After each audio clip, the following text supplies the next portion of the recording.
Sounds True presents In Search of the Original Tree of Knowledge, a weekend workshop with Terence McKenna. Researcher, author, and philosopher, Terence McKenna has spent 25 years studying the foundations of shamanism and the ethnopharmacology of spiritual transformation. His books include Food of the Gods and The Magic Mushroom Grower's Guide, and most recently, The Archaic Revival. He is also the founder of Botanical Dimensions, a nonprofit botanical research project. In this weekend workshop, Terence McKenna examines time and its mysteries, the nature of language, and the techniques of ecstasy that have developed in non-Western societies to navigate to and from invisible worlds.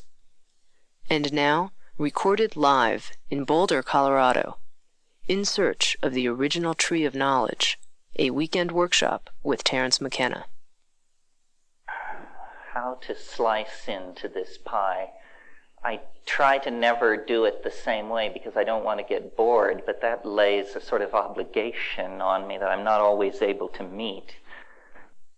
Two things, I think, are going on inside this wrap as currently packaged. First of all, I'm very interested in talking about the impact of psilocybin on human evolution and values and institutions.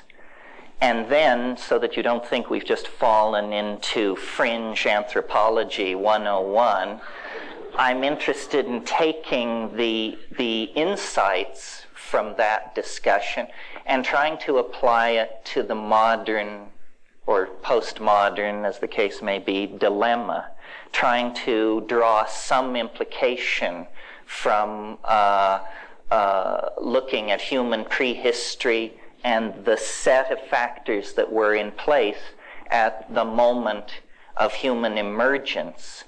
And since I feel pretty much among friends and fringies here, it doesn't trouble me to confess that my book, Food of the Gods, I really conceived of as a kind of intellectual Trojan horse. It's written as though it were a scientific study. Footnotes, bibliography, citations of impossible to obtain books, and so forth and so on. But this is simply to assuage and calm the academic anthropologists.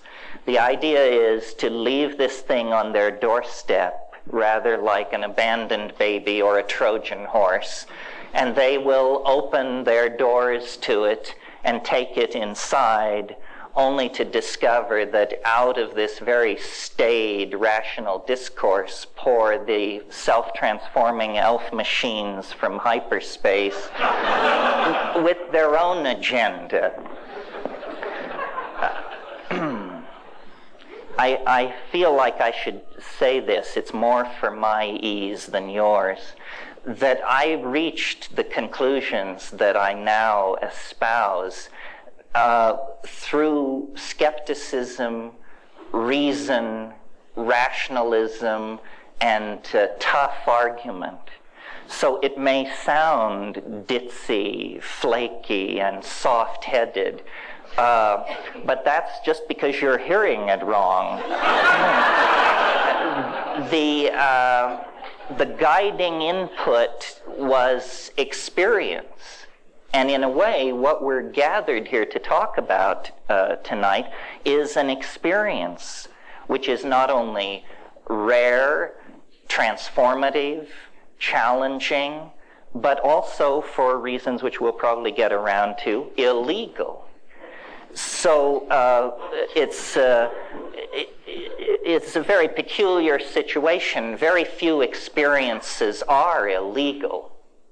And our models of the world are built up based on our experience. So if you make an experience illegal, you're essentially saying it is off limits for model building. You can't include that in your model because it isn't really there in some sense. And this is the situation in Western society vis-a-vis the psychedelic experience. To my mind, the psychedelic experience is as much a part of being human as sexuality, in personal independence, child rearing. These are the things which are scripted into us as opportunities for exercising our peculiar situation vis-a-vis the phenomenon of being. And a society which would deny that is a society whose secret, or maybe not so secret, agenda is the infantilization of its citizens. I mean, if we are not capable of dealing with these things, then who is? And are the people who made the rules, did they carefully, conscientiously, and at depth explore these dimensions and decide they were unfit for human consumption? Or was it done more hastily, more mindlessly, and with more fear? I would submit to you that it's the latter. Well, first of all, I want to talk about the impact of psychedelics, especially in this case psilocybin, on humanness. And then, if there's time, maybe we can talk a little bit about what is so great about it. I had a philosophy professor once, Paul Feyerabend. Some of you may know his books. And he opened his Epistemology 101 course by saying, I'm going to teach you what truth is, and then I'm going to teach you what's so great about it. Well, I won't claim to teach what the psychedelic experience is. That you will have to find out on your own. But I think it is legitimate to discuss what's so great about it. You know, are we, by any measurable index, superior or inferior to people who do not have this experience? Because if not, then really the psychedelic position is no more than a kind of cult to be lined up along with Roman Catholicism and all the other cults out there. Speaking as a former member, of course. Well, my notion of the way to legitimate the importance of psychedelics is by showing, and I think one can show in fairly short order, that these things are not alien to the human experience or ancillary or the province of uneducated little brown people down in the rainforest or anything like that.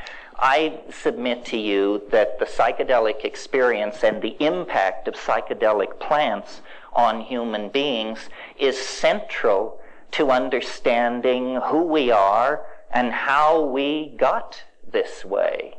And if we can explore this issue and convince ourselves that there's some merit in this point of view, then it will do more than rewrite the annals of a staid science like anthropology. It will actually change how we relate to each other and to the planet that we're in the process of grinding into pollution. So that's the raison d'etre for the politics behind it. Now, here's the spiel. Sometime in the last 3 million years, our remote ancestors, the proto-hominids, were disrupted in their evolutionary climax in the canopies of the great rainforests of Africa.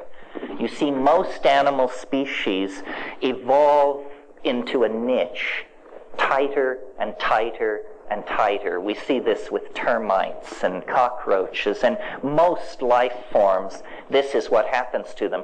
Only if the niche is somehow disrupted or destroyed does the game veer away from its tendency toward closure.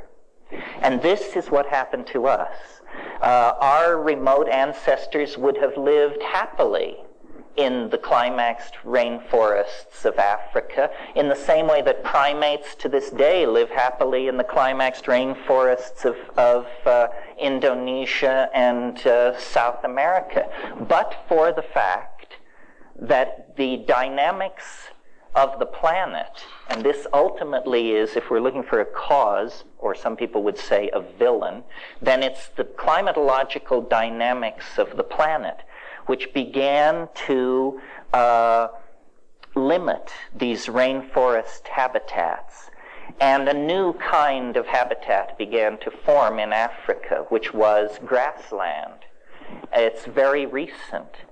And under nutritional pressure, and under a pressure that was the result of this retreating environment, our remote ancestors descended from the trees and began to adapt themselves to the new world of the grassland. And they did this over a period of probably a couple of million years.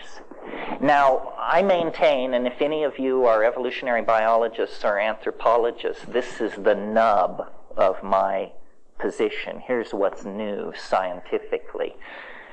What they teach you about evolution is that it's caused by mutation, which is a random process, which then meets another random process, which is natural selection.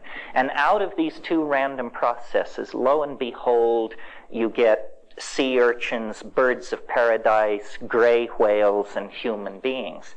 Now, when you inquire as to what is the source of this mutation, you will be told it's cosmic rays, incident incoming hard radiation which can disrupt chromosomes, and then most of these mutations are lethal, some huge percentage of them, but a vanishingly small number of them actually confer adaptive advantage, and they are then preserved in the genome and passed on.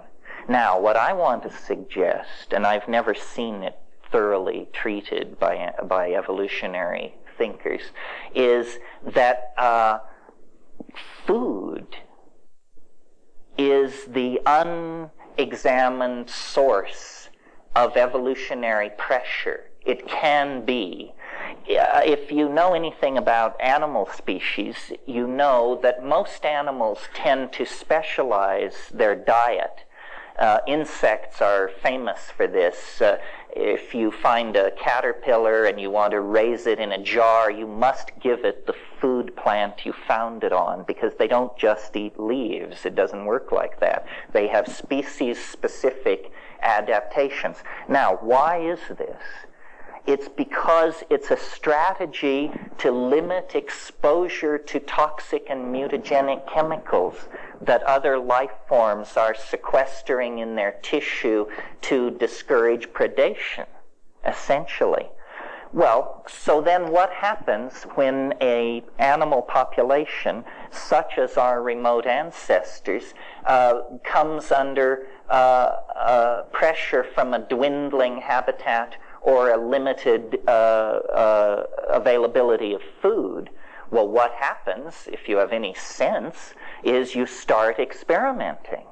You start digging up roots you never thought about before and chewing on them. You start eating leaves. You start eating insect protein. You experiment with the slaughter of small animals and so forth and so on. And this is precisely what our remote ancestors did. This is the much lamented transition from fruitarian holiness to predatory carnivorous messiness.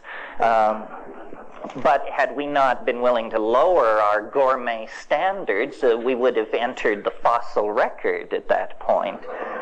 So here we have these proto-hominids foraging into this new grassland environment, beginning to beat on prairie dogs and stuff like that, and simultaneously, as we all know, evolving in this African veldt environment were great herds of ungulate animals, proto-cattle, bison, wildebeest, antelopes, many, many different kinds of animals.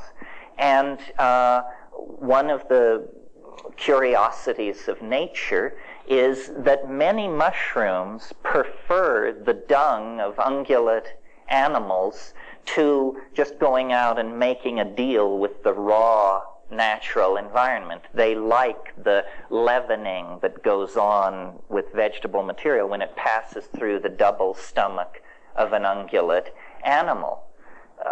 As a headline, what this means is mushrooms grow in manure. And so our remote ancestors, testing for insects and eating small animals, would certainly have encountered the so-called coprophytic or coprophilic, the dung-loving mushrooms. And they would have tested them for food. Years ago when I was in Kenya, I observed baboon troops in this very environment we're discussing, and their habit was they were very interested in cow pies because they had learned from experience that if you rush over to a relatively old cow pie and flip it over, there's a high probability of beetles or beetle grubs under there, and so these were vectors for food getting. Well, I did not observe mushrooms in Africa, but I observed mushrooms in the Amazon, and they can attain the size of a dinner plate. I've never seen them in cultivation quite that large. But, you come out after a hard rain, and these things are landed like little flying saucers or frisbees in the meadows. They would certainly have been tested for their nutritional potential. And psilocybin, different from all other chemicals in nature, including, as far as I can tell, all other hallucinogenic chemicals in nature, psilocybin has a unique set of characteristics which implicate it, to my mind, very strongly in the catalyzing of the emergence of humanness out of proto-hominid and hominid organization. And it works like this. It's very relatively easy to understand as major scientific breakthroughs go. At least you're not going to be asked to do any partial differential equations this evening.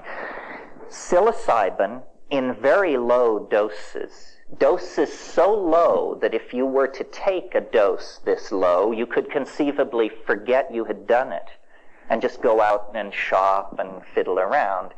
But at doses so low that they do not register as psychedelic experience, psilocybin imparts measurable improvement in visual acuity. Roland Fisher did this work in the late 50s and early 60s, and they built an experimental device where a person who could not be seen, by turning a crank, there were two parallel bars. And by turning a crank, this person could rotate one of the parallel bars so that it was no longer parallel. And lacking talking rats, they went to the next preferred experimental animal, which is graduate students. And they would sit a graduate student down in front of this device, give them a very low dose of psilocybin, and then put a buzzer in their hand and say, when the two bars are no longer parallel, push the buzzer. And Fisher collected large amounts of data which showed that the people who had taken the psilocybin, and the other people were given placebo, of course, could detect this deformation long before the unstoned subjects were able to do so.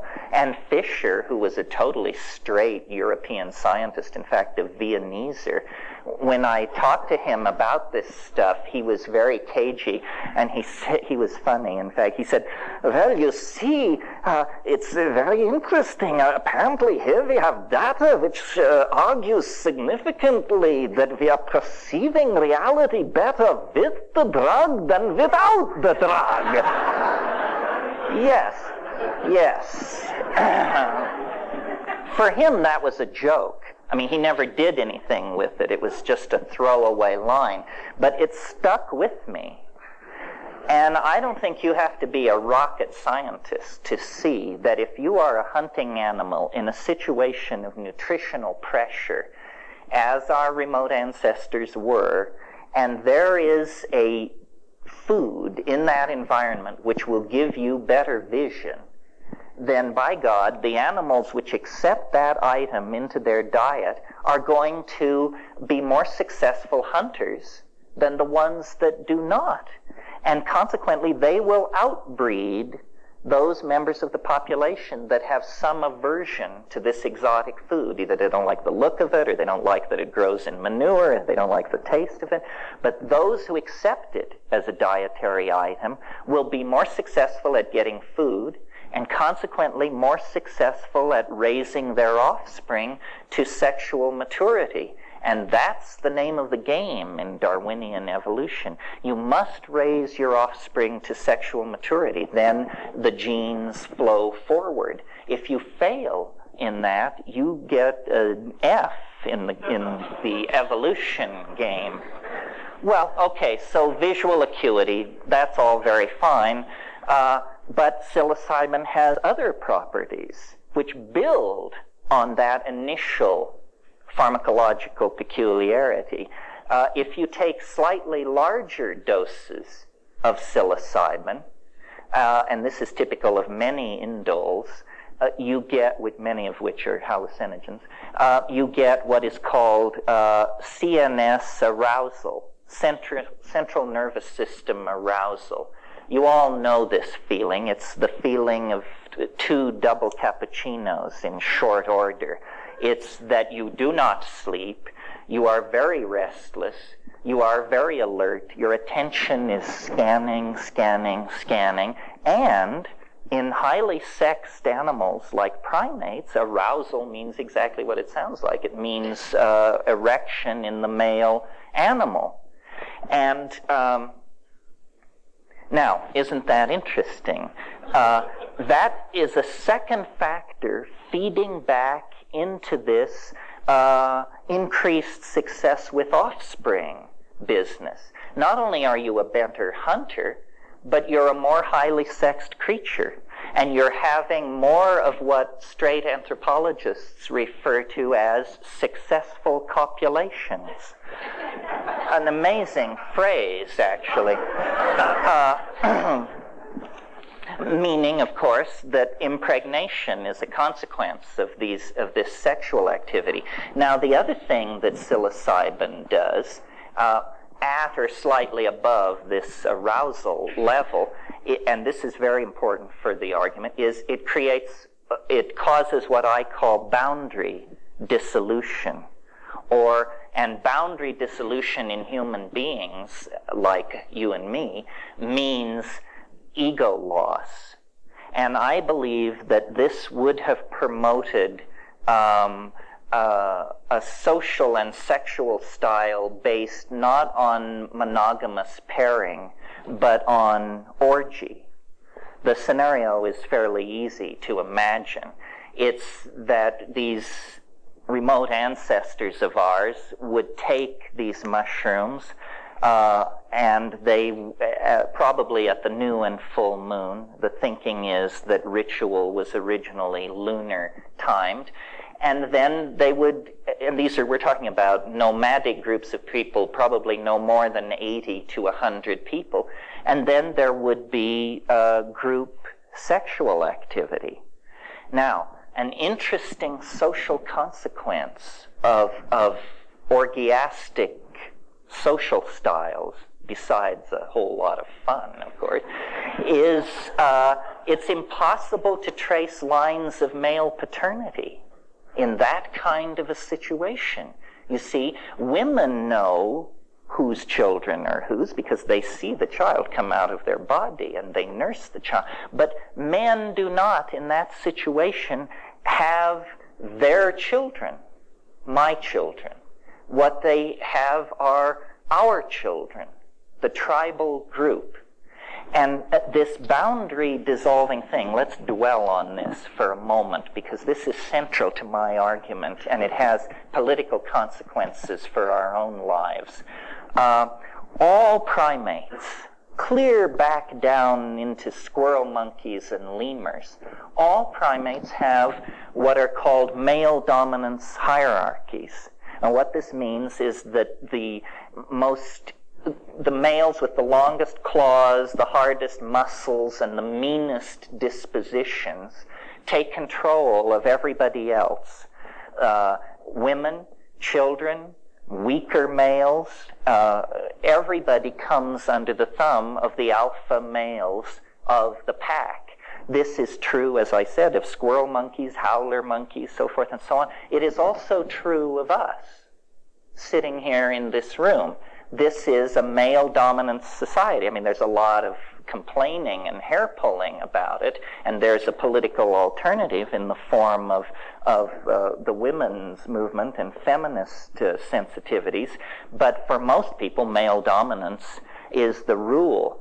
Well, I would like to suggest that our peculiarly discomforted relationship to reality is a consequence of the fact that for a long period of time, perhaps as short as 20,000 years, perhaps as long as 1,000,000 years, as a species, and not consciously, we accepted into our diet a drug that had the consequences of suppressing male dominance. That this was the social consequence of accepting psilocybin into the diet. The ego is a structure that forms in the psyche like a calcareous tumor or a growth if you do not have regular recourse to the cure. And the cure is psilocybin and the boundary-dissolving sexual and social style which it carried in its wake. So the reason that we, as a people, are haunted by the idea of a lost paradise, a perfect world sometime in the misty past, is not, Mircea Eliade called it the nostalgia for paradise, and thought it was a kind of a longing that had no basis. But I think that it's entirely a memory of a period when male dominance was chemically suppressed, ego was chemically suppressed. And by male dominance and ego, I don't mean to lay this entirely on men. I mean, I would wager probably everyone in this room has more ego than they need, certainly starting with me. I mean, that's part of the paradox that you're supposed to enjoy in this, is, the ambiguity of me preaching the loss of ego. So, essentially, what happened was a chemically driven leap in evolution as a consequence of the suppression of these behaviors that favored male dominance. As a species, we would have continued with male dominance forever had it not been for psilocybin in the diet. And it established a situation in which, in less than 2 million years, the human brain size doubled. This is, without contest, the greatest mystery in the whole of evolutionary theory. Lumsden, who is a brilliant evolutionary biologist, called the doubling of the human brain size in 2 million years the most spectacular transformation of a major organ of a higher animal in the entire fossil record. Well, now, it would be spectacular enough if it were the liver of an otter or the pancreas of an elephant. But notice that it is the organ which created the theory of evolution itself and all other theories. So that we're getting a little tautological here, folks. There's something fishy going on. What was it that caused this explosive doubling in human brain size?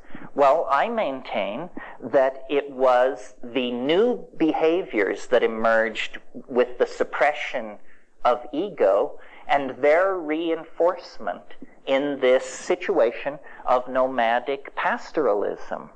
And that there was a period, let's call it from the melting of the last glaciers in Tel Çatalhöyük, 6,500 BC, there was a period when men and women were in balance with each other, children and adults were at peace with each other, and human beings and the planet were at peace with each other. And then it was lost. And we fell into history. You know, the long slog toward Armageddon is what was initiated in its place. Well, now, if it was so wonderful, why would anybody ever let go of it? Why was it lost? Well, we have to go back to the very forces which created this situation. Remember, I said it was the climatological dynamics of the planet created the grasslands in place of the rainforests. Continuation of those processes turned those grasslands into desert. And where there once were water holes, running rivers, grasslands, and vast herds of animals and their human symbiotes, suddenly there was encroaching desert, fewer water holes. The mushrooms began to be seasonal, began to be located only in the rain shadows of mountains. The great mushroom festivals, which had been at the new and full moon, became solstitial, and then equinoctial, and then, biennial or something. Anyway, you get the picture. It was fading.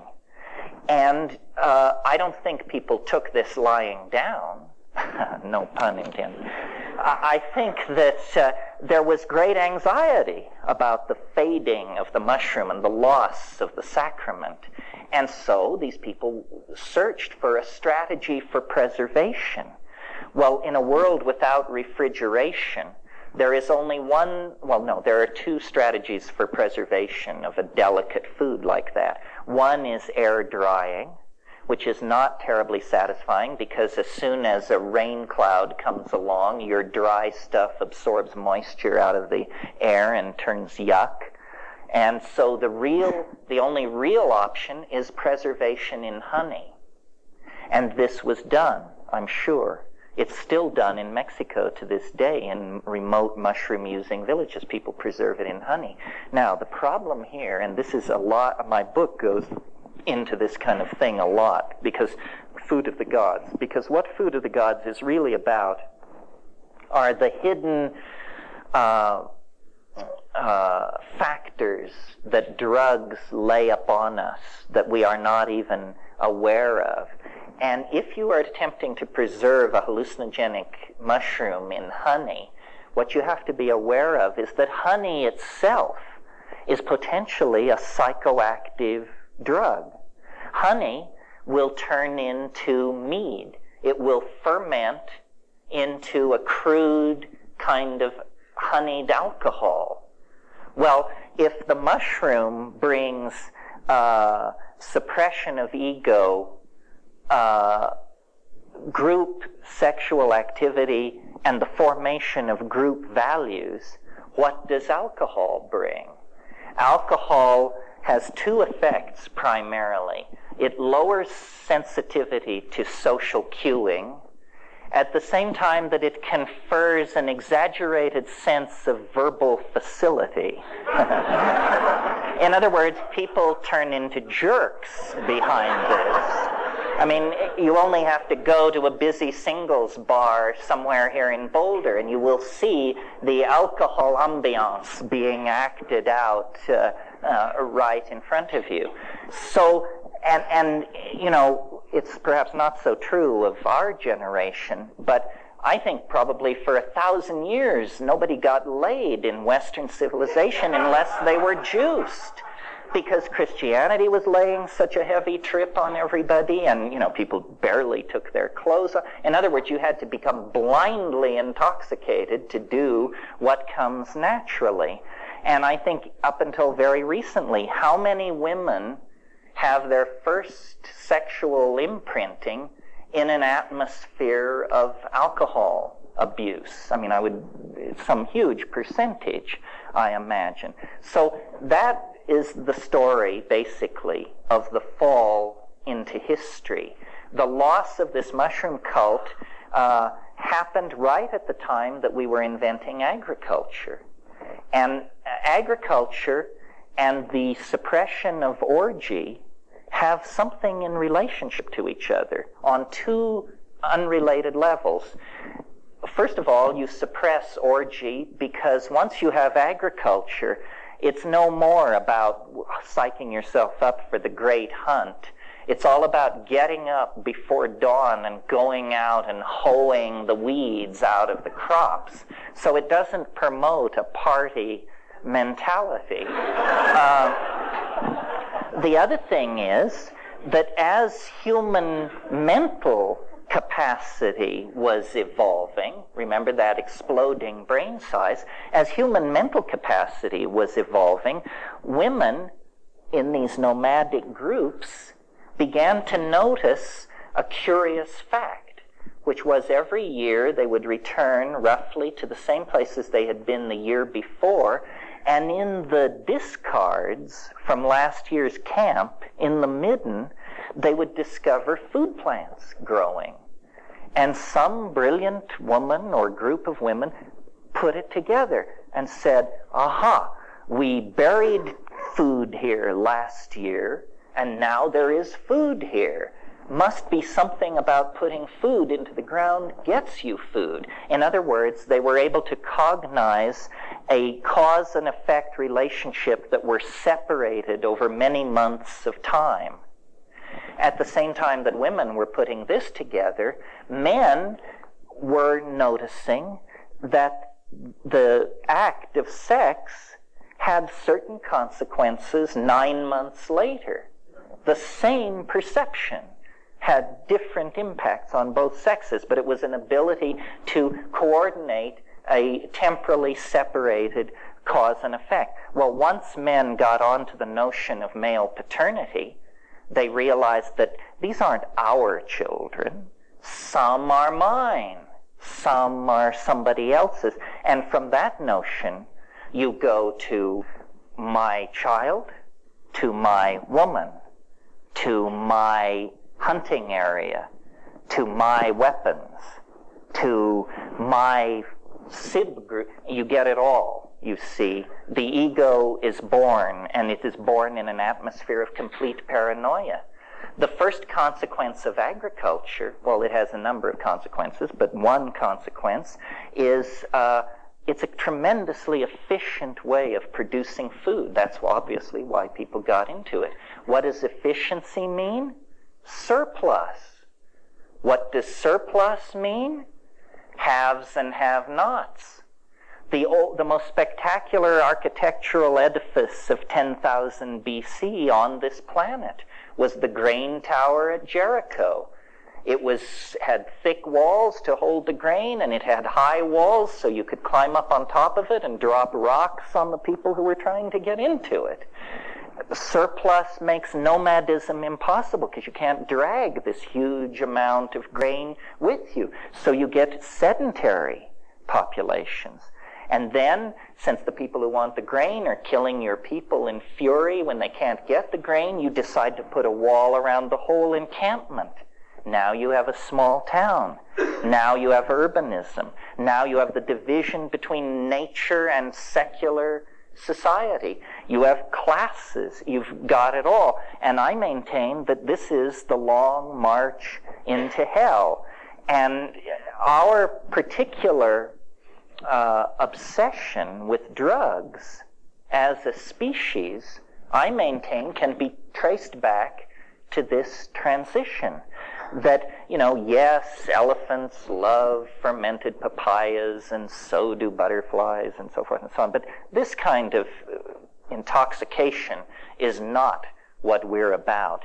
We addict severely to several dozen substances, less severely to probably 100 more, and we addict to everything. What we call romantic love shows a lot of similarities to hard drug addiction when you separate the lovers.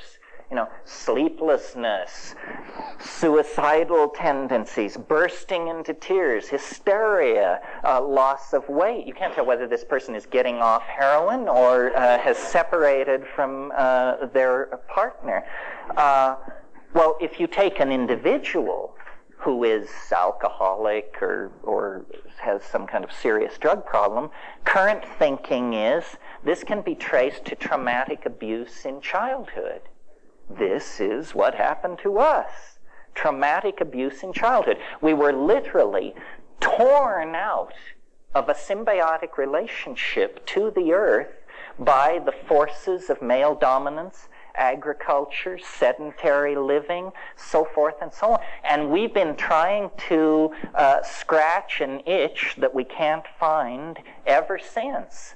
And it has, money doesn't do it, power doesn't do it, nothing seems to do it. We seem to be the unhappy monkey, and we take this unhappiness out on each other with a vengeance.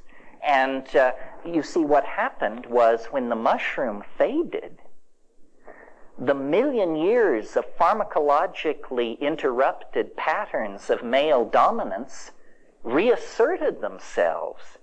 But it was no more a foraging monkey with this style. It was a creature with language, tools, music, social organization, and suddenly it got very ugly. And people weren't interested, and people began fighting over the women. So we don't want to have orgies anymore. This woman is my woman. Touch her, you die, and so forth and so on. And we are living out the legacy of this. Well, before I talk about the social consequences of it for us, I want to go back to the question, what was so great about it? I mean, we've talked about orgy, but you can have orgy without psilocybin. What was so wonderful about that proto-historical mode? Well, this is where it becomes slightly more woo-woo. Because what we have to talk about is, what is the psychedelic experience anyway? And I maintain that if we're talking about psilocybin, and we're talking about taking it in nature, as these people did, that, yes, first come the dancing mice, the little candies, the colored grids, and so forth and so on. But what eventually happens, quickly, like 10 minutes later, is there is an entity in the trance, in the vision. There is a mind there waiting that speaks good English and invites you up into its room. And once there, you realize that this is what all the hoopla about the Gaian mind and the rebirth of the goddess and all that is about. It's not a metaphor, folks. It's a headline in biology.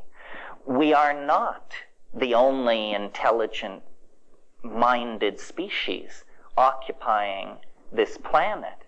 We may be the only bipedal hairless mammal with intelligence on this planet, but there is something out there spread through the grasses, the forests, the rivers, and the oceans.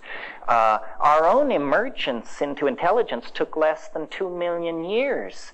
Life has been on this planet for 1.5 billion years, and we don't know how many strange pathways beckon. But at some point, a kind of mind came into existence, and it is real. It's what lies behind the religious impulse in our species. There really is somebody else sharing the local mind space. And I don't believe we're talking theology here. In other words, this is not, in Milton's wonderful phrase, the God who hung the stars like lamps in heaven. It's not about that. For me, that's a big question mark. But it is the God, goddess of this earth. It is the biological mind. It is that all boundaries are illusions, and that life is a thinking, feeling entelecky of some sort. And we are just like a little droplet that has somehow escaped from the river of cognition and now imagine that we're the only water in the cosmos. Not so, it turns out. The reason the psychedelic experience is so baffling and transformative, even as we sit here with your heads full of Heidegger and Husserl and I don't know, Wilson Phillips and all this stuff, is because in contact with that, we have no more sophistication than our orgiastic, mushroom-munching ancestors.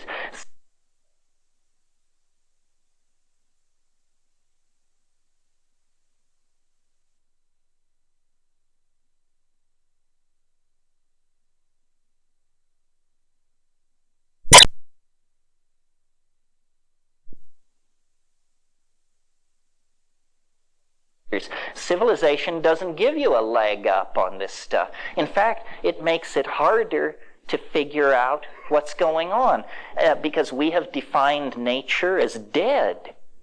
You know, atoms screaming through empty space, ruled by tensor equations of the third degree. That's our picture of what nature is. That isn't what it is. It's a mind of some sort. Okay, what is the implication of all this? Is this just some kind of fringo anthropological revisionism? No, it isn't, because the fall into history and its consequences is, at this point, a loaded gun held to the head of the entire planet. We are about to pull over the soup cauldron.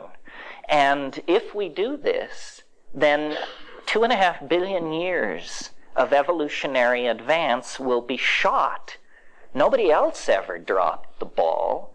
So, you know, we appear to be vying for this peculiar honor. If we do not awaken to the consequences of ego, then we are going to run this system right over the edge. The whole thing which characterizes our dilemma as a global society is our inability to feel the consequences of what we are doing. You know, we've got the data. The ozone hole is disappearing. The planktonic life in the sea will die if it does. That will disrupt the food chain. The world food supply will drop by 60%. Everybody who isn't white as a sheet will have to starve in that case, and so forth and so on. I mean, we actually toy not only with our own extinction, but with the extinction of all life on the planet and with the extinction of the idea of dignity and decency itself. Well, I'm not in this psychedelic game because I think it's easy or because I think it's going to be a cinch. I'm in it because I think it's the only game in town. You know, if hortatory preaching could have done the trick, then the Sermon on the Mount would have turned the corner. If cautionary data flowing back to ruling institutions could do the trick, then sometime after Thomas Malthus, people would have begun to hit the brakes. Nothing seems to work. We're sick. We need pharmacological intervention. The ego is permitting us to slowly, not so slowly, commit suicide. And, you know, the fact that we cannot act collectively, that we are suspicious of all forms of collectivism, that we really are all for one and one for all is not our style. Instead, what we have going is a catfight. And, you know, no less a straight person than Arthur Koestler in a book called The Ghost in the Machine, said humans are so wired for beating the brains out of woolly mastodons. That's what evolution has equipped us to do, not negotiate weapons treaties and destroy bacteriological factories. We have to force our evolution. We have to chemically restructure the primate brain so that we do not commit suicide. And the only way to do it in the time left is for the psychedelic community to stand up on its hind legs and roar. And, you know, maybe they'll build camps for us. But the point being, I think there's a moral imperative to try what works. I mean, you know, in the 60s, psychedelics were called consciousness-expanding drugs. A good old phenomenological description. Well, if consciousness does not loom large in the future history of our species, then what the hell kind of future is it going to be? No future at all, I maintain. So if there is even the slightest iota of possibility that these things do what I'm saying they do, then we need to get Johnny Quick on it and check it out, because we may be beyond the point of no return right now. Nobody knows how bad this ozone hole thing is, or what's locked up at Rocky Flats or behind the Iron Curtain or dumped in the Arctic Ocean. We may be past the fail-safe point right now, folks. There is no time to lose. It is time to engage the powers that be in a little more serious dialogue than the just say no horseshit that's been peddled recently, because we're talking about the survival of life on the only planet that we are certain has life on it. This may be the site of a cosmic experiment with universal implications, and it rests in our hands. Everybody here tonight is here because a whole bunch of people didn't drop the ball. And, you know, you think you've got problems? 9 times in the last 1,000,000 years, the ice has moved south from the poles, miles thick. No antibiotics, no electronic communication, nothing. And I'm sure these people were miserable, and they dragged through it, and they lived, and they passed it on. Now we're it. And we will be judged the lamest of the lame if we cannot come to terms with this and begin to talk about what is going on. This is not obscure. As I said, I view the psychedelic experience as central to humanness, as our sexuality. We cannot allow dominator institutions to infantilize us and to tell you where your mind can and cannot go. We even have a piece of paper locked up in a vault in Washington, D.C. that guarantees life, liberty, and the pursuit of happiness.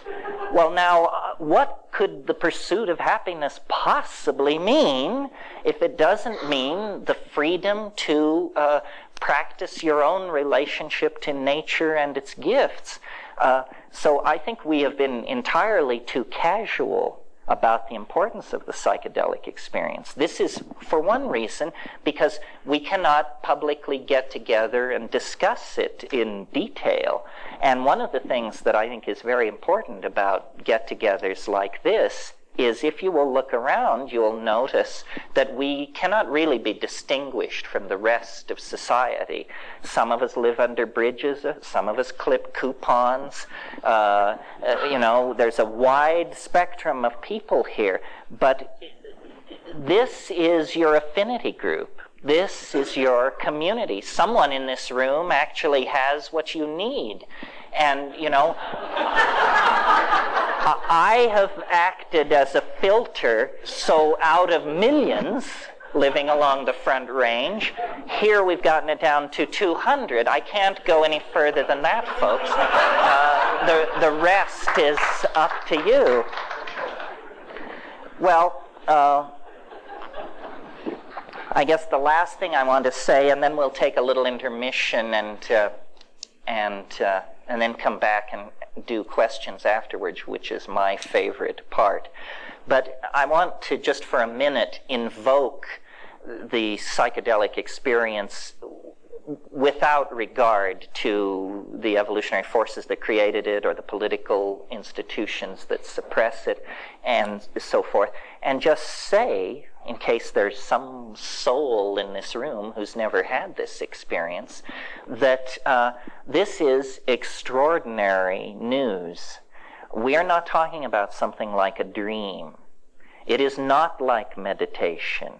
No, you can't get there by yourself. And Babaji is equally useless because you and Babaji are starting from the same place in this game. It requires pharmacological perturbation of ordinary neurochemistry in order to see this mystery. And it is a mystery. It is not going to be reduced to the firing of synapses or repressed sexual desires or day residues or anything like that. It is the very thing which all these religions are yammering about. It's there. It's real. I mean, if you think that the world is empty of adventure, then you just haven't been hanging out with the right crowd. I mean, on a Saturday night, within the confines of your own apartment, on 5 grams of psilocybin mushrooms in silent darkness, I guarantee you, you will believe that Ferdinand Magellan should take second place to you. You will see things which no human being has ever seen before, and that no human being will ever see again. That's how big that universe is. The incredibly constricted space-time locus of the here and now that evolution has forced upon us for survival purposes is simply one point in an apparently infinite hologram of explorable data that is the human world. I mean, the entire world of every science fiction novel and story ever written is minuscule compared to the universes of strangeness and peculiarity that are accessible to any one of us, if you will but apply the method. And if you're not willing to apply the method, then, you're going to sweep up around the ashram till hell freezes over and not understand what is going on.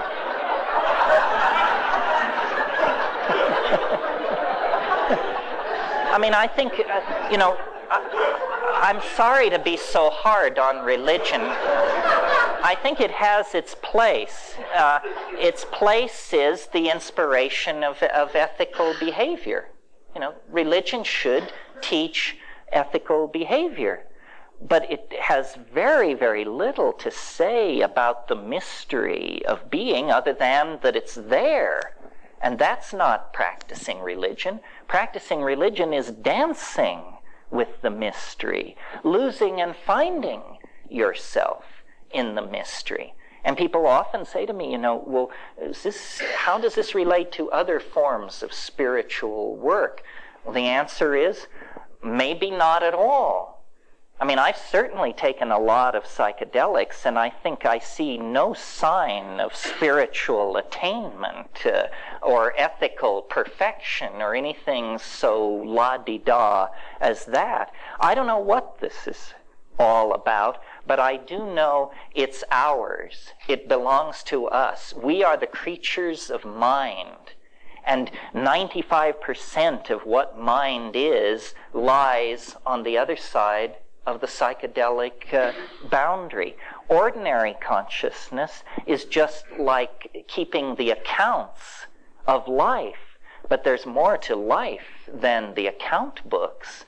I mean, everything else is out there. The color, the affection, the humor, the terror, the mystery, the incredible strangeness of it all. This is the domain that we want to claim and explore. And if we can find the collective institutional courage to do it, I think this current planetary crisis will be seen for what it really is. And what it is it's not a dying. These are not the last rites for intelligence. This is a birth process.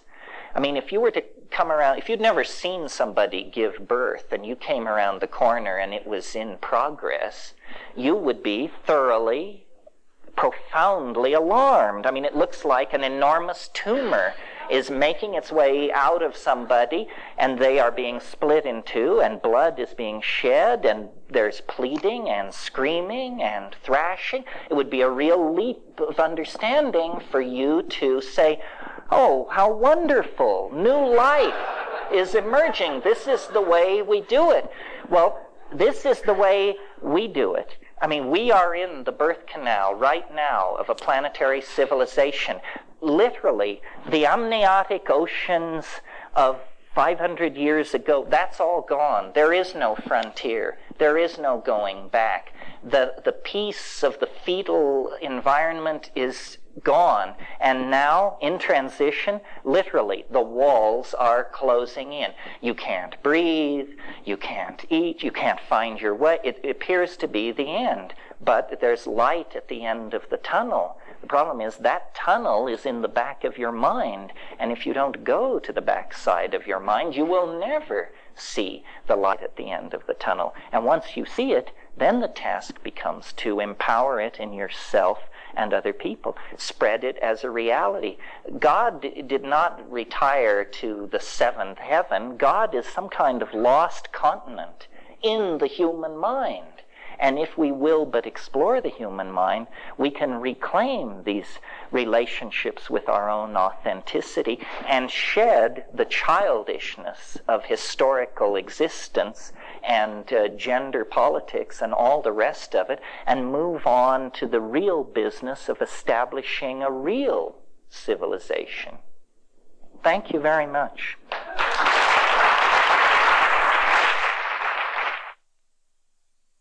Does anyone want to ask a question, or is it all just perfectly clear, utterly convincing, and yeah? Are there bad effects? Of psilocybin? Bad effects. Somebody once said, what's wrong with DMT? And I said, well, nothing unless you fear death by astonishment.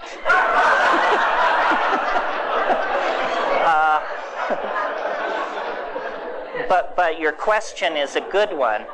First of all, I talked a lot about how what we have to do is destroy and ablate ego. However, there is a very small percentage of us who have a hard time creating any ego whatsoever. And for these people, boundary dissolution is no problem. Their boundaries are dissolving all the time on them. I would say that they are at the contraindicated end of the spectrum.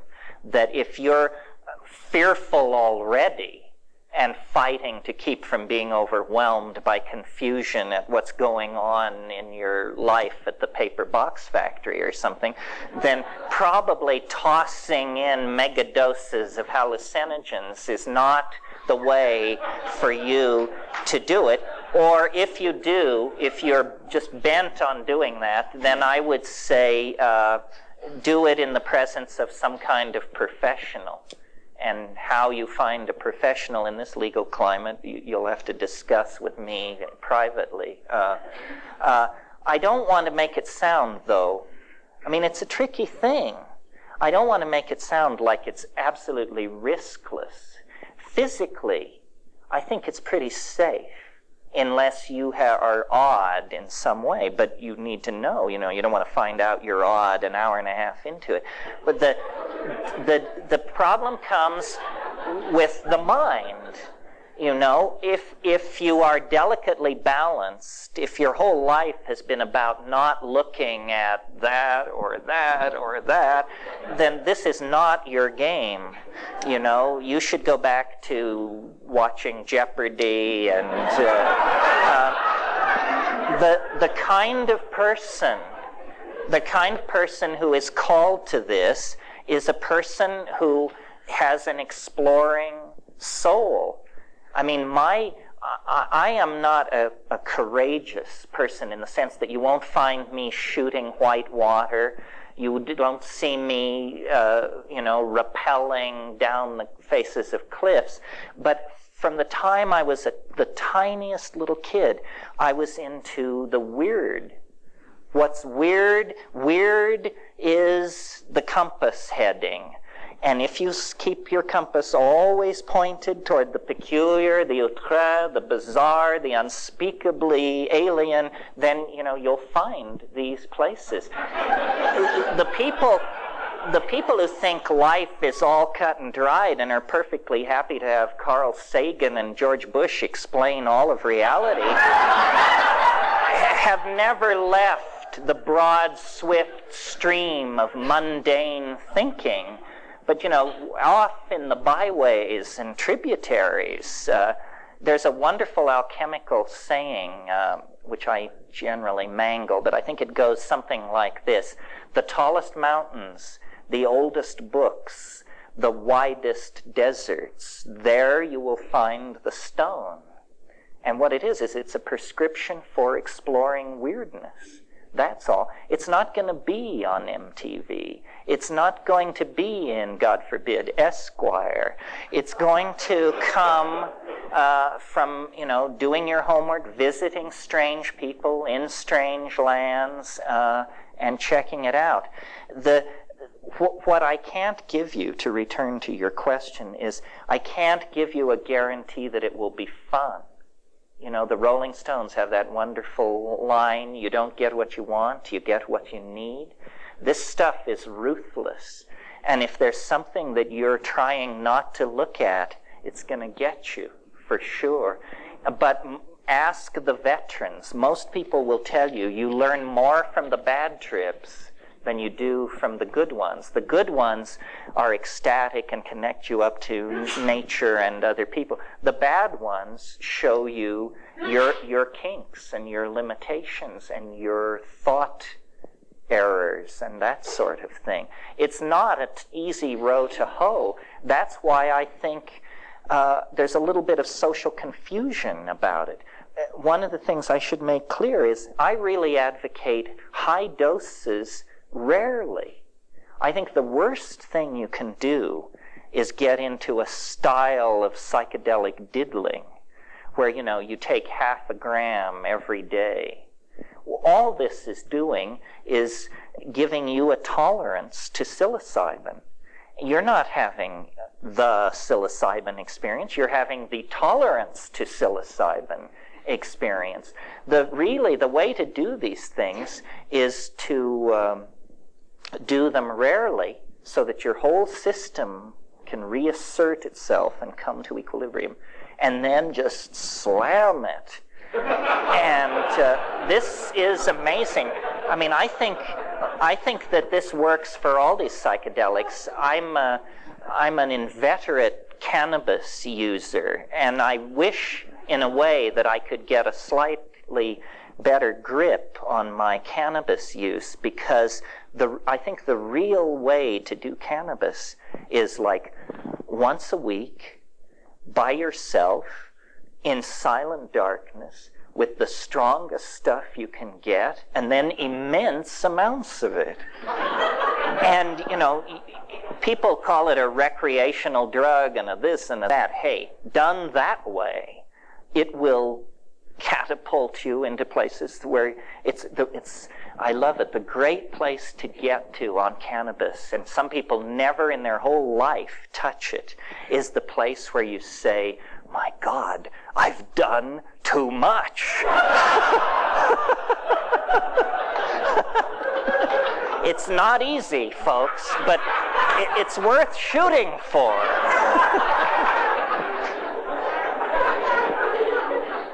Basically, what you should do is do some homework, read some books, talk to your friends, and then hang on, Hannah. It's like, it's very much like riding an enormous roller coaster. Once that baby rolls out of the station, do not stand up. Do not try to climb out of your car. Shut up and hang on with the faith that most people have lived through this. Somebody else. Yeah. The purple.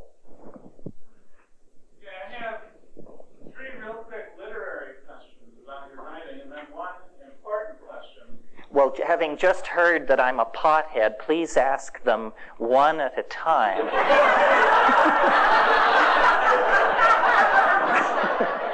What is your first literary question? Okay. One of the assertions that you make is that low dosage was the typical evolutionary mechanism. My own experience is different than that. Many of my associates' experiences are different than that. And we believe that high dosage may have been a more common usage method. Well, I don't mean to imply that people first used it in low doses and then middle and then higher over time. What I meant to imply, I think they were using low, middle, and high doses from the very get-go, but they were using low doses to hunt, middle-range doses for orgy and ceremony, and truly high doses for this boundary-dissolving tremendum. Second literary question. Okay. When I read about Chattel-Hayek, I liked you picking up on Mallard and Eisler, and I liked your use of dominator and partnership terminology. That was wonderful. But I disagreed when you said that the cows were an indirect expression of the fungus found in the art there. I found that to be kind of a leap of logic. But my train of thought has gone off the rails of reason enough. Well, I'm not wedded to that. First of all, Chattel-Hayek, for those of you who haven't read the book or know about Chattel, was this immensely sophisticated civilization that existed in the 7th millennium BC. We're talking 6,000 years before zero. This civilization existed and was destroyed, and the characteristic of it is shrines dedicated to cattle. And in my book, I argue that this was probably the last outpost of this partnership society. But it was still, I think the real golden age of mushroom use was probably from about 30,000 years ago to about 15,000 years ago. And by the time Chattel-Hayek comes along, it's a fading or yearly or seasonal thing. And that's the last question, the important one. One of the assertions that you made earlier was that these indole-based plant hallucinogens actually change people that use them. And the unfortunate thing that I observed is I can't agree with that assertion. It seems that as many people, it seems like only a really few people are changed by it. Only those who are predisposed to change. And I'd like, one of the questions you asked, does it make us better? Does it make us different? And I'm just not convinced at all. When I see people taking mushrooms and going around and doing shingus-mingus things and just being as jerky as they ever were, I mean, and going and getting drugs and weapons plants, and, I don't see it happening. I'm sorry. Well, It seems like my argument would be that people don't take it enough, and they don't take it frequently enough. That there are a lot of people who really would rather not get loaded, but who feel they must take some psychedelic drug in order to keep membership in their peer group. So what they do, you can always spot these people because their first question at the get-go is, will I be able to drive? I love this question because, it indicates you've got a real tough nut on your hand. In every sense of the word, no, you will not be able to drive. One of the things that inspires me to do this is I want to get to the people who've taken 3 grams of mushrooms and the people who've taken 150 mics of LSD. And I want to convince those people that they never got close to what I'm talking about, even though they had a life-transforming experience and saw things totally differently. They never got close to what I'm talking about. And so what you have to do is convince people to take high doses, and then that's to break them through, and then frequently enough that they don't forget what the deal is. So I think if you take a psychedelic population and divide it into those who have done 5 grams and above, then you will see an exceptional slice, but not the dabblers. The dabblers don't count. And we all can be, or at times, guilty of this, I think. And then, is that your last question? Does that do it for you? Or do you want to be thought psychotic? You choose. I will not occupy your position in this room. Well, I'd love competition. I mean, the competition is terrible. That's the entire basis of my success. Yeah. You, because you were before, if you still wish. Here's the way you like to think it. You like to understand in a darkened room, quiet, cancel your eyes. You know, look back to what Larry and Wilbur Canker did on play tapes, so you got to look at the dead, or you're going to allow them to do that. And a lot of people think that they play such an airplane. Right. And why, I guess you think your way is preferable. Why? Because, I mean, I don't know if it's preferable, but here's the thing. People are going to think you're a nut if you come down and say that Johann Sebastian Bach or Jerry Garcia is God. And this is what you will have to say if you listen to the Dead or the B minor Mass. So what I'm interested in is I want to know the thing in itself, not what it does to Bach, not what it does to a river flowing through a forested valley. I want to see what it can do with darkness and silence. And I think most people think it'll be boring, probably because they've been hanging out with these beady-eyed gurus meditating, and God knows there's nothing more boring on earth than most meditations. However, psychedelic, sitting in a darkened room on 5 dried grams of psilocybin mushrooms is nothing like meditating. And that's where it can get at you. My relationship to it is always one of, I want to know what it is. And so I think this sensory deprivation method is the only way to get at that.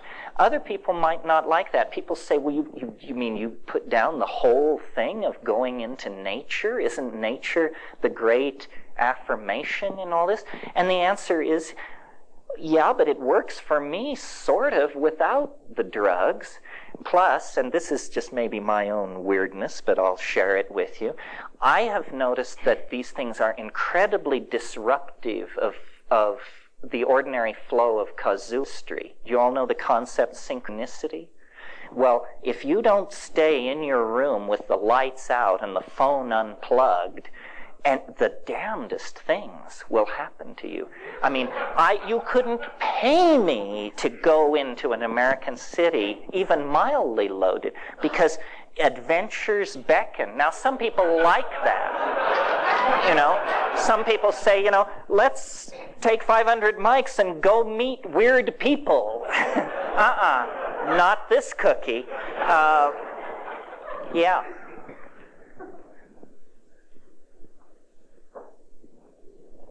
In reply to your statement about darkness, what I find happens there is that you create an experience where you are taking in other people's dogma. You know, you're bringing in something that's already done, and I feel like the peak experience is when you create something new, and something new expresses itself from the depths, the being which is why I also crave the darkness sometimes. But one thing that I did learn is that the high doses are very, very interesting. It would take me way far beyond the small doses. And I've experimented with both homeopathy and natural medicine, herbal extracts in terms of making my own medicine. But in terms of psychedelics, if you take that into, and my question is coming back forth, if you take that into a situation where you remove the whole molecular pattern as you do in homeopathy, do you think that there could be a more potent experience through that solution? Are you asking me, do I think a homeopathic preparation of a psychedelic would be effective? It would be homeopathically effective. I wouldn't expect it to be experientially effective. See, I would sense that since what we view out here is a direct creation of what we are inside, that's the current paradigm I'm looking at, that if you do change it in the same manner that you change your homeopathy, which is changing the etheric so that you then create the gross material side, that it would be even more potent and even more immediately effective in reconstructing our reality.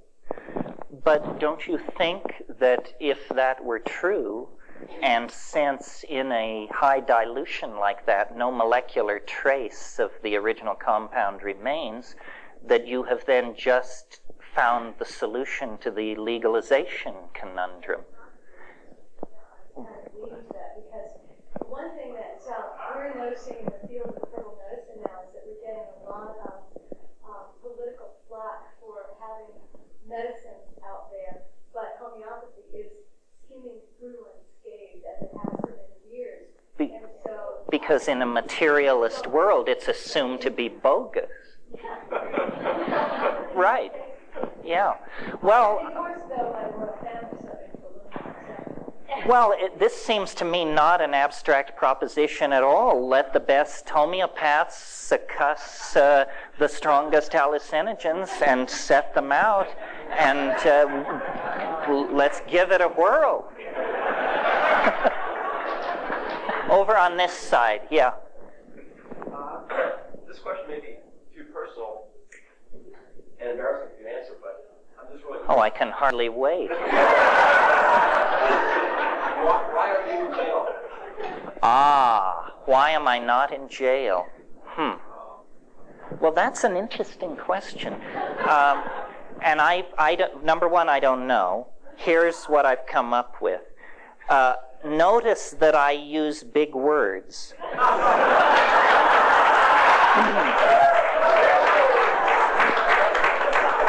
I don't try to boil it down to a shoutable slogan, like turn on, tune in, drop out. Then they come.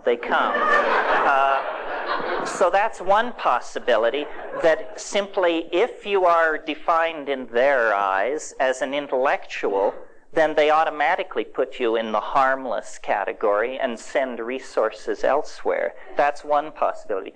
Now, the other possibility is slightly more disturbing, but in the interests of thoroughness, let me raise it. Perhaps I'm sanctioned. Perhaps they decided, we don't really understand what this stuff is, and we can't have a mass movement. But let one guy just kind of keep the pilot light on in case we ever change our minds about this. He will have kept the pilot light on. And the other possibility, which is probably too naive, but in the interest, again, of exhaustive thoroughness, maybe they just haven't noticed yet. You know, Tim Leary, who's a friend of mine, would address 25,000 people at a throw. My crowds are, a couple of times a year, they creep over 1,000. And I think the key is to keep it low key. And we don't want to, Dodger Stadium filled or anything like that. It's very good to atomize it and spread it through. Now, the other thing is, I advocate plant hallucinogens. And people always say, well, what about LSD? I mean, didn't LSD change your life? Didn't it change all our lives? Why aren't you into LSD? And the answer is certainly yes and yes. The reason I'm not into LSD is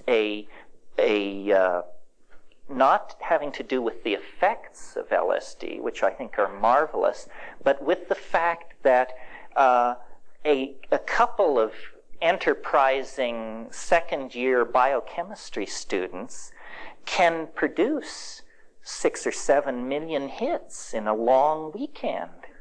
6 or 7 million hits of an illegal drug. Suddenly, this is the realm of governments and criminal syndicates and revolutionary disruption of populations. My brother and I wrote Psilocybin, the Magic Mushroom Grower's Guide. If you work like a dog for 6 months, maybe you can produce 2,000 or 3,000 hits. So that's the thing. LSD had chemical qualities that made it terrifying to the government. I mean, anybody with $50,000 worth of backing and 2 years of biochemistry could turn themselves into a major threat to political stability in this country. So they slammed that. They're not going to put up with that. The thing I love about the mushrooms is, if you're a dedicated mushroom grower, you produce this piddling amount, and if they come and drag you away because it is illegal, all they get is you. No syndicate collapses, no pyramid disappears. So it's invasive and low-key and slowly spreading. The other thing is, mushrooms are, this is a cultural thing, mushrooms are inherently non-threatening. They're absurd. They're what we put decals of on serving trays, and bath towels bear mushrooms on them. It's a kind of silly thing, and so I think that they don't really understand what a powerful hallucinogen this is. Well, that's enough on why I'm not in the can. This woman, yeah.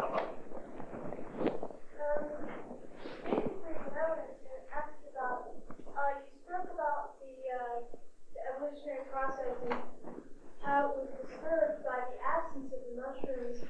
Don't you think that it would be a more creative and beneficial process if we worked on evolving our minds without using an external drug? What happens if the government does come in and decide to completely wipe it out? Or if things happen where we can't access that state of consciousness anymore, and then things, they just step backwards again? Wouldn't it be so much more productive to teach people how to get there without the drug? Absolutely, if we could do it. I mean, I'm not yet convinced, see? I mean, you've got your gurus, but if you ever get close to any of these people in these guru scenes, close enough where you can just say to them, look, level with me. Is this stuff as good as 5 grams in silent darkness? And they say, are you serious? The other possibility is technology on 2 fronts, mind machines.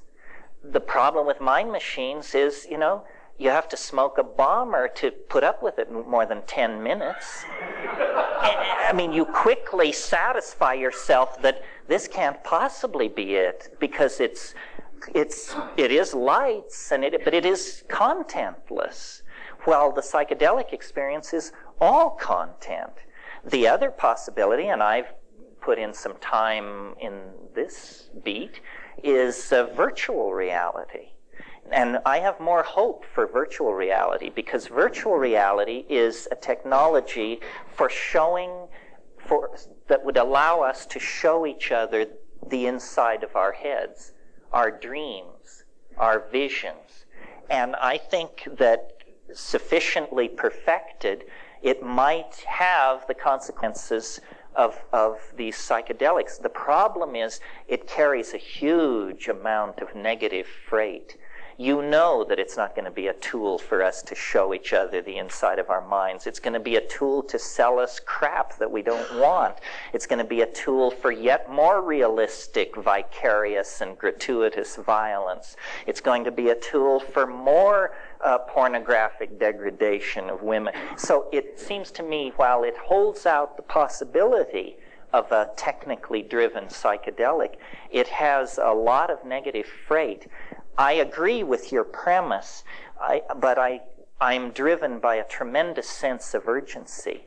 I mean, why try to create a technical alternative to psilocybin when you've got psilocybin? Not a technical alternative, I'm saying, like, I think that people should use mushrooms as a step. And once you get there, you try and you keep going without that tool. I mean, because what we want, I mean, we want to transcend this plane. We want to be on a higher plane, a higher state of awareness. That you're not going to get to that plane ultimately if you have to keep coming back into the plane to get the stuff, to get out of the plane again. Well, how about this? Maybe there's something wrong with that metaphor, because notice it has to do with planes and transitions. It's an inherently dualist metaphor. This concludes Tape 1. Our program continues with Tape 2. Tape 2. How about this? Maybe there's something wrong with that metaphor, because notice it has to do with planes and transitions. It's an inherently dualist metaphor. How about if we say there is no inside and outside. There is no with or without. You just use what you've got. Whatever works should be used. I spent time in India and visited all these people and so forth and so on, and I just became convinced that unless you were predisposed to believe in this stuff, that it would never carry you where you wanted it to. And one thing about psychedelics, you don't have to be predisposed. It doesn't work for those who believe it works. It works for those who think it doesn't work. Then one last point, and then we'll go on. There's a story, maybe some of you know this story, of a man who lived by the side of a river, and he wanted to cross the river. So he practiced a siddhi of levitation so that he could walk across the water. And it took him 40 years to perfect this siddhi, and finally he could cross the river. And Buddha was preaching in the neighborhood, and the guy came to him and he said, Master, look what I've achieved. I can walk on the water to cross the river. And Buddha said, yeah, but the ferry costs a nickel. And that's the thing. I think we're not going to be able to replace this tool without wasting so much time in the act of replacing it that Armageddon will catch up with us. I think we have to humble ourselves so thoroughly that you have to admit that you can't get where you want to go unless you form a partnership with somebody whose idea of a good time is growing in a cow pie. And if you're willing to partner up with this humble member of the ecosystem, then you and it can fly to glory. Have at it. The woman over there who asked the question, she thought that any other women in the room who want to take mushrooms, if you're pregnant, there's a chance that you could miscarry, and that's why you're doing it wrong. Yeah, I wouldn't recommend, especially in the late stages of pregnancy, doing anything that is going to wildly perturb you. And you know, LSD was discovered in the act of trying to produce better drugs to induce labor. So that's excellent advice. Honor the fetus. Yeah. As a biologist, Yeah. if there's any evidence at all for damage done, you just go with psilocybin, or to your nervous system? Well, the true and honest answer is, how the hell can you find out when they won't let you do research? It's totally insidious. We don't know. We don't know because they will not allow the research to be done. This is one of the reasons why I say that you should stick with shamanically sanctioned plants. Because we know, for instance, that people have been taking psilocybin in the Sierra Mazateca of central Mexico for millennia. They don't show blindness, tumors, miscarriage, madness, cataracts, whatever. That's your human data for that. But you go to, let's talk for a minute about something like ketamine. Nobody knows. Nobody has any data. MDMA seems to be tremendously effective in facilitating interpersonal stuff. That's a psychological issue. Chemically, what kind of data do we have? 6 years worth of data gathered under duress. So to be safe, stick with the things that are sanctioned by human use. And then, in some more enlightened future, we will explore these synthetics and find out just what the parameters are. Yeah, finish up.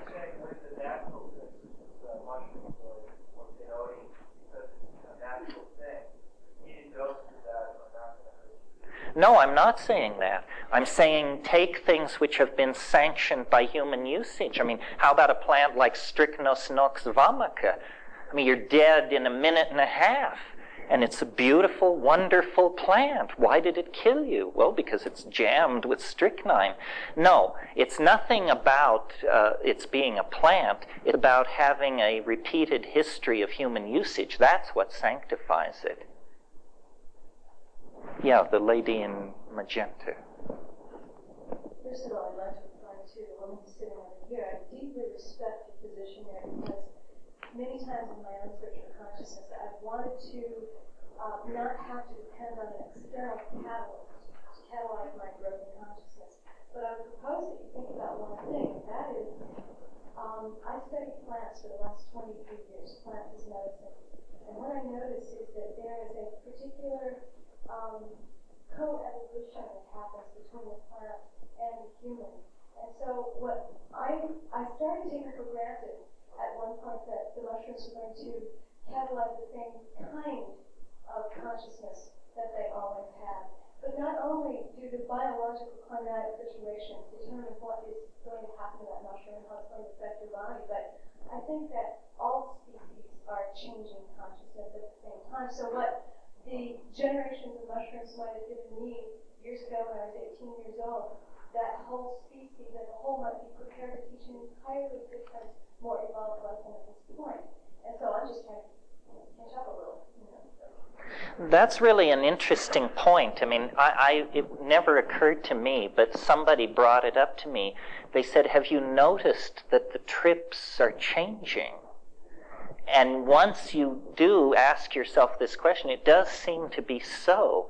And I don't know whether that's a deep assertion. I'm not sure exactly what's going on there. For instance, this goddess thing, I don't think people gave the goddess a thought in the early 1970s, late 1960s. Now, people have, some of the least likely people report intense encounters with the goddess. So is it amplifying the general mindset of the society, and so there's more goddess stuff there? Or I don't really know. It's a very interesting question. There are more questions than answers. I mean, this is definitely wide open stuff. Yeah. You discussed our descent into hell, which certainly makes sense, is a believable description.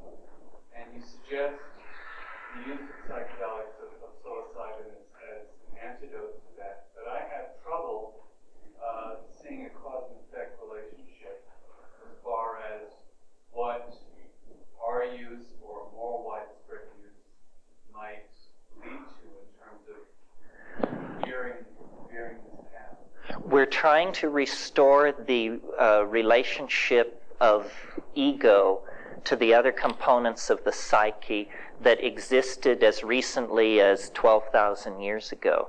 The ego has become a deadly growth in the historical societies, exacerbated by the phonetic alphabet, monotheism, modern science. This is like you're getting sicker and sicker and sicker as you lay these things on. And so the idea is that if we could restore the original diminished role of the ego that it had for that period, however long it was, that we could begin to solve our problems. Because the problems which face us, put very simply, are going to demand sacrifice. And sacrifice is what the ego doesn't want to hear about. I mean, when you go to somebody and say, look, to save this planet, we're going to have to redistribute income radically. That means everybody in this room is going to have less.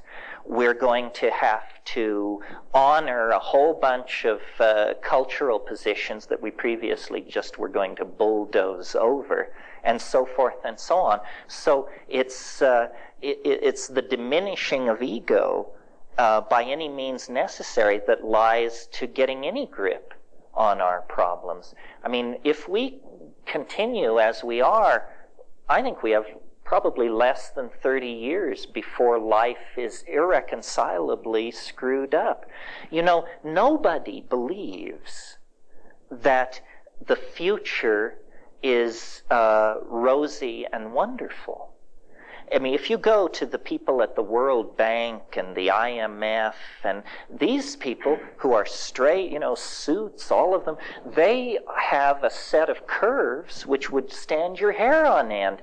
When they propagate the curve of population, the curve of toxification of the environment, the curve related to the ozone hole disappearing, you see, you know, it's finished in sometime in the next 50 years. They don't talk about this because they don't want to panic the vast numbers of people who just go to work and raise their kids and pray somebody smarter is doing something about all this.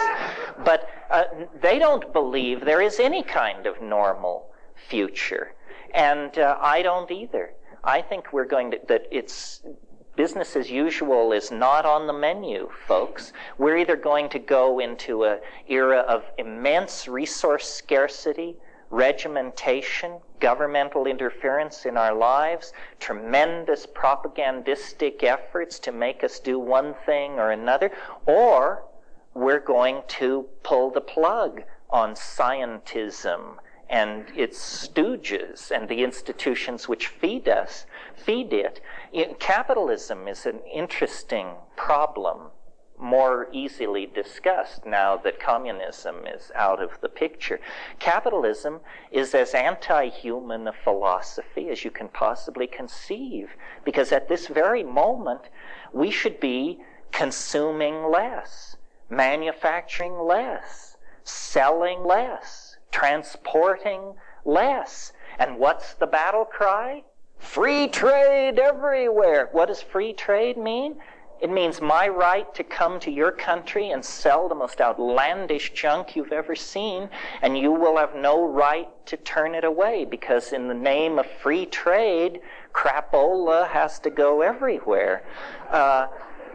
It's really, see, they try to tell you that capitalism and democracy are not at variance. Actually, the whole Marxist-Leninist socialist thing was a side dish. The real life and death struggle is between capitalism and democracy. Democracy says everybody has an innate worth that must be honored. Capitalism says those who die with the most toys win. You cannot reconcile these two things. And nobody wants to talk about this. We're still having the party over the fall of communism. But, you know, you go to the Soviet Union or the former areas of the Soviet Union and you see that what it was a deep freeze for traditional culture. In Kyrgyzia and Turkmenistan, people are basically camel husbandry is what's going on. Now, with communism on the rocks, McDonald's will be there in 5 years, and Kmart will be following close behind. So I think we're coming to a great crisis of fundamental, our relation to our own fundamental institutions. I'm not anti-capitalist. I think capitalism needs to sever its connection to materialism. This is, again, why virtual reality is interesting. You sell things made of light, not made of beryllium, metal, brass, steel, and wood, but light. We've got all the light we need, but we have to stop making things out of stuff, or we're not going to be around to tell the tale. In order to get anywhere, we have to have a major shift of values. Yeah. You're suggesting that a way to shift our values is to take lots of psilocybin, which I don't disagree with. But your model has been that everybody in the culture participated in this and were able to shift their values simultaneously and so to cooperate.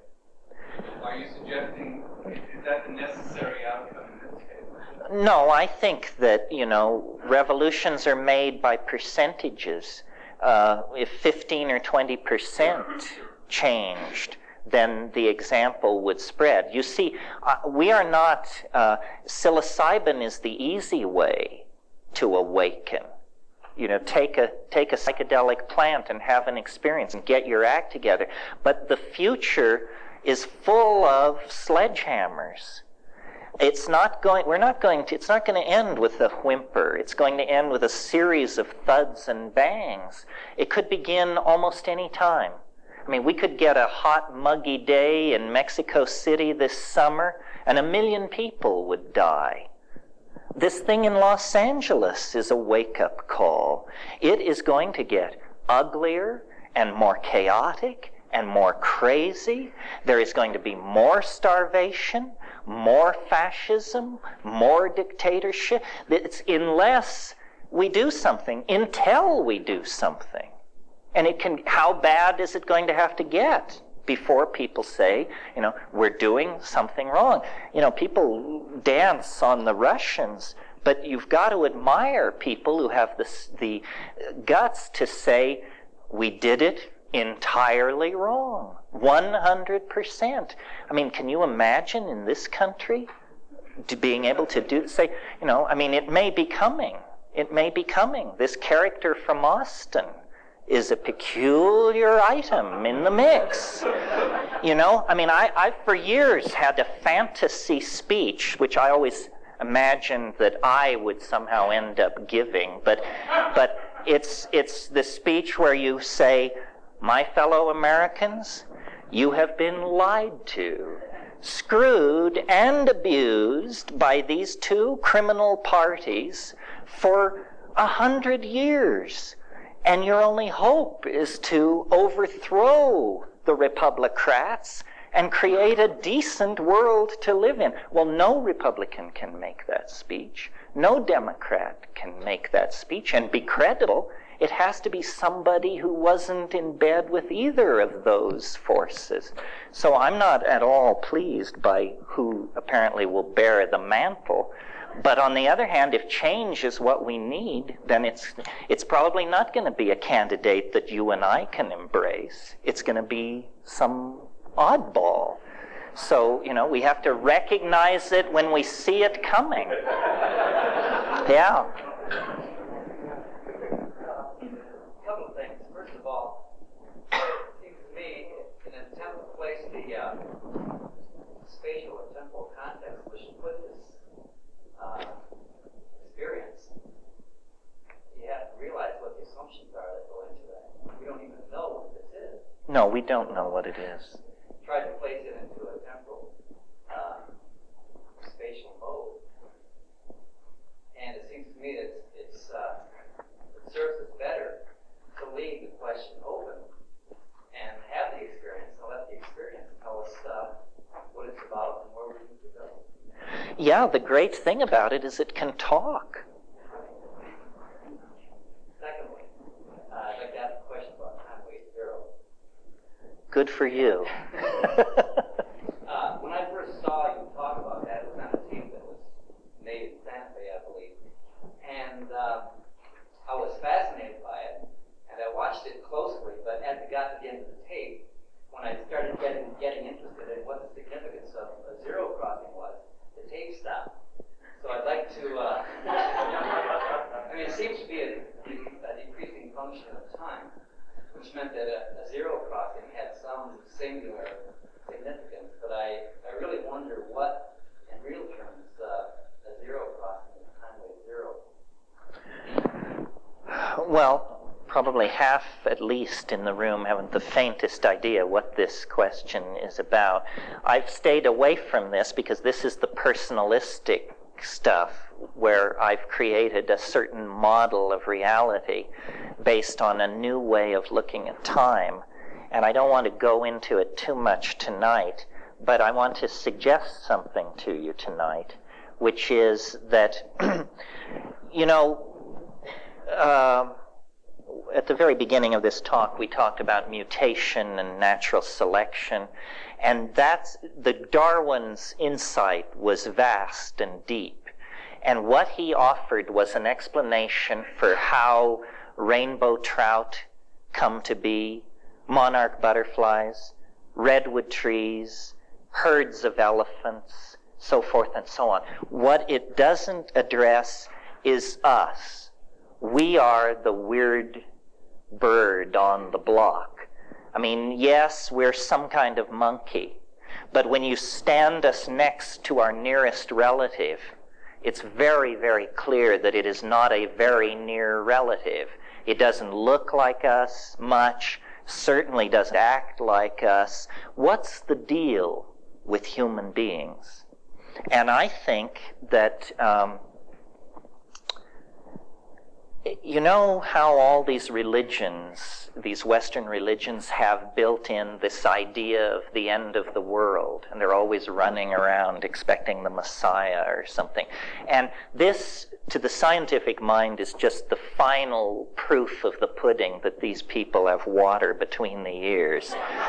Because science just says, you know, that's just ridiculous. I mean, but I wonder, I mentioned just a minute ago these curves that when you propagate them into the future, everything leads to the unimaginable, and it's all within the next 50 years. So I sort of think as human beings as analogous to iron filings on a piece of paper. And you shake these iron filings out of a salt shaker or something, and there they lie, randomly arranged in heaps. Well, then you come underneath the paper with a very powerful magnet, and lo and behold, these little iron filings coherently arrange themselves into this beautiful double mustache pattern, which I'm sure you've all seen.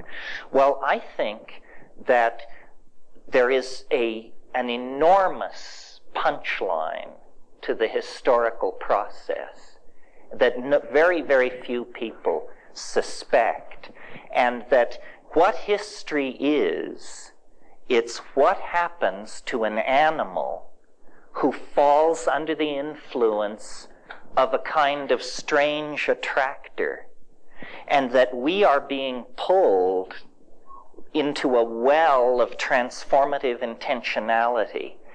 History is not pushed by the casuistry of war, migration, imperial dynastic families and stuff like that. History is pulled toward an unimaginable something which is continuously trying to mirror itself in us.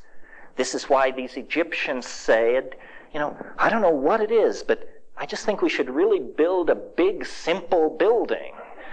They say, I don't know why, but I'm going to enslave 50,000 people and do it, and don't ask me why. And this is the same force that reared Chartres Cathedral. This is the same force that created the space shuttle. We are in a relationship to an unseen something which we keep trying to image with our mythologies, our religions, our technologies, our epiphanies. And I think that it's not so far away, that it isn't 10,000 years in the future. It is sometime in the next 50 years. And that this is what history was for. You see, history is an incredibly peculiar and brief phenomenon. I mean, viewed from the point of view of biology, it's less time than it takes for a new species to emerge. I mean, let's call history 25,000 years. You know, in frame 1, you're chipping flint. In frame 2, you're hurling an instrument toward Alpha Centauri. Like that, this happened. Well, what's happening? It's that mind itself is being pulled out of this creature, and it's being given hands and languages and symbolic systems in order to image the unspeakable. The unspeakable, I call it the transcendental object at the end of time. It casts, and it's in another dimension. It's in a kind of super space. And what it casts into history is the enormous shadow of its immanence. This is what straight people call God. This is what all these visionaries are raving about. It's that when you sink beneath the surface of ordinary causality and mundane ho-humism, what you discover is this enormous transcendental object, which you could call it, you know, the Sacred Heart of Jesus, or the flying saucer, or the Philosopher's Stone. It's all of those things, and much, much more. It's not only stranger than you suppose, it's stranger than you can suppose. And it has called us out of animal organization over a 25,000 year period. We hang in the balance, and then we meet it. And we're going to meet it. That's the light at the end of that birth canal of transcendence that I referred to. And now I see that our song is sung, our time is done. Thank you very, very much for turning in.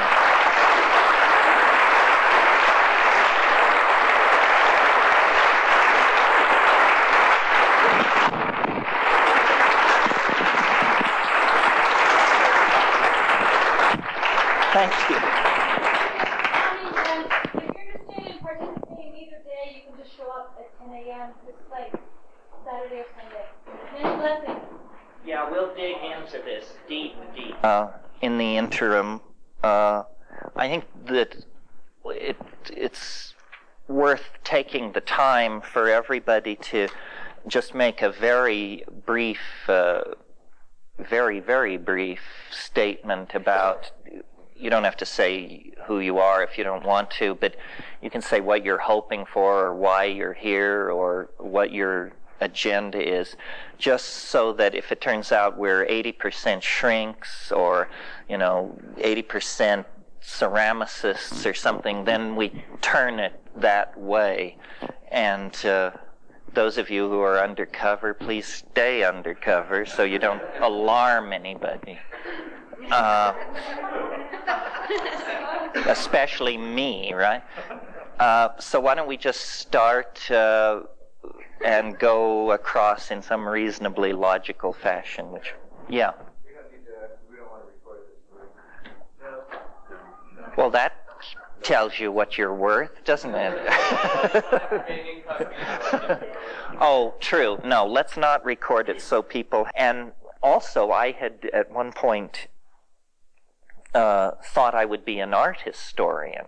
That was one of my real obsessions. So I had enough art history to be trained in, recognizing the evolution of motifs, how one artist passes on techniques and conceits to his students or his imitators, and all this art historical stuff. And I also had been very interested in Jung. And none of this seemed to explain the content of the psychedelic experience. I would get in there and say, well, how come I'm not seeing A, archetypes, and B, things which somebody else, I don't know, Dali, Ensor, Caravaggio, Bosch, somebody should have seen this stuff and gotten it down. And there didn't seem to be a trail through the history of Western art of the presence of this dimension. So then I thought, wow, is it that nobody knew about all this? I mean, Bosch would have given his right arm for a sheet of blotter, I would think.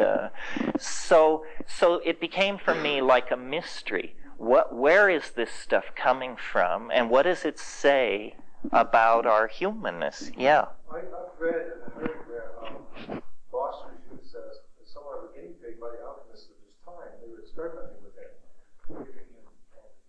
Well, there's a lot of ink been spilled over Bosch because he is such a startlingly radical painter in the context of his time. Many of his conceits were picked up after his life. Peter Bruegel the Elder being the foremost exponent of it. He may have been an alchemical guinea pig. Fraser, I think, wrote a book called Millennium of Hieronymus Bosch, in which he wanted to suggest that maybe datura use, that there was a cult called the Brotherhood of the Free Spirit, which practiced ritual nudity, which begins to sound something like the orgies we talked about last night. It was a cult of printers. And it may be that the Garden of Earthly Delights was actually painted as an altarpiece for a congregation of the Brotherhood of the Free Spirit. But this is all pretty murky stuff. It's hard to get back to Bosch. He didn't leave any written records. We have his birth is recorded in the parish church of the village where he was born. We know he was born sometime around 1450, died in 1516, but the details are pretty murky. Well, not to belabor Bosch. So what I thought would be a reasonable way to do this morning is to take the most extreme psychedelic case and experience and describe it and talk about it a little, and then see what issues that raises. Because my experience with this stuff has led me to the conclusion that, in a way, it's to be thought of, this other dimension, is to be thought of like a mandala, and different psychedelic compounds and generously different kinds of yoga and different kinds of techniques of all sorts land you in different parts of this mandala, but that what you're always trying to do is get to the center of the mandala. And it's simply my bias, my opinion, but I think the center of the mandala is probably the DMT experience, for a number of reasons. And so I thought it would be interesting to talk about it this morning. First, let me talk about it physically. DMT is an indole hallucinogen, a tryptamine, and it's produced endogenously in the human brain. This is very interesting. Very few psychedelic compounds are produced in the human brain. We don't know what DMT is doing there, but it means essentially that we all are subject to arrest on a technicality because we all are holding a Schedule I drug. It's sort of the ultimate catch-22, where if all else fails, they just say, well, you were holding anyway. The interesting thing about another interesting thing about it is that it's incredibly rapid in its onset and in its disappearance. The whole trip lasts about 15 minutes. This makes it a tremendous tool with which to challenge the critics of our position. Because if somebody wants to rise up in righteous wrath and condemn psychedelics, then you say, well, you have tried them, haven't you? And of course, they never have. It's like scientific denunciations of astrology. I mean, scientists love to denounce astrology, but find one who can cast a natal horoscope and I'll give you a hen's tooth.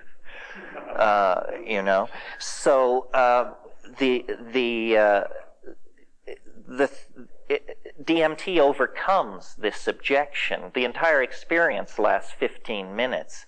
So you say to the critic, you know, you're not going to experience it, and yet you're going to carry on a pogrom against it. You won't invest 15 minutes to checking out what this is about. You know, what kind of scientist are you? So it has that social efficacy. Now, the fact that it is the strongest of all hallucinogens, at least if there are ones stronger, please keep them away from me. I mean, I don't think anybody needs to get higher than that. I certainly don't. I mean, I've at times come out of those places and said, this stuff is illegal. You know, it breaks cosmic law. Of course, then Tim Leary told me that cosmic laws are only local ordinances anyway, so it didn't really matter. Okay. Well, good question. Yes, it's the commonest of all hallucinogens in nature. It occurs in many grasses, Phalaris tuberosa, Phalaris arundinacea. It occurs in a number of leguminous plants, probably the most spectacular being Anodonanthera peregrina, this huge tropical locust-like tree from which the snuff called Niopa or Ipina is made. That's a tough way to get your DMT, let me tell you, because there's so much cellulose and other crap and corruption in the mix that you have to do like a tablespoon up each nostril. And the technique is you get a bamboo tube or a hollow tube about this long, and you pour in this tablespoon of this stuff, and then you squat down on your haunches and you get a friend and you put the tube up your nostril, and then the friend blows with the full force of his breath, blows this stuff into your head. Well, you fall, it's like being hit in the face with a 2x4. I mean, it's like you think he kicked you, and you fall over backwards, you scream, you salivate, you get back up on your haunches, and by this time he has refilled the tube for the other nostril. So, and then after,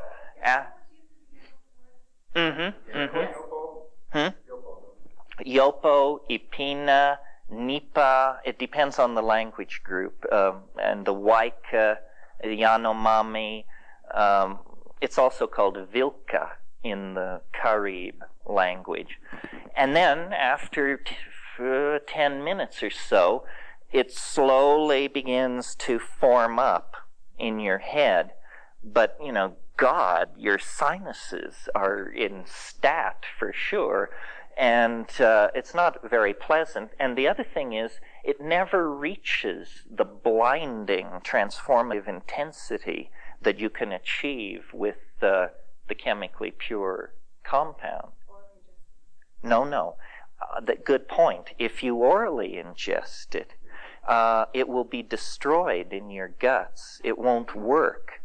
The Amazon Indians have encountered this problem and created a very sophisticated pharmacological strategy for dealing with this. You've all heard of ayahuasca. Ayahuasca is DMT from one plant combined with another plant which contains a chemical which is called an MAO inhibitor. MAO is monoamine oxidase, and your gut is full of MAO, and its job is to take monoamines, small molecules and oxidize them into a harmless byproduct, usually indole acetic acid, which can be shunted to the bladder. Well, when you take DMT orally, these monoamines these monoamine oxidase compounds just grab onto it and destroy it. But if you take an MAO inhibitor with it, and harmine, which occurs in Banisteriopsis caapi, is an MAO inhibitor, then, lo and behold, it isn't destroyed in your gut. Instead, it passes into the bloodstream, it passes through the blood-brain barrier, which is a very tight chemical filter that keeps the brain from being exposed to toxic materials, but these drugs can cross that barrier. And then what the ayahuasca experience really is a slow-release DMT trip that instead of taking 5 minutes, takes about 2.5 hours. And if you really know your psychedelics and your breath control techniques on ayahuasca, over an hour or so, you can work yourself to a place where you say, Lordy me, it looks just like a DMT flash. And it does, but you've had to do some hard climbing to get there. With DMT itself, once you push the start button, there's no stopping it. And I think it's worth describing it. How many people have had this experience? Well, so they can somewhat anchor it. It's very subjective, obviously, but I will describe what happens to me, and then we can work out from there. One point that I want to make about these things is that the great strength of the psychedelic possibility is it's democratic. You know, it isn't that people of great spiritual advancement attain these states, or people who have studied under some lineage. It's truly available to everyone.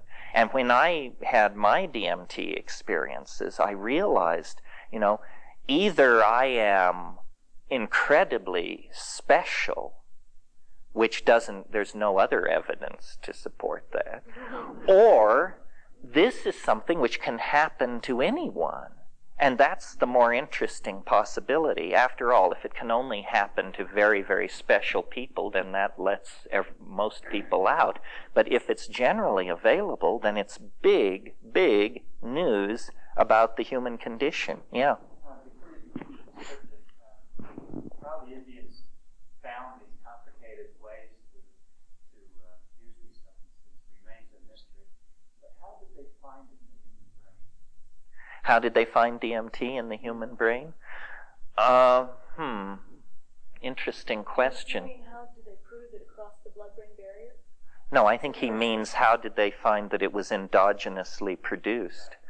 Well, I think they were studying, the group that did this was at the University of Louisiana, Christian and his group, and they were studying fast reactions in the brain. And for fast reactions, you have to look at chemicals that can go through some kind of cycle of structural change and return to their 0 point very, very quickly. Their original thought was that DMT mediated attention. I mean, I'm talking to you right now. Suppose there were a loud noise over here. We would all immediately project our mind onto the source of the sound. They thought that that was a neurological function mediated by DMT. Could be, I'm not sure. I suspect it has more to do with the chemistry of dreaming. Once they discovered DMT and began to track it, they discovered that there was a circadian rhythm, means a daily rhythm, in its production in the human organism, and that it reaches its greatest concentration in the brain around 3:30 a.m. in most people. Well, this is when the deep dreaming and the high REM states are really chugging. And I suspect, I mean, lucid dreamers may want to argue with this, but I suspect that every night we go deeper places than we can ever speak of. That ordinary dreams are right on the surface of consciousness. Big lucid dreams are an inch deeper. But I think we go 100 feet down every night into places where you cannot say anything about it. Yeah. I wanted to ask you about availability of DMT and for people who can't get yahe, and I heard you talk about the excretion. Let's make that perspiration. Well, it's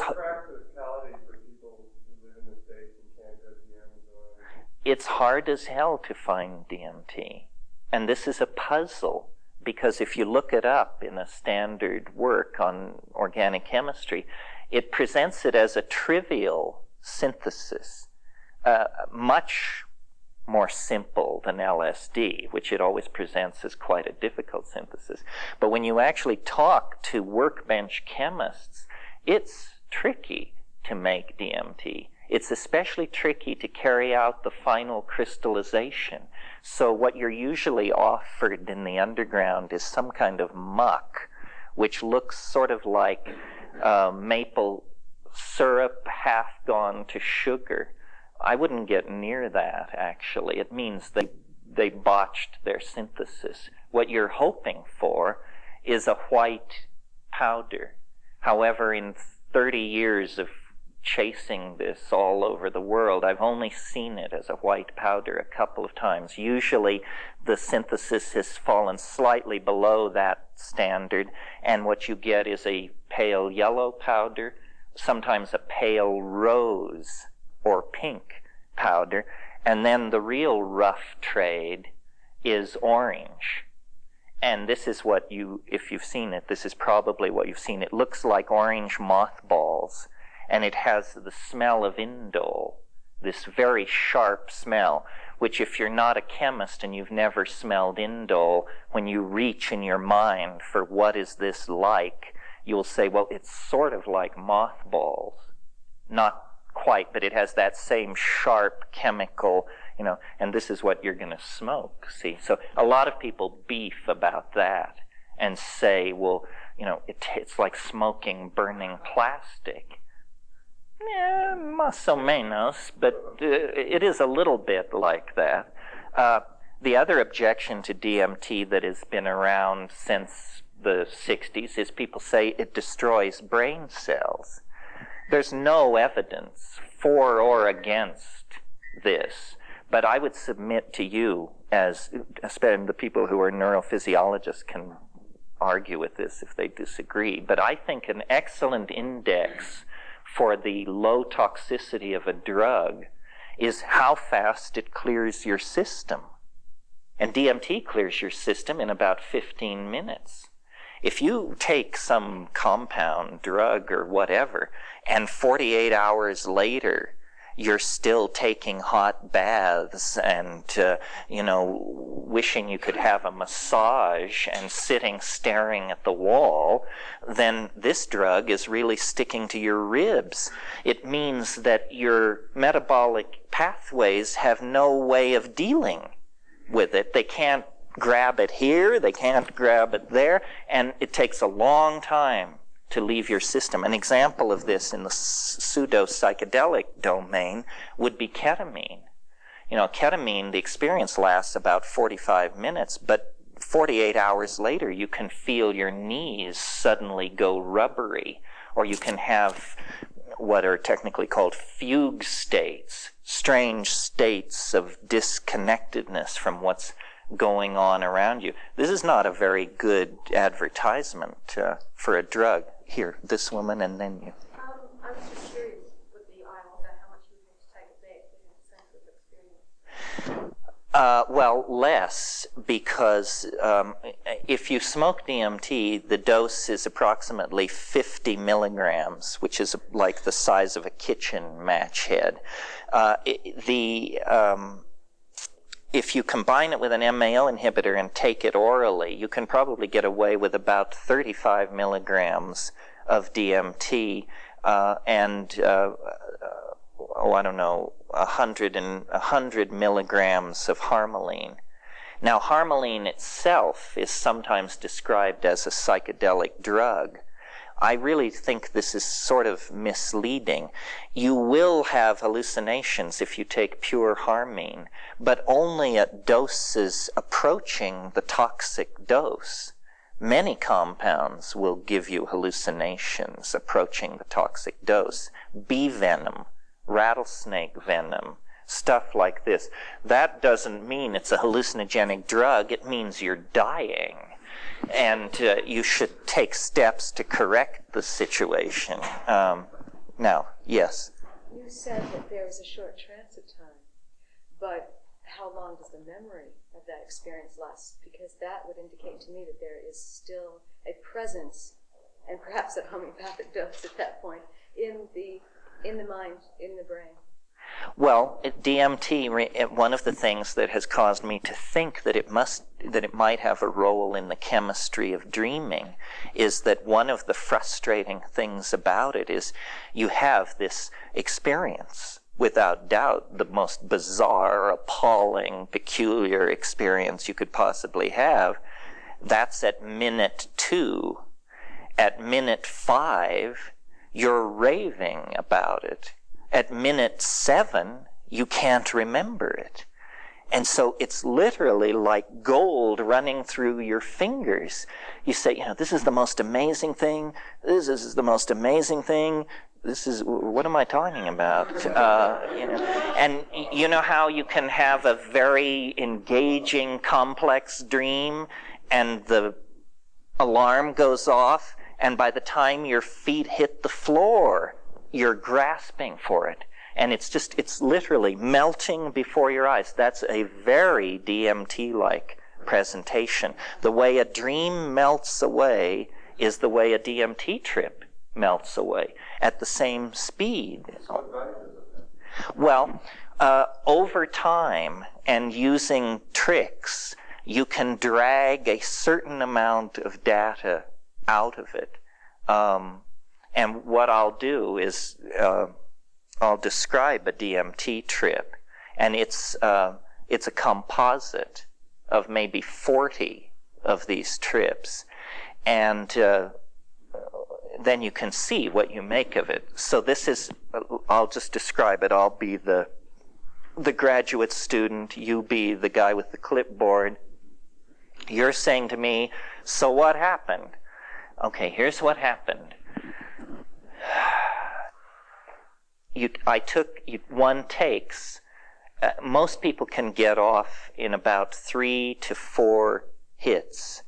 Now there's a trick to it. Hash smokers are greatly favored in this endeavor because you really need leather lungs for this. The great problem is that people will cough or not be able to hold it in. You take 2 hits in a situation where your clothes have been loosened and you can just flop backward when you need to. You take 2 hits. Now, many people miss the point because after 2 hits, you feel completely peculiar. You feel as though your body is undergoing some strange kind of anesthesia. All the air has been pumped out of the room. This is the visual acuity thing I talked about last night. The colors jump up. The edges sharpen. And at that point, people say, whoa, wow, it's really coming on strong. And then what you have to do is you have to take one more enormous hit. And this separates the intrepid from the casual, believe me. Because most people, and the facilitator doesn't want to lean on the person. You say, damn it, take the 3rd hit. And saying, no, I feel completely weird. Say, I know you feel weird, but take the 3rd hit. Well, if you can coax somebody into that, then what happens is you close your eyes and you see the ordinary warm brown closed eyelid scenario. And then these colors begin racing together, and it forms this mandalic, floral, slowly rotating thing, which I call the chrysanthemum. This is a place in the trip that you want to see as you go by it. The chrysanthemum forms, and you watch it for like 15 seconds. If it doesn't give way, then you didn't do enough. You have to do more. One more hit usually will do it. Well, then what happens is it like physically propels you through this chrysanthemum-like thing, and there's a sound like a saran wrap bread wrapper being crumpled up and thrown away, you know, that crackle. A friend of mine says, this is your radio intellecty leaving through the anterior fontanelle at the top of your head. I don't know what it is, but it's something is being... Yeah, right, that's what it is. And then there's this very defined sense of bursting through something, a membrane. And on the other side, and this is now, remember, my experience, on the other side, as you break through, there's a cheer. There's a whole bunch of entities waiting on the other side. And they, you know that Pink Floyd song, The Gnomes Have Learned a New Way to Say Hooray? Well, it's that place. It's those gnomes.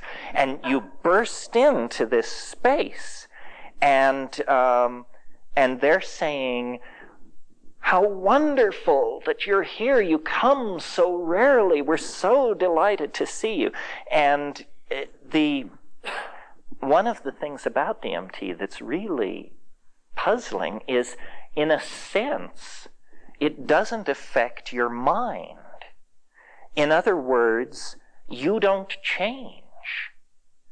For instance, if you take ketamine, the first thing you notice, the very first thing you notice before the trip hits, is you notice that you no longer are anxious about having taken ketamine. You just sort of, anxiety leaves you. That means it's affecting your mind. It's doing something to the judgmental machinery. DMT doesn't lay a hand on the judgmental machinery. You break through into that space exactly who you were before breaking through. And the usual reaction of most people is something like, you know, and you think, God, heartbeat, normal. Pulse, normal. Everything's normal. Yeah, everything's normal. Oh, God. Because these things are there, and they're hammering at you, and they come forward. They're like jeweled, self-dribbling basketballs. And there are many of them, and they come pounding toward you, and they will stop in front of you and vibrate, but then they do a very disconcerting thing, which is they jump into your body. They jump into your body, and then they jump back out again. And the whole thing is going on in this very high-speed mode where you're being presented with thousands of details per second, and you can't get a hold on, you say, you know, my God, what's happening?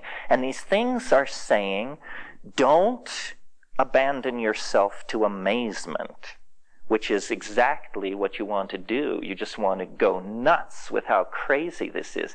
They say, don't do that. Don't do that. Pay attention. Pay attention to what we're doing. Well, what are they doing? Well, what they're doing is they're making objects with their voices. They're singing structures into existence. These things are, and what they will do is they'll come toward you, and then, and you have to understand, they don't have arms, so we're kind of downloading this into a lower dimension to even describe it. But what they do is they offer things to you. Say, look at this, look at this. And as your attention goes toward these objects, you realize that what you're being shown is impossible. It's impossible. It's not simply intricate, beautiful, and hard to manufacture. It's impossible to make these things. The nearest analogy would be to the Fabergé eggs or something like that. But these things are like the toys that are scattered around the nursery inside a UFO or something. Celestial toys. And they are, the toys themselves appear to be somehow alive.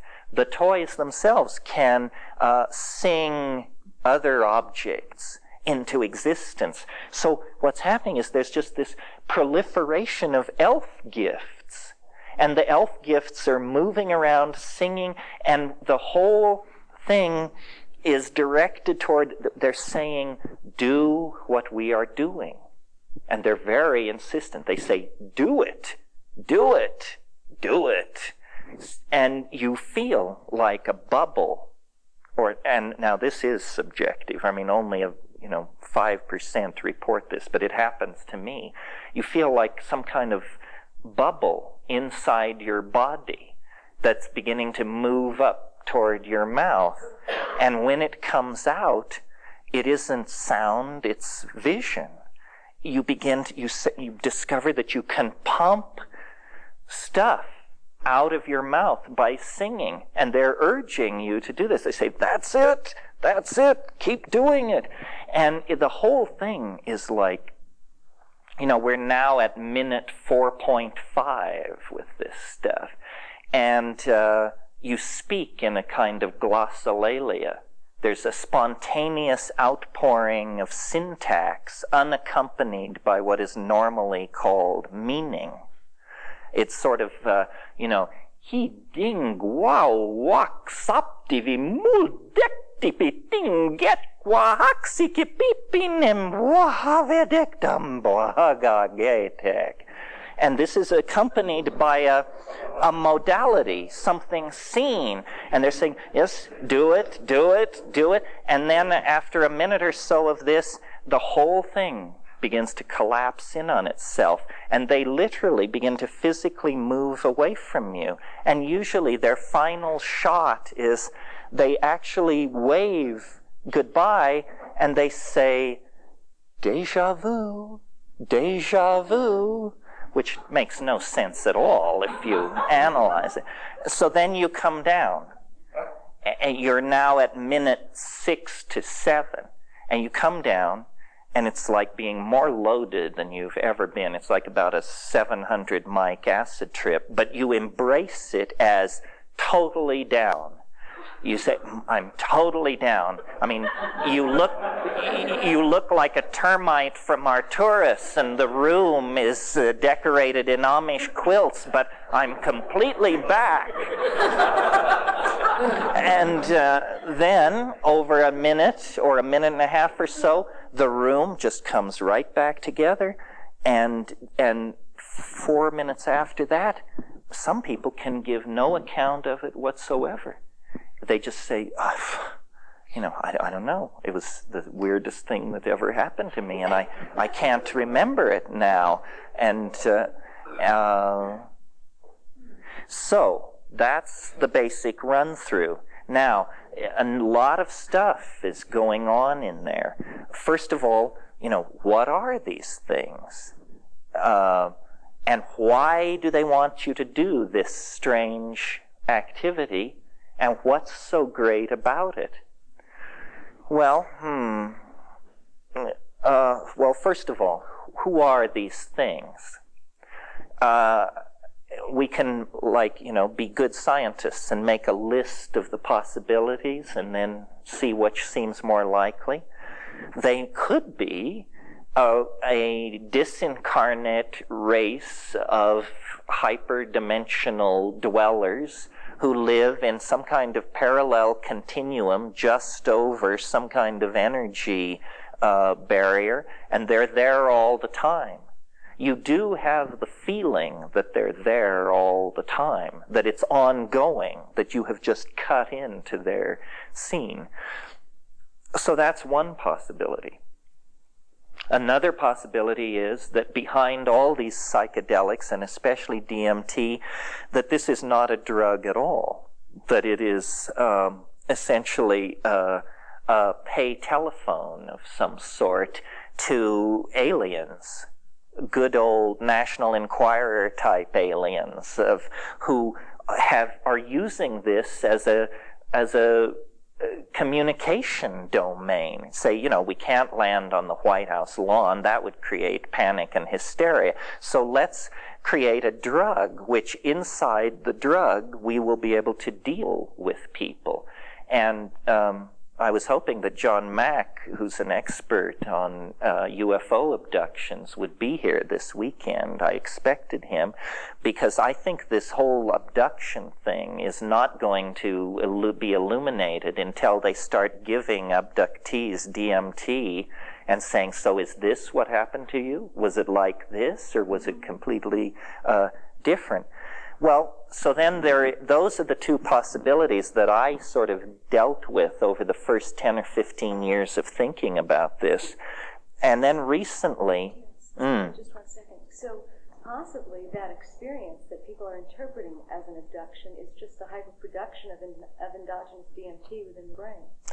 It could be. What puzzles me is that the abduction thing is so non-psychedelic. It's so cut and dried, and all this anal examination stuff with strange machinery, there's nothing comparable to that, I'm happy to report to you, going on in the DMT thing. But it may be, you see, the way their filter explains what they've done. Well, I'd be interested in looking at the possibility that DMT under normal or abnormal conditions could be sequestered in the human brain, and then some unusual stimulus or stress could cause it to suddenly be dumped. And yeah. I want to share that there have been some migraines that I've had where, you know, what you just described about the colors coming in and the chrysanthemum happened, and it's been so fascinating. I've completely forgotten about the pain about it and just watched it for hours. Well, until I guess I fell asleep, but it sort of struck a note, and I was always under a lot of stress when I got the headache in the first place, and there seemed to be a lot of brain things going on with the migraine in the first place. So I'm wondering if that... Yeah, that's an interesting possibility. I also have migraines, or the kind called cluster headaches.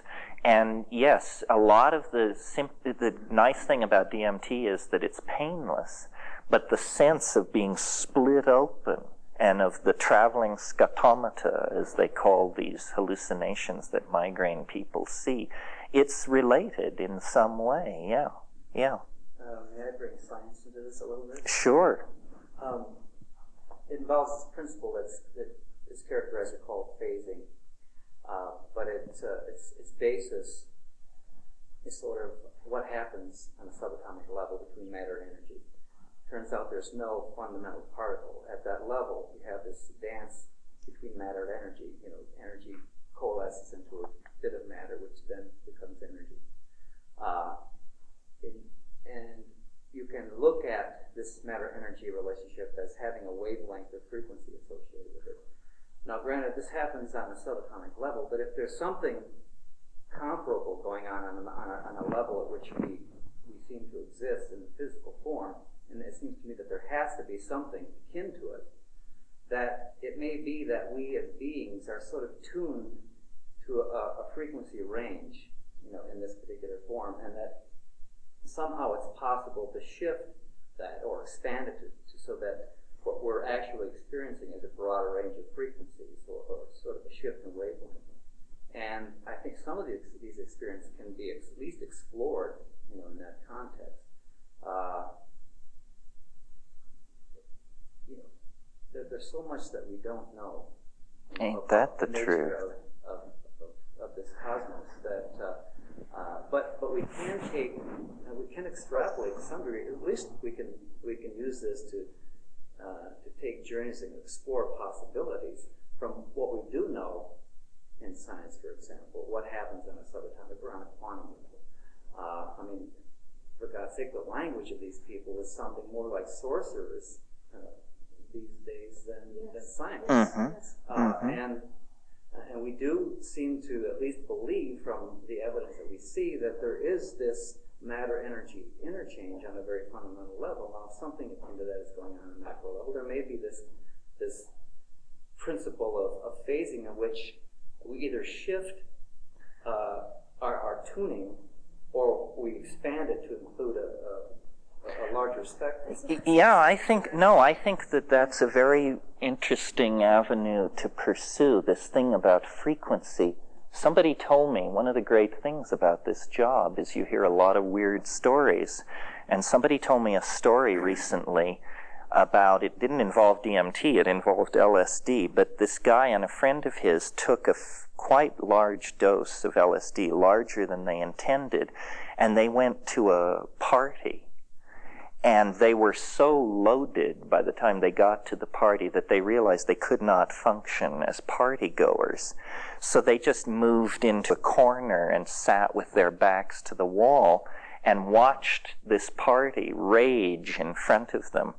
And after about 20 minutes of sitting there, they both simultaneously noticed, it was a dance party, noticed that the music was sounding really strange and everybody was moving very slowly.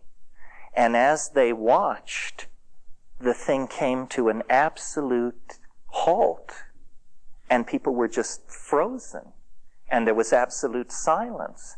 And at that point, the door at the other end of the room swung open and an elf entered the room and moved among all these frozen people and then left by the door he came in. And they both saw this, and they said that they could tell that it was, that the people in the room didn't know it happened because for them it occupied a microsecond. But this thing that was, in Carlos Castaneda, who God knows is not the world's most reliable reporter on these things, nevertheless, there is this thing about stopping the world. So maybe it's something like that there is, as you suggest, a frequency phase. Yeah.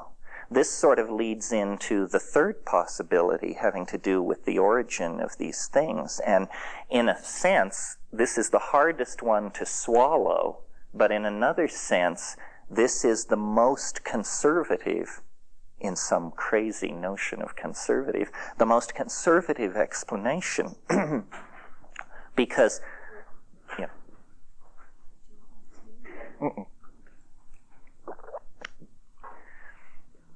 Because we have no evidence other than the tabloids that this world is being visited by friendly visitors from Zenebel-Ganubi or Zeta Reticuli or the Pleiades or anywhere else. I mean, to my mind, the evidence that this is happening is vanishingly small and totally underwhelming. The other possibility that there's some kind of parallel dimension in which these things exist is also somewhat poorly supported. If we're talking about something which thinks, something which can communicate, something which is intelligent, then we should look to ourselves as the source of it, because we are the only intelligent communicating things we know within a certain narrow definition of these things. So that it's occurred to me with greater and greater force, and largely prompted by giving DMT occasionally to Tibetans and Amazonian shamans. And when you say to them, to the shamans in the Amazon, when you say to them, what is happening with this stuff? And what are those little things in there? They say, oh, well, those are ancestor spirits. Didn't you know? Haven't you heard? Shamanism is about doing healing through the intercession of ancestor spirits. You say, ancestor spirits. Let's get this straight. Dead people is what you're talking about, right? These are dead people. And, maybe because I was raised Catholic, I resisted this, grim death. But I'm beginning to think that what you actually break into in that place is something that we might call an ecology of souls.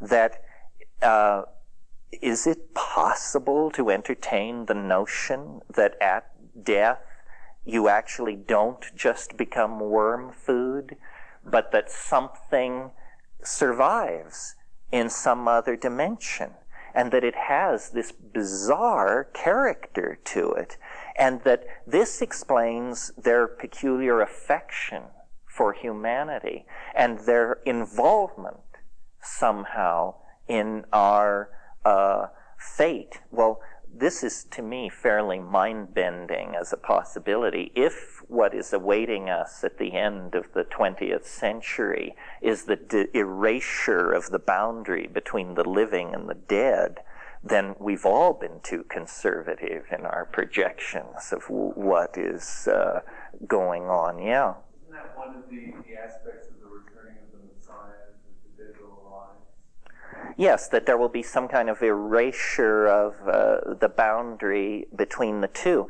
Well, once I had this idea, I mentioned my Jungian and art historical proclivities, and so that means you always look back through tradition and folklore to try and find something analogous to this. Well, there ain't much, but there is one area that seems suggestive to me, and that is, as you all know, the Irish are a fairy-haunted race. They're also an intoxication-obsessed race, at least in stereotype. Well, it turns out that you probably all are familiar with the notion of purgatory. Purgatory is the place where you have to spend a lot of time before you get to heaven if you're not bad enough to go to hell. So you put in a few calculiochasms of eternity in purgatory, and then you get let into heaven. Well, I had always assumed that this dogma, I don't know, I hadn't really thought about it. I just sort of assumed it arose with early Christianity. But when I began looking into this, I discovered that the idea of purgatory was invented by St. Patrick. And it was invented specifically to convert the pagan Irish, because the pagan Irish believed in the land of Fae. They believed there was this nearby dimension full of the souls of the dead surrounding us all the time, and that certain people with the gift of second sight could see this. So Patrick just said to them, no, that isn't it. It's purgatory, and was able to push that on them so successfully that a later church council adopted it as general dogma for the church to use in converting the pagan Slavs as well. So it's an idea of a nearby dimension inhabited by disincarnate souls that is apparently very old, but very alien to our tradition, yeah. There is another notion that comes from quantum physics. I mean, it's going to be a gross oversimplification, but it's kind of related, and it has to do with the quantum wave function, which is really kind of a dual wave. It has two parts to it. One part, and they both have a temporal or time-related aspect to them.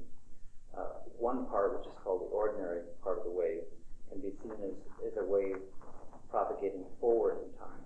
And the other half of the wave, which is called the complex conjugate, can be seen as propagating backward in time from some future state, some past state, some future state, emitting waves which at some point interact and produce what is perceived or experienced as the present state, which is really a dynamic process in itself. There is no absolute present, because as soon as you get out of the mouth, it's past.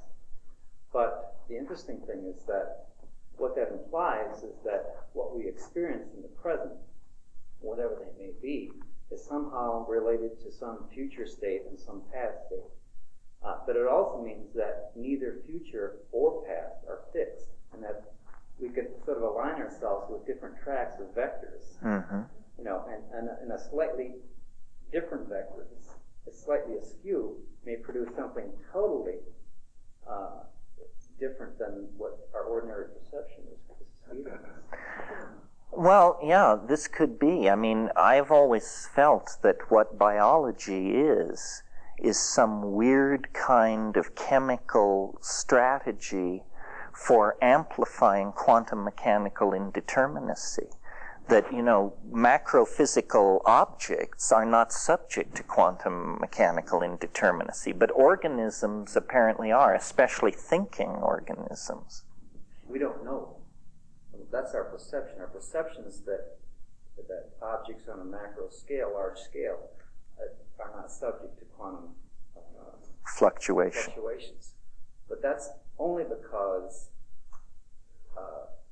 of this probability wave in some sense, in that if there's a most probable state, and if we happen to exist in that our perception is that it's more fixed, that there is no indeterminacy, it obeys certain laws that are rather linear in nature. But we really don't know. What you're sort of saying is that natural laws only apply some of the time, which gives them a curious status as laws in that case. Well, that's sort of broadening the notion of relativity. I mean, what happens in a black hole, for example? What is a singularity? It simply means that the laws that normally apply in everyday experience no longer are relevant. Well, one of the problems cosmology is meeting is that there are so many large black holes in the universe that you come up with, 10 high 6 singularities. That's a few more singularities than a good theory would tolerate, I would think. I mean, what kind of theory is it that hands you back 10 to the 9th singularities, which are exceptions to the theory? That's true, but a lot of that's based on assumptions that are stretches. Ain't that the truth? Language, again, it gets back to the psychedelic experience. It's this whole lower dimensional language slice thing that we seem to have to operate in order to describe an experience that just does not fit into that slice. Mm-hmm. We do our best to do it, and sometimes it comes across being very crude and naive. Sometimes we kind of get close to the mark, but it's difficult to know.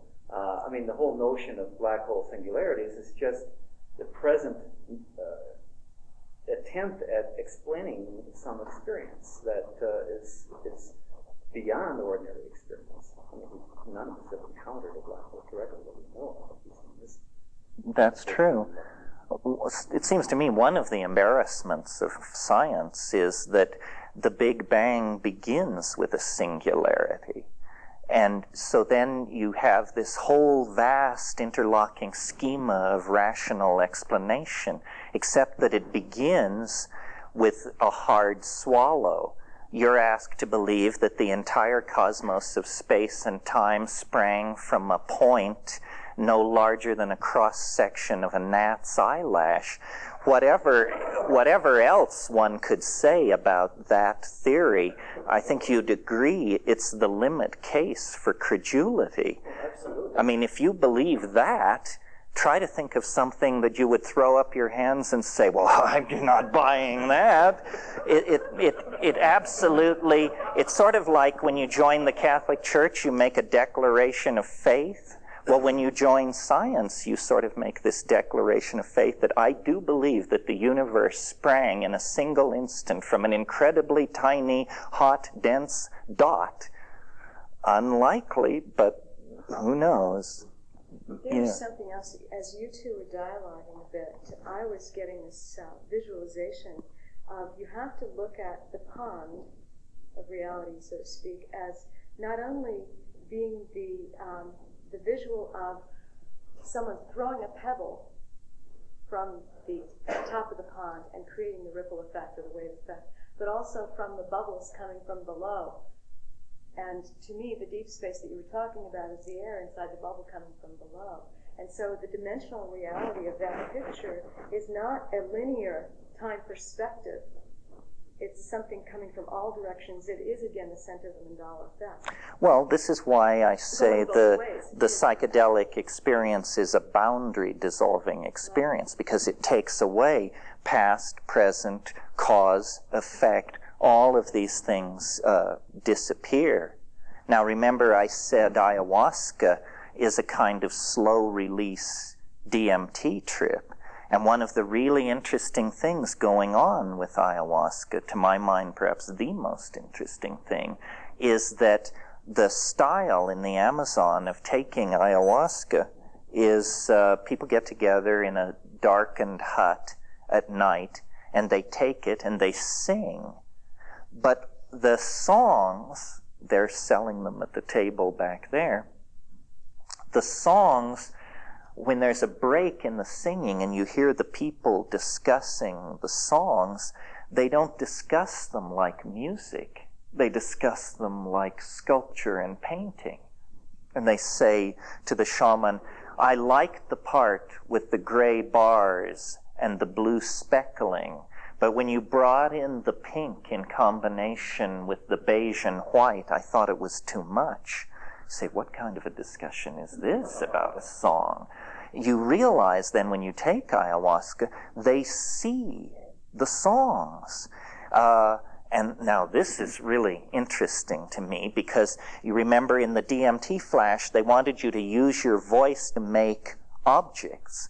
Well, then in the ayahuasca trance, you use your voice to control these colored modalities. And the whole thing is done that way. Well, so then what it must mean is that the neurophysiology of ayahuasca somehow allows for the ordinary signal processing, which is being shunted into the audio pathway in the brain, is instead being shunted into the optical pathway. This is what's called a synesthesia. These things have been fascinating for hundreds of years to people. But the synesthesia means that, sounds are seen. Well, now, is this anything other than a neurophysiological curiosity? Well, I maintain it is, because I think that a language which could be seen would be a kind of telepathic language. If you've thought much about telepathy, you might have naively assumed that telepathy is you hearing me think. That isn't what it is, I think. Telepathy is you seeing what I mean. And it's not something which happens dramatically. It is a function of eloquence. First you have the speaker who is boring you to death. Then you have the speaker who at least holds your attention. Then you have the speaker of whom it is said, she paints a picture. It means we're moving toward poetry. Well, it's possible to imagine a transformation of the neural processing of language. It may be a behavioral possibility. It may not even require a gene shift, where then we would see what we each mean. There's this persistent idea promulgated by Robert Graves in The White Goddess, among other people, that there was once what he calls an Ursprach, a primal language, so emotionally intense that to be in the presence of poetry declaimed in this language is to see the poetry. And that this is what the lost poetics of the High Paleolithic were about. And probably it was pharmacologically assisted, that you could gather people in the presence of a great bard or singer, and that person could then create telepathic modalities. And that telepathic modality, that richer, more unifying language, was the thing which was suppressing the formation of ego. The ego speaks and hears through sound. The superego projects images and is perceived as images. Now, it's very interesting, at least to me, that in the pineal gland, of ordinary human beings, there is a compound called adenosine, which, when analyzed in inorganic, or just in the normal nomenclature of organic chemistry, turns out to be a beta-carboline closely related to harmaline. Well, is it possible that we are as close as a one-gene mutation away from a shift that would switch our processing of audio input into the visual field, and that then we would cross over into a realm of beheld understanding, and that this is the evolutionary leap that we're trying to make, that it's in the body, not in the technology. In the body, there is actually going to be a one-gene click to another channel, and then we will be able to see what we mean. And I maintain that if you can see what somebody means, you are that person. Contrast it to ordinary communication. Ordinary communication is achieved through small mouth noises. As primates, we have a throat and voice box arrangement that allows us to produce small mouth noises for hours, if necessary. I'm the living proof of it. But it's not a very efficient mode of communication, because what happens is I have a thought. I look in a culturally sanctioned dictionary, which I have copied into my head. I translate the thought into an acoustical signal using my mouth, which moves across space, which enters your ears. You rush to your interior dictionary, and you construct my meaning out of your dictionary. Now notice that this process rests on a very shaky assumption. It rests on the assumption that your dictionary and my dictionary were published by the same folks in the same year. If your dictionary is different from mine, you will not correctly reconstruct my meaning, and we will have what we call misunderstanding. Notice how among us as a species, one of the most bring-down things you can say to somebody is, would you please explain to me what I just said? Because it means, oh boy, here comes trouble. Now you're going to find out that, people didn't understand you, they horribly misunderstood, and the communication is very provisional. The amount of noise in the circuit is huge. Well, then contrast this to I utter something, and it condenses as a sculpture in the air, and you and I then become its observers, and we rotate this syntactical object, and we look at it, we regard it from many points of view. This is not ambiguous, or it's certainly considerably less ambiguous than this reconstruction from interiorized dictionaries. So perhaps what all this is about is evolutionary pressure on our languages to become visual, and therefore to become more unified and less riddled with noise, which creates misunderstanding, which creates horrible social realities. Yeah. I'm just in the middle of reading a book called Holographic Universe. Oh, Michael Talbot's book. Uh-huh. He was talking about visual experience being about 50% based on meaning and addition internally to what's coming through visually. So it sounds like you still have a transmission problem, translation issue there.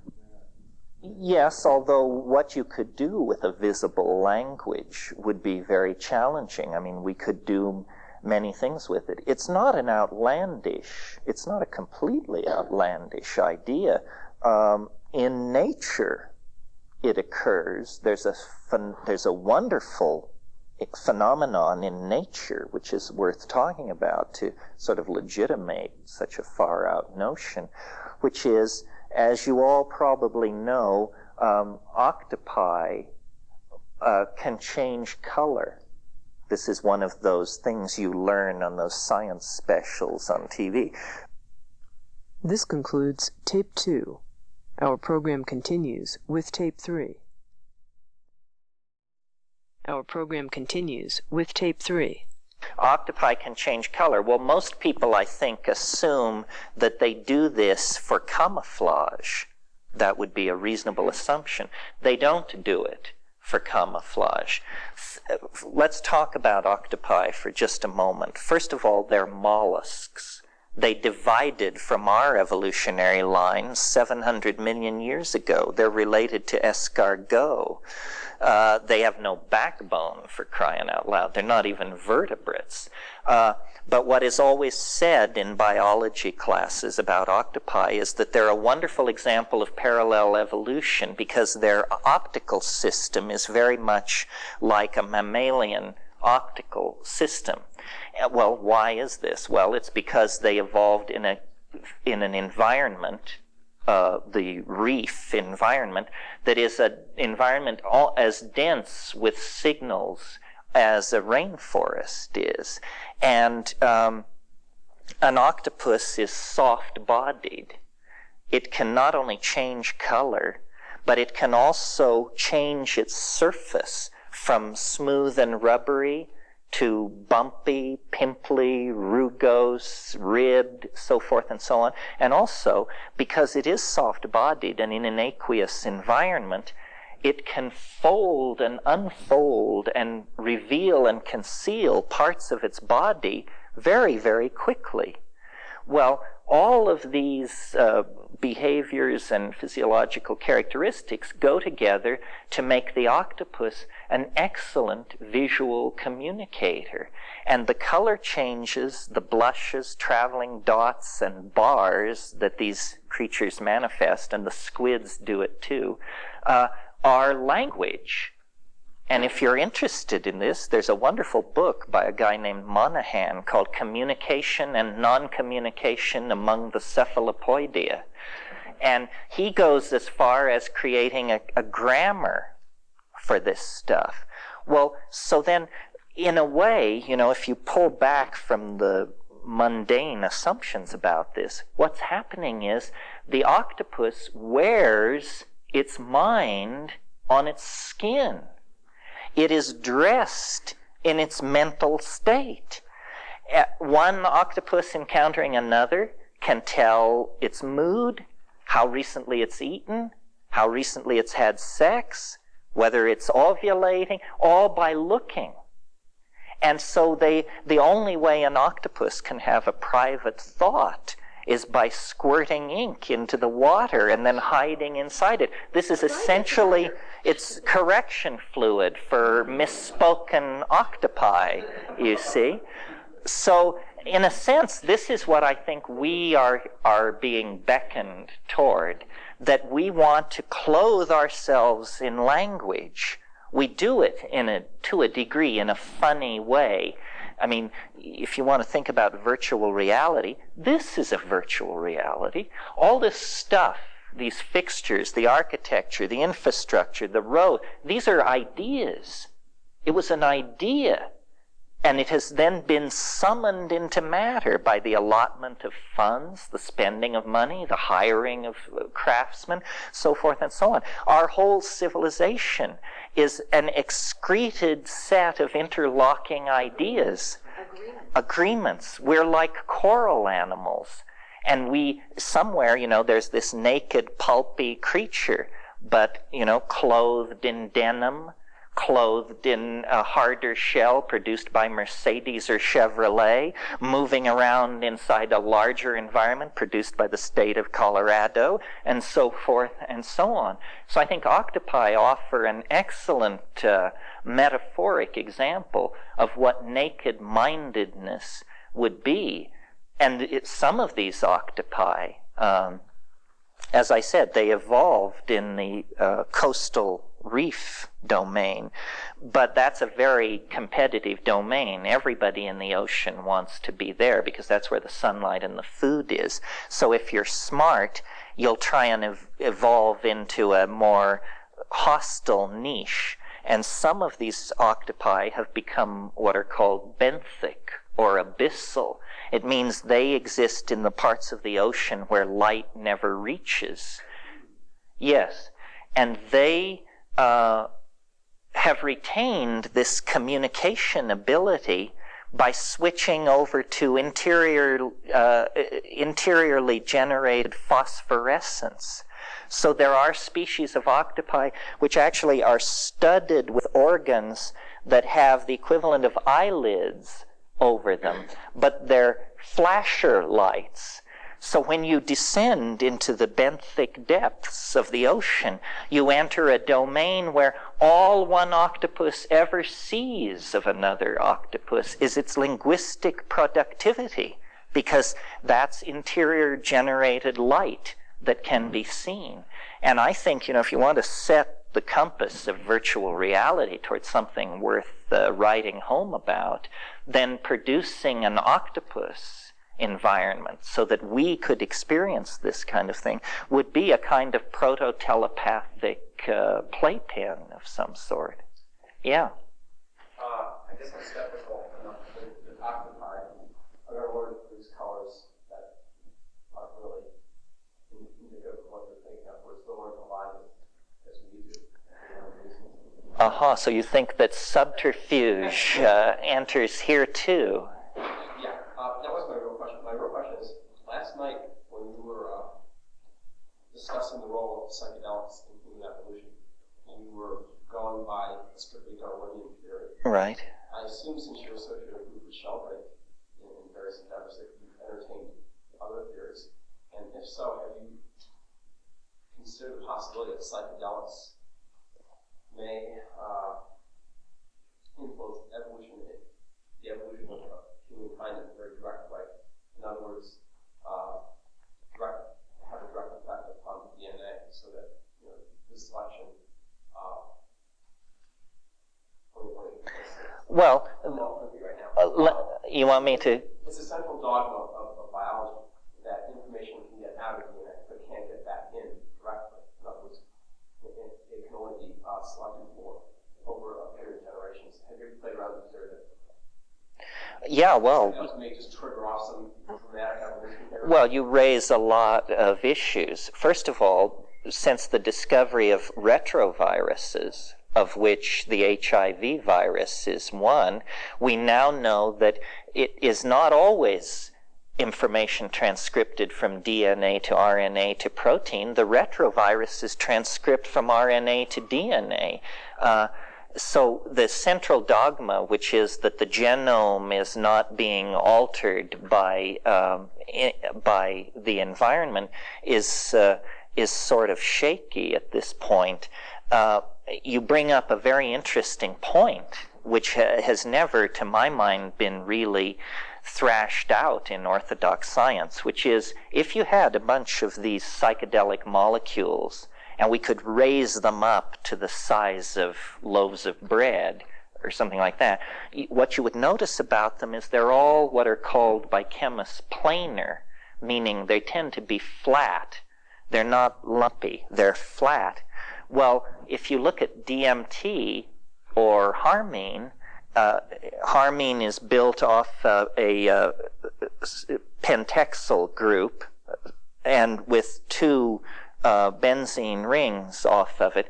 It is the perfect size to slip in between two nucleotides in DNA. It can actually bond into the DNA there. Now, many drugs do this. These drugs are called dimers. The usual problem with a dimer that will intercalate, this is the other term, intercalate, means slide between the rungs of the DNA, is it usually deforms the DNA. It like passes a bulge along it, and then transcription is difficult. But these indole hallucinogens can dimer with DNA without disrupting its structural integrity. This is why I believe that this is the source of the visions. That And, orthodox biologists just roll their eyes at this idea and say, well, now you've made a very common error here. You've confused genetic information with information. Don't you understand that genetic information is just a sequence of codons coding for protein? And, that has no relationship to your memory of Aunt Minnie's face. However, by being so unyielding on that point, they create a huge problem for their brothers and sisters across the hall who are trying to understand memory. Because the molecular theory of memory is a nightmare. Here's the problem. Every molecule in your body is changed every 5 to 7 years, depending on who you talk to, except neurons. The nerves are generally the nerves you're born with or the nerves you die with. But it's an absolute no-no to suggest that memory is lodged in the neurons.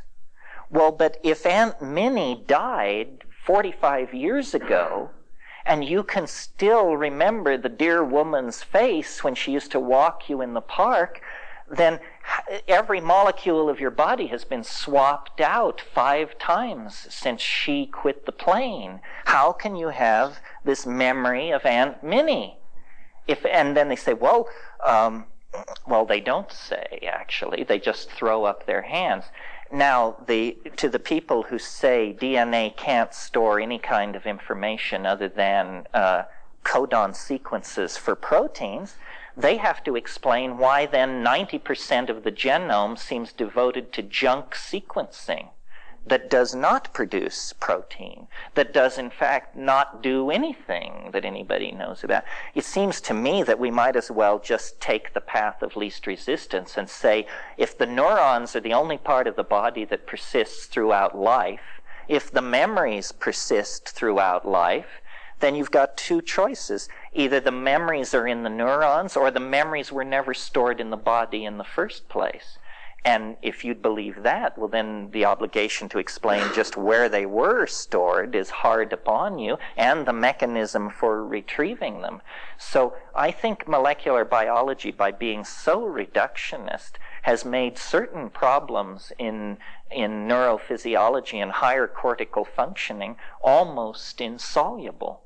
For years and years it was held that this was another one of these central dogmas of biology. It was held that information could move from the nucleus of the neuron to the synapse, but that there was no transport mechanism for moving any molecular species from the synapse back to the nucleus. So consequently, they said learning cannot take place in the nucleus of the neuron because the materials for learning, which would be present in the synapse, modifications through experience, there's no transport system.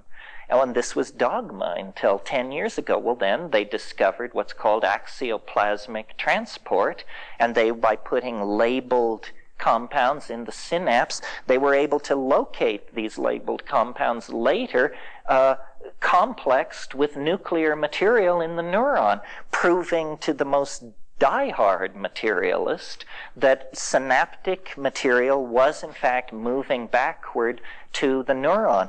So I think that there's much that isn't understood about how all this works. Something worth pointing out, science seeks closure and explanation, explanatory closure. My brother one time made a little aphorism, which I think says it all on this subject. He said to me once, actually on a mushroom trip, he said, have you ever noticed how as the sphere of understanding grows ever larger, necessarily the surface area of ignorance gets ever bigger? seems perfectly clear. You know, a simple-minded way of saying that is the bigger you build the bonfire, the more darkness you will reveal. Yeah. And also, any progress really comes from outside the context of the paradigm that's having the experience. I mean, it really, to my knowledge, almost everything that's really been advanced in any science or philosophy, it's really something that's come from outside the context of the paradigm. Yes, well, some of you have probably read Thomas Kuhn's book, The Structure of Scientific Revolutions, where he shows, you know, that it's never the way they tell it afterwards. The aftertelling is always about the primary insight, the careful experiment, the gathering of data, the correlation. Actually, it doesn't work like that at all. It's entirely psychic, piecemeal, ruled by synchronicity. One of the most interesting things, I'll tell this story and then we can go to lunch, because I think, you know, science has great pretensions about itself. I mean, it basically regards itself as a meta-theory.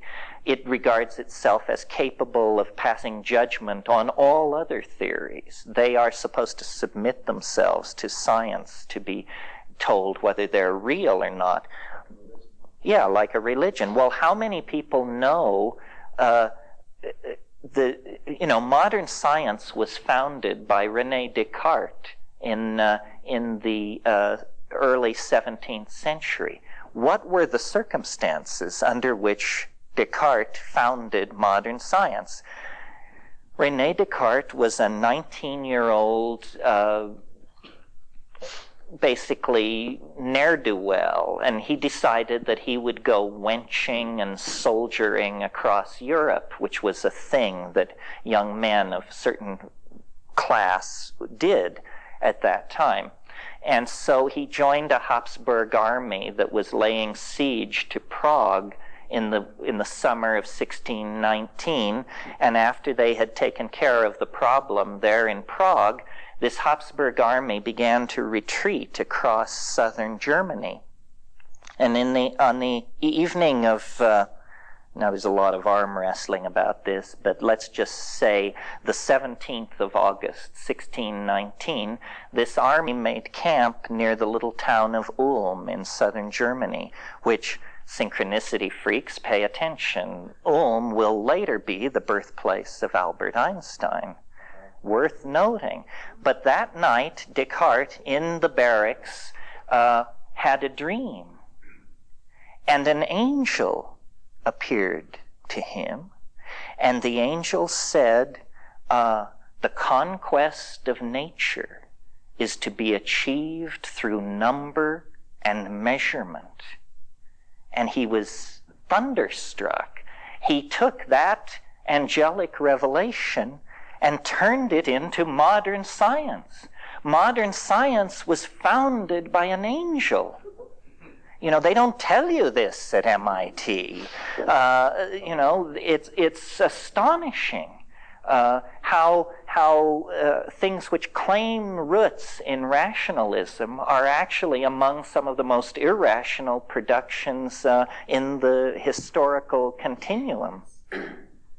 It appears that our development, our histories have always been created at the promptings of invisible voices.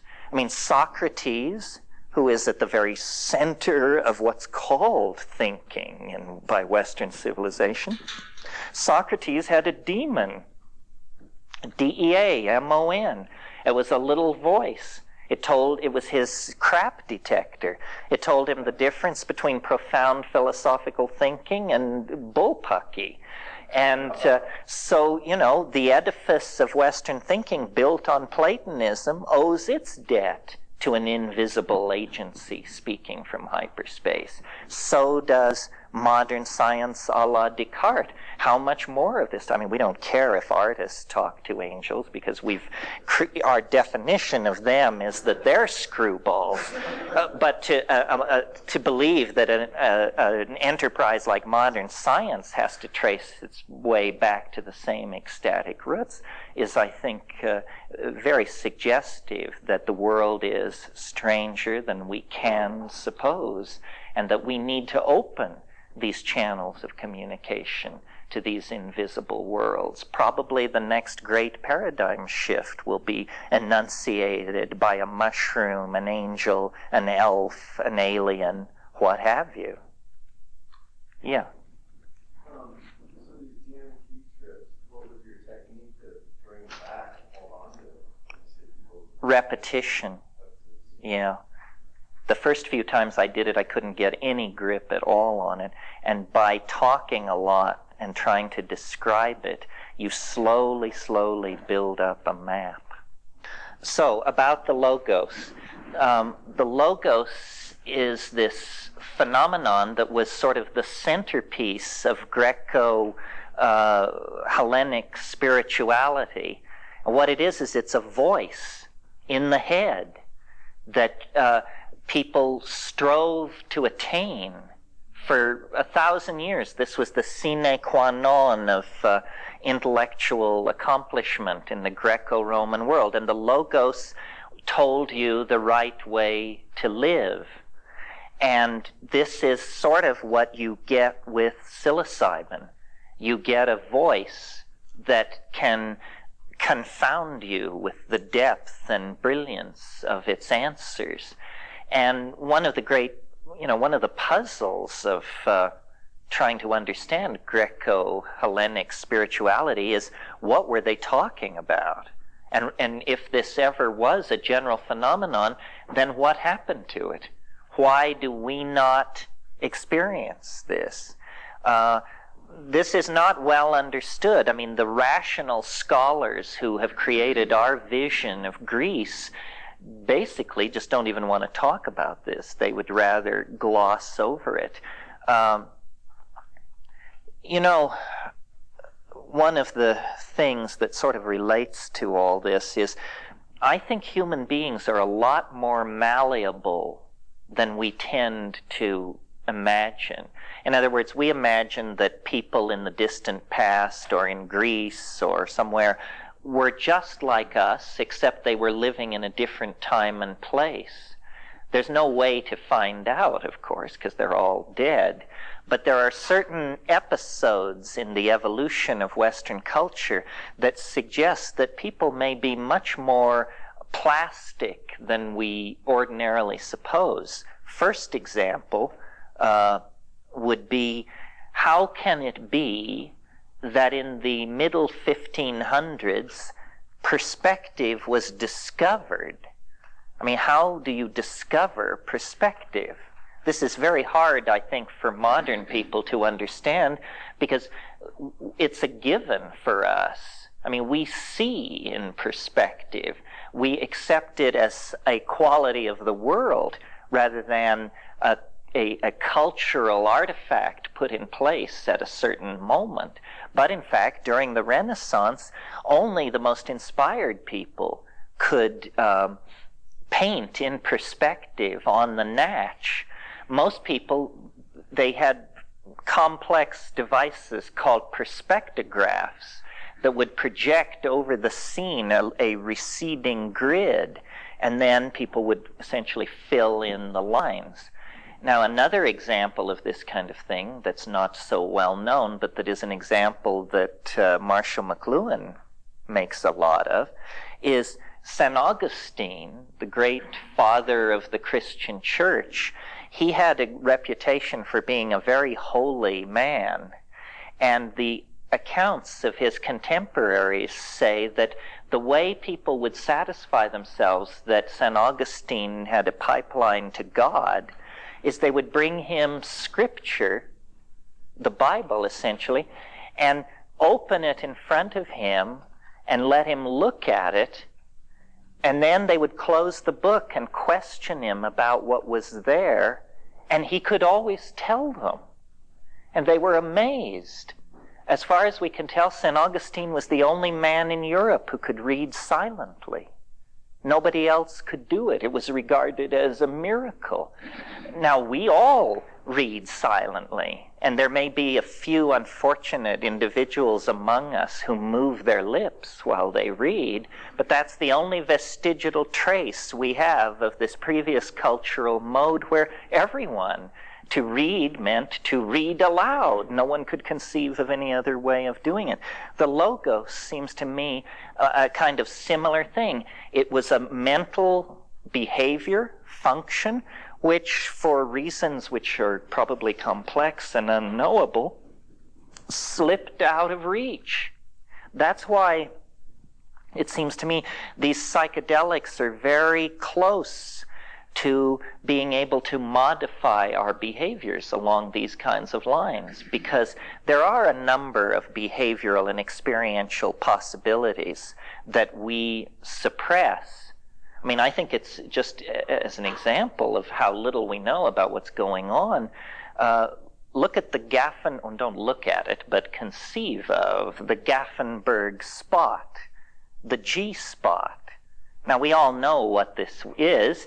Clearly, people were looking for it for a long, long time. How come they only discovered it 12 years ago? I mean, if something that major can be overlooked, then it's hard to imagine what might have been overlooked. I mean, that's pretty central into the project of being a human being. And apparently it was unknown until very, very recently. So, yes, the Logos was probably what I call the Gaian mind. And that at a certain point in cultural development, people just became so chuckle-headed that the Gaian mind just said, well, the hell with this. And then the voice fell silent. It fell silent right at around the time of the birth of Christ, right at the time of the shift of the zodiacal aeon, you know. Would you consider maybe giving us a phenomenological run-through like you did with the ayahuasca or the DMT vision, relative to how this, from your experience or people that you've talked to, just how this... how it works with psilocybin? Yeah, what you experience and the people you've talked to. Well, I mean, when I take psilocybin, I take it on an empty stomach. I don't fast or anything like that. I just don't eat for 6 hours. I don't call that fasting. And then I take it in silent darkness. That's number one, very important. The next thing is weigh the dose. You must weigh the dose, because 5 grams is what you want. And I've had over and over the experience of showing somebody what 5 grams is, and they're appalled. They say, my God, you can't be serious. I mean, I take a fifth that much, a fourth that much. Yeah, well, that's the problem. That's why you don't have elves in the attic and bats in the belfry like I do. You know? And so then you take it, and I take it on an empty stomach, and a lot of people don't like the taste. I don't really understand that. I just chew them up. I sit with them, and I chew them up. And then, Dried. None of this mixing in applesauce or any of that malarkey. I mean, what's that about? Well, I was just thinking versus fresh. Oh, well, fresh, 60 grams. 60 grams. Because there's more than there's a huge water loss there. And then it takes, people sometimes say it came on within 5 minutes, or it came on within 10 minutes. I don't know what that could possibly be about. First of all, it defies pharmacodynamics to imagine that it could come on that fast. For me, it comes on almost always at the 1 hour and 20-minute mark. I think it can come on sooner than that. I think I'm fairly resistant to these things. In the hour after I take it, I sit, I roll bombers, and I carry out what all good Catholics know as an examination of conscience. This means you think about all the bummers that you're afraid are going to jump out at you as soon as you get loaded.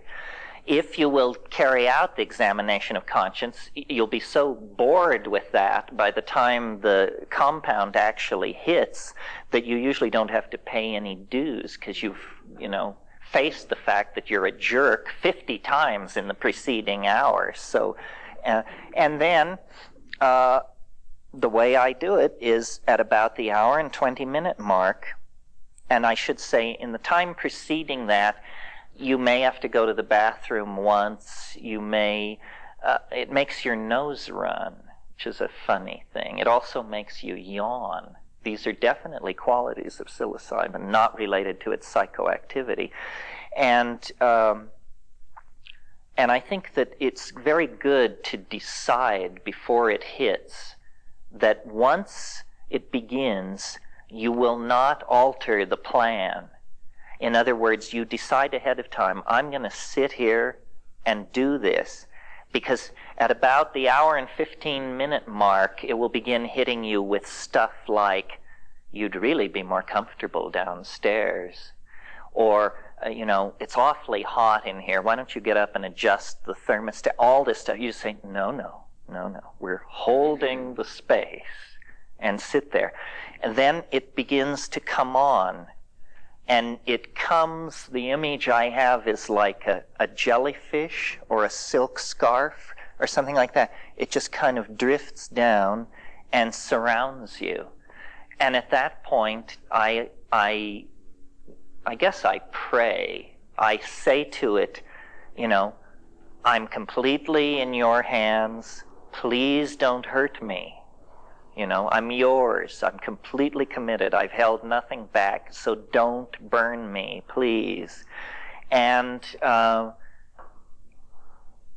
then there is a kind of, it's hard to describe, a kind of potential begins to build up. And you say, the rush hasn't begun, but you can almost close your eyes and see millions of little psilocybin molecules elbowing serotonin molecules out of the way and fitting themselves into the receptor site, and the electron spin resonance dynamics is beginning to shift, and the whole thing is about to take off.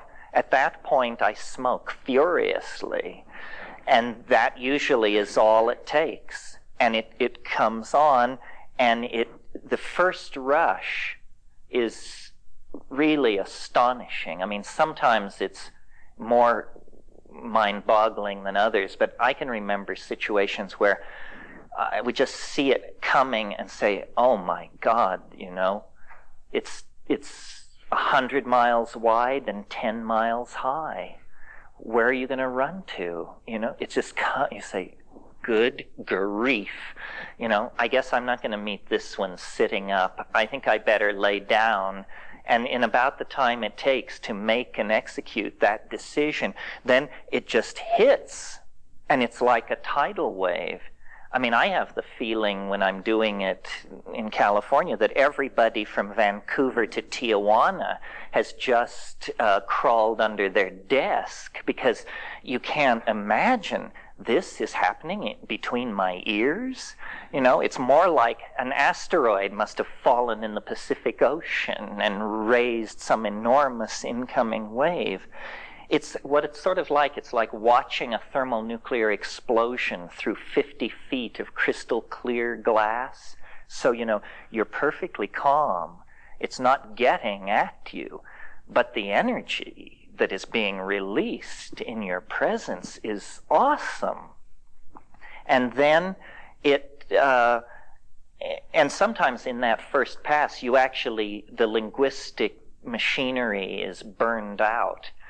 You've probably seen these scenes where they will test a hydrogen bomb, and they set up cameras a quarter mile from ground zero, a half mile, a mile, 2 miles, and then when they actually detonate the bomb, they get the view from the first camera, and then they switch to the second camera as the first camera is blown to bits and vaporized, and they keep pulling back as each successive instrument is destroyed.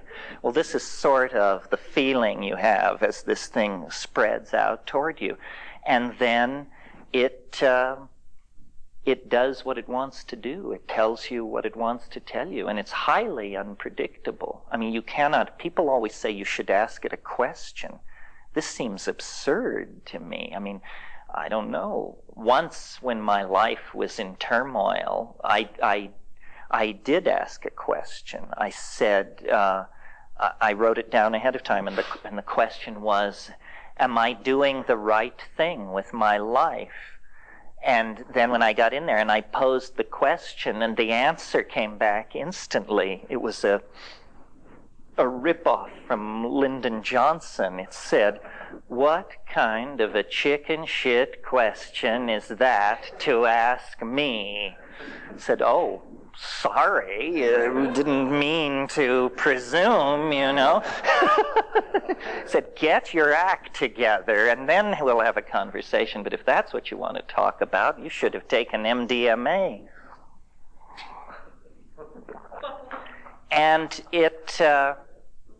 and then, you know, paralleling what we talked about this morning, and again, I'm just giving you my subjective take on it, it's like I come into a place. It's hard to describe. It's a feeling, and the content of the feeling is, now the elves are near, but they won't appear unless I invoke them.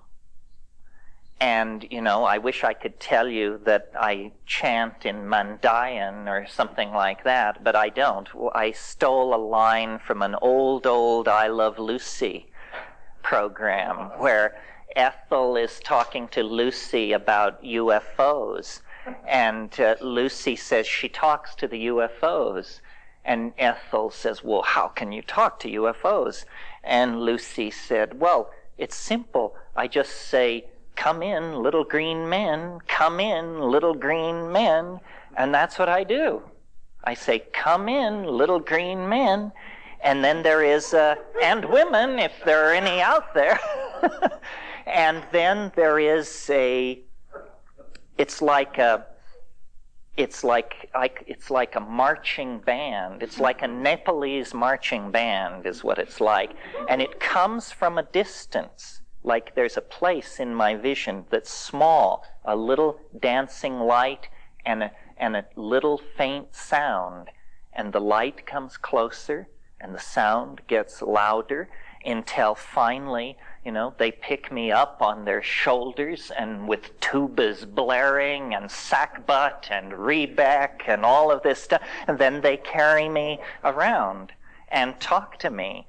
And the whole thing is shot through with such a weird sense of zaniness, Irishness, Joyce-ishness. I mean, it's almost unbearable. It's so I don't know, not exactly Disney-esque, because their humor tends to be a little more savage than that.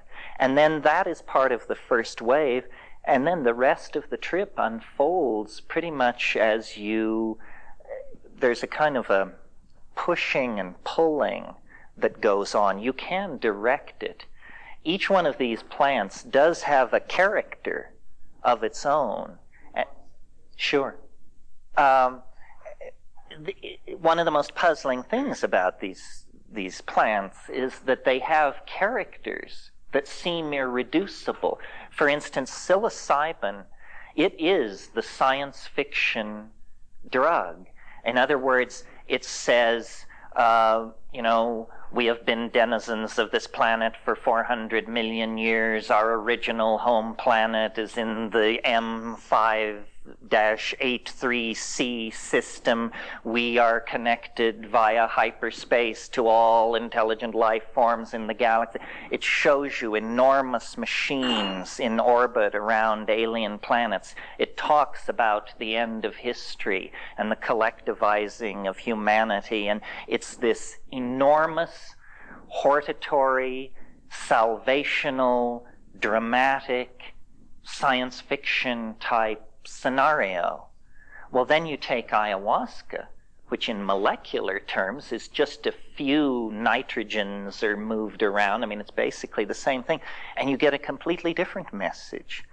You feel the energy of the rainforest and the rivers, and it's very feminine. You think about childbirth. You think about the continuity of generations. You think about the mystery of the meat. You think about tantric sexuality. It's all redirected back into the human and natural world in some way. And then, of course, DMT, which I described this morning, which the DMT elves are not from outer space, or they don't present themselves that way. In fact, one of the odd things about the DMT thing is that you have the feeling that this space that you break into, even though it's large, some people even refer to the dome of DMT. That tells you they really were there. But wherever this huge vaulted space is, you have the feeling, although it's hard to explain how you know this, but you have the feeling that you're way, way, way underground, which fits with the elf motif. You're in the hall of the Mountain King. You're under the hills with the little people who retreated under the hills. The character of these things is one of the most puzzling things about them. And how do you relate all these different species of gremlins to the logos? That's the part. Well, that's a real question. The logos seems more. First of all, it doesn't crack jokes and do quadruple entendre puns and stuff like that. It's more like a wise and loving teacher. These DMT things are, it's a troupe of maddened elves, and they are just doing their own thing. And then with ayahuasca, though some people claim they contact an entity, it hasn't been like that for me. It seems to me that on ayahuasca, you become like a camera. You just fly through a visual world. I mean, after a good ayahuasca trip, you just feel like your eyes are bugging out of your head.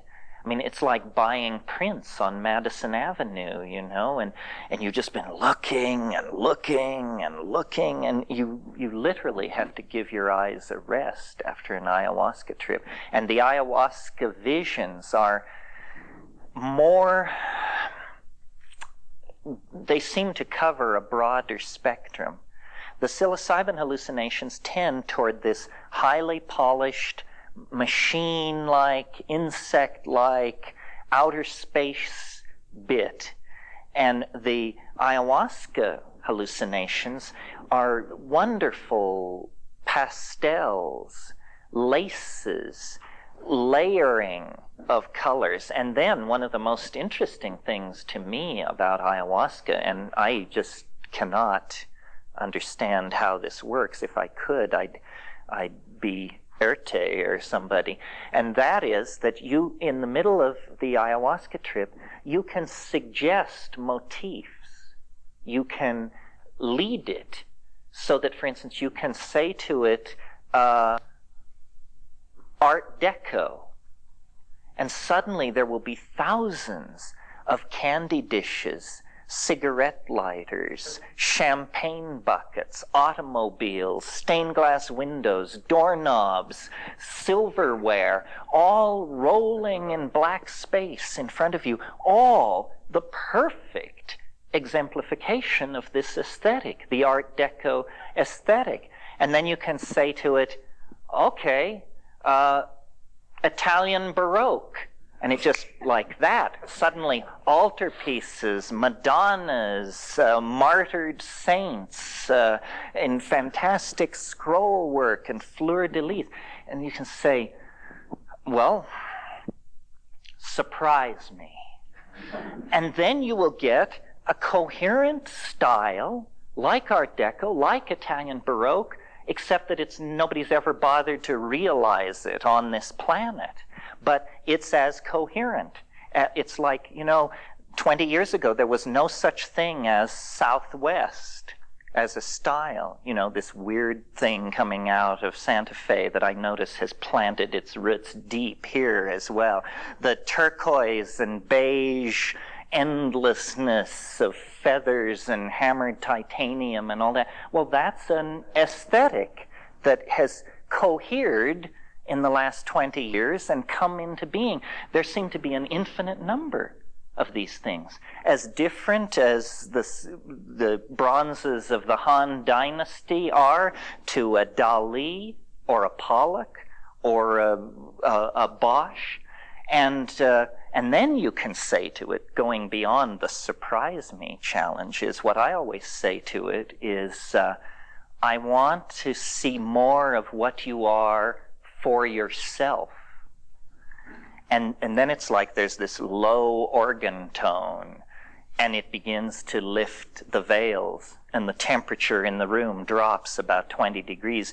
And after about 20 seconds of that, you just say, enough of how you are for yourself. Because you can tell what's happening is it's starting to reveal something so peculiar and so untailored for the human mind or eye that you become afraid.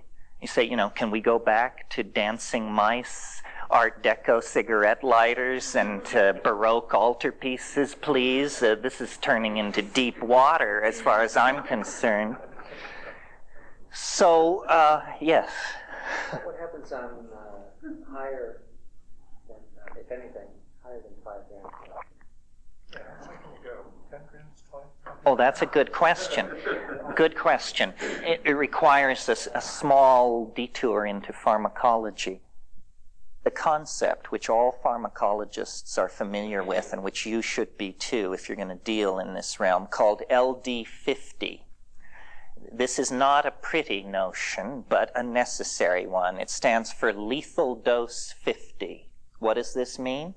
It means if we have 100 mice, how much psilocybin do we have to give each mouse to kill half of them? Do you see? LD50. Half the sample dies at the LD50 dose level, whether it's graduate students or rats. Now, when you're designing a drug, or when you're thinking about a drug, what you want is a drug with an extremely high LD50 opposed to its effective dose. So say the effective dose of psilocybin is probably about 0.5 milligrams per kilogram. And the LD50 is probably 200 milligrams per kilogram. The LD50 of psilocybin is 400 times the effective dose. This is a pharmacologist's way of saying this is very, very safe. A pound wouldn't kill you. I don't think. It might be getting close, but you'd have to eat in that range to die. Now, some drugs have horrendous LD50 to effective dose profiles.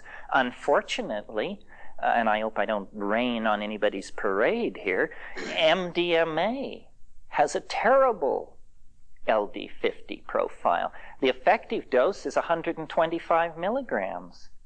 You can kill yourself with 1,000 milligrams.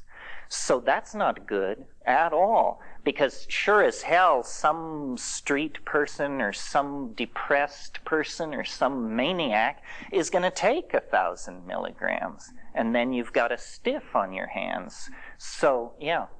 I recently read some info on MDMA indicating that serotonin, depressed serotonin levels on MDMA, the serotonin stays low in your body for about a week after taking it.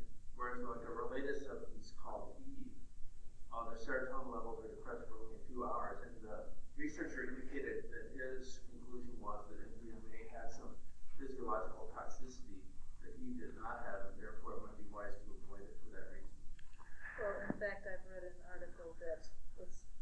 destroying the serotonin receptor sites in the brain. I've got about liver tested before and after on another 300 milligram dose. There was a difference. Well, I think MDMA is, I don't want to trash MDMA. It's changed a lot of people's lives and saved relationships and so forth and so on. But to me, it's a perfect example of why you're better off taking plants.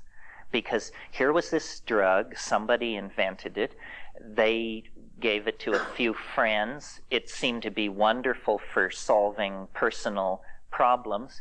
So without any collection of human data, this thing becomes an item in the underground.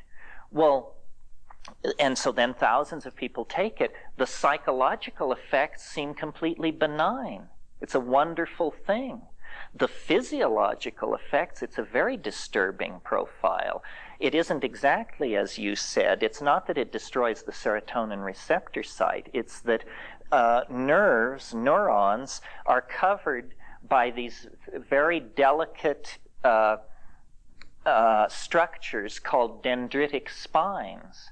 Now, nobody knows what dendritic spines do, but every neuron in your body has them. And when you take MDMA, it mows them down. They go away.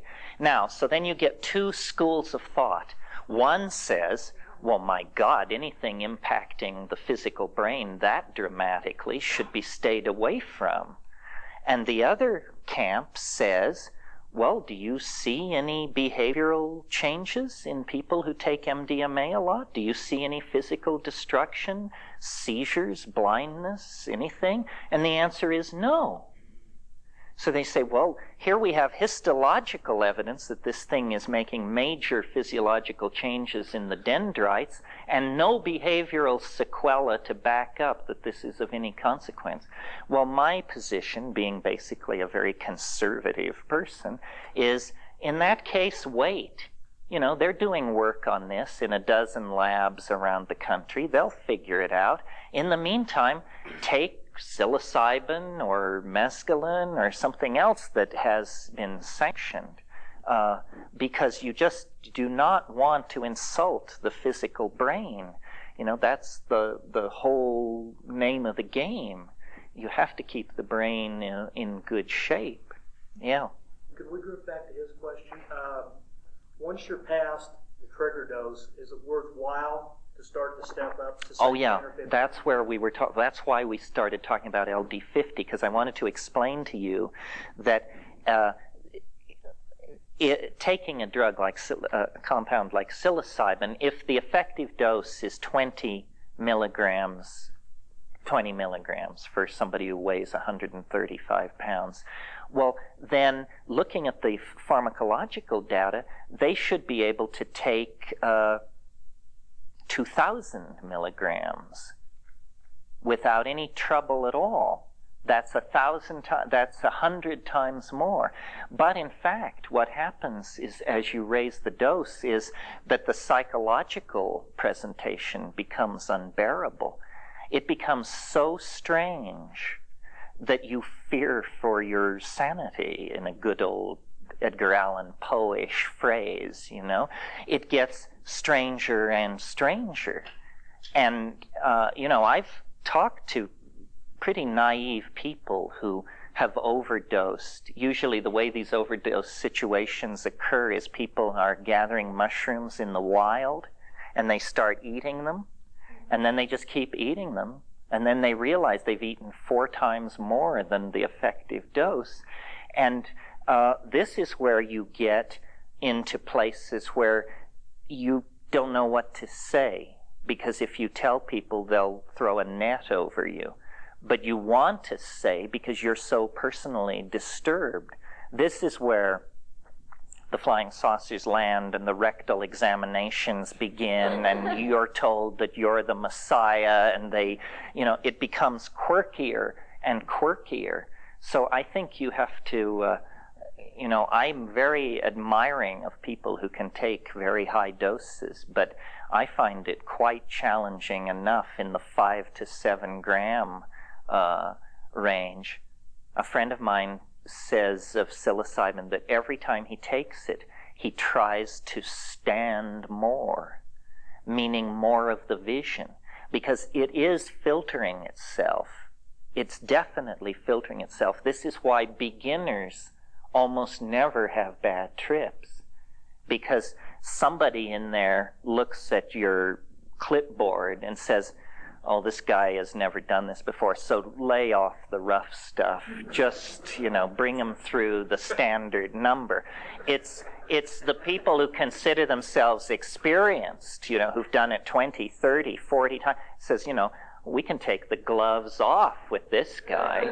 And it always amazes me. I sometimes meet people who say, I've taken mushrooms 50 times and I've never had a bad trip.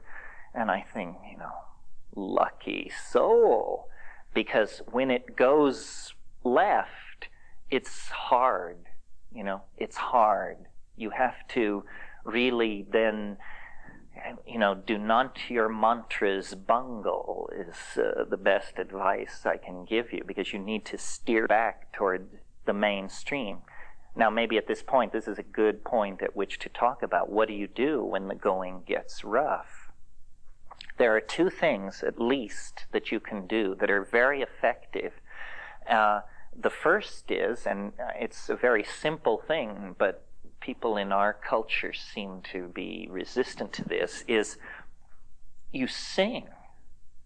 You force air into your lungs and body, and you chant, you sing anything you want, and it will radically alter the parameters.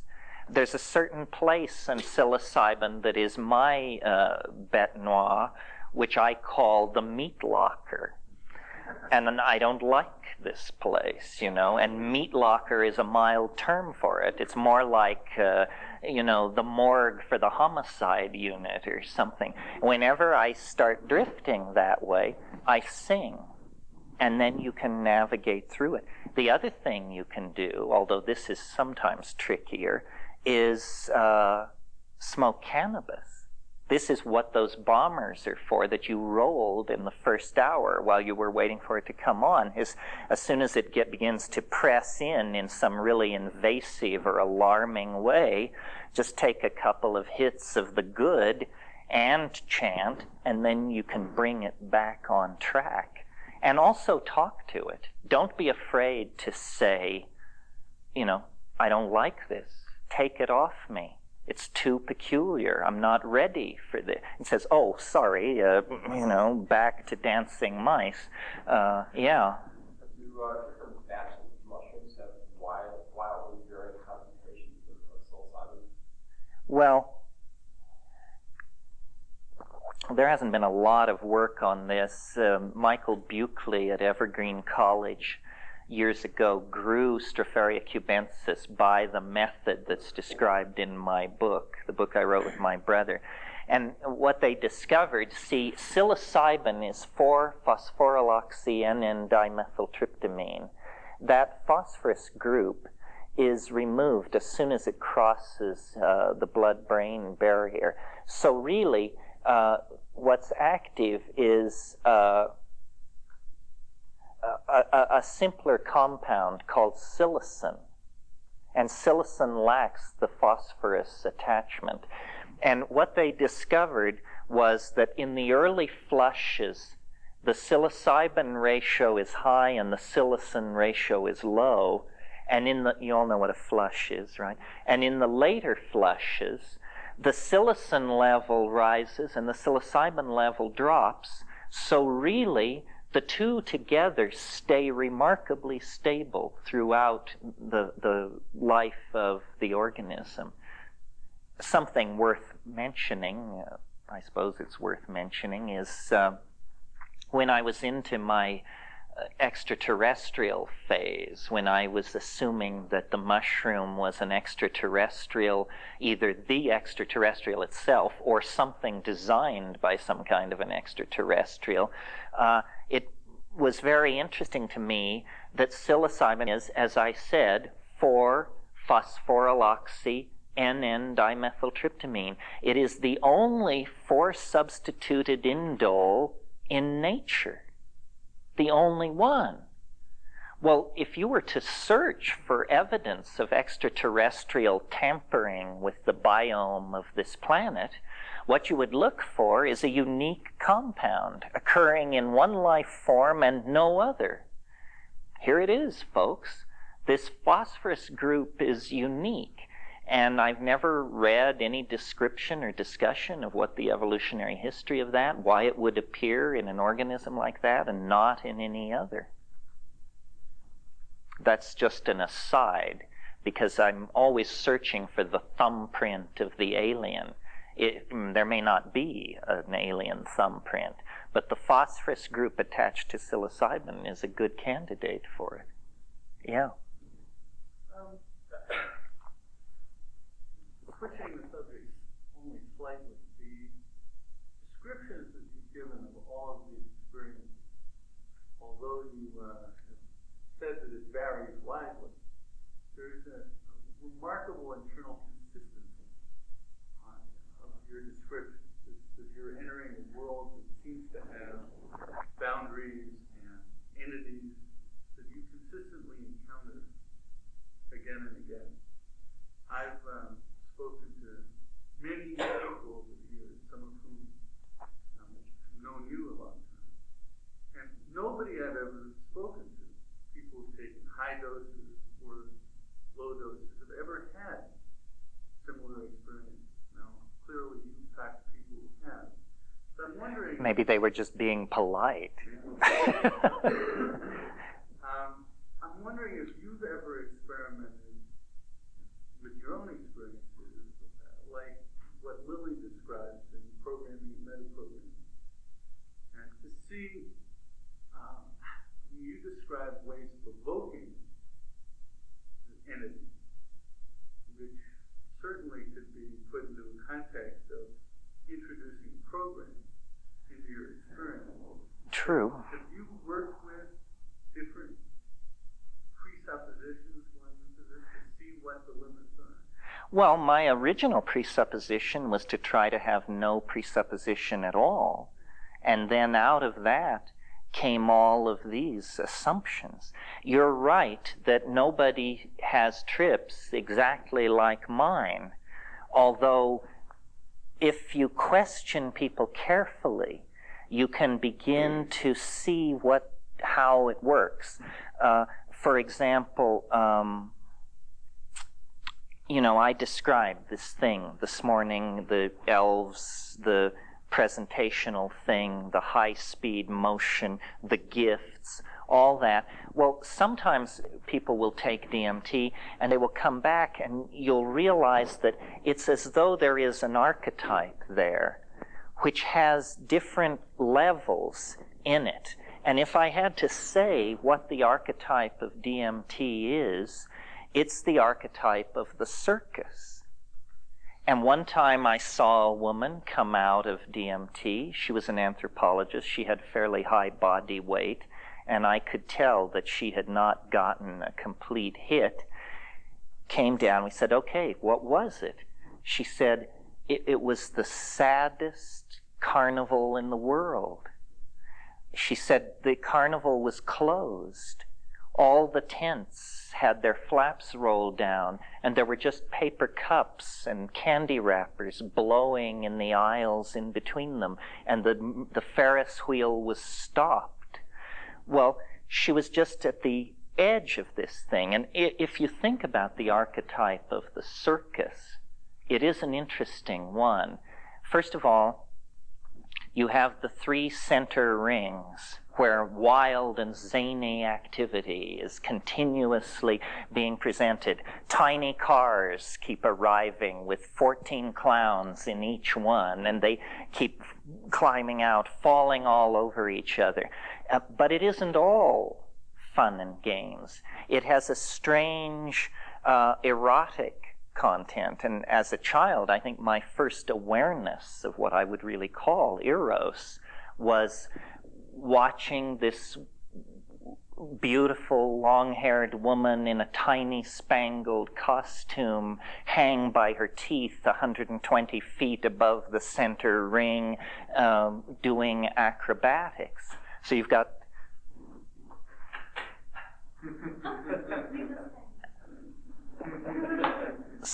the clown, and you've got the lady in the tiny spangled costume, and then off from the center ring you have these dark alleyways where the sideshows are, the Siamese twins and the goat boy and all the rest of it, you know, and it has a very weird vibe about it. So it can land you in any of these places, but if you try and correlate people's experiences, it seems to me that it's pretty clear that through their own life history and their own programming, nevertheless, something is trying to poke through.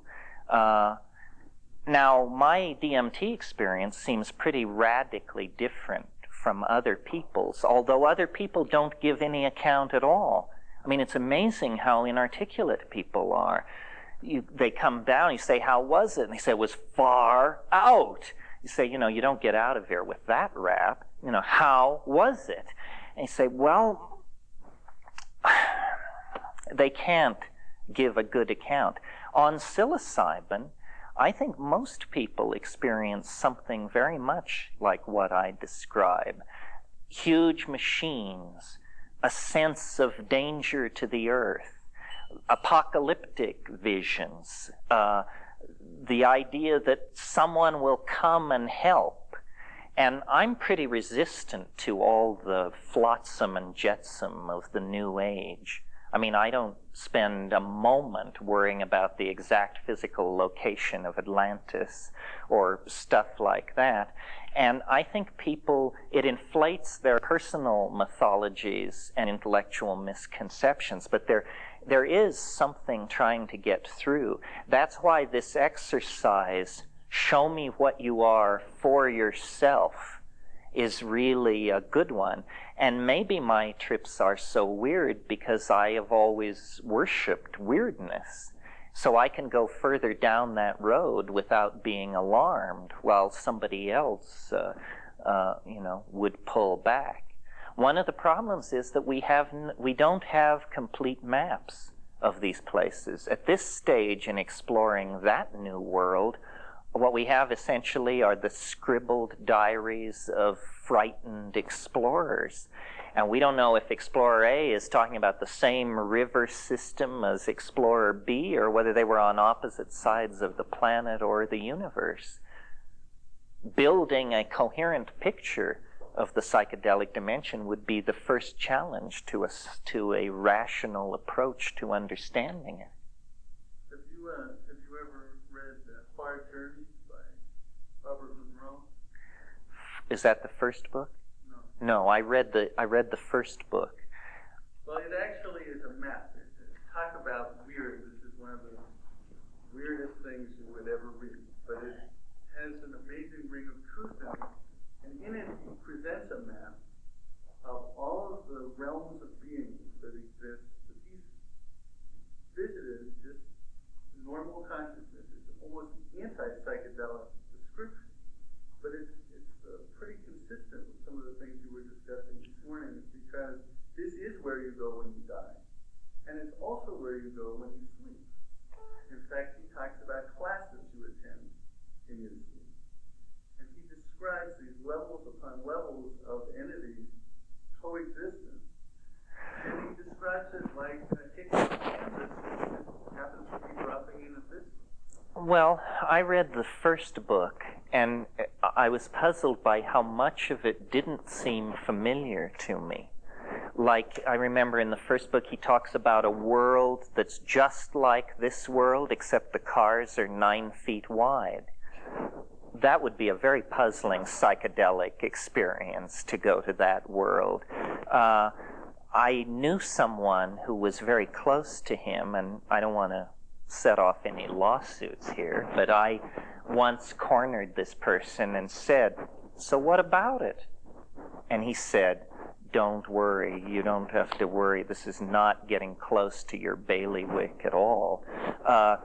Buddhism of the Mahayanas has, a tremendously complex system of levels and entities, wrathful Buddhas and Dharmapalas and peaceful entities. And I think that that's pretty interesting as a phenomenological description of mind. I reject the philosophical premise of Buddhism because I think it's, an unbelievably uncompromising kind of nihilism. But Buddhism, as it's pitched in America, soft pedals that a lot. They don't present it as a form of nihilism, but I think ultimately it is in the most positive sense. But still, I'm of the school that follows Alfred North Whitehead, who said, say what you may, there are certain stubborn facts. And, that's not a very Buddhist point of view. Yeah. You have visions on cannabis too? If I can control myself and not do it too often. The problem is cannabis does so many other wonderful things, and I tend to use it for those other wonderful things. But if I were totally dedicated to vision, then I would only smoke once a week, because then you completely come to equilibrium. And then, I think people do it not wrong, but not the way you should do it if you want visions. You should do it the way you do all these other things. Alone in silent darkness and at high doses. Bursts of hallucination on cannabis are hard to control and predict, but sometimes they're as intense as anything can be. If you read 19th century descriptions of cannabis use by people like Fitzhugh Ludlow and the Club du Hashashin and that crowd, where they were eating the hashish, it's very clear that it was the LSD of the 19th century. I mean, nobody can read those descriptions without realizing these people were loaded for sure. They were thoroughly and completely smashed to be able to write those kinds of accounts. Yeah, go ahead. So I was interested, you said you smoke a lot at the start of the mushroom trip. You smoke a lot at the start of the trip, and you tend to really confuse entry. And that's what I kind of realized. It has an effect, which, I'm not sure that's a good effect in terms of getting the learning, shall we say, from more powerful chemicals. Well, you didn't exactly make clear to me what the effect was. It fuzzes you out going into? It depends on what you smoke, I suppose. If you have very top-grade sensimilla, will be one thing to smoke. Colombia, and something totally different. What it does to me is it just slightly cuts my anxiety. I'm able to let the thing unfold of its own. I don't know. I mean, I have a lifelong, intense relationship to cannabis. And I basically make my living out of being able to do feats of memory. And, cannabis is supposed to trash your memory. So I don't, maybe I'm different, but I resist any maybe I'm different argument because it's malarkey. Nobody's different enough that they can, In terms of your articulateness on memory recall, when you're at the peak of an experience, is it still, speak as clearly then? I get hurt sometimes. No, more so. My great dream is that as my powers of locution fade with old age, that cannabis will be legalized.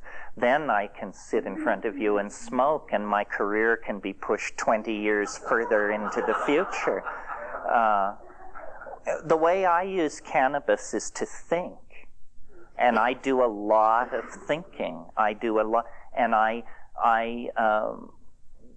at night, before I go to bed, I smoke, and then I play the tapes of the day.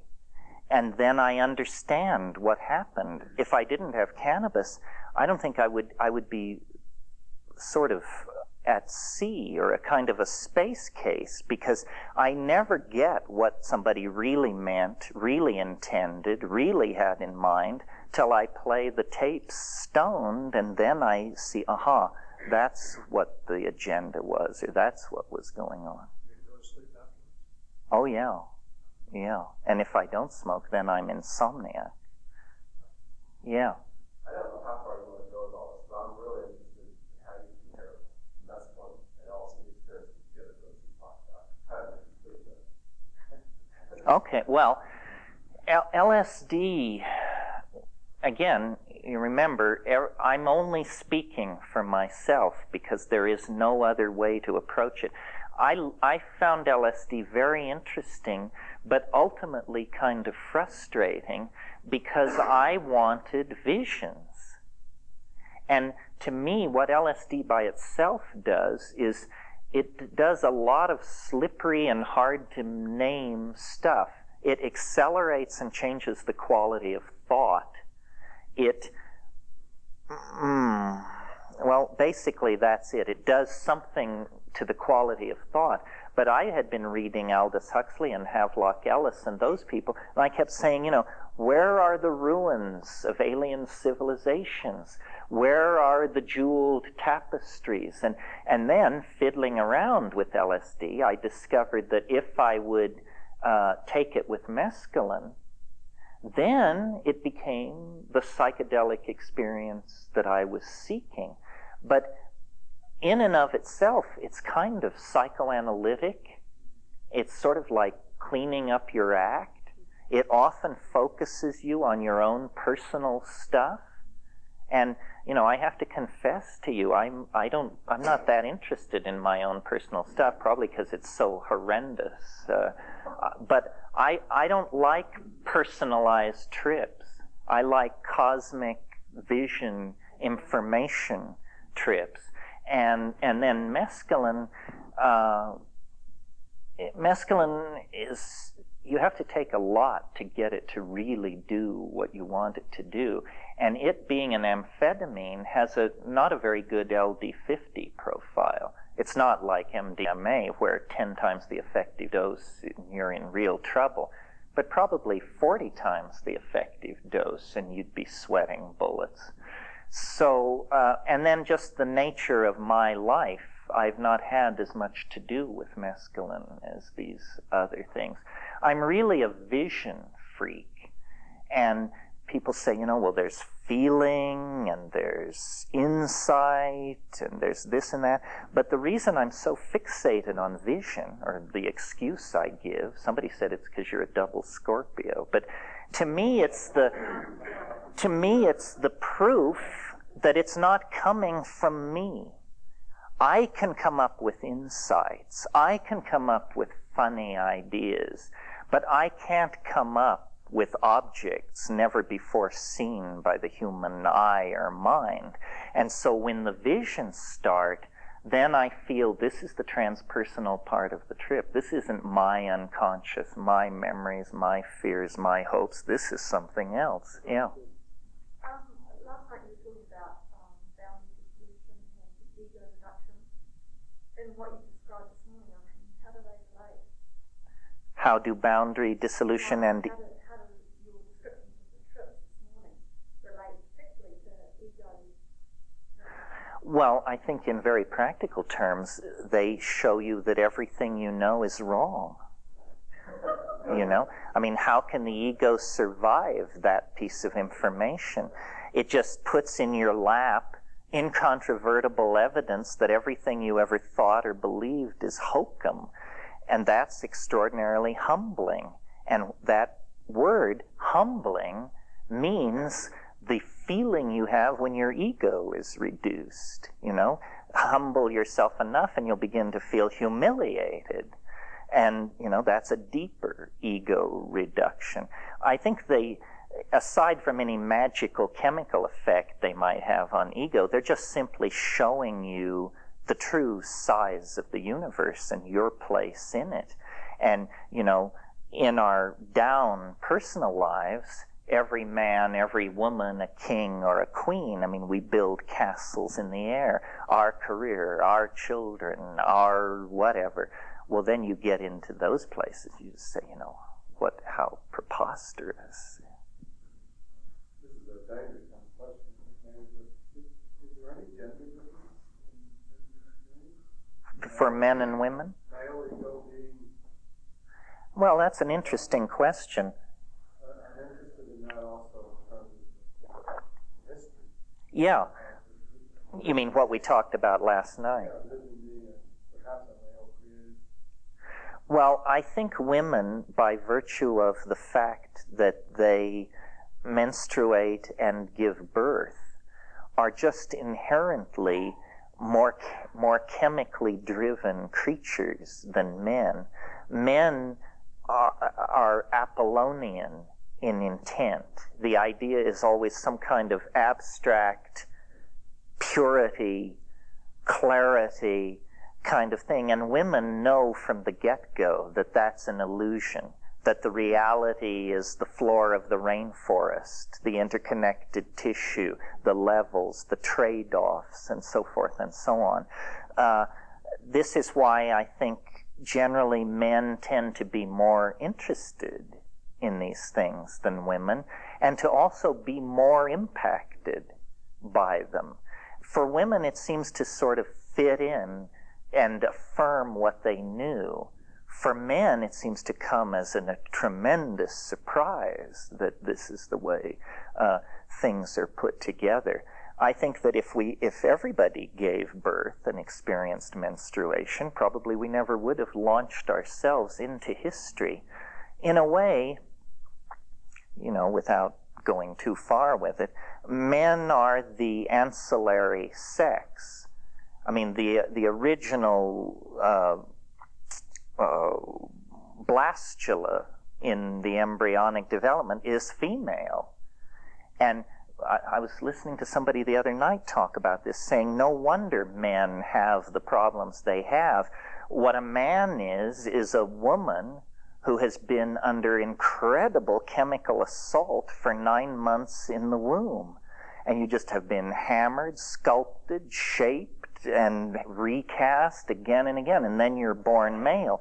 A female fetus doesn't experience anything like that. It starts out with a smooth shot, its end phylogenetic expression, and then achieves it. I don't think of the ego as particularly male, because I think we all have it to excessive degrees, but men are able to express it. A woman with an ego is frustrated. A man with an ego is a menace to all concerned, So, yeah. How do you feel about taking a trip with another or other people? Do you think the question of any personalities changes your trip? I think it's a very major decision to do that. That if you're going to take a high dose of psychedelics with somebody else, then you better be prepared to get all entangled with them, which can be great. It can also be fairly confusing.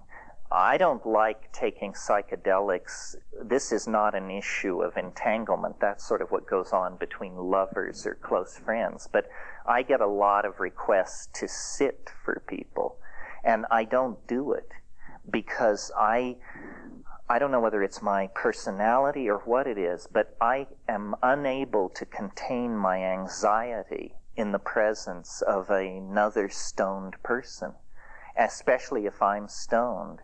If I'm stoned and they're stoned and we're in a dark room, I cannot get off. I listen to them breathe. I worry. I wonder if I should ask them if they're all right. Then I go off on long trips about not interrupting them. And then that loops back into, but I haven't heard them breathe for 20 minutes. And I'm always afraid. I don't know. So really, people say, doesn't it take courage to do it alone? For me, it takes more courage to do it with people, because inevitably then you get tangled up into some kind of craziness. And, you can think you're having a telepathic experience, and they've decided that they want to have sex or something, and meanwhile I've just had a revelation about that entry Molière made in his diary when he was talking to his niece Agnes about the nature of the French comic theater. And so you say, boy, you know, we've got too much on the menu here. But I'm weird, remember that, yeah. Okay, now, and we have heard about the common vision shared by people in ayahuasca. So, can you comment on this kind of thing and contrast it to what you're talking about, which is human ayahuasca? You mean the group mind on ayahuasca? Yeah. And is that possible? Oh yeah, no, it's very possible. It's very possible. I mean, you can sit with someone and play a little game where you will describe the hallucinations for 30 seconds, then they get to describe the hallucinations for 30 seconds. And you can absolutely convince yourself that people are seeing the same, you know, that you're seeing the same thing. And, you know, when you toss sex into the mix, it just goes over the top. I mean, I've had the impression, I don't want to trot it out as a position of mine or something that I assert as true, but I have had the impression, stoned on mushrooms, making love, that it's like perspiration forms on the surface of the skin, and there's some kind of electrolytic thing that goes on, and the boundaries dissolve between the people. I don't mean metaphorically. I mean that you become one organism, and that's pretty amazing. Yeah. Now, after I just said I don't like taking psychedelics with people, I guess what I should have said is I hate being responsible, because I don't mind taking ayahuasca with 30 people, none of whom speak English, in a hut up some river. But that's because I know that the old shamans are in charge, that I'm just a face in the crowd. Nobody's going to turn to me for explanation or help. I'll tell you an ayahuasca story just to give you an idea of the kind of stuff that goes on in these sessions. Years ago, in '76, Kat and I, it was before we were married, were in Peru, and we had found this shaman who was very good, and he had a following, and we were, you know, apprenticing ourselves to him. And the style of these Peruvian mestizo people is that, I mean, cultures handle this differently, but they are never straight with each other.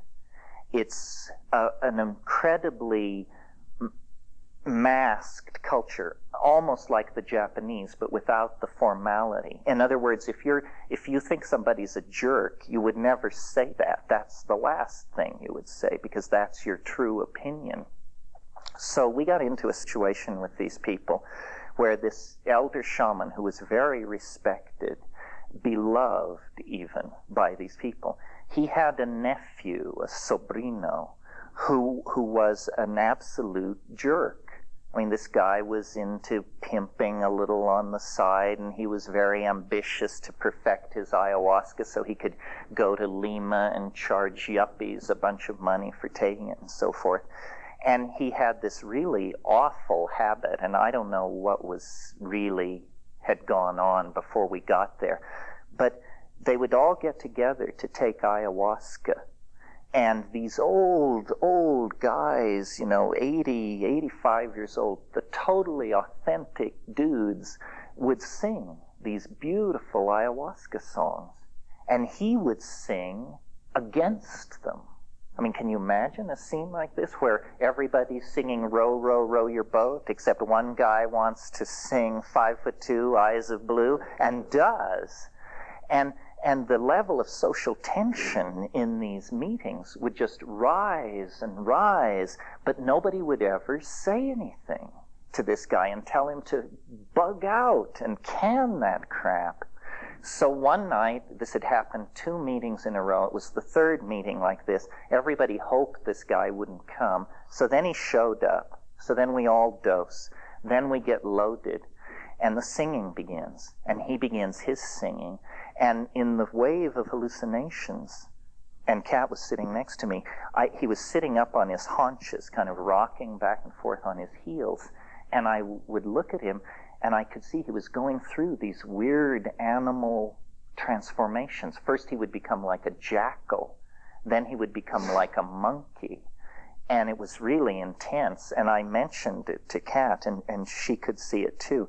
Well, so then he kept, and we were also trying to tape these ayahuasca songs, so it was a double irritation to us that this guy was so out of control. So after a particularly long song by the old guys, with him just hammering against them, I could feel Kat, who has a real Irish temper, getting more and more pissed off at this guy. And finally, at the end of this song, when the silence fell, she had been just staring at the floor, and she looked across the room at Don Jose and gave him a look of pure loathing. And I saw these red things, these red triangular-shaped things come out of her eyes and go across the room like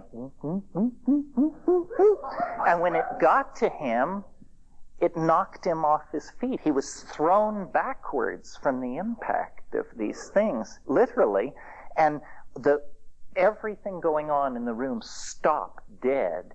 And the elder shaman said to the guy sitting next to him, he said, "Oh, the gringa sends the ba-da-da-da-da." And, you know, then you realize, wow, we're in over our heads here. You can't tell shit from Shinola in this scene.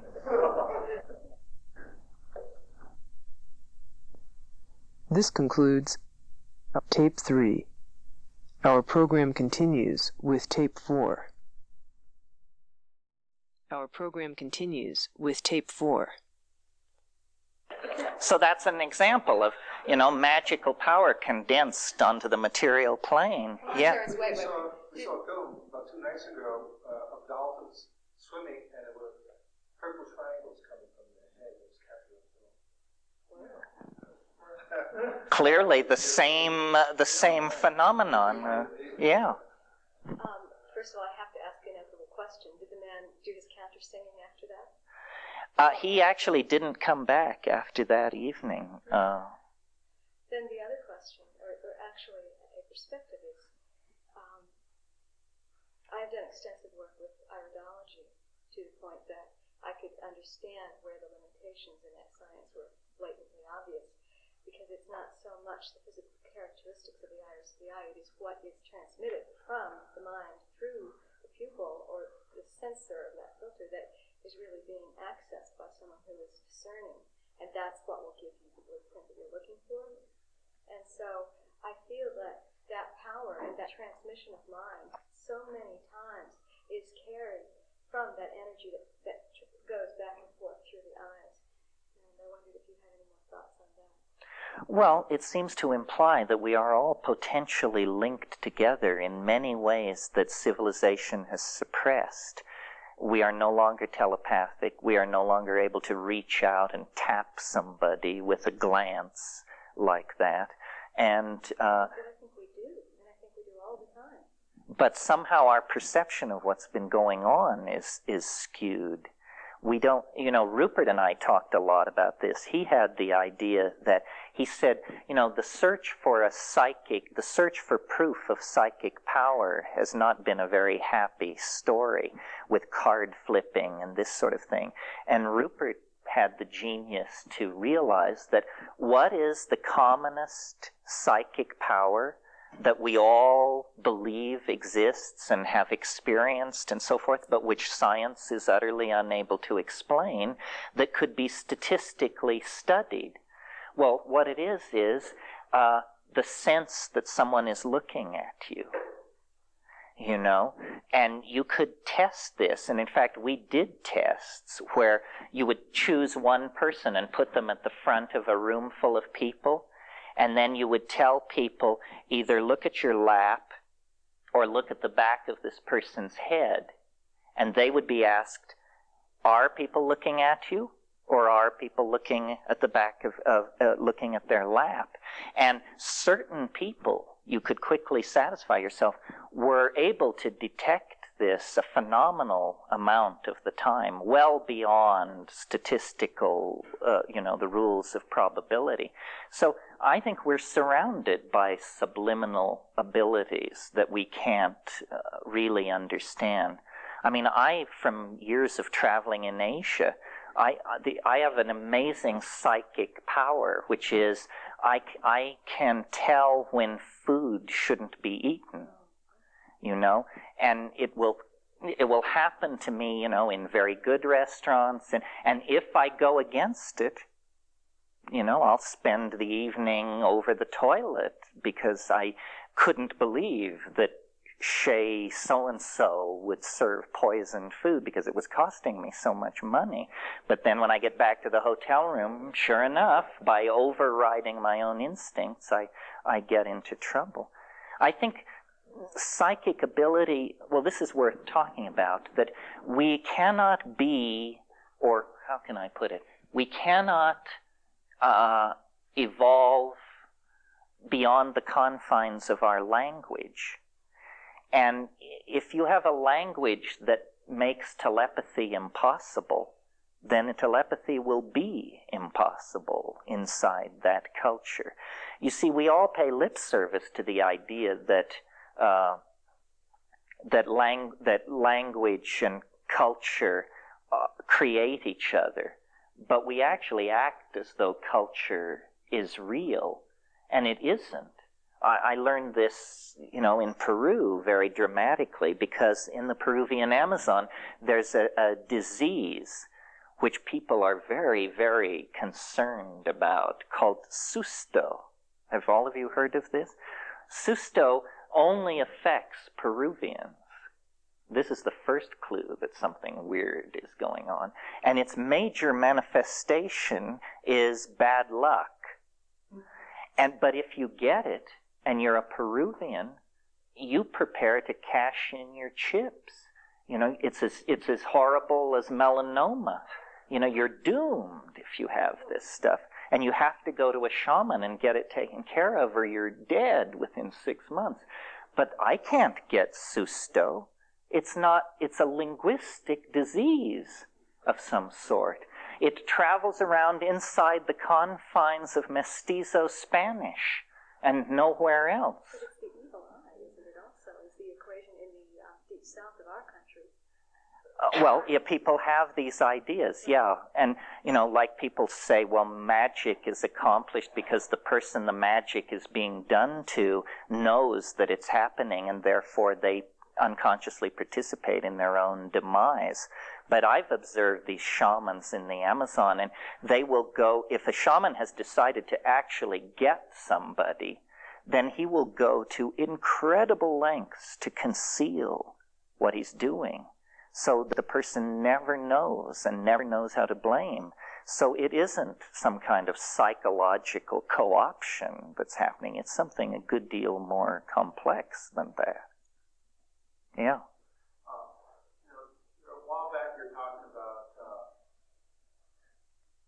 a period of time where unlike magic kind of died out. And that made me think about some of the things you've been saying.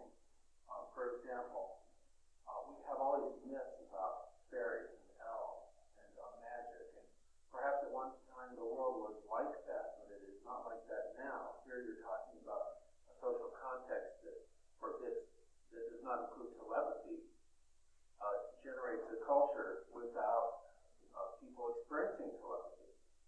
And yet we have all these myths, we have all the fairy tales. And now we're talking about self you know? Would you have it? Well, I'm not sure that you got it into a question that I can respond to. Try again. Okay, so our culture then is very science-oriented, and the whole idea of magic, things like the existence of elves, thin horn, people laugh at that unless they're on the supposed fringes. Do you think that this kind of thing could come back? Do you think that we will have, like before our eyes, for example, experiences with these kind of things? Yes, sure, because what you have to do is you have to shift the locus. I mean, it's kind of hard to explain, but every civilization has a locus.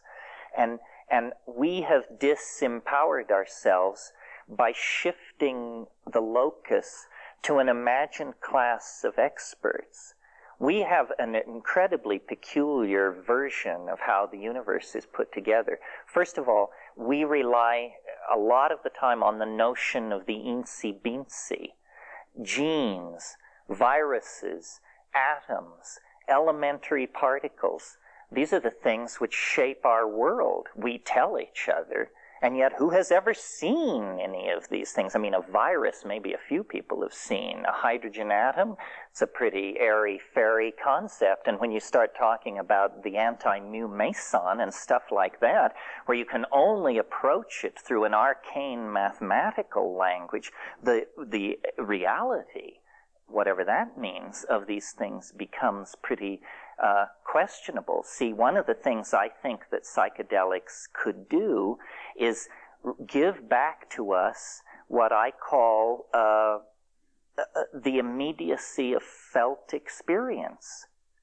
Since the rise of Cartesian analysis in the 17th century, everything that we experience has been defined as what are called secondary characteristics. Color, a secondary characteristic.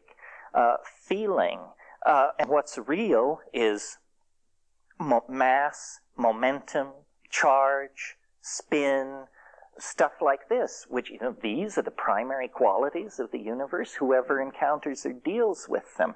We need to model reality so that it is understandable to us. I mean, that statement should even have to be made shows how far off track we are.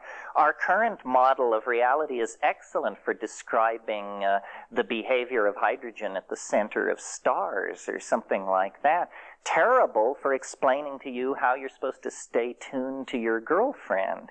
So somehow we have sold out to abstraction. And this is something about science, and the demonic power of numerical analysis and stuff like this. I think that part of what the psychedelic revolution is and why it is so politically threatening is because a psychedelic person does not believe anything they cannot confirm for themselves through thought, intuition, or feeling. And a non-psychedelic person joins up with the quantum physicists or the Hasidic Jews or some group of people who've already got it packaged and figured out.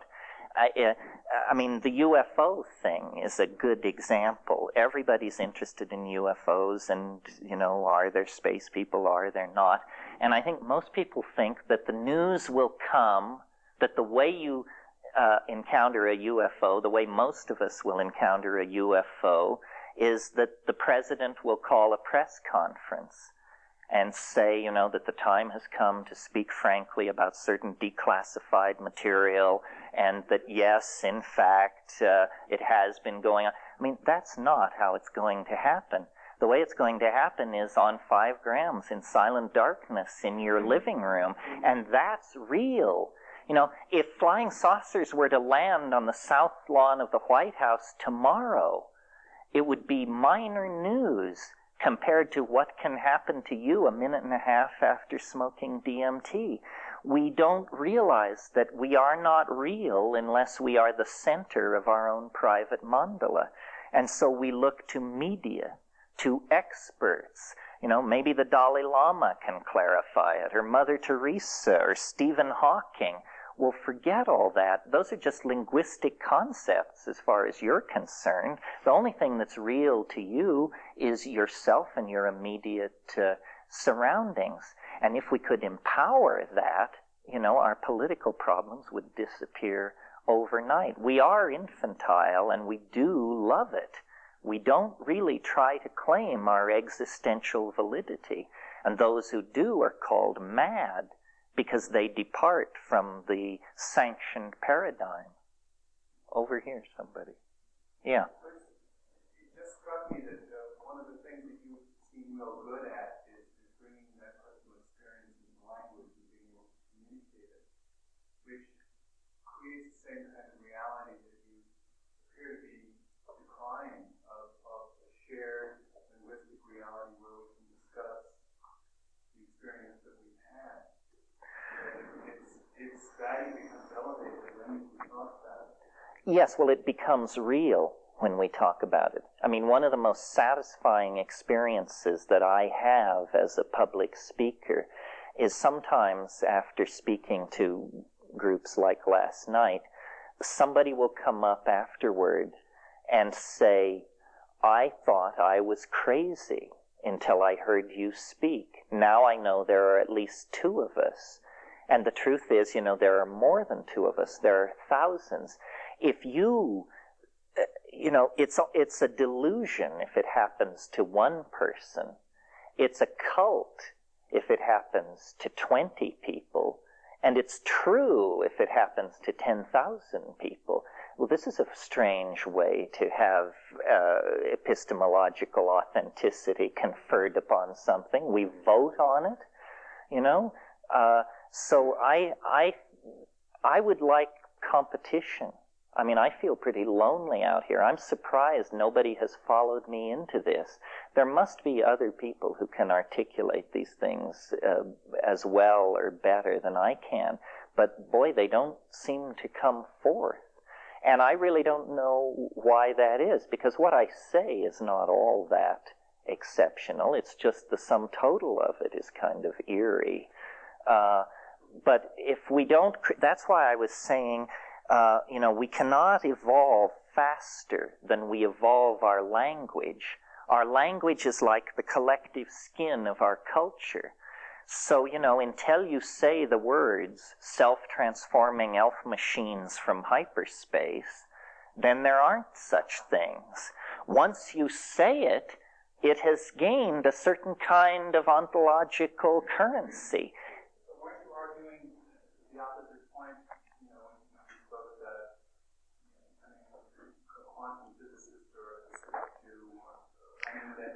Well, see, people are buying other people's experience. I mean, if you're not a quantum physicist, why in the world should you take those people seriously? They're talking gibberish. What power does it have over you, except that it comes presented on the platter of science? Say, you must believe this. If you don't believe this, you're not a well-educated, trendy, with it person. We can just say, well, malarkey. Didn't you people believe something completely different 15 years ago? You say, yes, but now we've got it.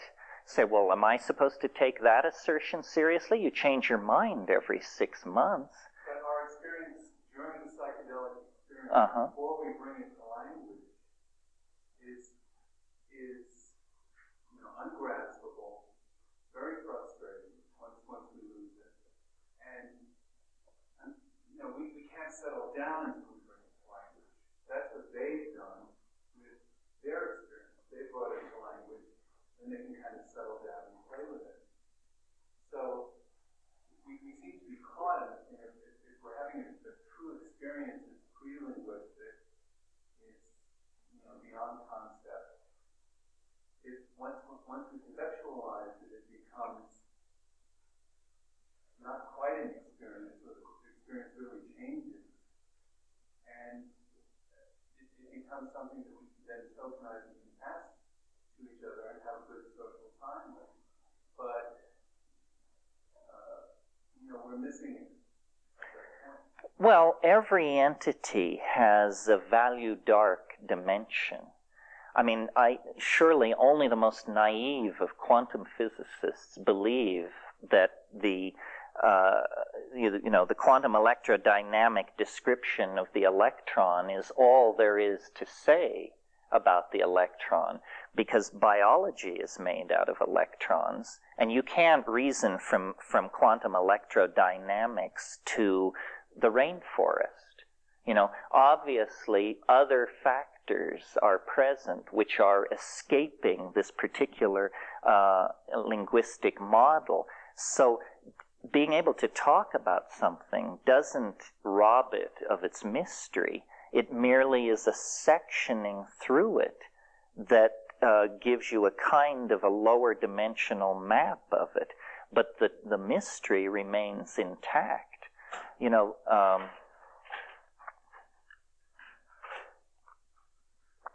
Wittgenstein talks about what he called the unspeakable. And, the unspeakable is the true domain of being. And then within that, there is a very small subset of those things which can actually be captured in language, but they're a vanishingly small set of the whole thing. Mostly it's all mystery.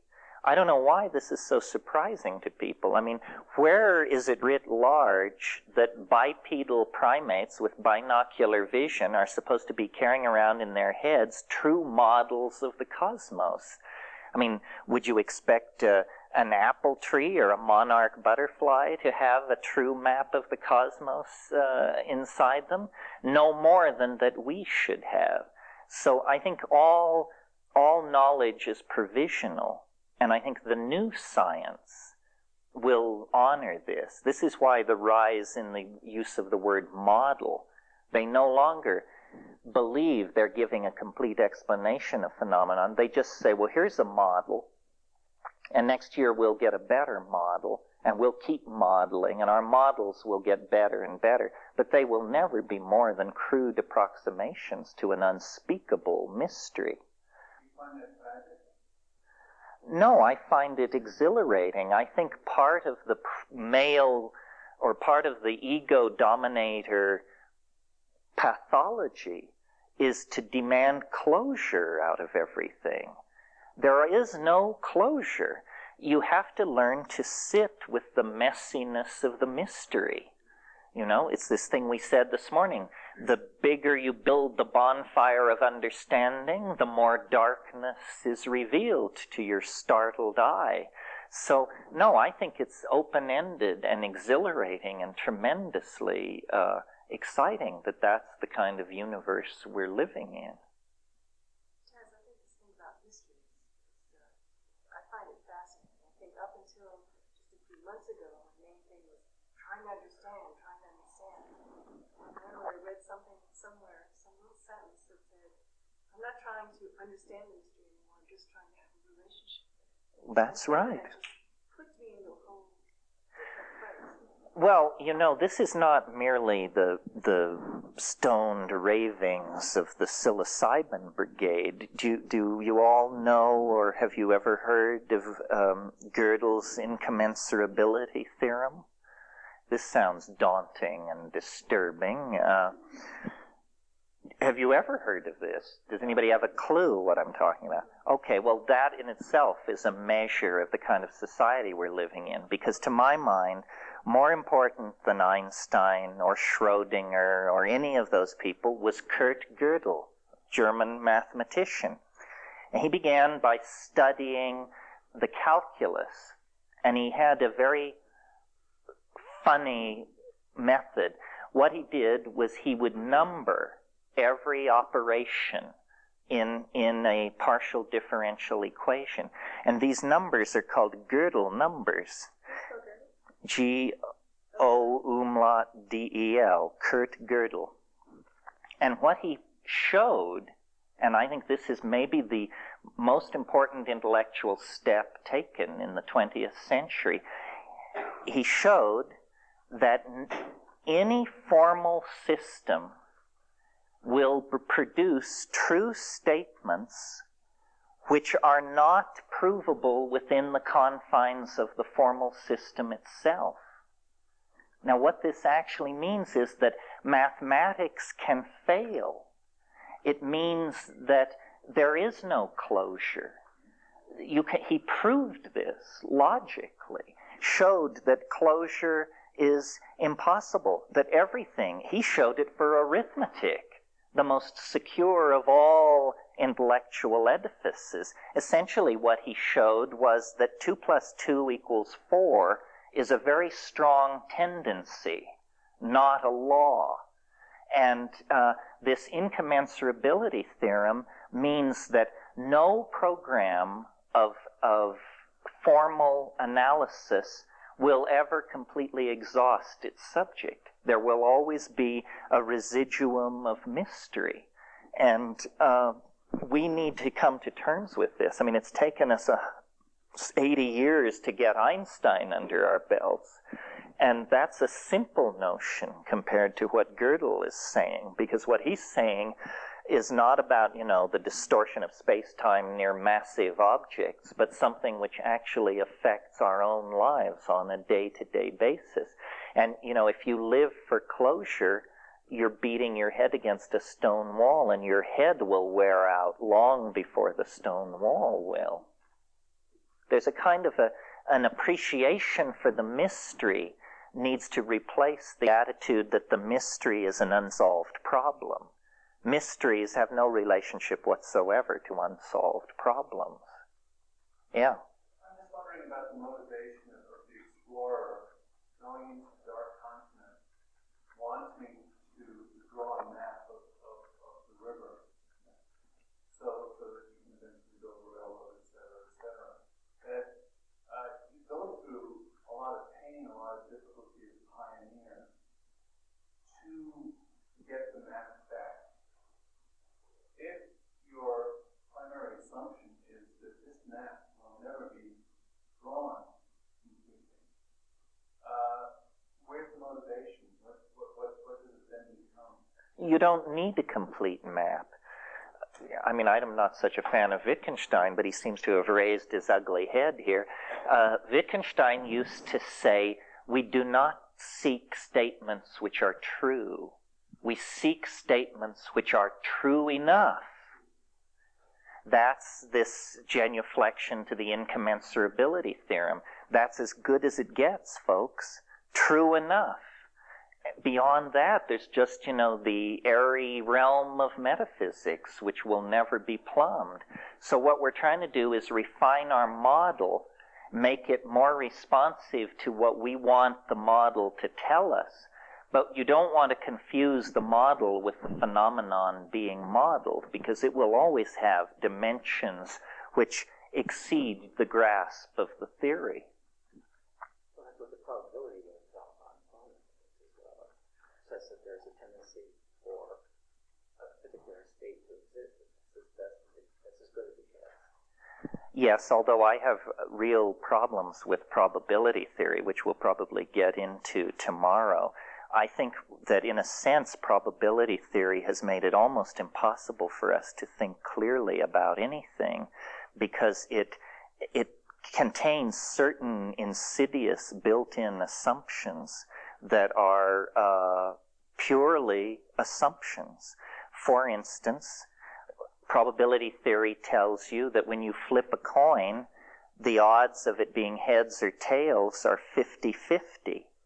If, in fact, that were true, the coin would land on its edge every single time. So what we need, you see, is not a theory of what is possible. That's science. If you want to know if something is possible, you find a scientist, and they're always perfectly happy to fulfill this function and tell you whether this is possible or not. What we completely lack as a civilization is a theory that explains to us how it is, out of the vast class of possible things, certain things undergo what Alfred North Whitehead called the formality of actually occurring. We have no theory. I mean, science can say, well, it's probable that it'll be this, but it's also 40% probable that it'll be that. You say, well, which will it be? You say, well, I just told you the probabilities. Say, that's not good enough. I want to know. Say, we have no theory of selecting among the probabilities. The other problem that haunts probability theory is that it assumes that time is an absolute flat plane. It assumes that no physicist tells you in his lab notes, please perform my experiment on Tuesdays, Wednesdays, and Saturdays, because it won't work any other time. In other words, the assumption is made that the experiment will produce the data predicted by theory no matter when the experiment is performed. In other words, it's assumed that the phenomena is time independent. But that's just an assumption that Newton got into. Proving that phenomena are time independent is absolutely beyond our intellectual reach. It can't be done. A curious thing about probability theory is, say you want to know how much current is flowing through a wire. Here's how probability theory finds out. It measures the current flowing through the wire with a meter. It measures it 1,000 times. It takes those values and adds them together. Then it divides by 1,000. Then it tells you this is how much current is flowing through the wire. You look at the value they've given you and you say, but we took 1,000 measurements and we never got this number. Say, well, that's because, you didn't average the probability. And, well, if we took 1,000 measurements and not one is the value you're offering, why should we believe that this is the amount of current flowing through the wire? Well, then there's a bunch of hand-waving and epistemic foot stamping and so forth. Science is an incredibly fragile edifice, which if it weren't for its ability to hand its findings on to technologists who make pretty things, it would have to take its place somewhere to the left of, homeopathy, acupressure, something like that. In other words, it is not a meta-theory. It has not got truth by the jugular. It has a bunch of fishy mathematical formula which it's flailing you with. But I think that serious revision of probability theory is going to have to take place. I think you've given probability theory much more than is really there. Inherently, what it's all about is simply acknowledging the fact that there are variables in anything that we can't know, that we don't know. It's really nothing more than that. Which brings you back to just the access to the present moment. Well, but for instance, if the odds that the coin comes up heads or tails are 50-50, why doesn't it land on its edge every single time? I don't see how it's related to the landing on its edge. It's simply what happens with a coin, where it ends up lying, basically, whether it's face up or down, right? Well, another thing probability theory says is that chance has no memory. And so they always, in first-year statistics, they say, if you flip a coin and it comes up heads 49 times, what are the odds it will come up heads the 50th time? The answer is 50-50. But any gambler would tell you that, if it comes up heads 5 times in a row, bet on heads, for crying out loud. So there's something... I'm not an acolyte of probability or statistics, because I think a lot is done or inferred from them that just doesn't exist. I agree. At the same time, really all that's at the basis is the notion that there are things going on here that we can't know, even though that's not acknowledged by most people who are practicing. That's the reality of probability or statistics. But don't you think the other assumption is that time is a non-inputting, it's not variable? That you don't say the odds of the coin coming up heads or tails are 50-50 in Canada, but 48-52 in Bolivia. That's one of the variables that's sort of smeared out simply because it can't be characterized the way people who are doing that like to tend to characterize them. But underlying the whole thing is still the notion that you're dealing with unknowables. And I'm not saying that those who are deeply immersed in practicing probability and statistics hold this view, but the reality is underlying this sort of underpinning the whole thing is the notion that there are things going on here that we can't know. Oh, well, I don't have any trouble with that. I understand why science latched on to probability with such a vengeance. It's because, thanks to William of Ockham, there is this notion called Occam's razor, which is this idea that is most simply stated as hypotheses should not be multiplied without necessity. So since the idea that time is a flat invariant is the simplest assumption, try it first and see if it works. But I maintain that, science has, in certain areas, been very slow to make progress in the social domain, in econometrics, in the multiple body problems and stuff like that. Well, I think this is because this simple assumption that time is an invariant has to be re-examined. I would offer a new definition of science. Science is that field of human endeavor which studies phenomenon so crude that they are time invariant. The hydrogen atom cleaves from the oxygen atom the same way every time. But love affairs don't come apart the same way every time. Bankruptcies don't occur the same way every time. These are complex, compound phenomena that are then influenced by the temporal variables and the variables embedded in the environment around them. Now, the problem is, these are the things we're interested in. Love affairs, bankruptcies, and the establishment of empires. Very few people have a passionate interest in the dynamics of the water molecule. Except that equipment over there was produced by those notions, these notebook computers, the software that you're running. Oh, now I know I have you on the run because this is but it makes pretty things argument. No, I'm just saying, I'm not commenting on the value of it or not. I mean, each person has to assess that for himself. Well, see, I think science is a great enterprise and noble, but not the arbiter of truth. There are no arbiters of truth. The truth of the Tarot, the truth of quantum physics, these are truths in the supermarket of truth. But there's no top end to that process. There may not even be one truth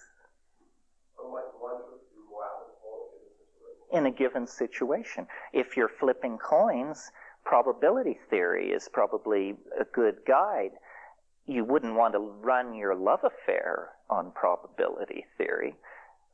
So you have to choose the domain. You have to recognize the applicable models, the applicable tools for whatever domain you're looking at. Well, you're allowed to be a heretic. You just don't get paid well. That's the price you pay for that. Still, yeah. Kind of tying this into what you were talking about last night about how messed up everything is since our ancestors got away from the mushroom celebrations and all that. It seemed like you were saying that we are tied into time and we're being pulled towards a certain something, like this dimension being destroyed, or we're not really being able to live. And I'm wondering, is that, it seemed like you looked at that as bad,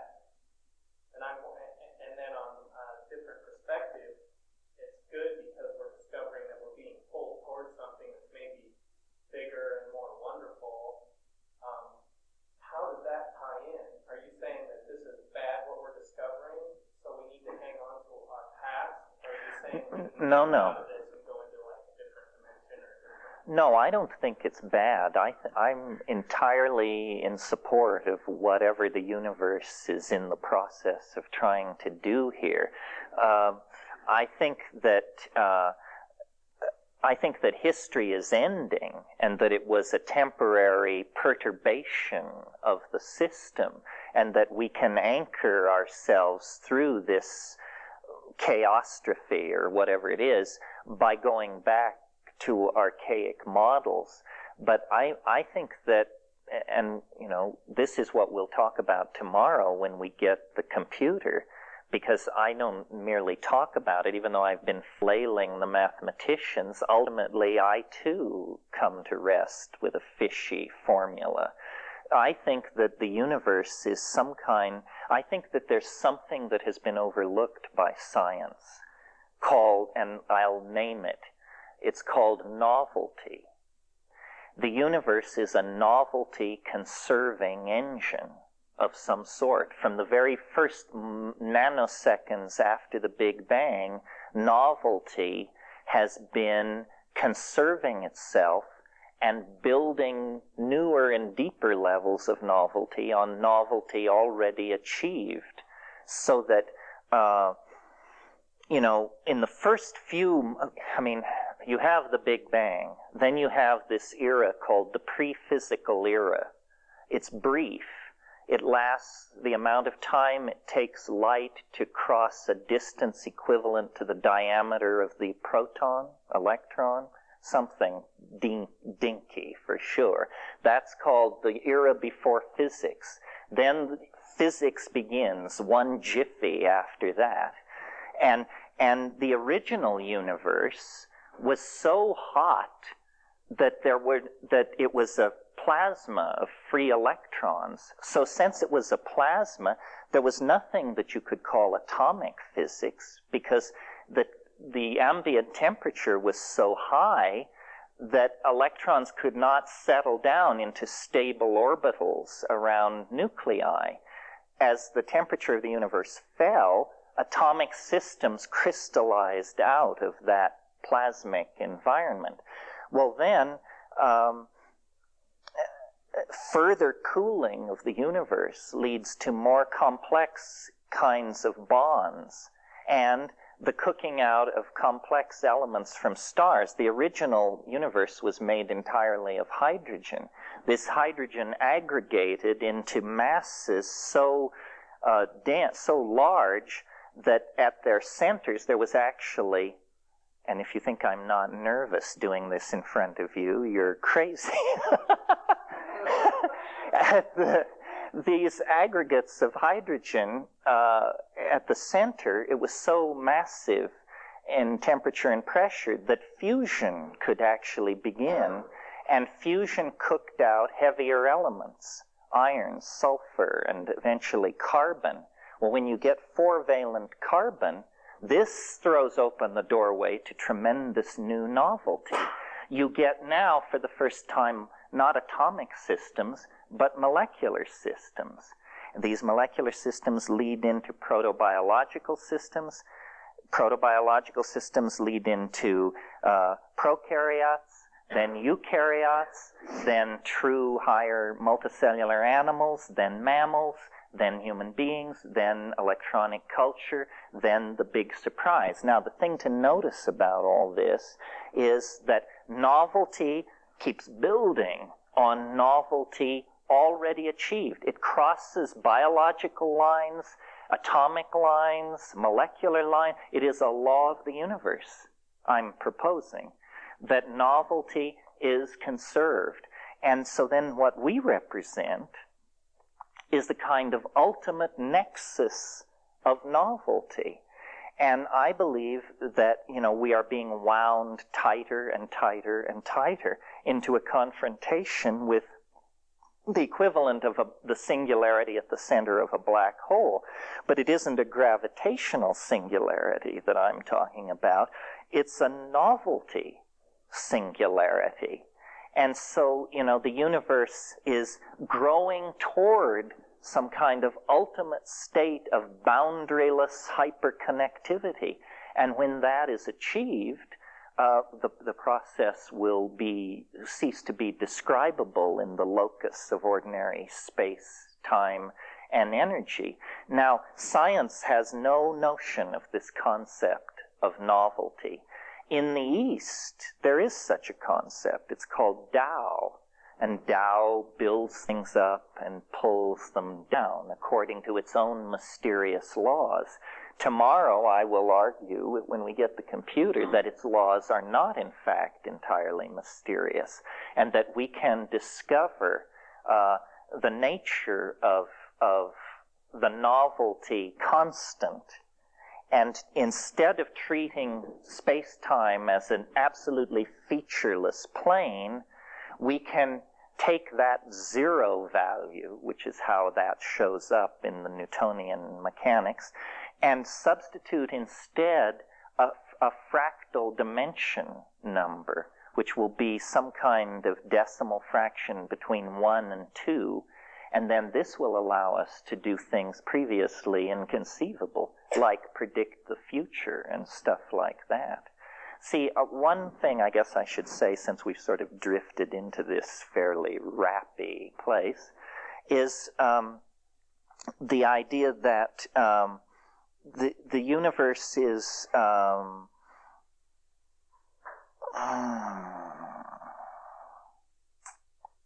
the universe is growing toward itself. It's not moving outward from its origin. It's moving toward its completion.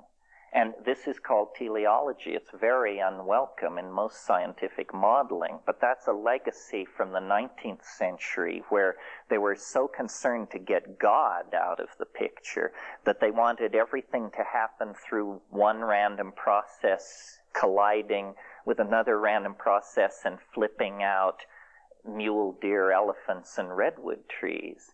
But in principle, we don't have to believe in God to believe in an attractor at the end of the process. We see many kinds of attractors in the natural world. One way that I think of the psychedelic experience is, you've heard me talk about hyperspace, superspace, this kind of thing. It really does seem to me that reality is some kind of a very complex geometric object of some sort. And you know how they teach you in trigonometry that all possible ellipses can be obtained by sectioning a cone? And that if you take the infinite set of ellipses and reconstruct them, you can reconstruct the cone. Well, the way I think of psychedelics and psychedelic tripping is you are sectioning a hyperdimensional object. And what you're coming back with is a lower dimensional map of this higher dimensional object. Well, everybody has a different map in the same way that there are an infinite number of elliptical sections of a cone, but they're all generated by the same object. And if it's a mystery to you how a simple finite object like a cone can generate an infinite number of elliptical sections, then it's going to be hard for you to understand how everybody can have a different psychedelic trip and yet be actually dealing with the same reality in hyperspace. Yeah. You talked about the universe being attracted towards its own completion. Mm-hmm. And I'm not trying to trip you up in semantics or anything like that, but would it also be moving towards its own closure at that point? You mean is completion closure? Yeah. Well, what does closure mean to you? Well, I was relating it back to when we were talking before about closure not really existing. Well, maybe what we should say is there's only one closure, and all others are false closure. Closure isn't really the word I would use. I steal shamelessly from Alfred North Whitehead, and probably others as well, but I'm willing to cop to that. He has this notion called concrescence, which I think is a great idea. He says everything grows toward a nexus of concrescence. So complexification is at the service of concrescence. We can see how this planet is caught in a concrescent process. 100 years ago, it took 3 months to go around the world. Now it takes 1/3 of a second. 100 years ago, a newspaper carried local news. Now local news means the news of this planet. We can telephone Prague or Shanghai by just going outside to the phone booth. We are being knitted more and more tightly together. Now, most people think this is a human world phenomenon and it will stop at some point with everybody connected to everybody else, I guess. I don't think it is a process of the human world. I think we're embedded in a collapse of physical law. This is a fairly pathological notion from the point of view of most scientists, because they believe that the universe will exist for, millennia or millions of years into the future. But I think our presence on this planet indicates that we're deep into Act 3 of the cosmic drama. Yeah. Well, if the universe were viewed as a setting for souls to intelligently evolve back to Godhead, when all the soul's intelligence evolve, whatever ends that may take, then in the set just disappear. There would no longer be any need for the set of the universe. Yes, I mean, in a way, the problem is not the end of the universe, but why it existed in the first place. What happened to flaw the original nothingness, to contort itself into this fantastic cascade of interconnected complexity? It's very, very tricky, this stuff. I mean, without dragging that in, it's tricky enough, so let's leave it at that. Yes. The philosophy and the pop science are pretty interesting, but I really came here to learn more about using the genetics. Oh, well, ask a question. Seize the tiller. Everything you described, you take the full dose all at once. Is that the best way to do it, in your opinion? I mean, sometimes I've taken 4 grams to start and then 3 more later after. Oh, I see what you're asking. Should you boost it? I don't like doing that simply because I like to get... I think the real action is in the flash. And the flash comes by getting as much of the material to the synapses in as coherent a wavefront as possible. So I tend not to do that. But to take an initial large dose. Of course, if you take an initial dose and it doesn't do anything, then you could follow it up. Pardon? You mean just to discuss it generally? Do you all know what ibogaine is? It's a psychedelic. It's an interesting one. One of the things interesting about it is how little people are aware of its existence. It's the root scrapings of an African small tree or bush called Tabernantha iboga. And interestingly enough, it's a true aphrodisiac. Perhaps the only real aphrodisiac in the world, because what are called aphrodisiacs are usually either just stimulants or things which cause genital itching. But ibogaine actually seems to be, works on the psychology of sexual drive in some way. It's a powerful hallucinogen. One of the puzzling things about ibogaine is that we can't confirm its use by human beings before 1850. And, the Portuguese were into the areas of Africa where this is happening. They've been in there since the 1430s. So it probably is a new pattern of drug use. That has arisen, and it's a major force among the Fang people of Zaire and Gabon, holding back Christianity and mission culture.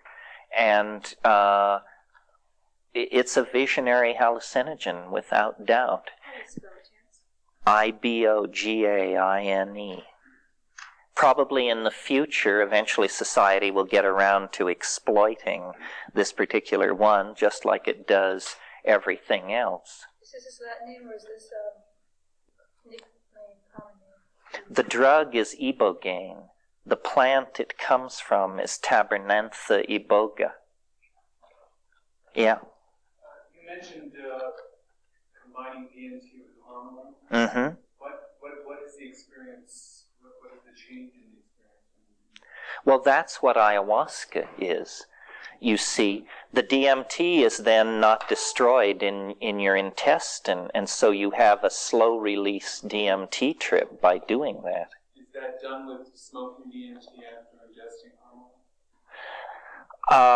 In theory, and probably in fact, that would be a tremendously successful way to get very loaded. The problem is it might be a too successful way. You want to be very careful with these MAO inhibitors. There are MAO inhibitors that drug companies have produced where a single dose inhibits all the MAO in your body for up to a month. This would be murder if you got around some DMT on that. The nice thing about harmine is that it's fully reversible in 4 to 6 hours. So it's a gentle MAO inhibitor. But yes, this is the strategy. This is why you could conceivably take the seeds of a plant like Pergamon harmala, which grows around here, more or less, and contains harmine, and combine it with a plant like Desmantha selenoensis, which contains DMT, and come up with a North American pseudo-ayahuasca of some sort.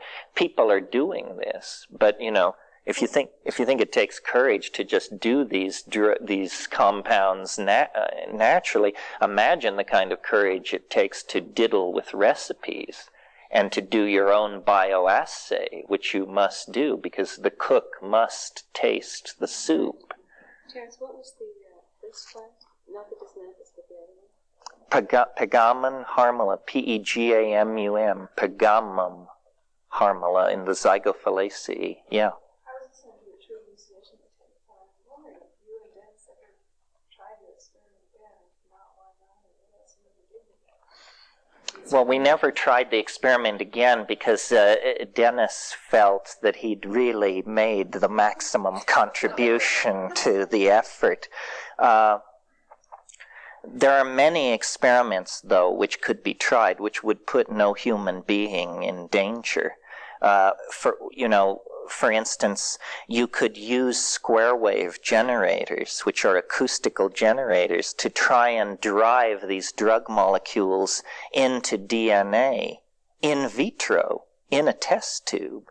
What you would do is you would simply put the denatured DNA into solution, put some DMT into the solution, shake it furiously, ultracentrifuge the mix to get the loose DMT out, and then weigh the DNA and see if its weight had increased by a number which was magically divisible by the molecular weight of the DMT molecule. These kinds of studies have been done and show that DMT does intercalate and locate itself into DNA. So, there are a lot of different things like that could be done that wouldn't put anyone at risk. So Dennis really felt that he was at risk in a very serious way. Well, he doesn't remember it very clearly. His impression was that it lasted about 5 days. It actually lasted 3 weeks. So the real stuff that would have alarmed him, he fortunately was too out of it to see or remember. But I was there throughout the whole thing and saw it. And I think it would be nice to understand the parameters of the effect a little more clearly before we charge off and try that particular trick again. Yeah. Can you tell us that? Well, this is what's being referred to is In True Hallucinations, which is a tape set which will be published as a book next year, it describes an expedition to the Amazon in 1971, which was really where we got the whammy. I mean, I'm still running on what happened from, the 28th of February 1971 to the 21st of March. The rest of my life is pretty much throwaway. But I don't know, it was weirder than flying saucer abduction, because now there's a whole form for it. It was hard to say. Something was waiting for us down in the Amazon, and as soon as we started taking these mushrooms, it began making suggestions about how you could use the mushroom and your voice and certain other materials present at hand in that environment to essentially, there aren't even words to say what it was, condense the soul into three-dimensional space, or create the Philosopher's Stone inside your body and then give birth to it, or, in other words, some radical transformation of the ontology of being human was held out as a possibility. And it all came down to an experiment that he wanted to perform that seemed to me so unlikely to have any effect whatsoever that I felt it was perfectly all right to let this experiment go forward, because I would have bet dollars to donuts that nothing would happen. Instead, all hell broke loose at the conclusion of this experiment. And, he claimed at the time that what he had done was bonded into my DNA enough psilocybin in a superconducting kind of bond, which, if you know how superconductivity works, a superconductive bond is very hard to disrupt. It's not like an ordinary chemical bond.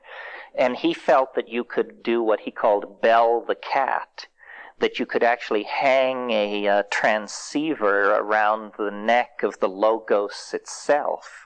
And from then on, it would talk to you constantly in the confines of your own mind.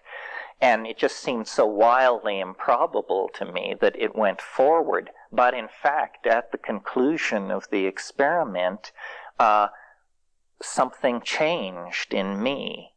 And I essentially became who I now appear to be. But before that, I wasn't. I was sort of a wastrel and a undirected person of some sort. And then tomorrow you will see, when we get the computer, what the bottom line of this is, because what was eventually revealed was a kind of mathematical mandala of space and time that rested on for its veracity on the fact that it made prediction of the future possible.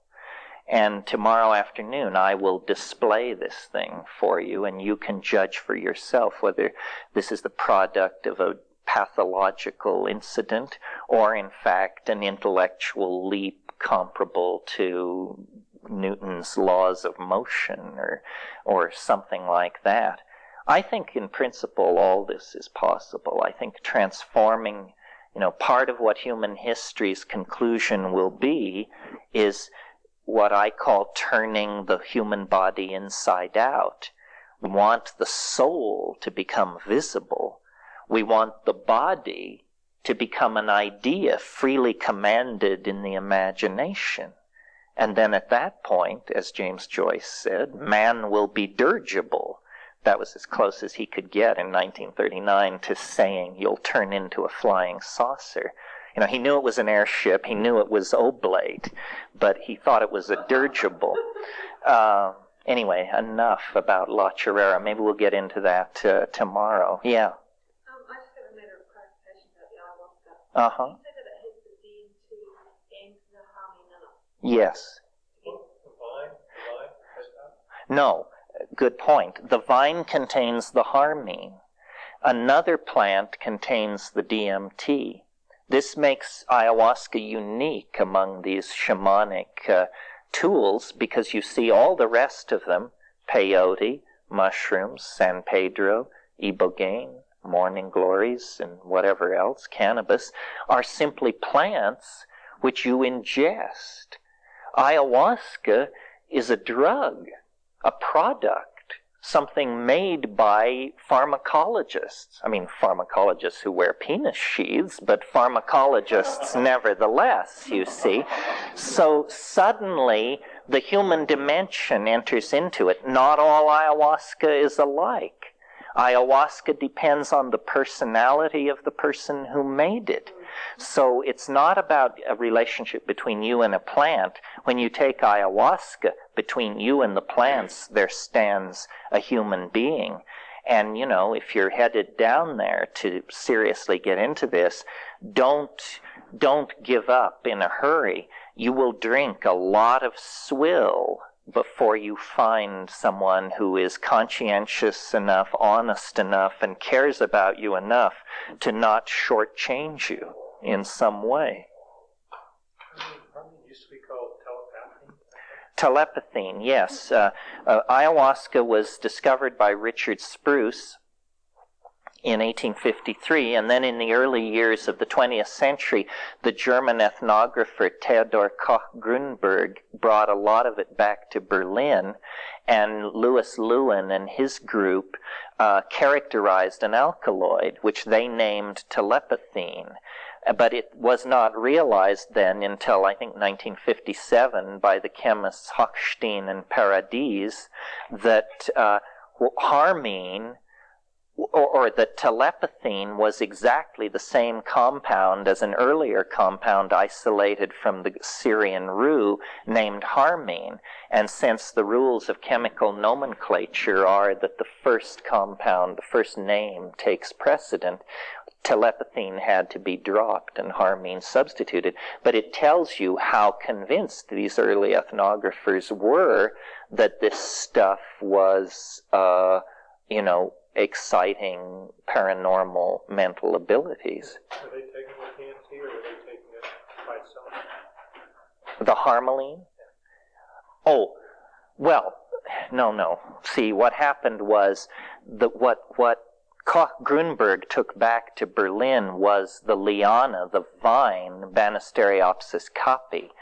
The other active ingredient in ayahuasca was not isolated chemically until 1956. So the guys who took the vine back and started playing with the vine. The vine doesn't contain DMT. Okay, but the harmine and harmaline itself?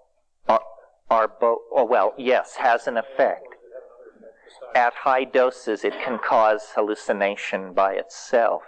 The plant which contains the DMT, normally, there are a couple of possible substitutes, but normally what's used in the Amazon is Psychotria viridis.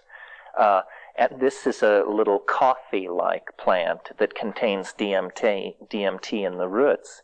One of the great mysteries of ayahuasca is how, out of 475,000 species of plants in the Amazon, these people figured out that you pound the vine and combine it with the leaves and then go through this elaborate boiling and concentrating, and then you get this fantastic visionary beverage.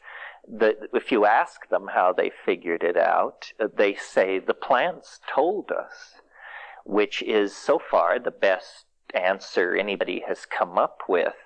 In 1962, Melvin Bristol, who was a graduate student of Richard Evans Schultes at Harvard, was studying ayahuasca among the Sibundoy Indians, and he took ayahuasca, and during the trip, a plant was revealed to him, and he was told that it would be alkaloid positive. And it was alkaloid positive. Well, this is now anecdotally embedded in the literature. Was it dumb luck? Was it synchronicity? Or was it that plants tell you about other plants? The way ayahuasca is used by research pharmacologists in these Amazon tribes is they brew a standard brew. And then if they have a plant that they, for some reason, suspect might have some medical usage, they will put a little bit of that plant into the ayahuasca. And then the ayahuasca will give them a readout on it and explain what it is. I had one of the longest evenings I've ever put in where I took half a dose of ayahuasca and half a dose of mushrooms, and it was absolutely god-awful. It was different than any bad trip I've ever had. It didn't seem to be about my personality. It seemed to be about core processes. There was a little Pac-Man thing, and I could see it moving through my memory, just chew, chew, chew, chew, chew, and I didn't know, you know that horrifying scene in 2001 where the guy is outside the spaceship and he says, "Open the pod doors, Hal." Open the pod doors, Hal. Well, that's how I felt. I could almost see the molecular machinery had jammed. And I said, oh my God, it's not going to deanimate or dealkylate. It's somehow caught in some kind of a loop. And I sweated bullets for an hour and a half with it. It was really horrible. And then it finally released and let me go. But as I sat in that chair, I said, you know, if I can't pull out of this place, then there's a room in a back ward somewhere, and they will just sit me there and look in on me every 12 or 14 hours, and that'll be my story. Yeah. You said earlier you were surprised that you had no competitors.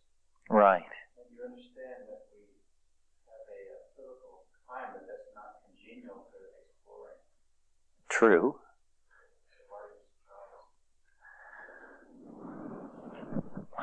Because I don't feel particularly courageous. I don't feel that this is unusual, what we're doing here. Am I crazy? Could be. It seems to me perfect. Would seem to me, knowing what I know, which is no more than 1,000 other people know, I couldn't live with myself if I didn't talk about these things. Because our problem is we're disempowered, unhappy, and disconnected from ourselves and each other. Here's the solution. How can you, it's a political obligation or it's a moral obligation to try and at least inform people. They don't have to take it, but they should at least have the facts of the matter in front of them as they live their lives.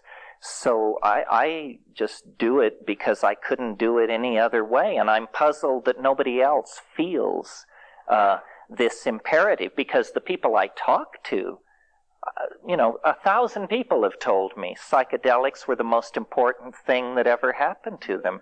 But not one of those 1,000 people ever said, and I've scheduled a speaking tour to do the same thing that you're doing. So I don't know. There's fear and paranoia. I hear there were even people who were afraid to come to this for revealing their interests. Wow. Well, either I'm crazy or they are. I don't know. See, I think that that is, you know how if you confront certain, butterflies or deer, there are certain kinds of animals that if you move slowly enough, they can't tell you're there because they're set up for edge detection. And if you move slowly enough, they don't register the edge transiting. So you can actually walk right up to them and grab them if you know how to do it. Lizards are like this. Cats. So I think that by moving with stealth, rather than going to Harvard or Berkeley and inviting the freshman class to pour into the street and smash bank windows, that we can actually slip this thing along. I think that eventually such desperation is going to strike straight institutions that they will come to us and ask. They're going to try everything when the going gets rough. And when they finally decide to drop all their pretension, we'll be perfectly willing to have a dialogue. I'm sorry to hear that people felt that paranoid about it. I don't think the political climate is that repressive. I think people are doing the work of the man for the man by being that paranoid.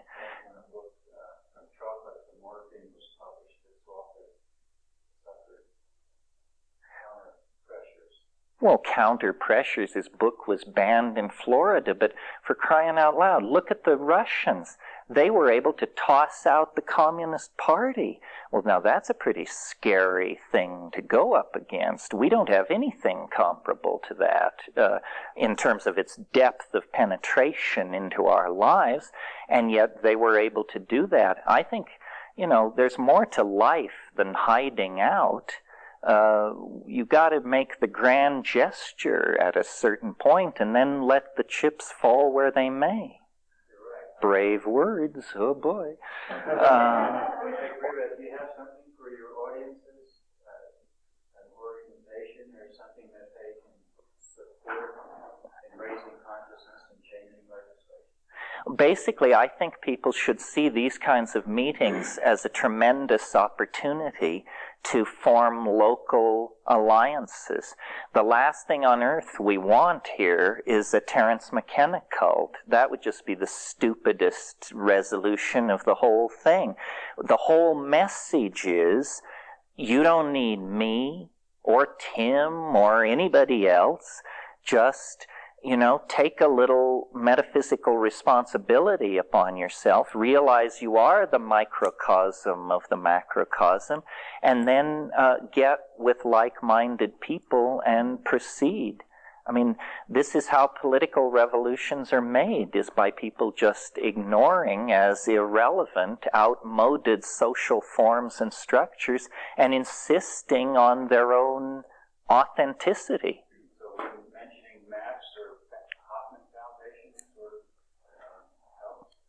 Oh, it might help people. I mean, how would it help? Strength in numbers. Strength in numbers. Well, I think people should support psychedelic communities, archival projects, legalization moves. Yes, but mainly I think what we all need to do is get more loaded. Deeper trips, higher doses. You see, it's not that we want to convert the entire planet to taking mushrooms. It's that we just want to be left alone to do what we want to do. The mushroom, if it's as great as I say it is, then it doesn't need a mob clearing the way for it. It's perfectly able to advance its own agenda. The thing is just not to yield to fear. Because, as I said, if you yield to fear, you do the man's work for the man, and that makes you the man. So what you have to do is just say, well, this is what we do, and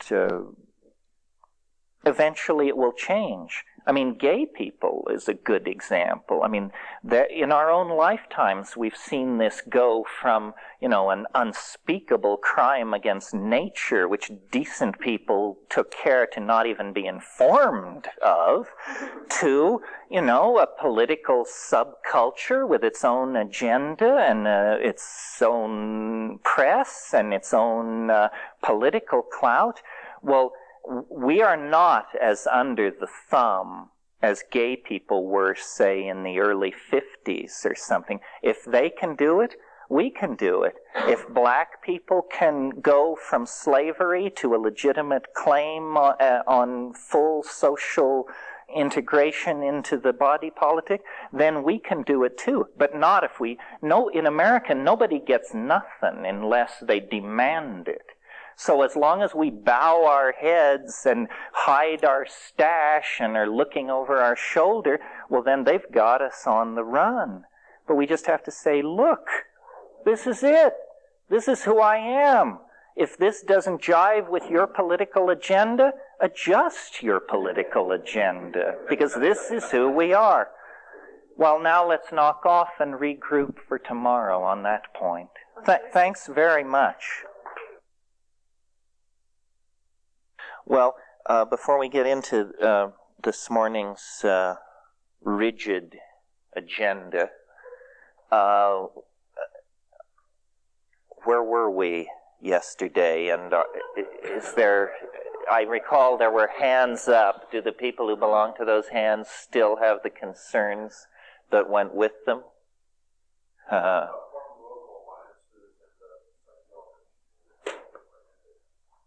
Talk about forming local alliances in psychedelic communities.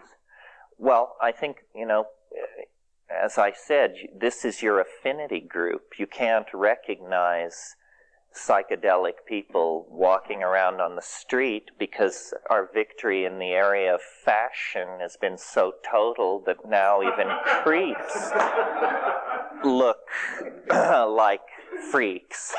So, yeah, I've been in a number of places where people organized, I don't know what you would call them, discussion groups, affinity groups in the wake of it. It's something you sort of have to self-organize. Maybe in the period after the close this afternoon, the people who are into that should exchange names and get something going. I mean, obviously it's a delicate thing, but on the other hand,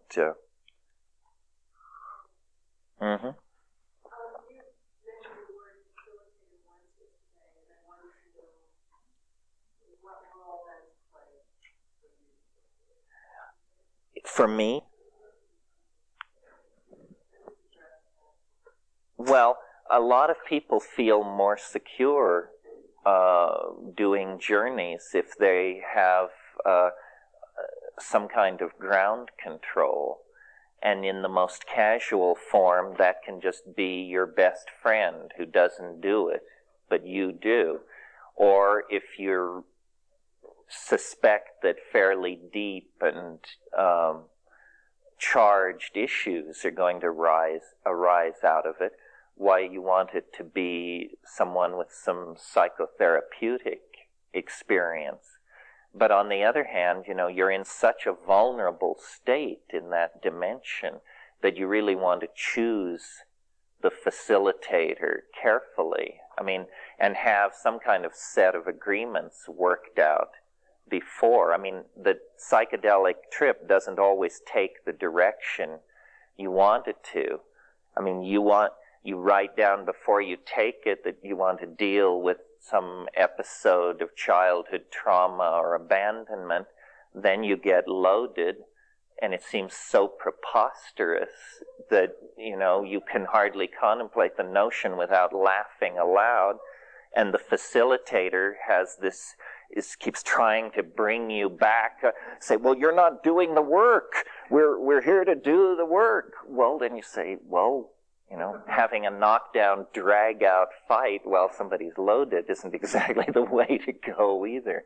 You sort of have to feel into that issue. As I said yesterday, I can't get where I want to go in the presence of somebody else because they hold me to the surface. If I were to have, my idea of the perfect facilitator situation is that they're 2 rooms away, and you have something equivalent of a beeper.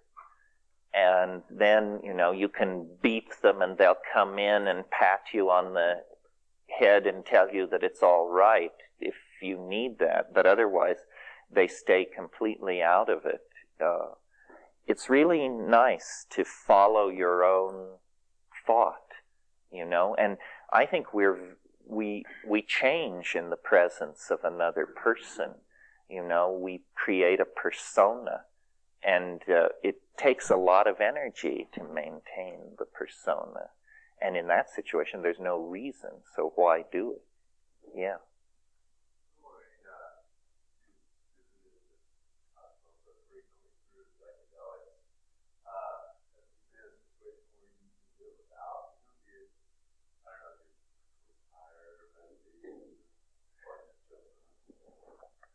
Well, not exactly. I mean, people always say, can you do it on the natch? And I sort of feel like if I could do it on the natch, I'd be alarmed enough to check myself in for some serious mental health care.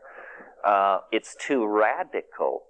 You don't want to be able to do that on the natch. Oh, come on now, Terence. It's a wonderful control on it to know that it won't happen unless you take the stuff. You know, because it's not a mood shift or a subtle refocusing from foreground to background. It's an absolutely ontology peeling breakthrough.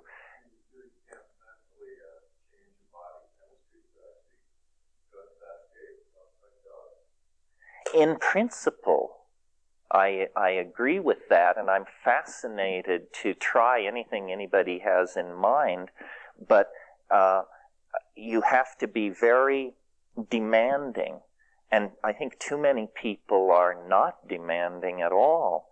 I mean, you sit people down in a room and tell them we're going to repeat Om, Ah, Hum 500 times, and at the end of it, they come to you with tears of joy in their eyes and tell you it was the most profound thing that's ever happened to them. I don't understand where those people could be coming from, you know? I mean, it's...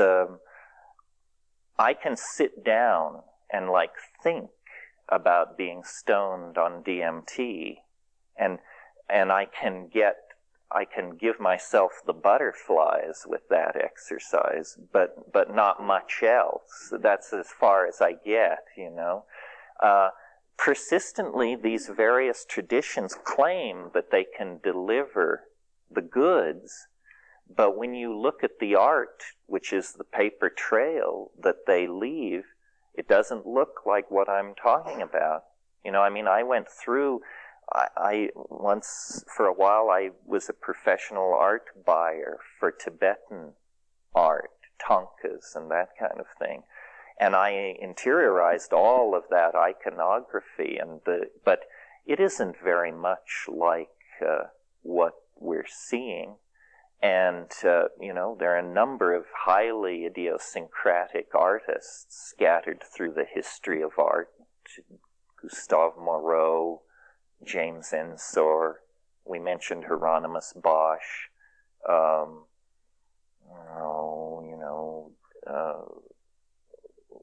Mati Klarwein, but I'm trying to think of older ones. But not, these seem to be unique visions, but not exactly the vision that seems to come out of this stuff. Part of what's so interesting to me is how alien it is. How if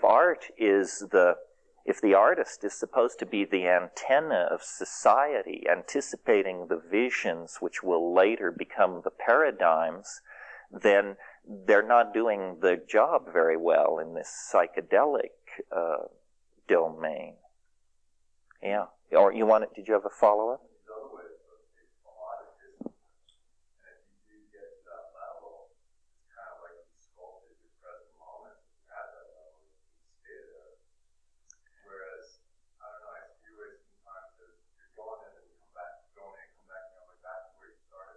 Well, but this is where the action is. You know, it has to make sense in the world. Now, I don't want to suggest, I mean, I think, like in the case of psilocybin, I have no doubt whatsoever that if you take 5 grams of psilocybin every 4 days for, let's say, 40 days, then you will have nothing whatsoever to say to the rest of us. You know, if what you see, the thing is, in the spiritual quest, all these methods, yoga and mantra, and then, you know, all the new versions of this, the whole stance of the spiritual quester is accelerator to the floor all the time. When you switch over to this method, it's the brake pads that are going to get the work out. we psychedelic people do not strenuously exert ourselves to attain peculiar states of mind. We strenuously exert ourselves to keep the states of mind from becoming too peculiar. Why? Because it can become so peculiar that I don't know what. Yes, that's it. It can become so peculiar that it is unspeakable.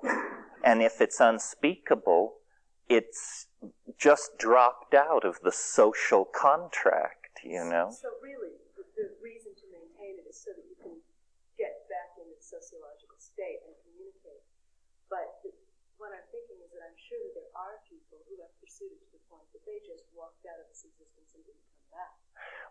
Yes, well, that's what I wanted to say. If you want to be the guy on Cold Mountain who is covered with hair, who the village people occasionally see when the mist clears, when he descends to the lower levels to cut wood, you can become that Taoist immortal.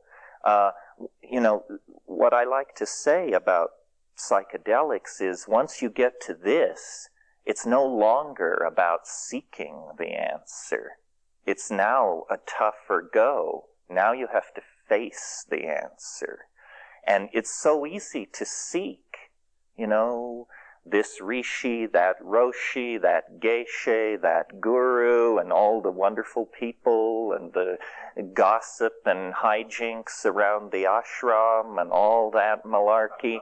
But once you get to this, and it's just you and it, you know, it's a whole different ball game.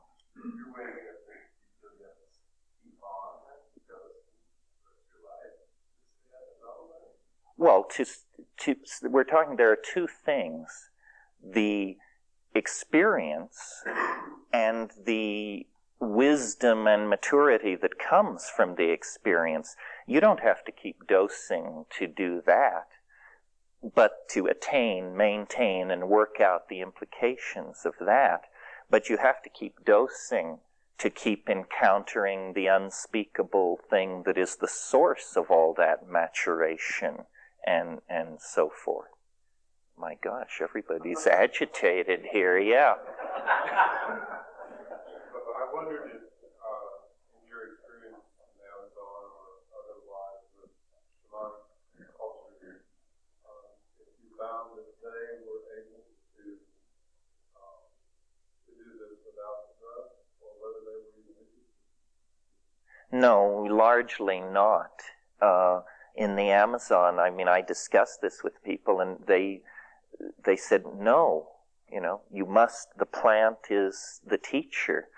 I mentioned, or maybe I didn't, but there's an interesting book called Hauma and Harmeline by Flattery and Schwartz, and it discusses the ambiance of the religious attitudes of early Zoroastrianism, and they believed in what they called the Menang existence.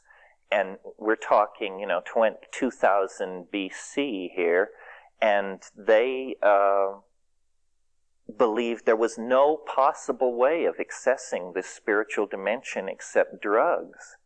That was the entire way to do it. And I think it's a kind of pharmacological and energy barrier. It's good that these things are isolated from ordinary experience by the formality of having to take the compound. If they weren't, it would be flooding in upon us all the time, and we would have a hard time indeed. Yeah. Well, you speak about people taking psychedelics repeatedly and gaining experience with that. And then there are these other people, like, for example, mystics and Hindu ascetics and so forth, who practice meditation. I read somewhere recently that when people in the Amazon take ayahuasca, it is recommended they, as initial effects come on, that they practice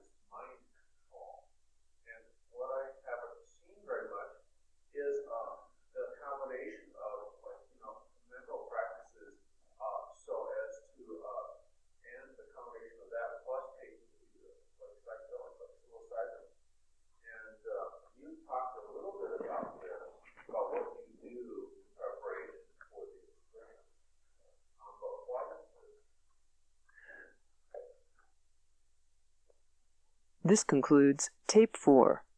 Our program continues with Tape 5. Our program continues with Tape 5. Why is there no talk of the combining of the techniques with psychedelica? Well, I don't know exactly. I mean, I would certainly agree. See, I think that all religion is based on the experience of ecstasy. And a religion like Hinduism represents, to my mind, an extreme case. The roots of Hinduism are in the Soma rite. For 3,000 years, this is what Hindu religiosity was about. It was an intoxicant. And without the intoxicant, there was no connection to the mystery. Well, then, for some reason, it became tremendously hierarchically structured and constipated and dogmatic and well, certainly dominator, if not outright fascism. And so I think all these religions have their roots in this irrational experience, but they constantly want to turn it into a real estate operation, and they do. And so, but in answer to your question, all these techniques work with psychedelics. You know, mantra, yantra, magical invocation, raising the kundalini, all of these things which seem so totally obscure if from this level of consciousness, it just becomes of course it works. So it seems to me the lost ingredient is the psychedelic. I mean, you know, if you go to India and you have any illusions about sadhus, I mean, sadhus are hash heads with a line of patter, that's all. I mean, the main concern in any community of sadhus is how many chillums can you make and smoke before you fall asleep. And I've never seen a yoga text that came clean about this and said, you know, this is basically a how to use cannabis technique. So it's good to go to the actual place and see how it's being handled. What's going on in the Amazon is the shamans cure, they chant, they provide an exemplar for their society. But when you get seriously loaded with them and talk to them, their attitude is more like scientists.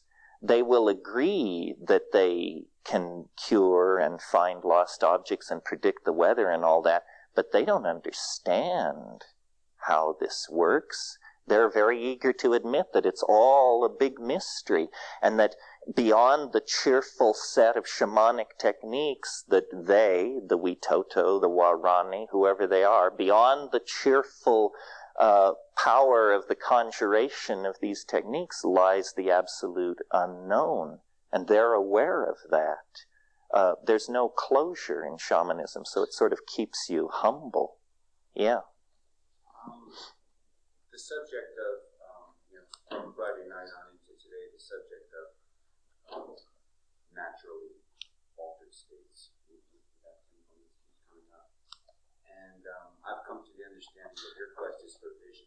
Right. And not for feeling. Right. And one of the most interesting things about psychedelic experience to me, and my drug of preference so far is LSD, is the feeling part of the experience. And it seems to tap me into a psychic level of information that's not available to me normally.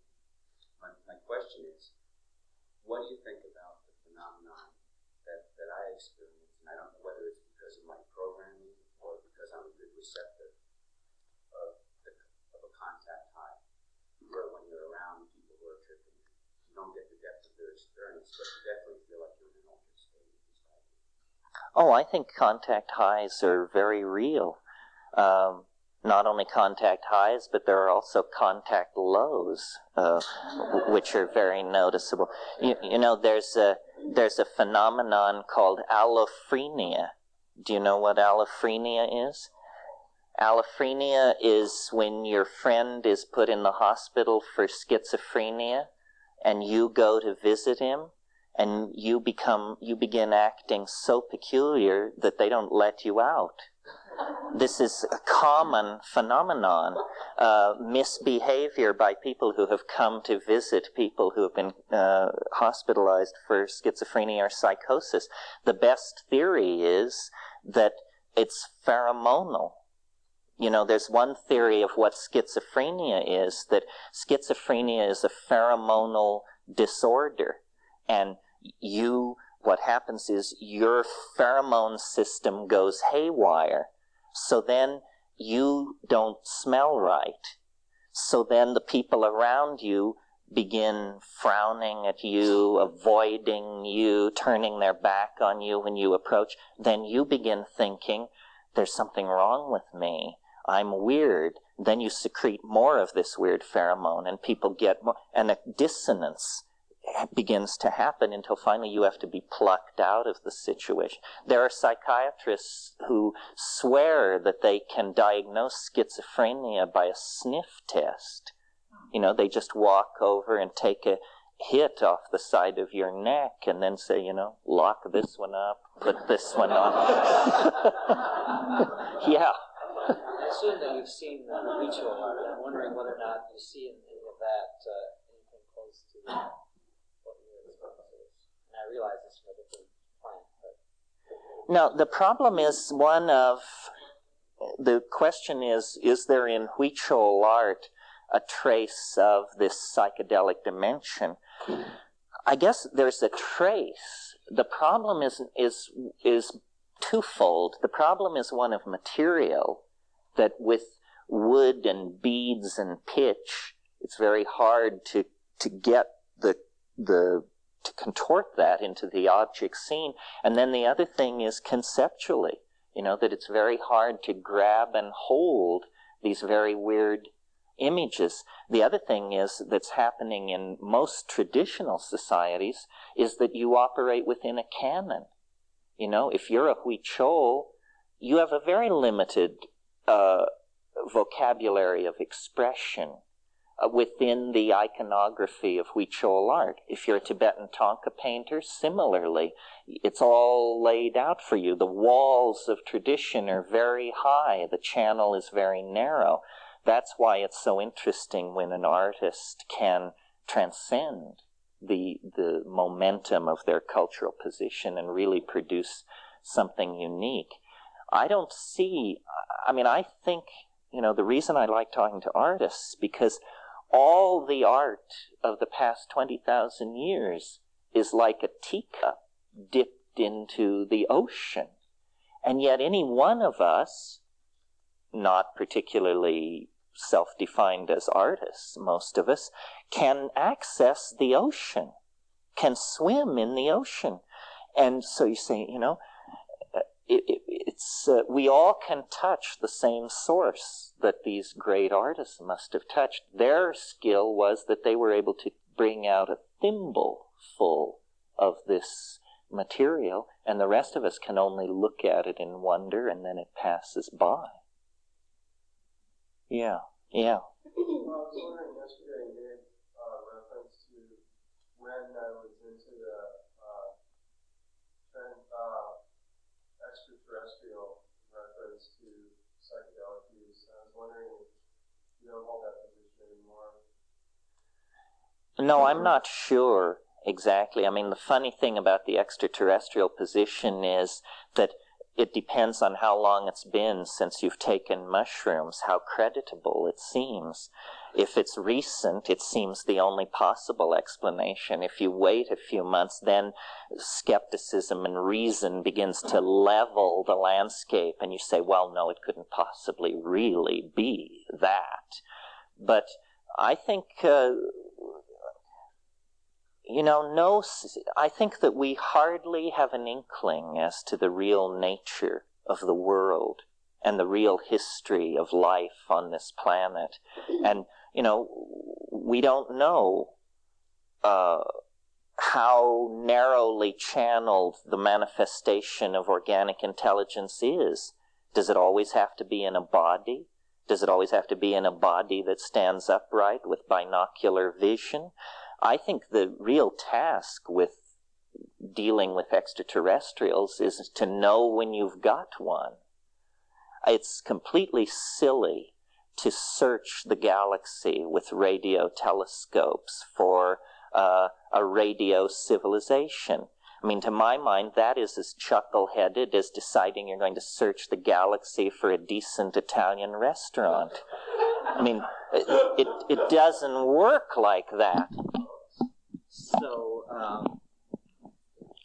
you know, if you think about the mushroom, try to think about it objectively, it looks to me very much like a good candidate for an extraterrestrial. First of all, you know, DNA has been known to us only since 1950, less than a century, and we're already involved in this thing called the Human Genome Project. Well, what that means is we are taking control of the scripts that write human beings. It seems to me anything we would recognize as intelligence would pass through a phase of self-analysis where it would realize that it was made out of DNA and would then sequence itself. We're about to do this ourselves. Well, that means that most extraterrestrials will be the product of their own reflexive design process. In other words, an extraterrestrial that can cross the gulf between the stars must surely then be able to control its own form. Well then, if you look at the mushroom, it's a curious combination of artifact and entity.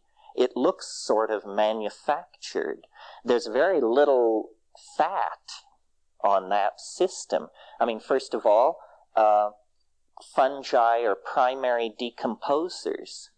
This means that they are at the very bottom of the food chain.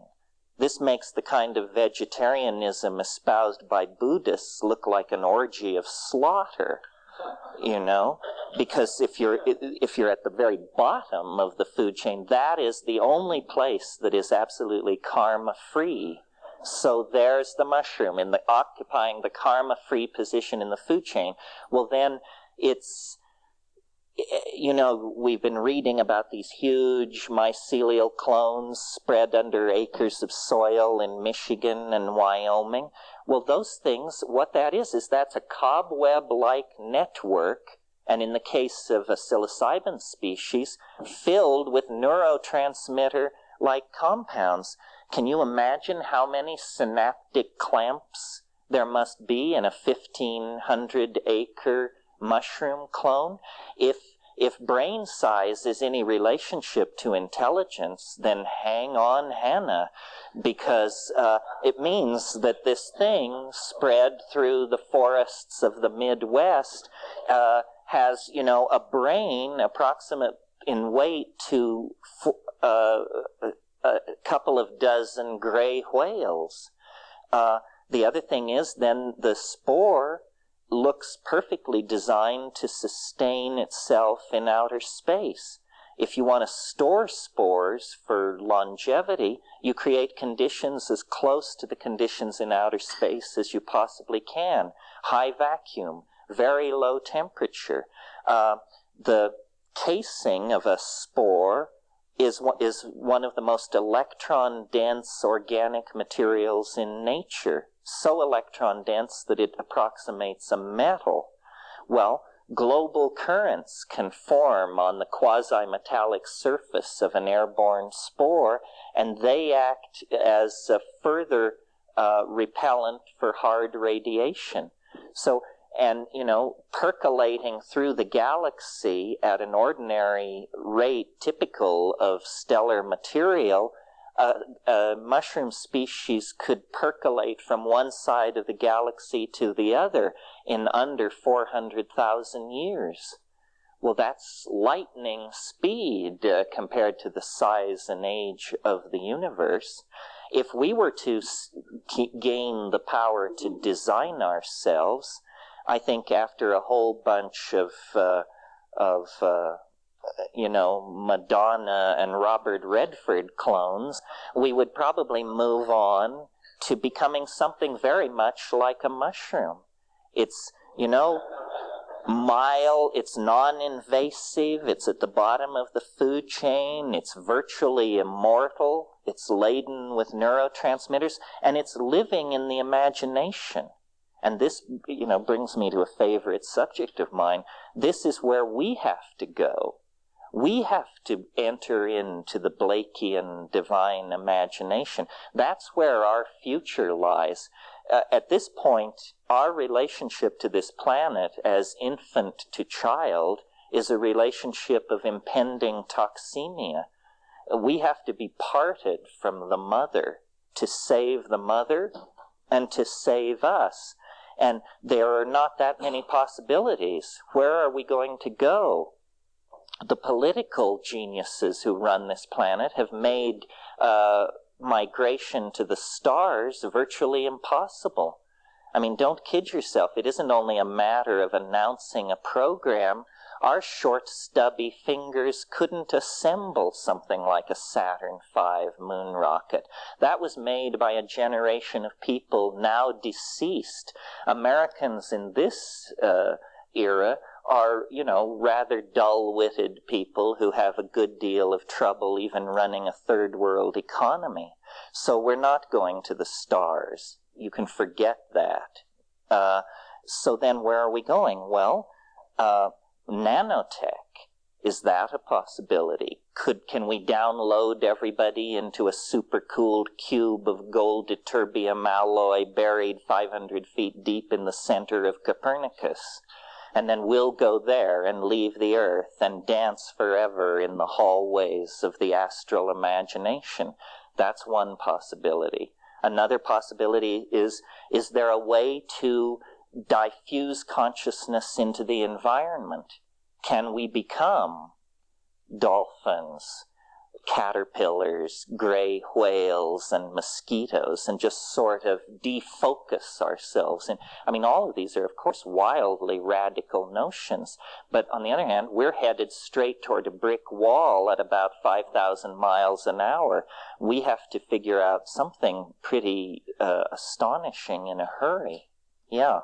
Yes, another thing about the functional design of the mushroom, you'll notice that it's shaped nice for the entry into the The heat shield.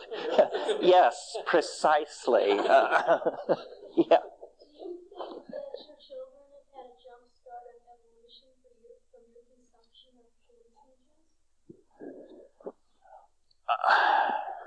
That's a funny question. I don't know, because it's so hard to tease apart genetics and environment.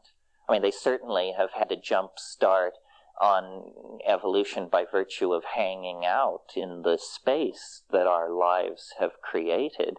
I think children need lots of attention, lots of nurturing, physical and spiritual. I guess I would say so. Certainly they haven't been programmed with the fear and misunderstanding that is in the society. We just got through anti-dope week at our school, which is an incredibly painful experience at this particular school, because I don't think there's a person associated with it who believes it for a moment.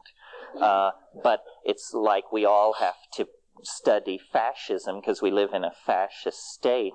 A teacher made a statement that LSD caused brain damage, and my son dared to challenge this. And the guy said, "Well, who told you it doesn't cause brain damage?" "No, not my daddy." He said, "Well, Albert Hoffman told me it doesn't cause brain damage." End of discussion.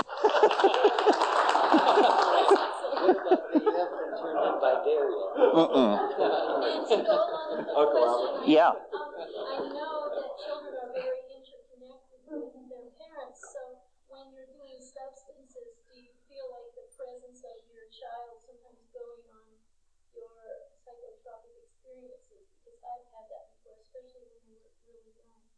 Yes, well, when children are very young, all kinds of psychic phenomenon happen. And, I think nursing mothers, and their relationship to their children is intensely telepathic. I remember when my daughter was not very old, she must have been like about 3.5, and I had a dream, and it was a very unusual dream for me and very highly realized, and I dreamed of an orrery.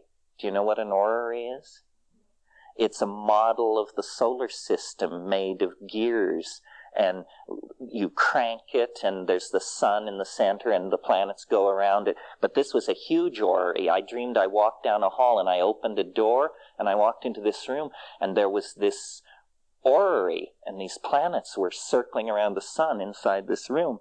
And I was awakened by my daughter crying, and I went downstairs, and she said, there were planets circling around inside my bedroom. So, and that's a very specific and rare image for an adult or a child to have. So yes, I think that our chuckle-headedness is the main barrier to our encountering all kinds of special abilities that move around us all the time. We are truly the prisoners of our limited conceptions. Yeah. Well, it sort of ties in with what you're just saying, and also back to some of the questions about why you don't want to take it every day for 40 days in a row.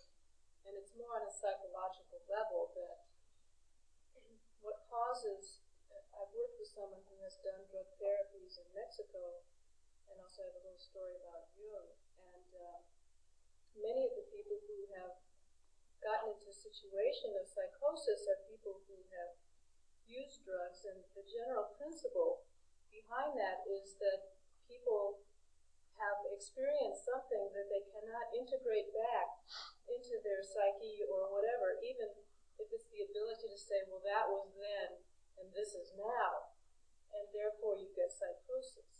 So not to say these things to alarm people, but just for respect, that there has to be this ability to come back and not be far out there. And there are a lot of different parameters to this. One is your own ego strength.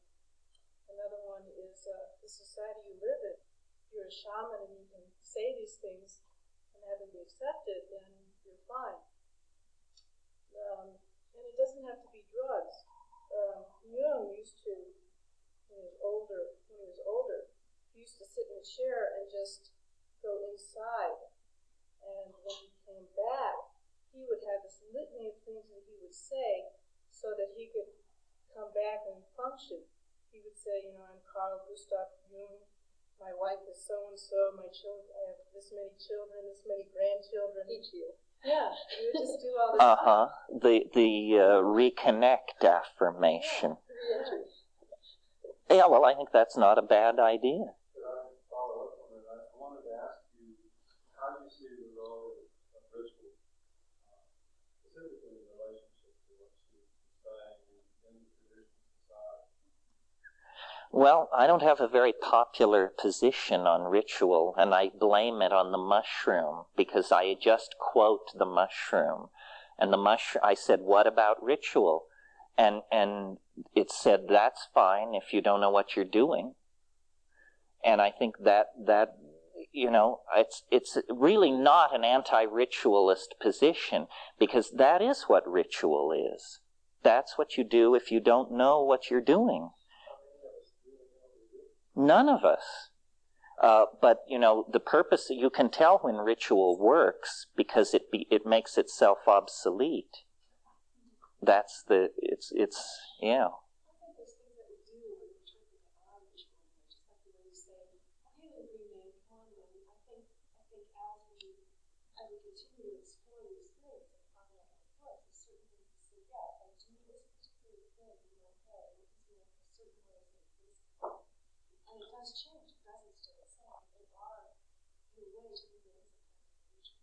Well, you know, even in the most ritualistic context, there's always a footnote made for the crazy wisdom.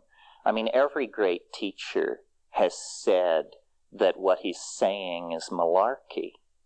A teacher who doesn't tell you that what he or she is saying is malarkey is not to be taken seriously. So, you know, it's the if you meet the Buddha on the road, kill him style of thinking. Or I was just reading this guru who's coming on strong. Is his name Pujaji? No, not Dobbs. But anyway, this guy said, don't do practice. Don't do practice. Practice is only distraction. He said, we have to keep thinking up. He said, you know, running an ashram isn't easy. These students, they expect so much of us. We have to continually keep inventing stuff to keep them happy and send them off on these crazy quests and you know, endless fasts and all this stuff because they want that. But, you know, the guru is pretty much content to kick back with the latest Rolling Stone. Yeah. Memory serves me correctly. I think I saw in one of the handouts that you're doing something with Sheldrake. Right. Could you comment on it? I'd like to know a little bit about it. Well, are you all familiar with Rupert Sheldrake's work? Sheldrake is a British biologist who's written a number of books. His first book was called A New Science of Life, and it was catapulted to fame by virtue of a review in Nature, which said that it should be burned.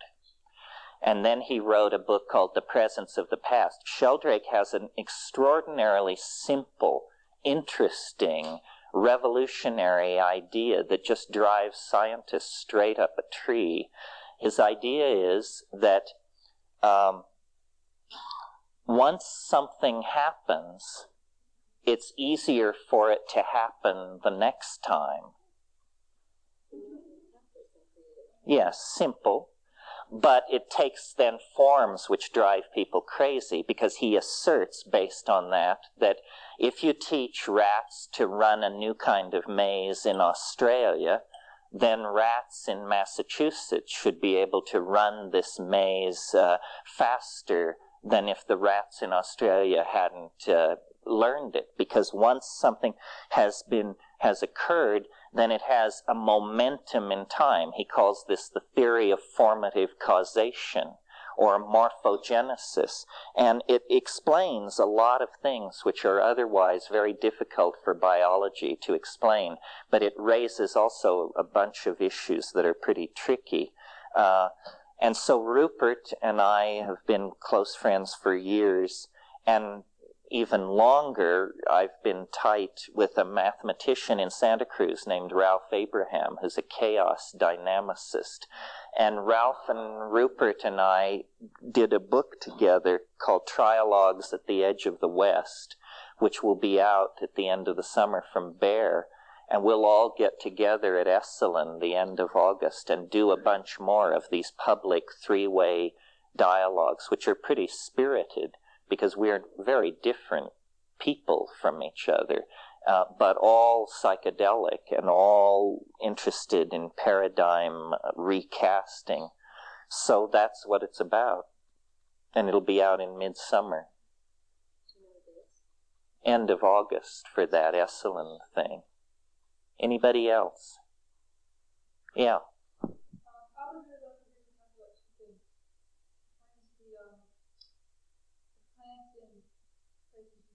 Uh-huh. And how the people that live there experience them and their relationships with plants. And the other thing is, it said in the video too, feminism is related to the future. It's a necessary thing for successful future. I'd like to say more about that.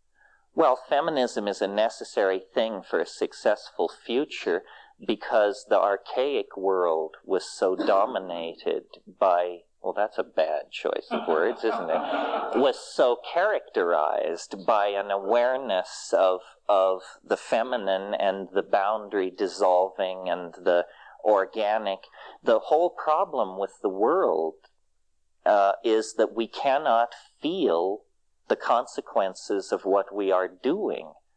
You know, I mean, recently we had paraded in front of us the figure of Jeffrey Dahmer as who you don't want to be like. And yet, Jeffrey Dahmer, to me, was an absolute paradigm of global civilization, because his problem was that he couldn't feel the consequences of his actions. And this is what we are doing. I mean, we are lacerating ourselves by cutting down the rainforests and poisoning the oceans. This is not some airy-fairy, save the redwoods kind of mentality that protests against this. This is our own atmosphere, our own environment that we're destroying. It's a slow suicide, not so slow at the rate that we're carrying it out. Well, somehow we have to reactivate the maternal, nurturing, caring circuitry that kept the tendencies that have evolved in this fatal direction at bay for a long, long time. And, you know, you can call it ego, you can call it male dominance, you can call it the phonetic alphabet, whatever it is has to be stopped, because the planet is imperiled by it. And my analysis of it is that the only way to do it is to dissolve the boundaries that culture and language and tradition have allowed us to create. And they are largely boundaries that suppress women, not because men hate women, but because men hate the feminine. And they want to control and hold it back. It's threatening. It's devouring.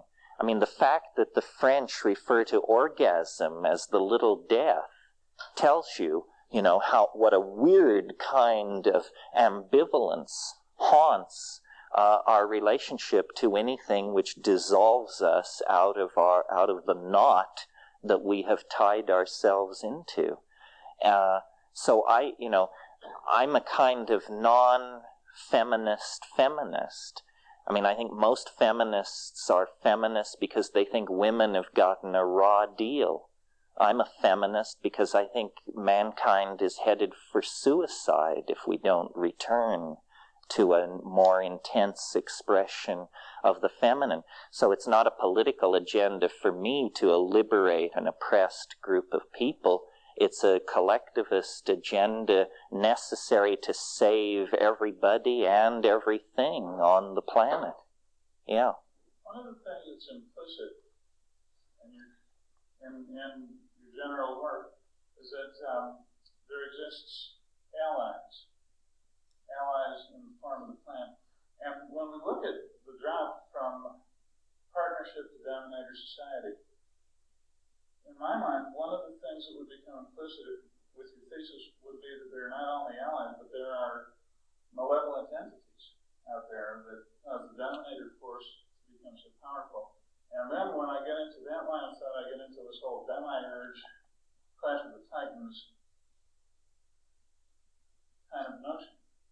And sometimes the allies notion is very attractive, but in my mind it always implies there's malevolent forces out there just as there are benevolent ones. Well, of course, maybe my view is that. No, I mean there are malevolent and benevolent forces in there and out there, but I don't see the world really as a struggle between good and evil in some kind of Manichaean situation. It seems to me that we confer value, that nature is neither good nor evil, and that must then include all these allies. It's just that we confer judgment. This is because when you begin to get down toward the bottom line, we don't know what the bottom line is. For instance, we're headed toward a great historical bifurcation where we're going to have to make some really hard choices. And most of the time in the so-called New Age, they try to fuzz all the distinctions and make you think you're never going to be slammed to the wall and have to make a choice.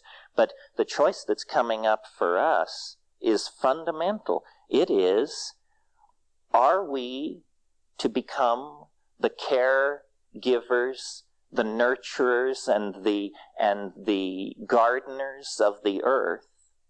Or is the earth, I put it this way to somebody the other night. The question was, is the earth our mother, therefore to be cared for into her old age, nurtured, revered, and loved? Or is the earth our placenta, therefore to be examined for signs of toxin and then buried under the apple tree? In other words, what is the true nature of human beings? Are we to be integrated into nature and to celebrate it?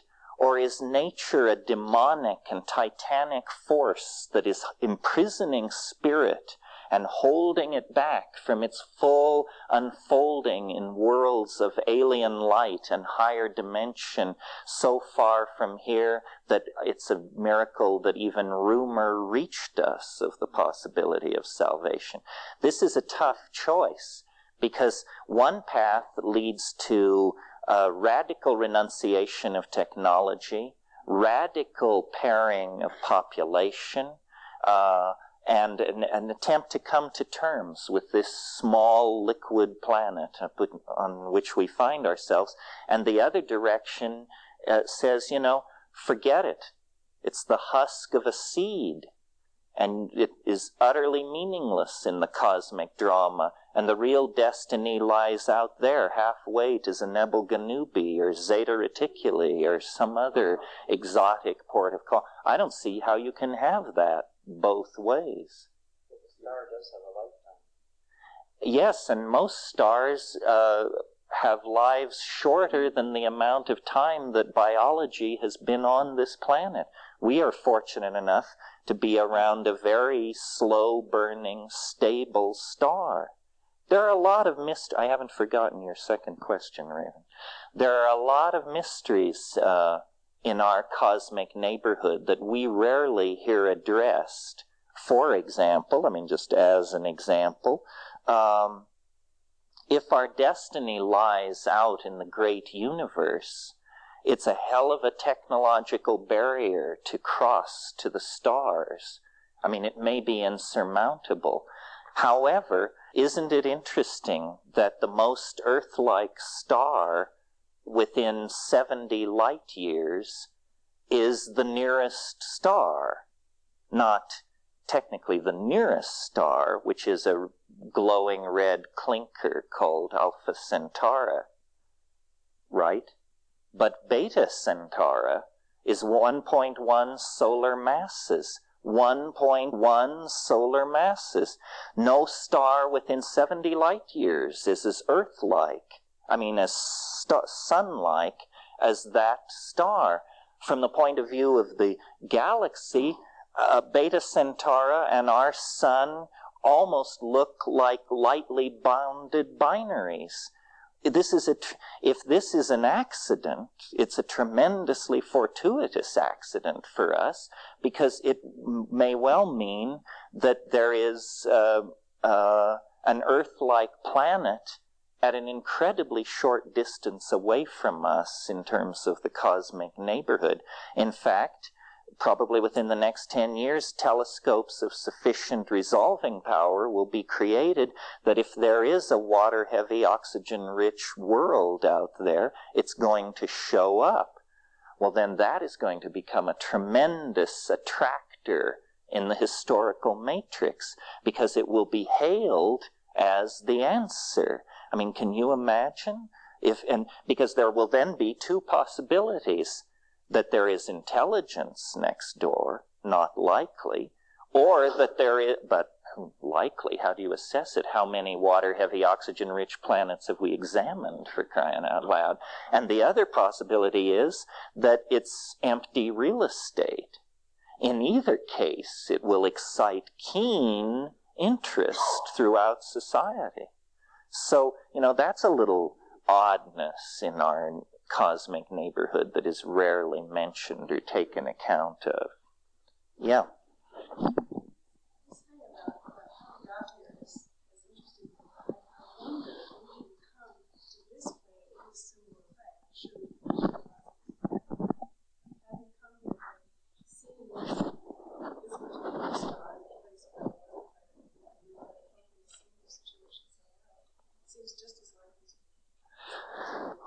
Yes, although I leave that to the Jeremiah Sitchins of the world to work out the details, there is, after all, a fossil record that is pretty clear in spite of the ravings and rantings of these Christers. The fossil record is pretty clear that we emerged out of the proto-hominids who emerged out of the Pongid radiation that emerged out of, and so forth and so on. I think that, but there may be mysteries. I mean, one question that I'm surprised nobody ever seems to ask in these weekends when I tell the cheerful story of the descent from the trees, the ape encounter with the mushrooms, and so forth and so on, is nobody ever asks, well, but who put the mushrooms in the path of these binocular, bipedal, evolving primates? I mean, is this just the story of nature's happiest accident? Or did someone say, tweak the planet, start the retraction of the rainforests, seed the spores into the grasslands, and watch what happens? Because then we come down out of the trees, brainless as a wombat, and begin testing food sources, and lo and behold, here are these things which are obviously designed to be seen. I mean, mushrooms are a form of display. They're designed to be seen. They demand to be eaten. And the consequences of that, are to lead a species to the brink of starflight. Well, is that just a coincidence, or is there a mind behind all of this? See, I think that the problem I have with all the extraterrestrial scenarios and all the channeling and all the abducting and all this stuff that goes on is it's all too B-movie. It's all too simple, too straightforward. That's what troubles me about the Sitchin scenario, is that it's perfectly understandable to us.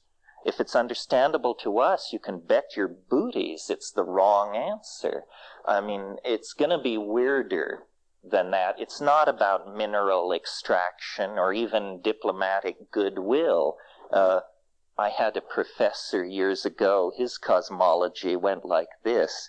You know how there are bacteria which you can introduce into gold slurry in low-grade gold ore, and the bacteria will concentrate the gold, and then you just wash the gold out of the bacteria, and it's a mining technique that's very efficient for poor-yielding gold ore.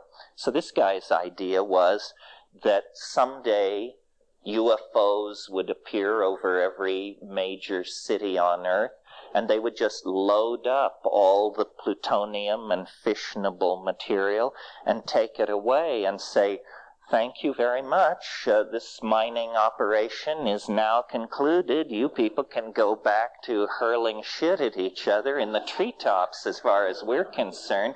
We have real application for this fissionable material. You people were going to use it to blow each other up. What a bunch of dummies. And farewell and good luck. So that's one possibility.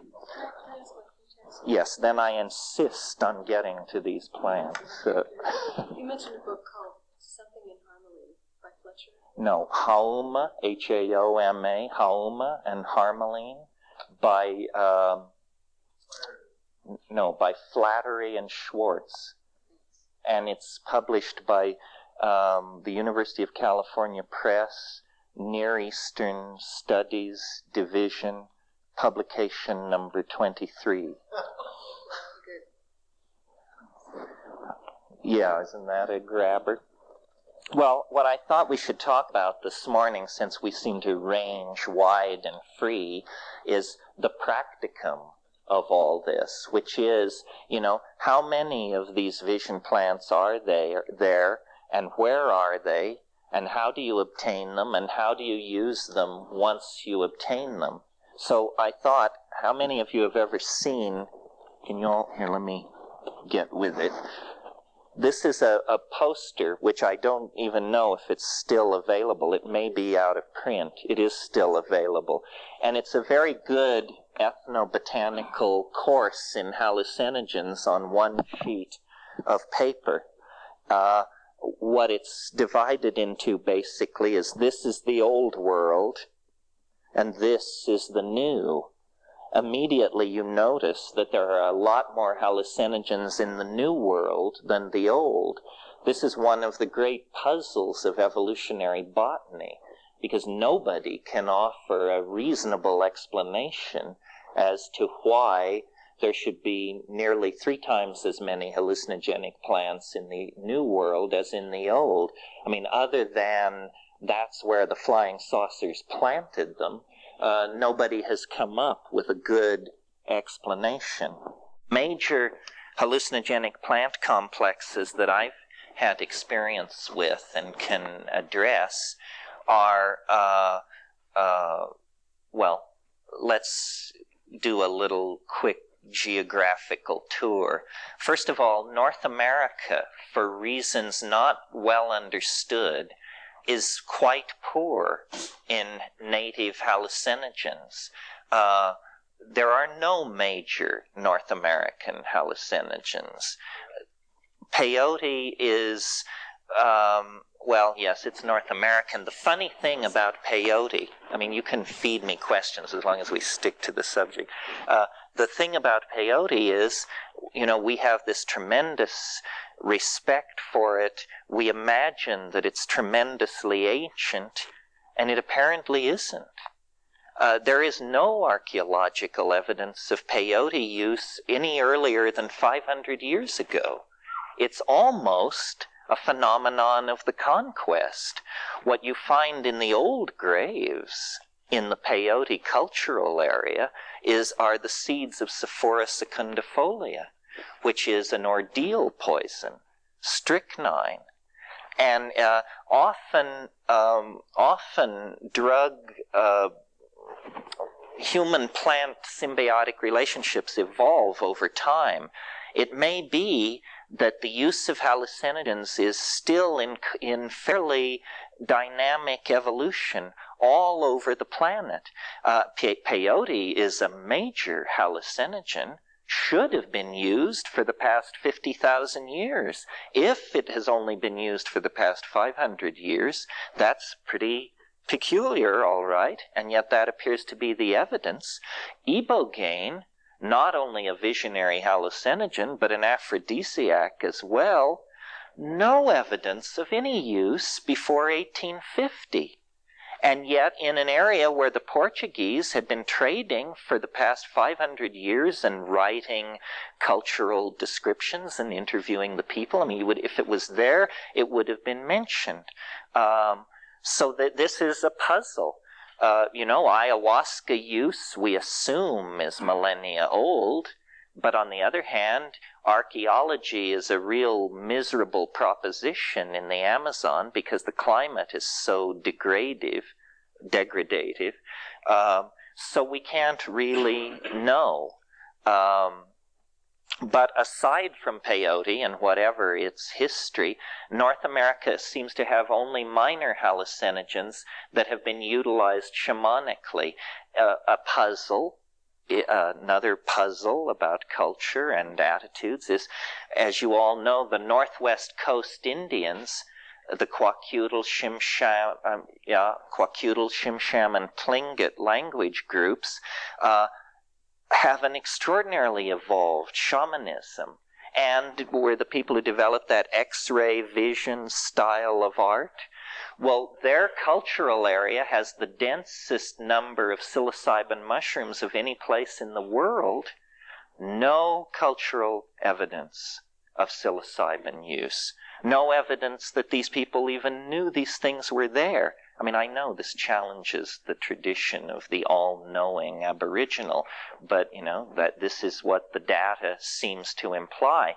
Now, in Southern California and across portions of the Southwest, there have been Datura religions, which are very old, apparently, the so-called Talach religion. I don't recommend Datura. I don't know what astrological sign you have to be to make your peace with that stuff. But I find it really peculiar and menacing. It's about magic, which is about power and control and usually sexuality in some invasive and dominator application.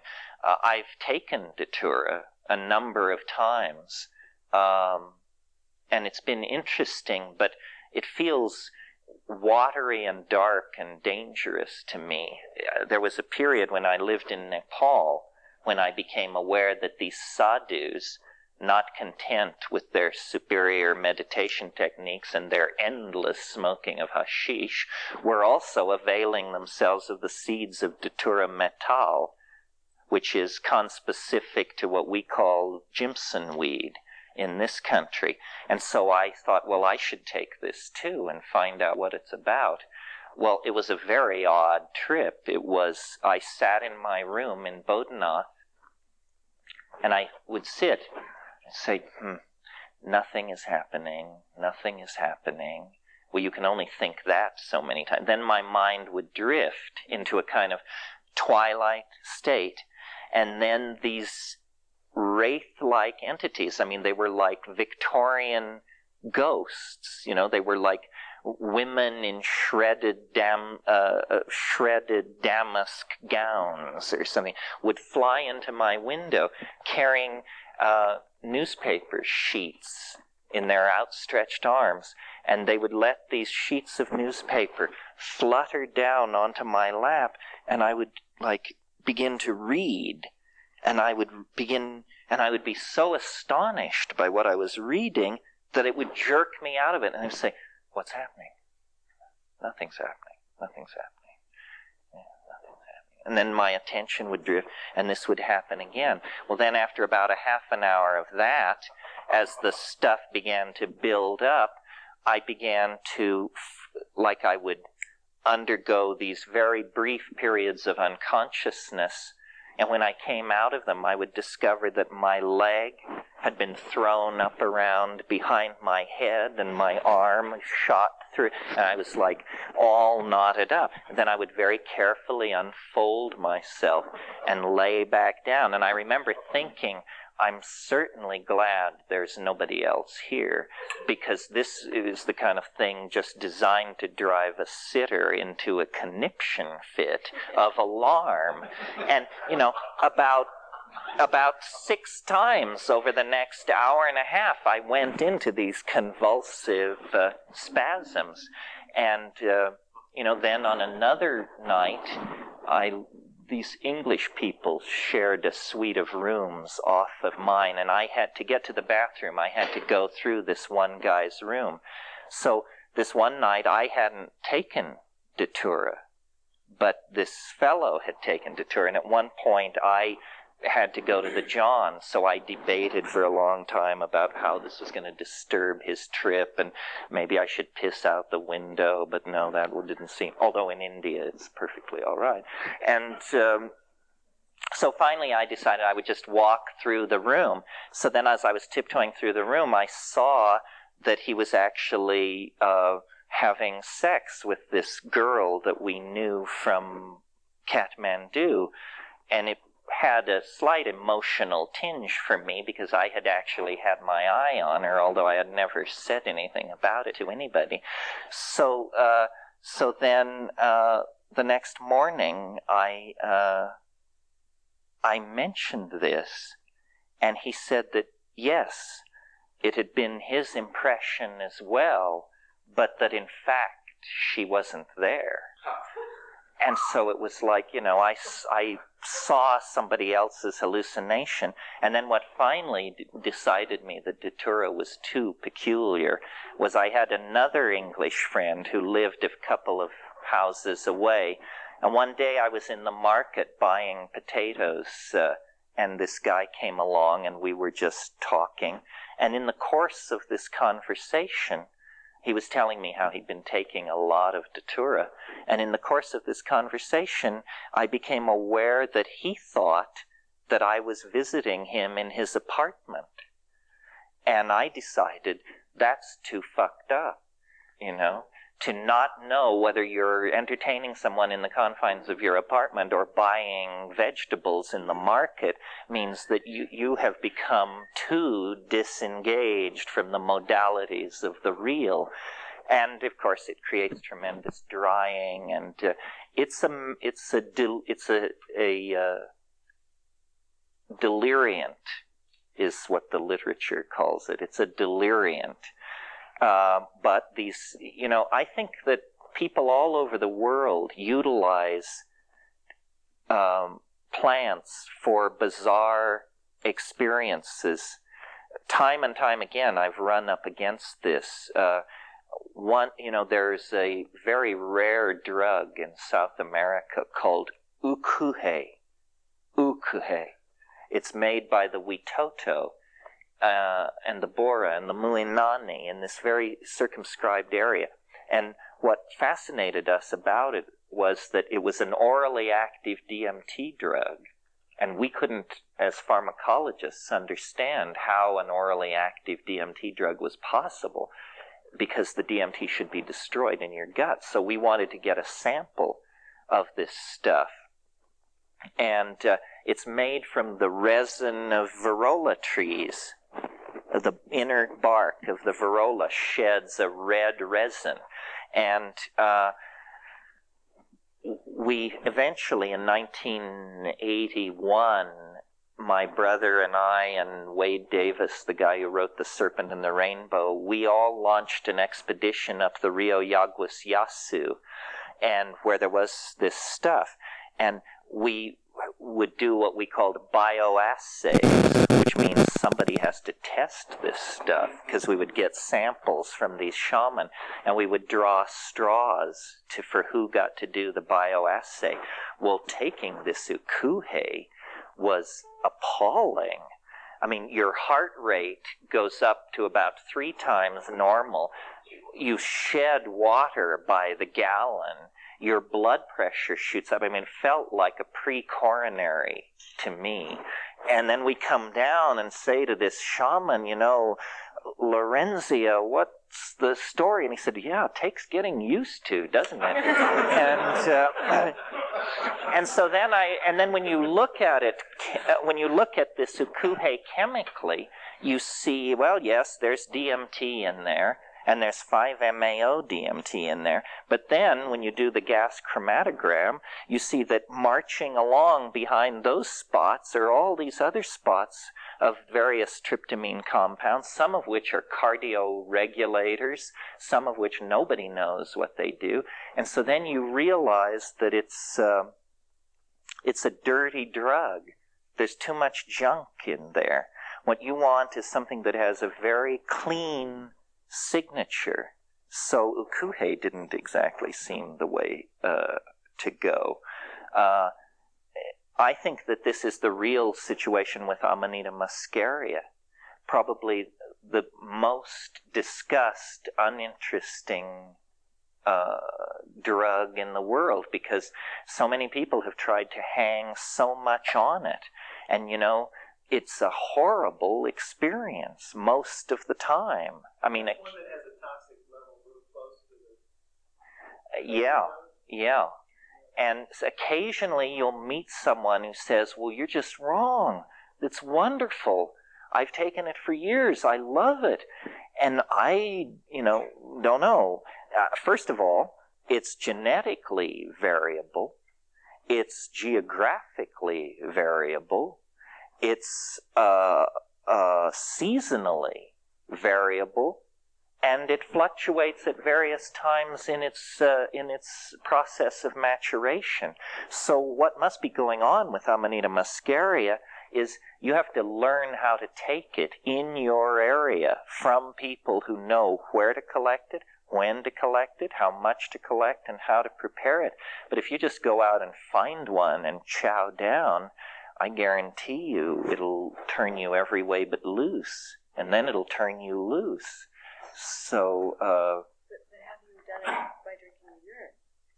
No, that's what they always say. They say, have you drunk your urine recently? I got a letter last week. No, I understand that do you all understand the basis of the question? Why does urine come into it? Because in Siberia, they have discovered, which is where this Amanita thing originates, that the active principle is not destroyed inside your body, that it is excreted in the urine. And the true aficionados of this stuff believe that the so-called second pass is better than the first pass. And so you have to, they drink the urine. One of the great hazards of Siberian shamanism is stepping outside of the yurt on a snowy night to take a leak and being pitched head first into the snow by frantic reindeer who butt you out of the way to try to get to the yellow snow because they're so completely hooked on Amanita that nothing stands in their way of this stuff. I thought you were going to say that it's your students. Oh, your students pushing you out of them. Well, I've never hung out with the Yakuts. Maybe they are a pretty wild-eyed gang. An example of how a very ancient folkway can be incorporated into our culture without us even realizing it, and is provided by discussing Amanita muscaria. If you go to the Encyclopedia Britannica and you look up Santa Claus, they'll tell you that it has to do with St. Nicholas and it got started in the 11th century. But when you look at the Santa Claus story, it's a perfect mythologium to analyze from this point of view, because look what's going on with Santa Claus. First of all, Santa Claus's colors are red and white, the colors of the Amanita muscaria, for sure. Santa Claus lives at the North Pole. What does this mean? It means that Santa Claus lives at the Axis Mundi, where Yggdrasil, the magic world ash of Welsh mythology, has taken root. Santa Claus flies. This is what shamans do. Santa Claus is the master of the reindeer, the animal most associated with the Amanita muscaria. Santa Claus is aided in his work by troops of elves. And what is the work of Santa Claus? To build toys for children. Remember the DMT thing saying, look at this, look at this. Well, those were off-duty elves, clearly. So here are all the motifs. And I believe that for children in our culture, that all the Christer stuff is not what Christmas is about. Christmas is about standing in front of the tree on Christmas morning with the gifts arrayed and the twinkling lights on. Well, that tree is the tree that the Amanita muscaria forms its symbiotic relationship to. It's always spruce or pine that it has a mycorrhizal relationship to. So the number of motifs relating Santa Claus to a cult of Amanita muscaria, there's almost nothing but relational motifs there. And yet if you suggest this to people, they just back away in horror, you know. Well, these hallucinogenic plants seem clustered in the New World in two areas. The first area is the Sierra Mazateca of central Mexico and related areas. And there you have a number of things overlapping. You have a mushroom area of multiple species where, unlike the Kwakiutl Shimsham Tlingit language area, in this central Mexican language area, they absolutely did use and discover these mushrooms. And we have these things called mushroom stones that go 2500 BC. So the mushroom religion is truly archaic in Mexico. In the same cultural area, you have the morning glory seeds that come from Ipomoea purpura and related hybrids. Are you all familiar with these? This is a psychedelic plant that you can grow yourself and take. Don't buy the packages of seeds and take them, because a benevolent government has made sure that they are soaked in horrendous poison so that you can't get loaded on them. But you can grow a crop out of them that will be toxin-free. And this is a tremendous visionary intoxicant. It takes a couple of hundred of these seeds.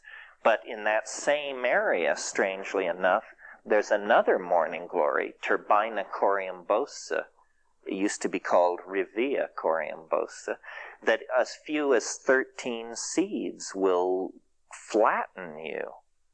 Now, it's interesting, as long as we're talking about morning glory seeds, to note that per unit volume, by weight, probably the strongest plant hallucinogen in the world is Hawaiian baby wood rose. And yet there is no record of any culture ever utilizing that. There are 13 species of Argyria. It's called Hawaiian baby wood rose, but it has nothing to do with Hawaii. It's native to India. There are 13 species of Argyria scattered from southern India out to Fiji, and all contain ergot-like, LSD-like compounds, like chinoclavine and so forth.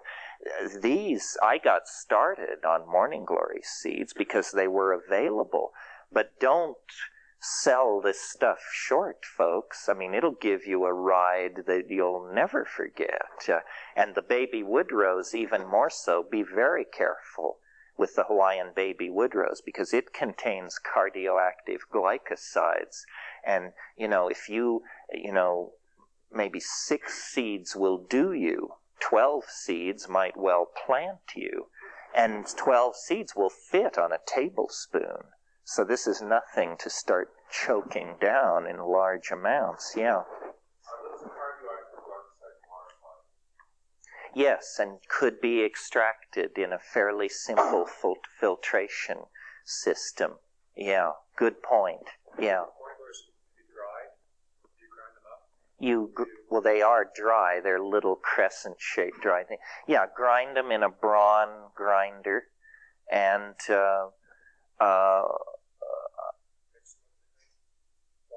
applesauce is the favorite carrier for these disgusting things, or milkshakes. But it would be good to look into doing a little chemistry. The emetic in the morning glories is ester coumarone, not the cardioactive glycoside in Argyria nervosa, but in Ipomoea purpura, it's ester coumarone. And you could devise a simple chemical system for removing that. And I think LSD, have you ever had what's called wood rose LSD? Well, it's wonderful. It's unlike LSD. It's more like psilocybin because it is highly visionary.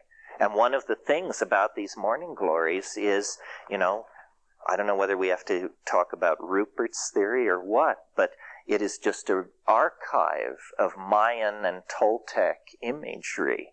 I mean, you take this stuff and you're there in the pyramidal complex on the day of Venus's heliacal rising when they do their thing. I mean, it's pretty amazing.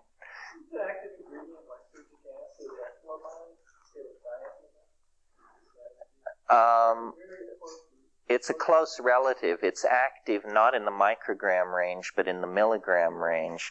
And there are several active compounds. You're right, and I think chenoclavine is psychoactive, and ergonovine. All these occur there. So do you grind those and swallow them whole, or make an infusion? No, you grind them to a powder, and then just take capsule them. It's a lot of capsules. It's like half a cup of this horrible whitish meal with a strange smell. But yeah, basically about 200 seeds. You may want to go higher, but start with that. Yeah. Well, now, supposedly in the Massachusetts area, the Revea carabosa seeds are ground up, and then they are put into cold water, made cold water infusion, and then the solids are removed so that there's only a water-soluble fraction in the water, and that is drunk. Well, no, but if what you're saying is true, that's where the glycoside would reside. That's not my understanding, actually. What? I just remember a picture of a woman doing that in a book by Schultz or something like that. Well, maybe the caption got mislabeled or something, because the way they do it where I've seen it is they take the little seeds and they grind them on a metate to powder. Then they put it in water, as you said, and they shake it and leave it and come back an hour later and shake it again and do that for a while. And then the stuff precipitates to the bottom, the matter, and the liquid fraction is poured off and discarded. And they take the solid matter and they let it dry in the sun until it's no longer runny, but it's a kind of like the consistency of oatmeal or Play-Doh or something like that. And then they make a little tiny tortilla, which they then toast on a metal griddle. And so you get this thing which looks slightly smaller than a Ritz cracker, and is a toasted Morning Glory seed wafer, and you eat that, and that is the thing which is active. That's how I've seen it done. Apparently not. They toast it lightly. They don't. It's not blackened. It's just sort of golden. No, it's one species of morning glory, Turbina, previously called Revea coriambosa. The other one, the morning glory that you have to take a couple of hundred seeds for, is used in that area as a hallucinogen, but it's also used to induce labor and has a whole role in midwifery and like that.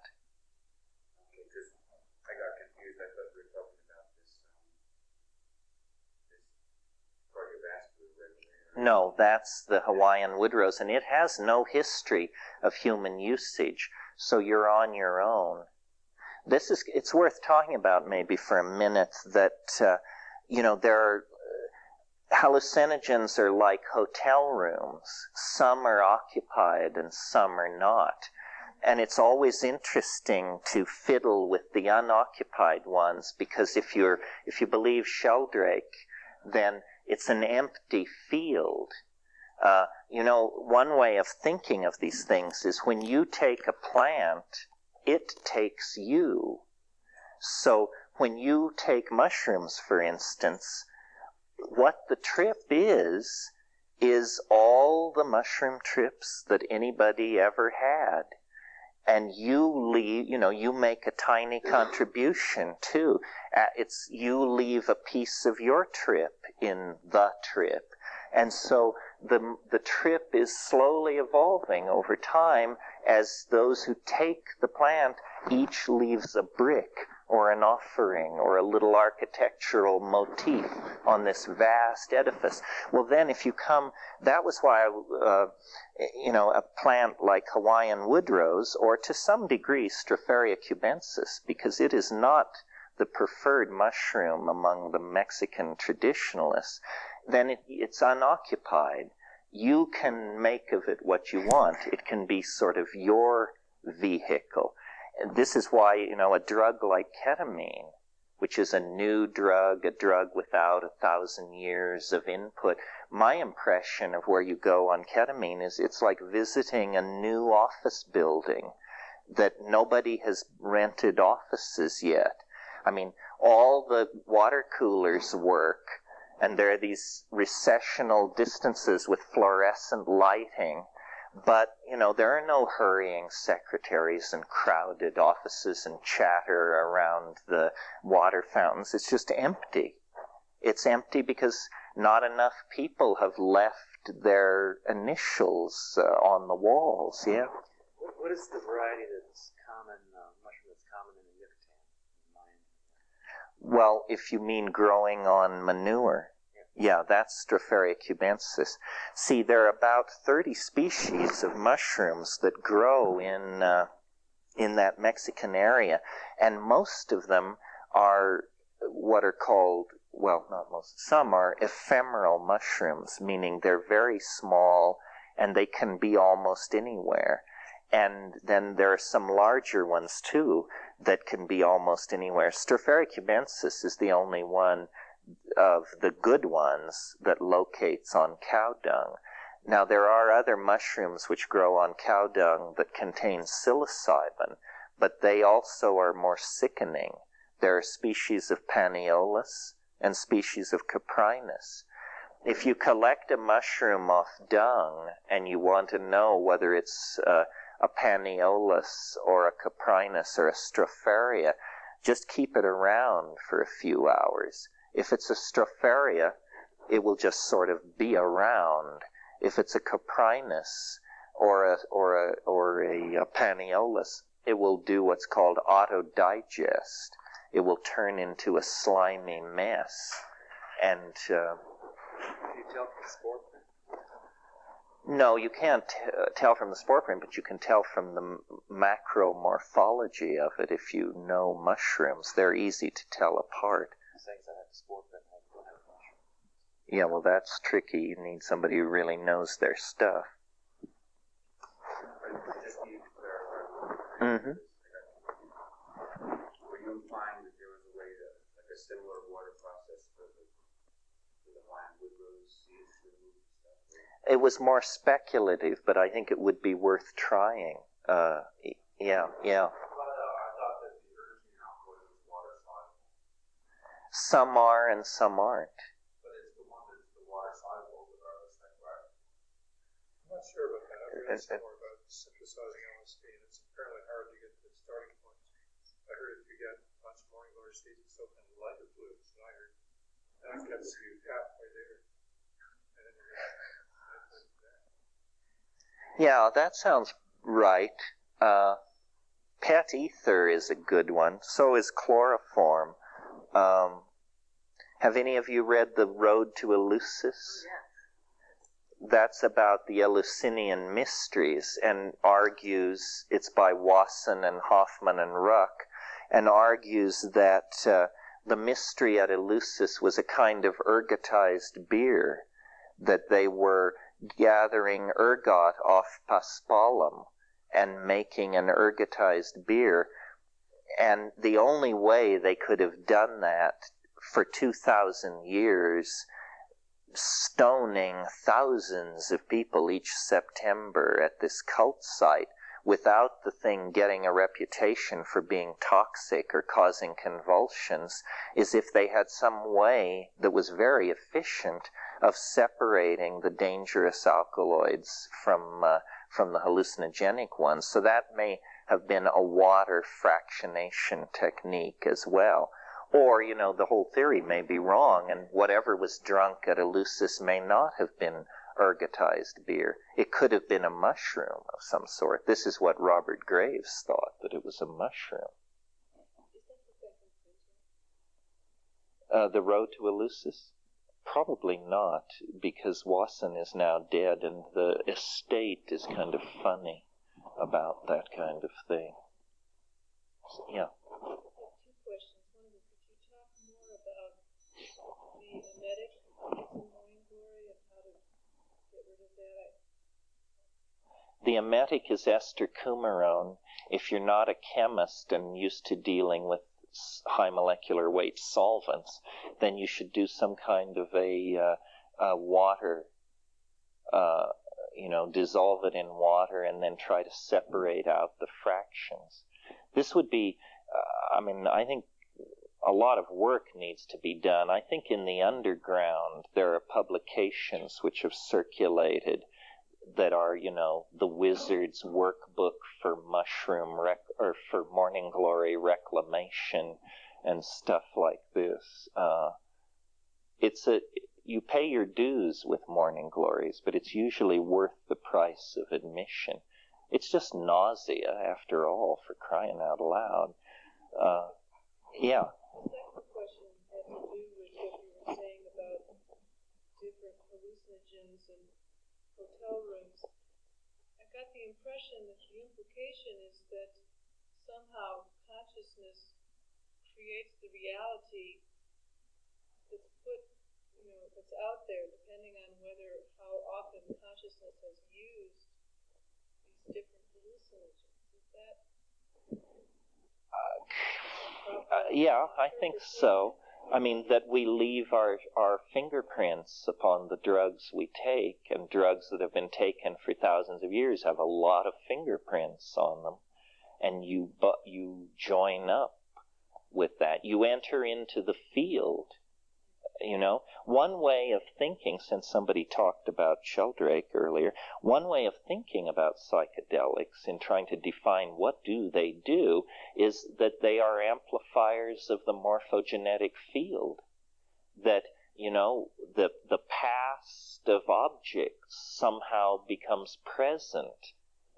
This would fit in with my notion that when you take a psychedelic, you are rising into some kind of superspace that can be mathematically described, because having the past be co-present with the present is a way of saying that you have shifted your dimensional relationship to the data field, and now it all appears to be one coherent thing. Yeah. What is the plant that grows in the southwest that has Pagamen harmala, the giant Syrian rue. Its original range is from Morocco to Manchuria, but at some time in the 19th century it was brought into this country as a range fodder for goats. It's a pretty rasty plant. It has small yellow flowers, and it has succulent leaves, sort of water-holding leaves, and it looks like a form of sagebrush.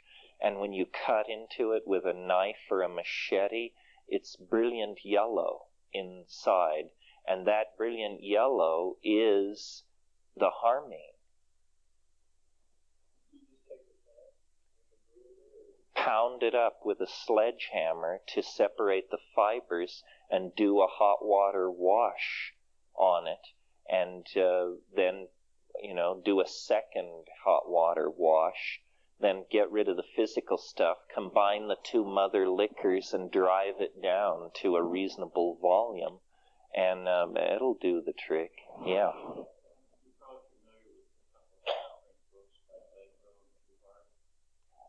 John Allegro and Andrzej Puharich, yeah.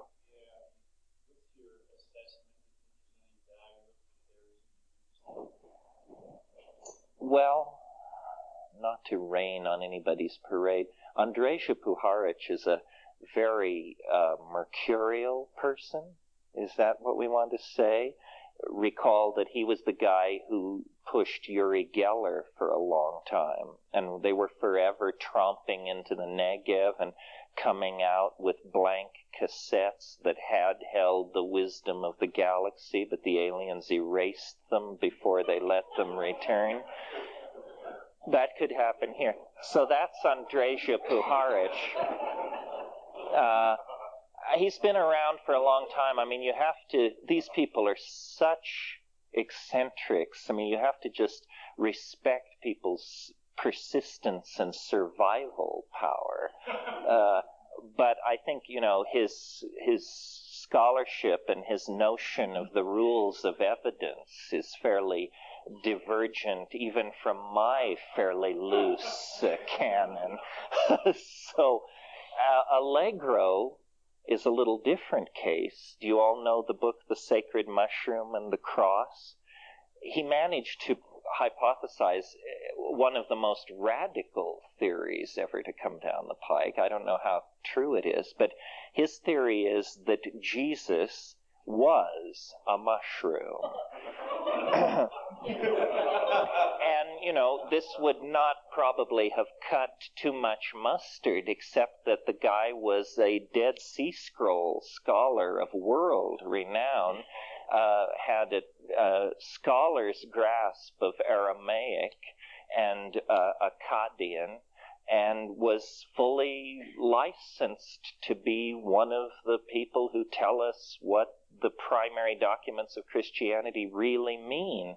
The problem was, when Allegro got a hold of them, he said, well, what they really mean is that a sacramental mushroom was being grown in caves by Nabateans down around Qumran, and they called it Jesus in order to befuddle the Roman authorities, and created the cheerful theory of the friendly carpenter who tells us to render unto Caesar that which is Caesar's. And this was all a publicity stunt just to keep the Roman authorities guessing. And he claims he has textual support for this. The problem is, you have to be an Aramaic philologist to follow the argument. I mean, the argument is unbelievably tortured. There is a lot of question. There is a peculiar opaqueness about the early history of Christianity. I mean, if we are to try and take it seriously and understand what happened there, then it must be that, first of all, if we believe Christ was a real person, then he must have been born in 6 BC, because there was a conjunctio maxima of Jupiter and Saturn at that time, which is a good astrological event to hang the nativity on, which means then that the crucifixion would have occurred in 27. Well, why is it then that there are no mention of Christ can be pushed back earlier than AD 69? What was going on between 27 and 69? The Gospels are not contemporaneous, and the mention in 69 is not even a sure thing. It's in Suetonius, and he says Jews have recently come to Rome, agitating in the name of their leader Crispus, and that's the reference. And it's puzzling, because take a figure as minor as Mani. Mani is the founder of Manichaeanism. He was born in Seleucia Ctesiphon in the 700s. Well, God, we have Mani's laundry bills. I mean, we know how much he paid in taxes, the nickname he had for his dog.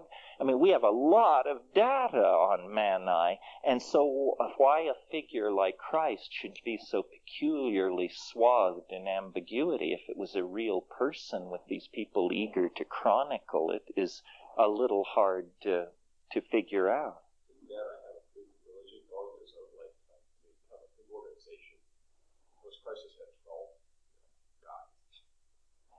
Yeah, I mean, Mani got right with it.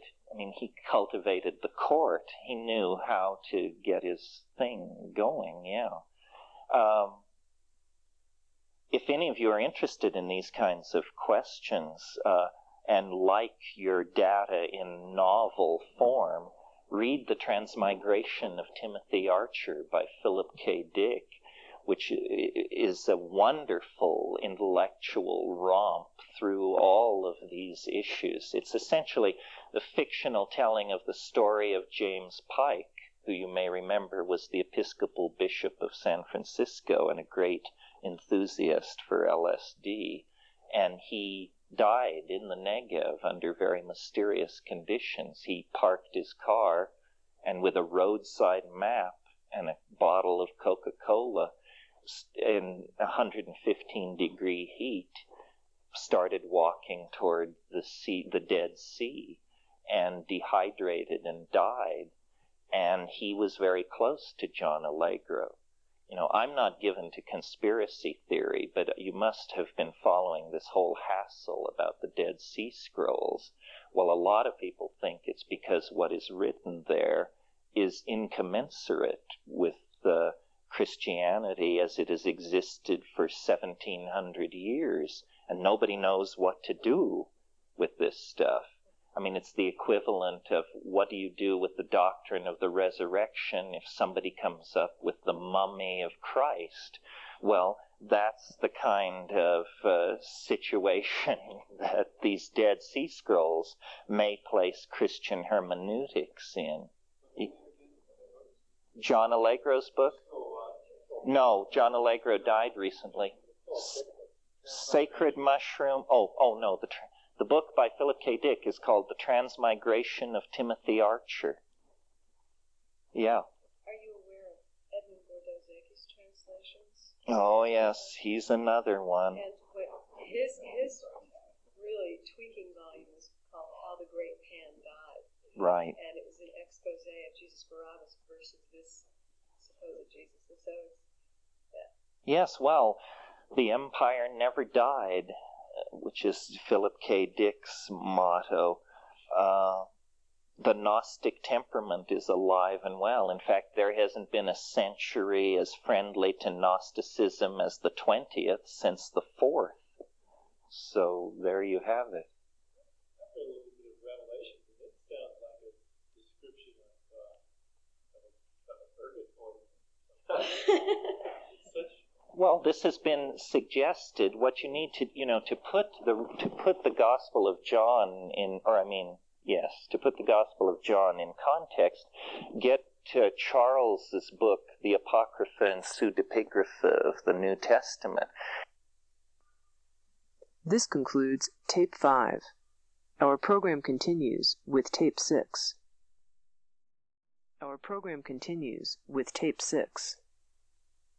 And then you see everything that the church fathers tossed out.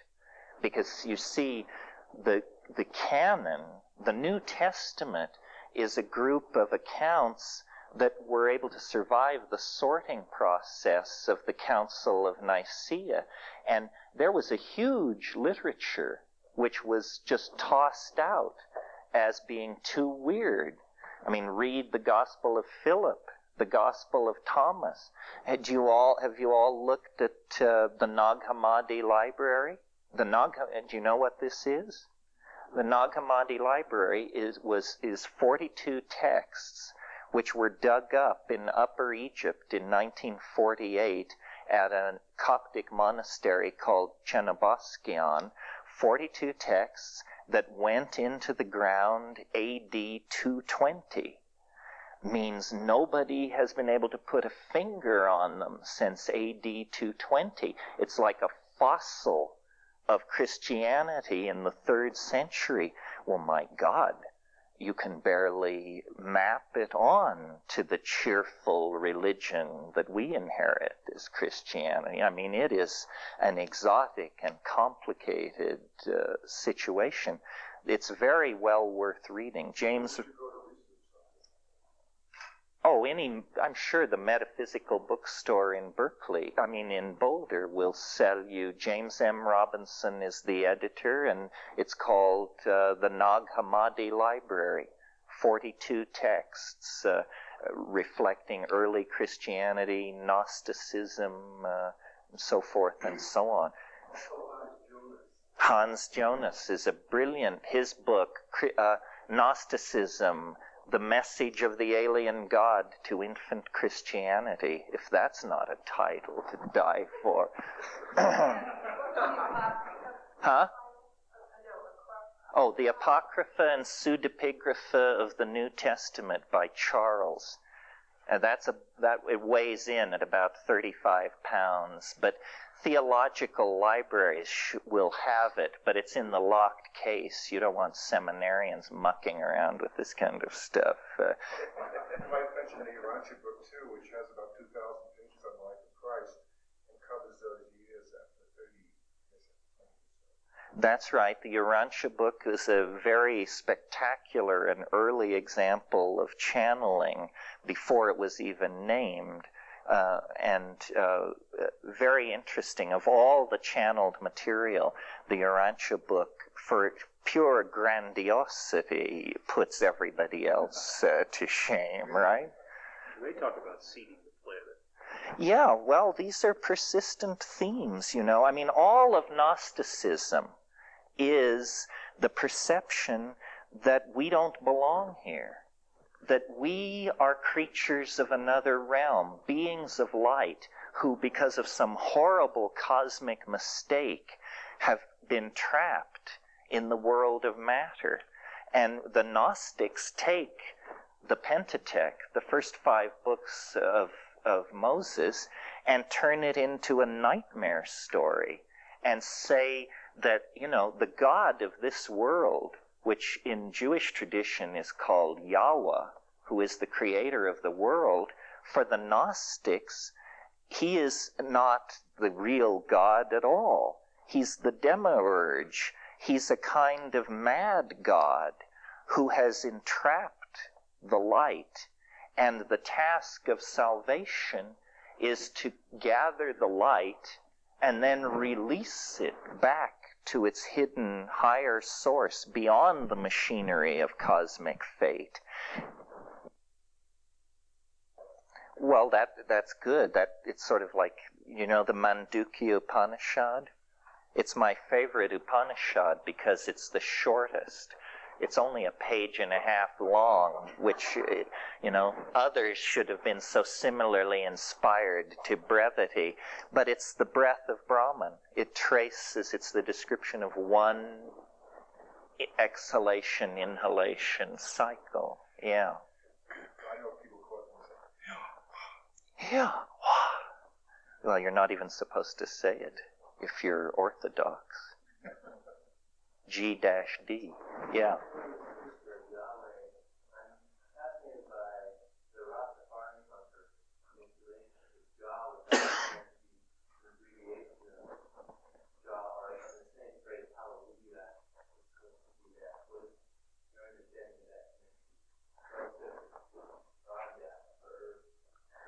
Well, I don't know too much about Rastafarianism. It was founded by Marcus Garvey and had this notion of return to Africa.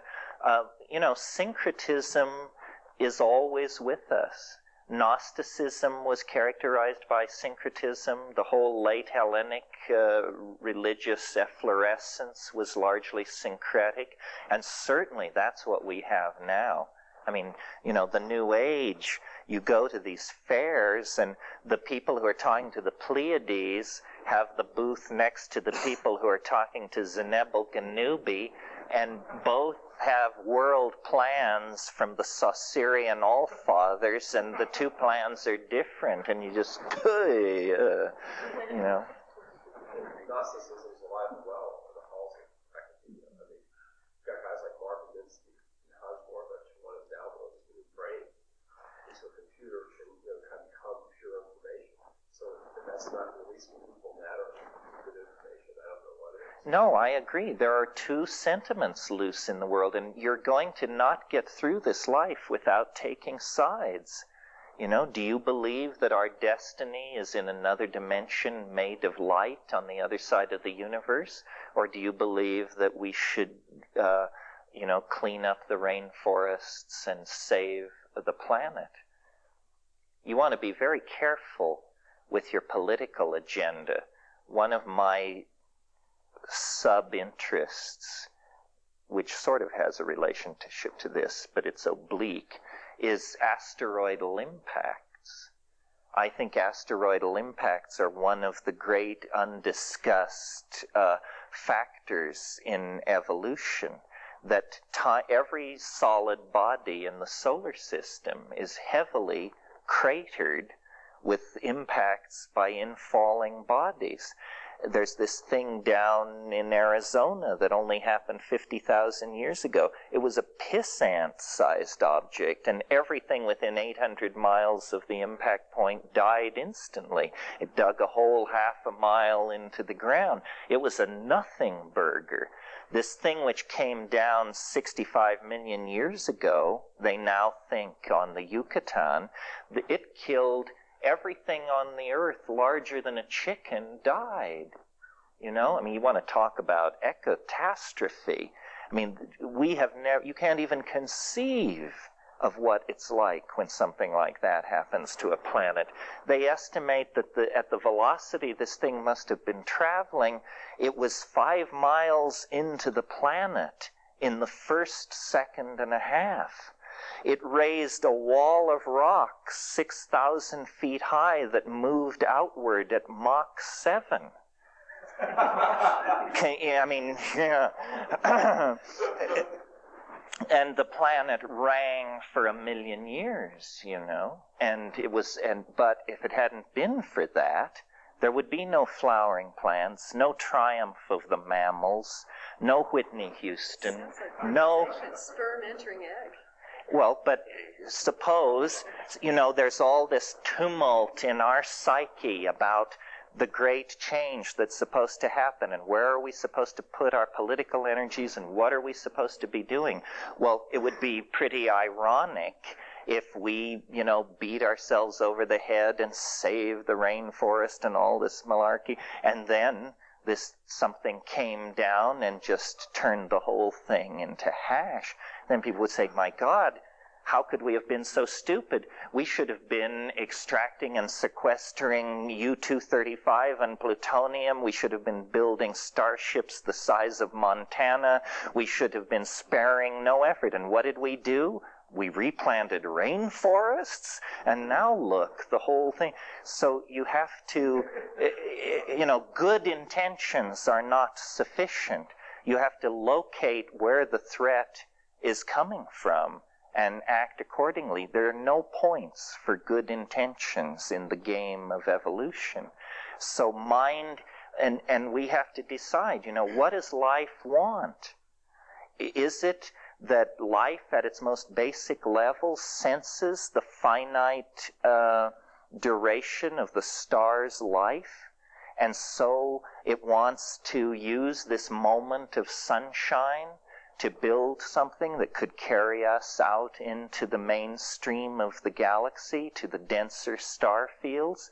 Or, you know, is that some kind of titanic, Apollonian, male-dominated, techno-fascist, materialist trip?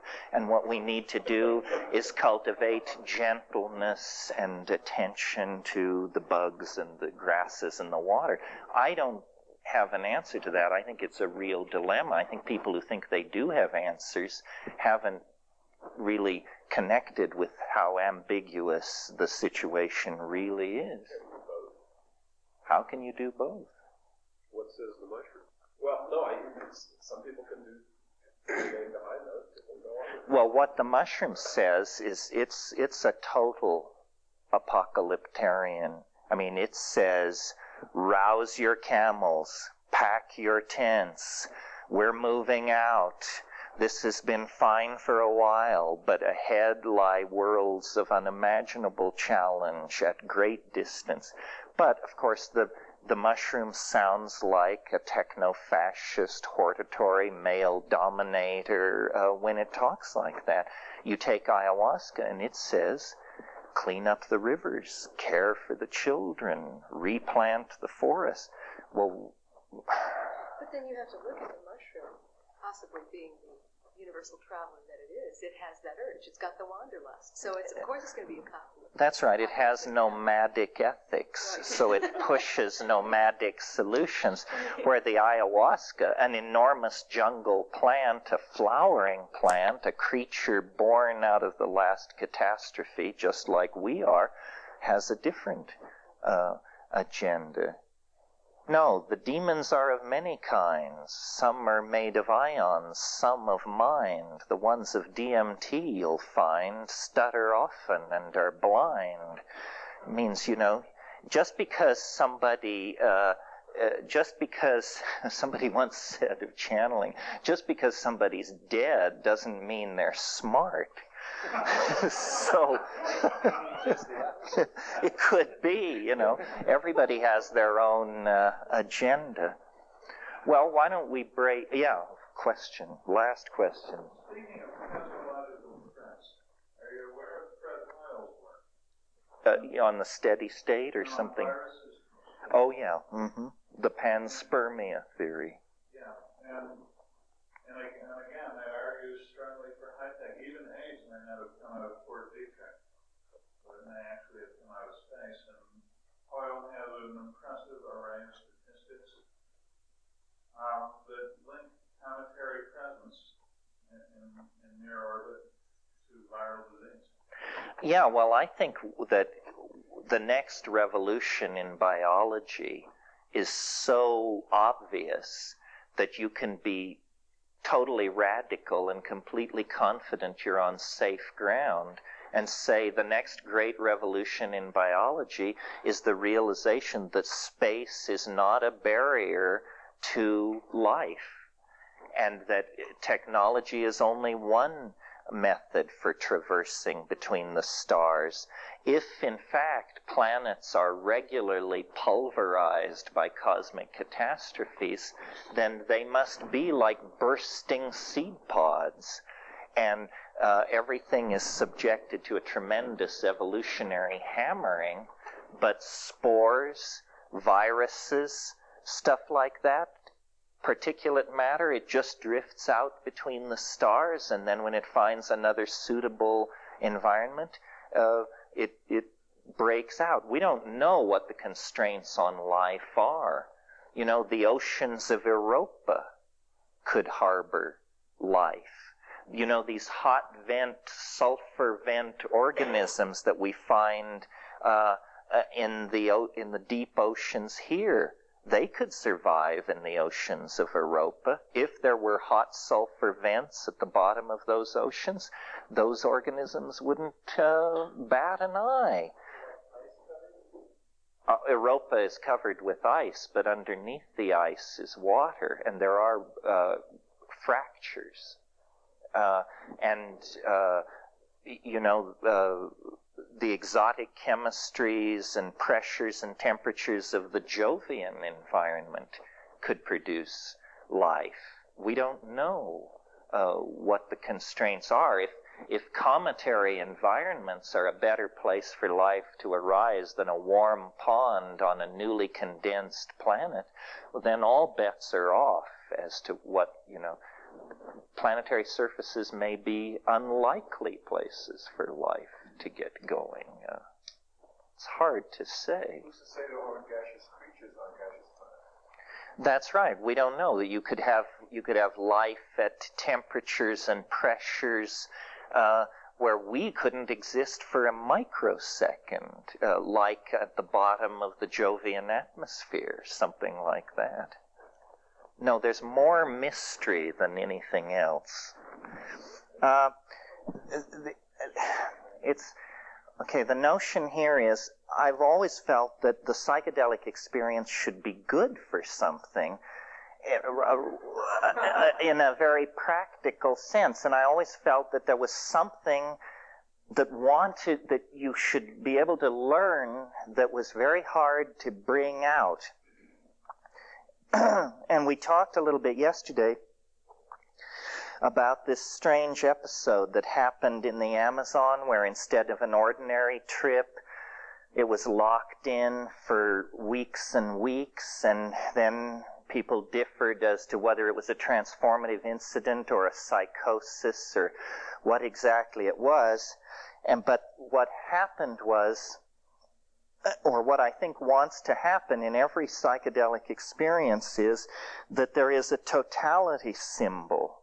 You know, Jung tried to get his patients to make mandalas because he said they were totality symbols. Well, eventually the totality symbol is more than a symbol. It actually becomes a true map of the totality. And what this boils down to is a kind of very strange revelation about the nature of the I Ching that takes very seriously the idea that the I Ching is a tool for studying time, but then takes the idea much further. It's hard to give this lecture, it's hard to listen to this lecture, because the learning curve is steep. And you just have to stick with it for a while, and then there will be pay dirt. But it's you have to bear with me. And I had to bear with the entity which was revealing this stuff to me, because it took the form of a... are you all familiar with the idea of a koan? This is something that your guru, a little saying or something that your guru gives you, that if you can figure it out, then you move on to the next stage. Well, so the koan that I was presented with had to do with the I Ching, which I was not that passionately fascinated by. I was just sort of mildly interested in it, like a lot of other freaks. And I was not at all mathematically inclined. I mean, that I am the author of a theory of pure mathematics is as astonishing to me as it is to anybody else, I'm sure. Basically, as you know, but let me review it, the I Ching is a Chinese system of divination that uses 64 structures called hexagrams. And hexagrams are made of broken and unbroken lines, stacked one above another. And they are the sum total of the possible set of such structures is 64. And it's been remarked by a number of people that the I Ching has peculiar structural affinities with the DNA, but nobody has ever really known what to make of that. Well, this dialogue with this mushroom entity began by posing a very simple question, which is, as you know, most of you, the I Ching hexagrams occur in a sequence which is called the King Wen sequence, which is very old. In fact, portions of the King Wen sequence are scratched on shoulder scapula that are 3,500 years old. It's possible to argue that the King Wen sequence of the I Ching is the oldest abstract sequence in the world. The question is, or what the koan was, is the King Wen sequence a sequence? Or is it simply a jumble of hexagrams that over time has become traditionally sanctioned as the sequence? In other words, if it's a sequence, you should be able to write the rules that generate that sequence and no other. So let me dig into this here. The first hexagram, can you see this colored chalk? We have two other choices. We have an orange and blue. Here, we'll do a visual test. Ooh. Is this the stuff? Okay. Why is this so half-acid, as they say?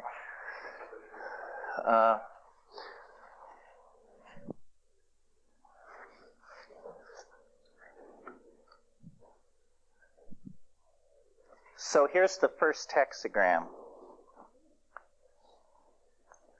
It's called the creative, and it's made of 6 lines. This is no news to anybody, I hope. Here's the second hexagram. It's called the receptive,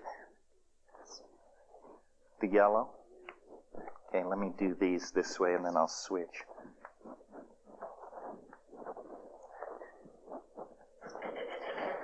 So when I started looking at this question of the order in the I Ching,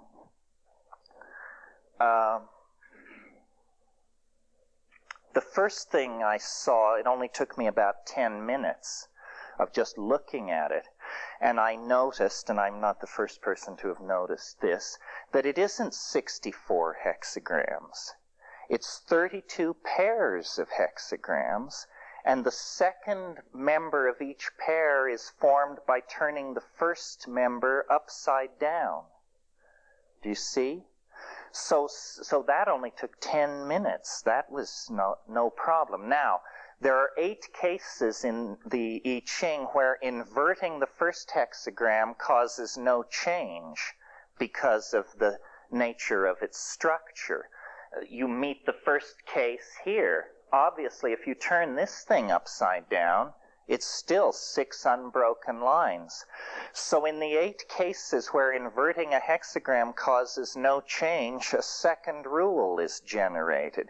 The second rule is, if inverting the first hexagram causes no change, then all lines change. Very straightforward, right?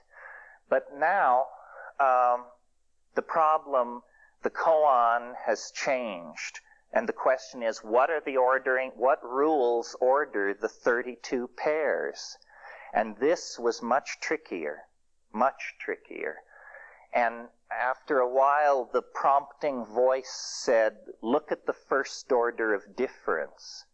This is just a fancy way of saying, count how many lines change as you go from one hexagram to another. If you go from this hexagram to this hexagram, how many lines change? 6. So the first order of difference is 6 between these 2 hexagrams. Similarly, we can go from 2 to 3, and there will be another first order of difference. Now, logic should tell you that the values of the first order of difference are going to be whole numbers 1 through 6, right? What I did was I went through the I Ching and actually checked on these, and I discovered again immediately what jumped out at me was there were no 5s. So we wrote computer programs to randomly arrange hexagrams and check for 5s, and we discovered 5s are as common as any other number. The exclusion of 5s in the King Wen sequence was a human decision. Someone didn't want 5s to show up in the first order of difference. Okay, so then I looked at these values, and what I discovered was when you, inside the pairs, when you invert one to get the other, the first order of difference is always an even number. So within the pairs, you have no freedom. It's going to be an even number. Between the pairs, you can arrange them so that you get odd numbers or even numbers. And what I discovered was between the pairs, half are odd and half are even. Again, human agency did this. We wrote computer programs to randomly throw hexagram sequences and test for this quality, and we found that only 1 in every 7,500 times could you expect to get a sequence which would be 25% odd, 75% even, which is what this enforces. So I was very excited by this because I said, wow, there's all this hidden stuff in the I Ching that I've never... Why is this thing inching up on me? This thing? Okay. So I thought, how weird that all this structure is in there, and I'd read all of Wilhelm's commentaries and Lama Govinda and these people, and it didn't seem that they had noticed this kind of stuff. So I was very excited. I thought that I was really on to something. And I made a graph of the first order of difference. And it looks something like this. Of course, it has 1, 2, 3, 4, 5, 6 on this axis. Blue. And 1, 2, 3, 4 to 64 this way, because there are 64 hexagrams. And then I drew the first order of difference. Now notice, remember this was 6. So up here we put a point. And the next one is something else. And the next one is something else. And then we connect the points. And what you get is a structure which looks like this, roughly.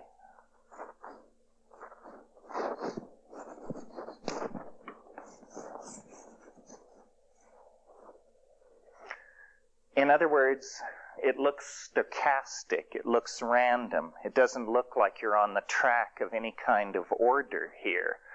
Except that I noticed a really funny thing about this. What I noticed was that this section and this section are mirror images of each other.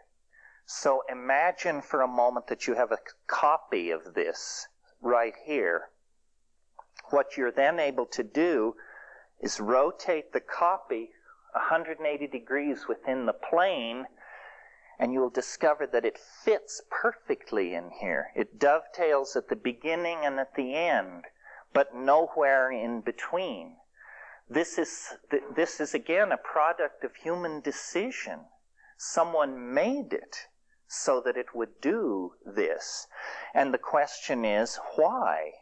Why would anyone want to do that? And when it works, you have hexagram 1 across from hexagram 63 and hexagram 2 across from 62. In other words, these always sum to 64 when it's in the right position. So I just thought that I was uncovering some kind of the equivalent of Chinese Kabbalism, some kind of lost intellectual system. But the voice said to me, it said, this is a picture of time. And I couldn't understand what exactly was meant by that. It seemed to me a fairly esoteric thing to assert that it was a picture of time. Now, remember there are 64 hexagrams in the I Ching, and they have 6 lines each. 6 times 64 is 384. When it told me that this was a picture of time, I began to entertain the idea that this was somehow could be used as a calendar. So then I said, well, what it is it's the whole I Ching running one way, and the whole I Ching running backwards the other way, combined into this peculiar structure which has 384 data points in it, which are the lines or so-called Yao of the I Ching.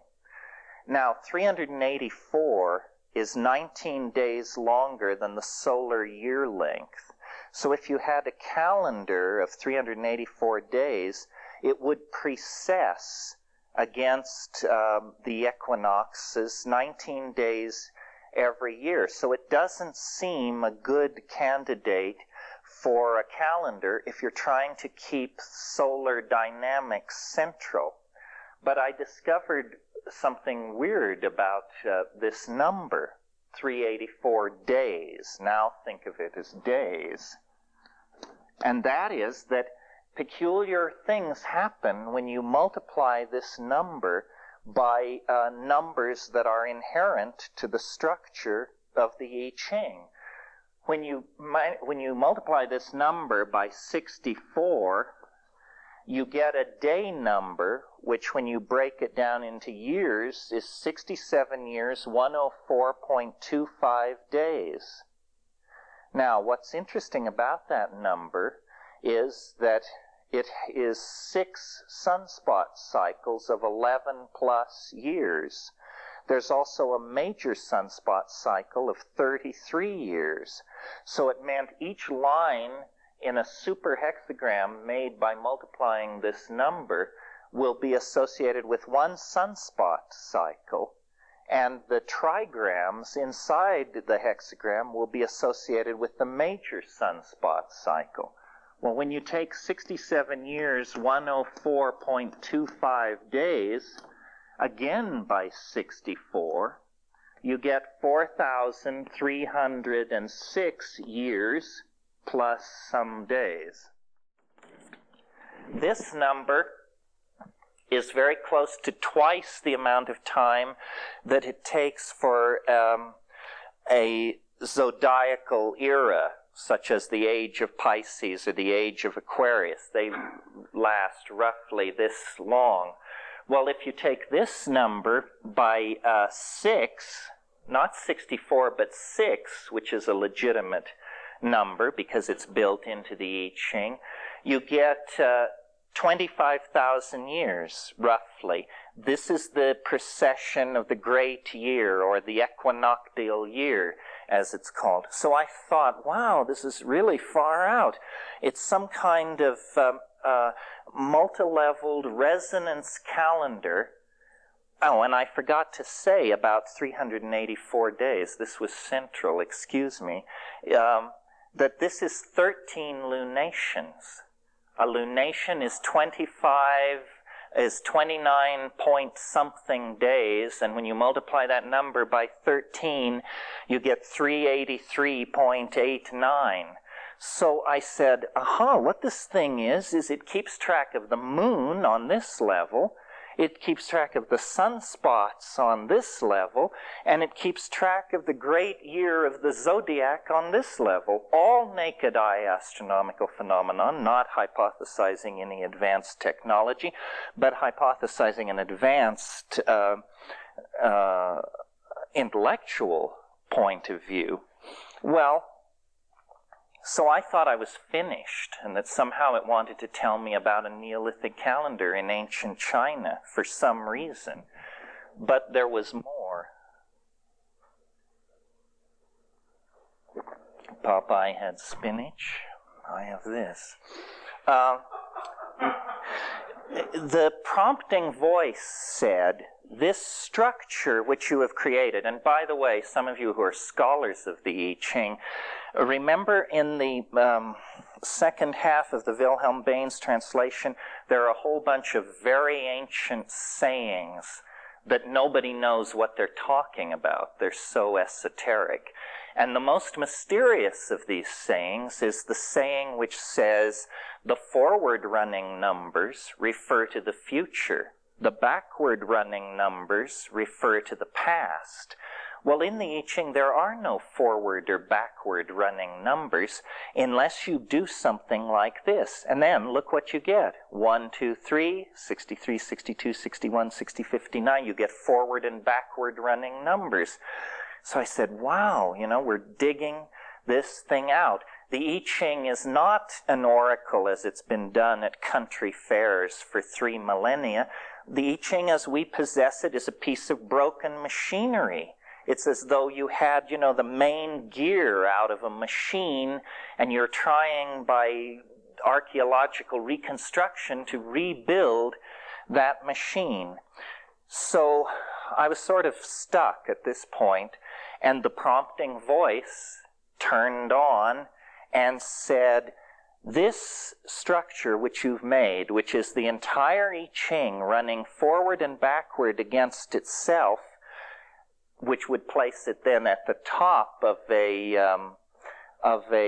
hierarchy, should be placed at the bottom of a hierarchy. Treat this thing as a single line, it said. And I was calling this at that point the simple wave. It said, treat the simple wave as a line in a hexagram. Well, when you do that, bear with me, folks. Remember, I said the learning curve was steep. However, it's not long. We have a vote on Oh, yeah. The changes that the room. What color? Yellow? Yellow? Let me see. Okay, well, so if we treat this module as the bottom of a hierarchy, then we want to treat it like a line. So what do you do with lines in I Ching land? You stack 6 of them on top of each other. So I'm going to symbolize this thing with an S. Okay? So here's what I did. I took one of them, and another one, and another one,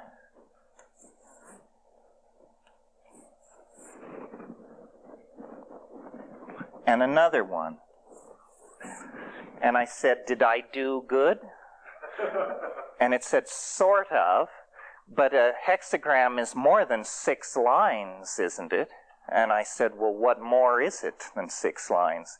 And it said, well, it's 2 trigrams. I said, oh, okay. So then I went like this.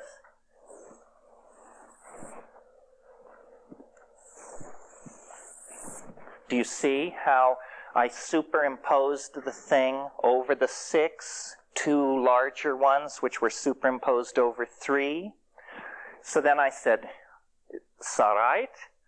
It said, yes, except you forgot one thing. A hexagram has an identity as a whole, as a hexagram. I said, okay. Good? It said, yes, good. Now, what are you going to do with it? And I'll show this to you, just so you can get the idea. I don't know how visible this will be. This is what you get if you do that. And what it looks like is exactly what it looks like, which is a hodgepodge of crazy lines running everywhere on 3 levels.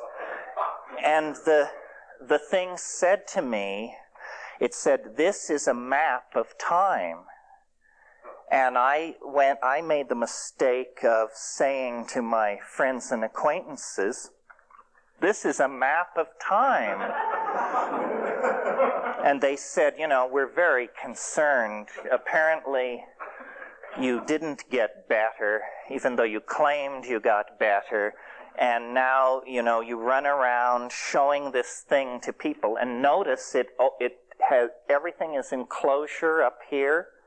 And then everything attains closure down here. And then there are subclosures, 6 on one level, 2 on another, and the final one on this one. And finally, my friend Ralph Abraham took pity on me, and he said, the problem with this thing is that it's an occult dogma. Nobody can understand this thing except you. You are necessary for its interpretation. And I said, so what do I do?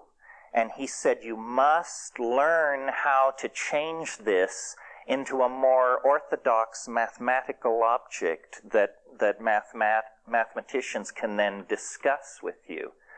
And I was completely stuck. And I sat with it for 2 years, because it just seemed, I'm not a mathematician. I had no clue as to how to do that. And finally, one afternoon, the pot was good enough, or the stars moved into position or something, and in a single instant, I saw how to carry out the mathematical reduction of this wave, and I did it.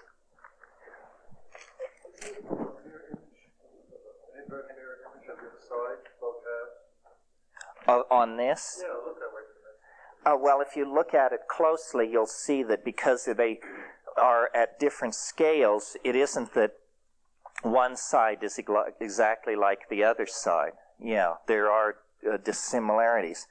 So I finally figured out how to mathematize and conserve all the qualities of that wave and I put it into an ordinary Cartesian object, which I doubt you can see, but you don't really have to see it anyway. All this is, see what that is? It's just a one level, it's an ordinary graph of some sort. Huh? It's the sum of certain qualities. There was skew, parallelism, angle of approach, crossover. There were about 5 things that I felt were important, and I figured out how to mathematize them all so that this, which is an ordinary Cartesian graph, is in fact a topological equivalent of my occult diagram. And, yeah. Each one of those points is a summation of these factors? Yeah, right. So then, and then I started saying to people, this is a map of time. And they said, is it? Well, where are we? And I said, well,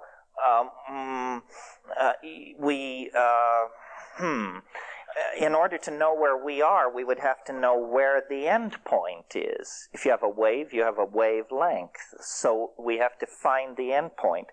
So then I began collecting historical data and fitting curves to it, trying to define the end point. Now remember yesterday at the close of the day or in the afternoon, we got off on what appeared to some people to be a tangent about novelty and science and time and whether it was whether it should be viewed as a flat plane or a fractal or something like that.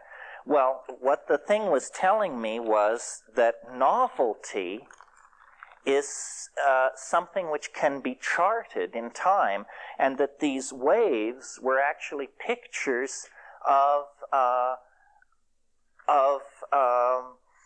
the ebb and flow of novelty. That this wasn't charting stock prices or population rise or average temperatures. It was charting the ebb and flow of novelty through time.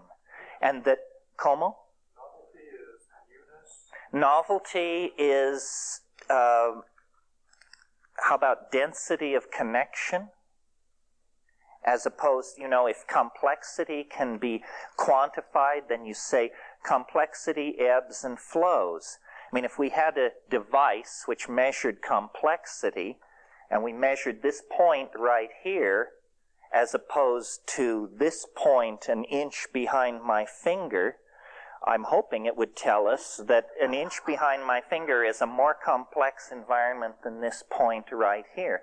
So space and time is then seen to be a medium with density, densification of complexity embedded in it like raisins or something, yeah. What are the boundary conditions for that graph? In other words, how did you establish origin and the endpoint on that particular graph? Well, until you scale it against time, you don't have to. I mean, I think... Well, I think if I understand your question right, remember how I said that over here it was at closure? It goes like this. And that's both lines. They're running, that's both sides of the graph. They're perfectly superimposed over each other. At this point, they cease to be superimposed. One goes that way and one goes that way. And then you start getting this kind of stuff. And then when you come down to the end, they fall into closure again. Yes, it's a thing of fate. Exactly, you got it. Okay. What would be the beginning of time? Is that some fall from the Garden of Eden where we... Well, to this point, we haven't discussed this thing scaled against calendrical time. We're just trying to look at it as a mathematical object. Then what I realized was, if these are if this thing has 384 points in it, and this has 6, then what the thing was telling me was you have to map you have to map the wave back over itself. So you take all 384 points and you cram them into this space, wandering up this hill. Then you go to this space and you cram all 384 points in here, and you create a fractal infinite regress. Do you understand? Say you understand. You will understand. Okay, so then that was the time map. It was saying novelty can be described by an infinite fractal regress that is contained in the I Ching. Now, the main objection that I was meeting from people who wanted to lock me up was they were saying, now, let's get this straight. You want to revise modern physics based on a pattern which you found in an ancient Chinese book of divination. Is that correct? And I could feel the force of that criticism, because that's how I think. You know, where somebody from some nut piece of data then wants to build castles in the air. And so I created a metaphor which is satisfying to me. I hope it's satisfying to somebody else. Trying to explain why we should seek a law of physics inside the structure of the I Ching. And here's the metaphor. Think of sand dunes. Picture them in your mind. Since this is the New Age, you may even close your eyes if it helps. Picture sand dunes. Now, notice that sand dunes look like wind. Sand dunes look like wind. And sand dunes are made by wind. So now let's analyze the situation. Let's think of wind as input. And let's think of sand grains as bits inside a computer. So when the wind blows, the program runs, and the bits rearrange themselves, and they arrange themselves into a lower dimensional slice of wind. Essentially, wind, which is a pressure variant phenomenon, variable in time, turns into a pictorial phenomenon, variant across the pictorial surface. Do you see how that works? Well, now, sand dunes created by wind bear the impression of wind. Lines of foam and beach detritus deposited by the incoming tide bear the form of waves. So what it was telling me that things formed in time bear the impression of the forces which created them. And I said, well, then what is the equivalent of sand dunes or waves of beach detritus in the real world? And it said, human beings. Genes, not grains of sand, genes are moved by time. And we, as hyperdimensional objects, we human beings and other animals, we bear the impression of the forces that created us. And if novelty truly does ebb and flow the way wind speed ebbs and flows over a landscape, then the creatures that have arisen in time will bear the imprint of this ebb and flow. And I believe that what was going on with the people who created the I Ching was that they were practicing some kind of yoga or some kind of psychedelic plus yoga thing, and they were stilling their macrophysical functions, and they were descending deep into organism. And there they were seeing the ebb and flow of variables of some sort. And they watched, who knows how long, centuries maybe. And they said, you know, in the organism there is the ebb and flow of variables. And then they asked questions like, how many variables are there? Are there an infinite number? and they began to create notation systems for these variables.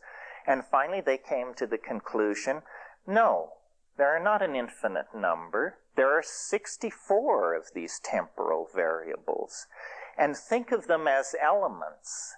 In the same way that the entire world of physical manifestation can be created out of 104 physical elements, the entire world of temporal manifestation can be created out of 64 elements. And so the way I think of reality, having survived this experience, is you have hexagrams moving on many levels. Let's say you have a hexagram which rules this 10,000-year period. For 10,000 years, this hexagram will rule. And then on the next level, the hexagrams are changing every 100 years. And then on the next level, every 10 minutes. And on the next level, every 15 seconds. Well, what any point in the matrix called now is the perspective you have when you look through the moving film of these temporal elements moving on many, many levels, you see. They create a unique juxtaposition with each other in every single moment. And that is what the unique felt presence of immediate reality is all about. Well, by this time, yeah, question? No. So you're saying that becomes a membrane of the right membrane to reality? What? That position where they all come together right there, that's the place where you can access both. See, I look at that and I always look at the symbol, the Eugene symbol, as the guiding symbol of this plane of reality, bound by time. So you're talking about the exact membrane that is between time and non-time. Is that true? Yeah, pretty much. I mean, you know, Plato said time is the moving image of eternity.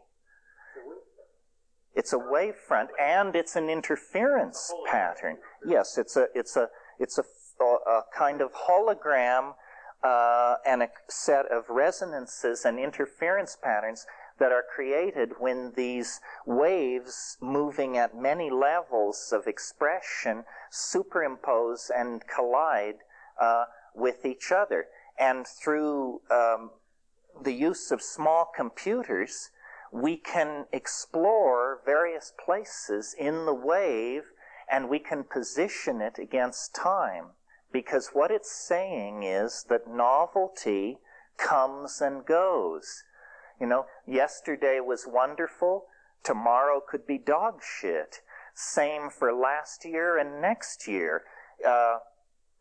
Time undergoes changes on many scales. I mean, from moment to moment, if you watch your mind, you're going up, you're going down, and then on the daily scale, up, down, yearly scale, up, down, and then on all scales there is ebb and flow of novelty. And all these scales can be mathematically collapsed into one wave, and then with a computer you can not only predict the future, which is fairly trivial because who can gainsay it, but you can also predict the past, which is very tricky. Because most people have a good deal more information about the past than they do about the future. Yeah.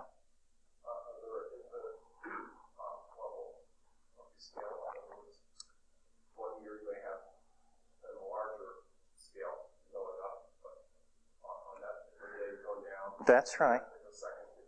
That's right. Well, no, you've got the whole concept correct, except you don't need an infinite number, because look what happens. If you start with 384 days and you start multiplying upward by 64, remember I said the first one was 67 years? Well, you only have to carry out about 6 of these till you have 72 billion years. More time than is necessary for the universe to have birthed itself and reached its present state. Similarly, if you start dividing, you only have to divide 11 times to reach the realm of Planck's constant, 6.55 times 10 to the minus 23rd erg seconds, in technical parlance known as a jiffy. Beyond the jiffy, there is no need to continue the divisions because the jiffy defines the grain of the canvas on which reality is projected. So what we have are, a cosmology of roughly 22 levels. At the highest level, it's 72 billion years. At the lowest level, it's in the realm of Planck's constant. And we're somewhere suspended in between. And these things are coming and going on every level. Yeah. Well, the way that you arrive at these conclusions doesn't, I don't follow it well, to say the least. However, it seems to me that you'd be able to use this model. You see some difference in the wavefront around the time of Chettle Hayek compared to the Third Reich. Absolutely. Do you see differences like that? Yes, I'm hurrying us toward the more fun part of this, and I think that we'll do it now. What we're going to do now is look at the wave placed against history with my end date, December 22nd, 2012, although the machine will accept any end date. And the idea that you should be asking yourself is, this clown claims that this thing describes the ebb and flow of novelty, but does it in fact fit my intuition of the ebb and flow of novelty? Now, here's the good news. The next part of the lecture does not depend on anything that's been said in the first part. You don't have to understand anything I've said in the last half hour to appreciate the neatness of the next level. Lucky for us, eh? Is that in your way, Terence? Is that all right? That's fine, I think. So now, because, some people aren't interested in this. You tell them you can predict the future, and they say, well, predict it. And then you predict it correctly, and then they say, great.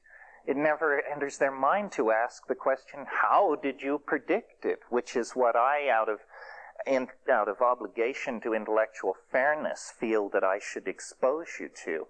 Now, let's look at the wave. F. Now, let me explain the rules of the game here. There are 6 billion years currently on screen. Today is over here at 98.8%. This is the last 6 billion years. And let me explain to you how you interpret the wave. And if you want to take a moment and rearrange yourselves, the rest of it is going to be fairly close focus on this thing. So don't be shy and don't make yourself uncomfortable. Target the end date. The end date. I got it by fitting historical data to the wave and seeing. I had certain intuitions. I mean, for instance, I said, well, if I have a wave which describes historical novelty, by God, it better do well on the Italian Renaissance.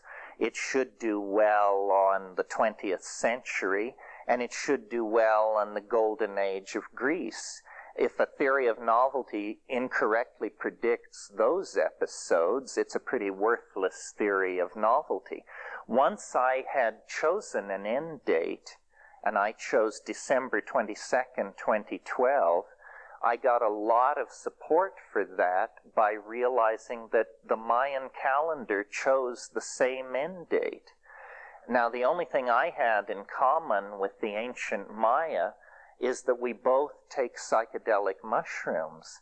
Now, is it conceivable that there is a message in the mushroom as specific as no matter where in space and time you are and you take these mushrooms, it says December 22nd, 2012 AD? It appears so, because the Mayans, their civilization rose and fell at a very uninteresting part of their own calendrical machinery.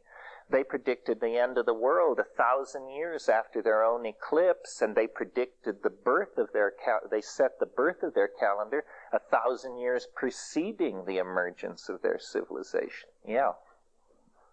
So, now this year 2012, Mm-hmm. is this what the Mayans have as a completion of a large cycle, or is this what they are believing is the completion of all their cycles? It depends on who you talk to.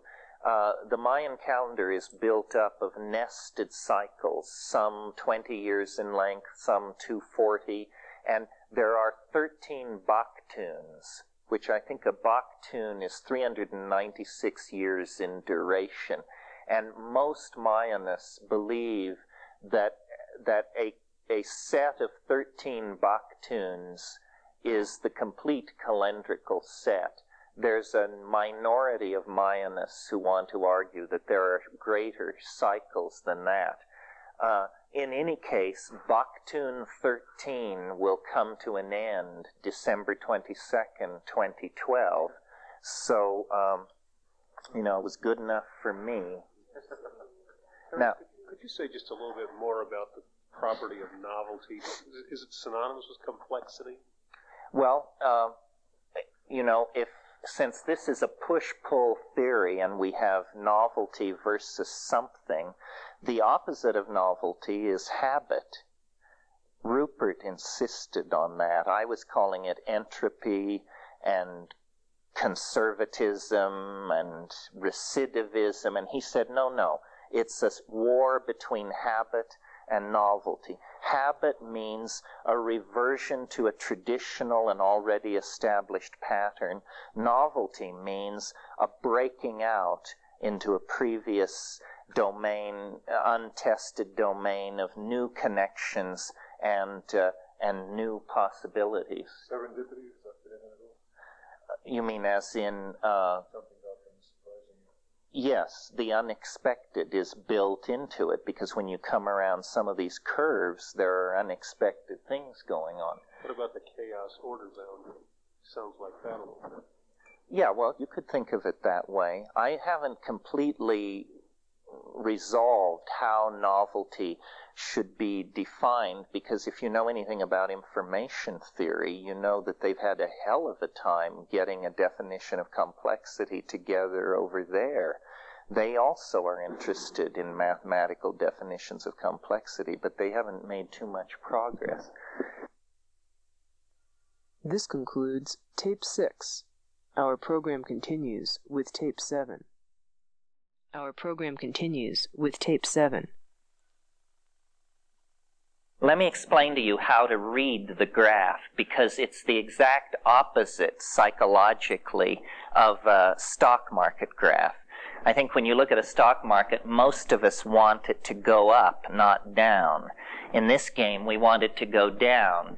The higher states of novelty occur as you approach 0. So this is the most novel point on the screen. This is the most habit-impacted moment on the screen. And what you see is habit and novelty are at war with each other. Now, here's how I interpret this particular screen, and it is a basis for interpreting all the rest. This is a turning point. After a long period of habit, consolidation, and recidivism, whatever that means at 4.7 billion years ago, something very novel happened along this descent. I maintain that it's actually the stabilization of the surface of the Earth itself. That what we're seeing here is the Earth changing into a stable planetary body. And then the earliest forms of life, the proto-life, appears right here and undergoes a series then of fluctuations. Then there is some kind of a problem, some impediment to what would otherwise be the rather straight shot toward novelty. By this spike here? Well, evolutionary biologists say that in the early history of the Earth, there was a crisis having to do with the production of oxygen as a waste gas. Life arose in a non-reducing atmosphere. The first pollution crisis in the history of the Earth was pollution by oxygen. And organisms had to develop complex membranes and mechanisms for dealing with this. And that's what happened along here. And once that was achieved, then the pace of novelty quickened and the descent continued. And our entire civilization, in fact, the last million years, as a matter of fact, is lost down here in this stochastic fluctuation near the 0 point. In other words, relative to these places in the wave, we're so near the maximum of novelty that it's practically punching in through the walls. And in fact, human civilization correctly mirrors that. I mean, where you would expect to find a civilization on this graph is somewhere down in here. Well, now, if everything is working right... Are you at the 98.8%? 98.8% is the target date of today. The target date of today. Now, what I'm going to do is there's a zoom function here, and we're going to start flying toward the present. And every time a screen changes, we're going to see half as much time on the screen. We have 6 billion years up, we'll go to 3, then 1.5, then 0.75, and so forth. This seems to be an excellent computer with a fast chip, so... We're going to be seeing the right hand on the screen. Yeah, and we're going to get greater and greater detail. And your attitude toward this should be, I'm asserting that this is true. You have a notion of where the high points in evolutionary and human history have occurred. You should be asking yourself whether this fits your intuition. Now, obviously, it's pretty vague stuff when we're looking at 6 billion years. But on the other hand, we can take this thing down to 3 days if necessary. And we know where the great changes have come in the last 1,000 years. It's not that ambiguous. So let's test the zoom function. Zoom, it asks me. Yes, I reply. Seek minimum, it asks me. No, I reply. Approach factor, it asks me. And I'm going to tell it 2 in order to have the screen each time. It would accept any number, but 2 seems rational for demonstration purposes. Did you select the time span too? No, it's going to slice the time. It's going to slice it each time and rescale. I'm just coming up with minute and hour and day instead of year. So is the origin of time here also like the origin of the universe? You would presume so. So the Big Bang would kind of like be in the middle of the novelty scale? The Big Bang would be... No, the Big Bang would be very high because there's no life, there's no atomic systems, there's no molecules. It's a very low complexity situation at the birth of the universe. That's off the graph, though, because it's only got 6 billion. Yes, that's right. The Big Bang is somewhere up here. Okay, now before I do this, let me locate escape. Okay. This is such a pleasure to do it with fast machines.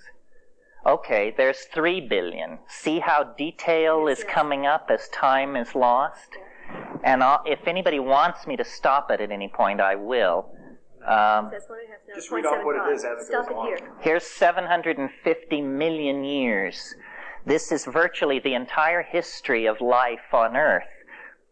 And in fact, of higher life, I'm sorry, organisms, not multicellular life. This is the history of multicellular life.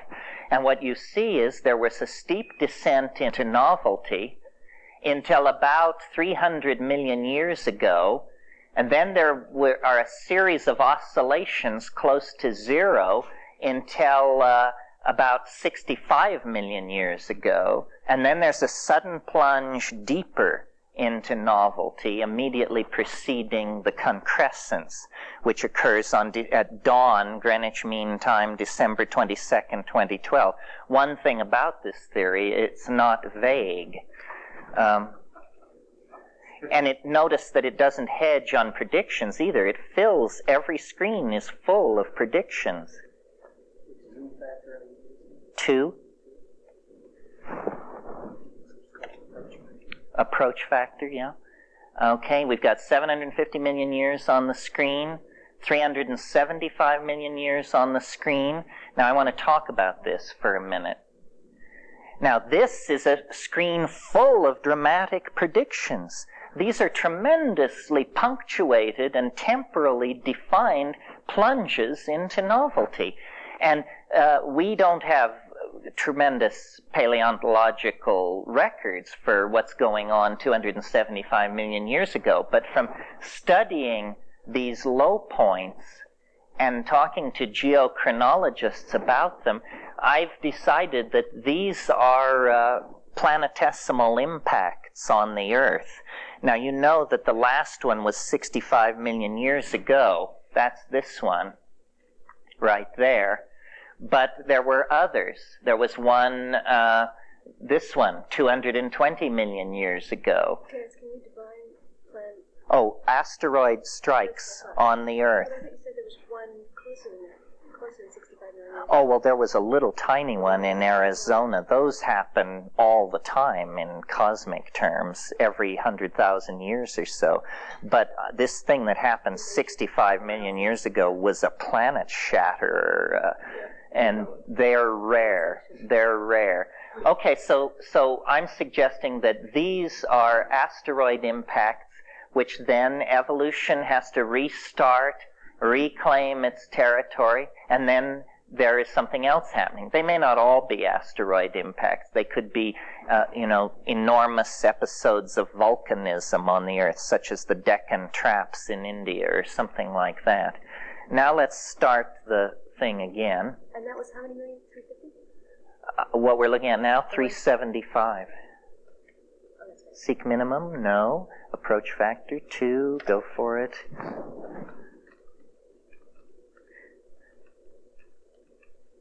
That's 187 million years. There's the impact 65 million years ago. Now let's look at this. This is the last 93 million years. Ah, yes, it looks like the thing we started out with. Somebody's paying attention. Right on. Yes, yes. See, what happens is a fractal is a nested data set, and every time you pass through a whole number, the pattern repeats. This sets up a very interesting set of circumstances inside the wave, which is that we can talk about temporal resonance. We can talk about how the Third Reich is a resonance of ancient Egypt. We can talk about Saddam Hussein as a resonance of Muhammad, because when we look at the way these things are lined up historically, we see that directly above Saddam Hussein and in a relationship of parallelism is the career of the prophet. And so what is being suggested here is that every day, every moment is in fact an interference pattern created by other times and places. This is a fairly challenging and peculiar idea, not something the linear Western mind would have ever come up with. So, for instance, if you should find yourself having lunch in a place called Hadrian's Hamburger Stand, this has something to do with the Emperor Hadrian and his 4-year military campaign in Scotland.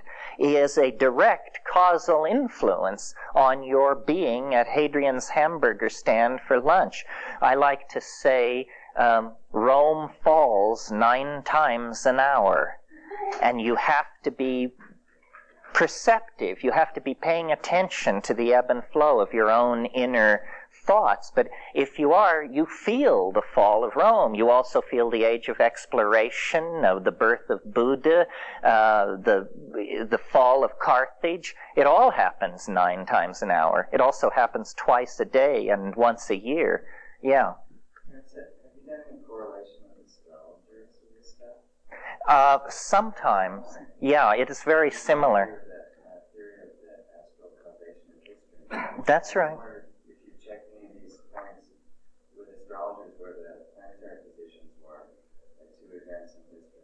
Yeah, we've never tried to do it scientifically, where you would actually keep track, but major astrological conjunctions are often reflected in major ingressions into novelty.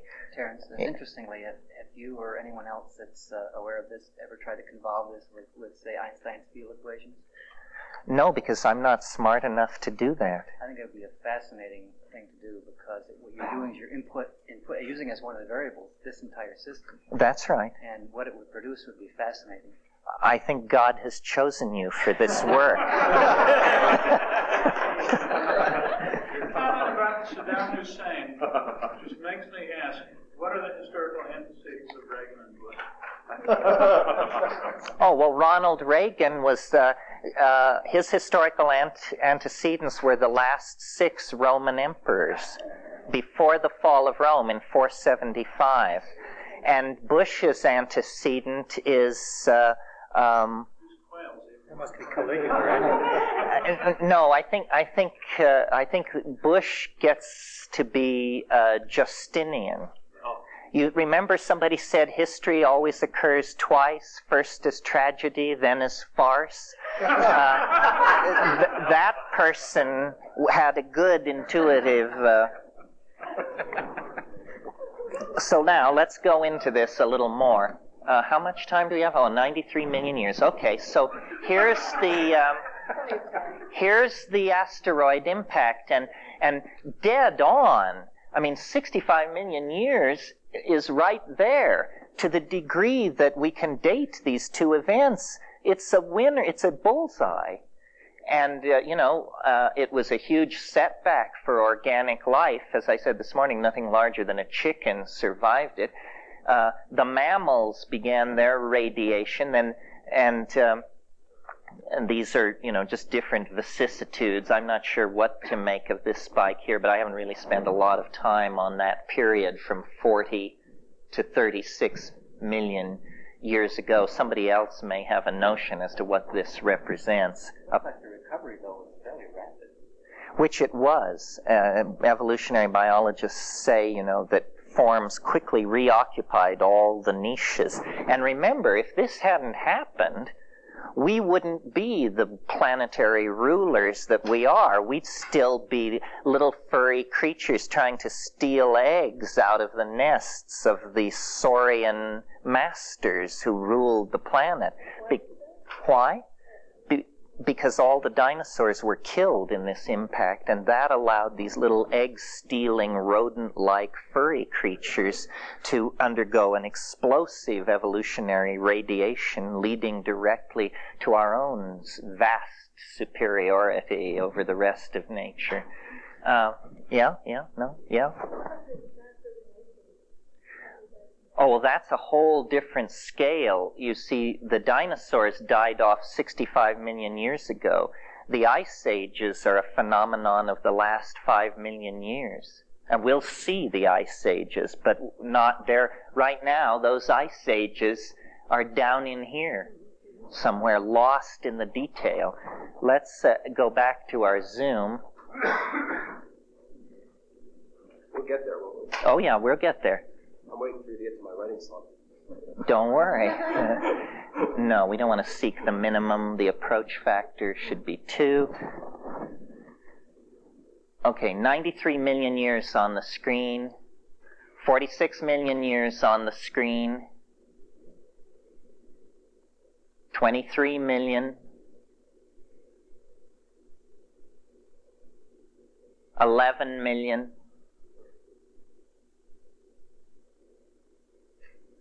5 million. 5 million years on the screen. Now, here are your ice ages.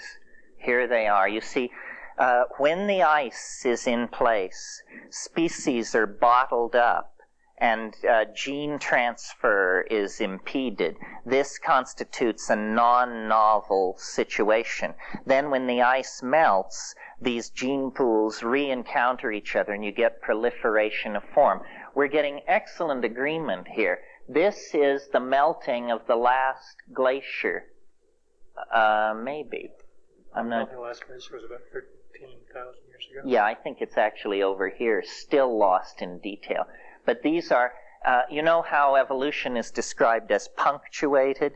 How it isn't that evolution proceeds smoothly, but there will be a climaxed stasis, and then suddenly many new species. Well, these are the punctuated evolution. This is actually a picture of punctuated evolution, and the high numbers of species are down in these troughs, and the low numbers of species are on these ascents close to the changeover points. So again, the paleontological data isn't that clear, but at this scale of resolution, we're getting good agreement between data and theory. Are these different nests identical in both amplitude and phase? Do you know? I mean, maybe, in other words, can you take this section that you're looking at, superimpose it over this other nest, and have it overlay identically, or phase shifts? Well, they are topologically equivalent, but not numerically equivalent. Right. Amplitude is going to be different. Yeah. The whole wave is actually degenerating. That's right. It's a damped oscillation is really what we're saying. I'm just wondering if there are any phase shifts, because that's one of the things that an FFT could, I mean, this is an ideal wave for an FFT, and it's relatively easy to do. Yeah, well, I hope you'll be on it by Monday afternoon. Okay, let me restart the Zoom. No, I'm restarting the Zoom. Zoom, yes? I have a question Okay. about magnetic poles.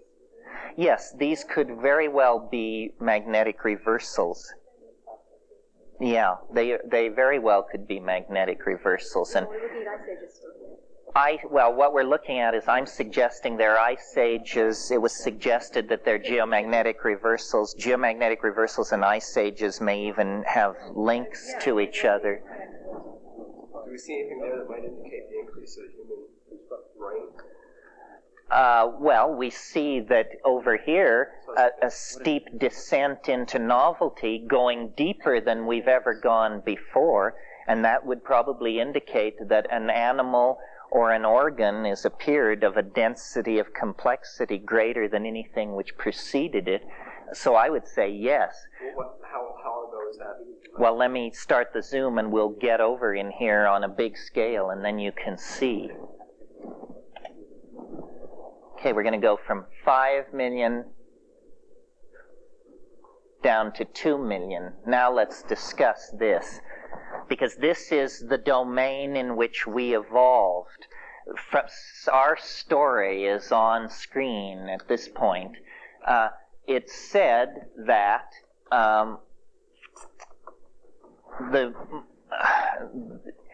100,000 years ago at the Colossus Cave river mouth in South Africa, there were Homo sapiens indistinguishable from the people sitting in this room. The oldest Homo sapiens skeletons are from there. That's clear over here. This is the Pongid irradiation, meaning the proliferation of these primate forms. And that's about 1 million years ago.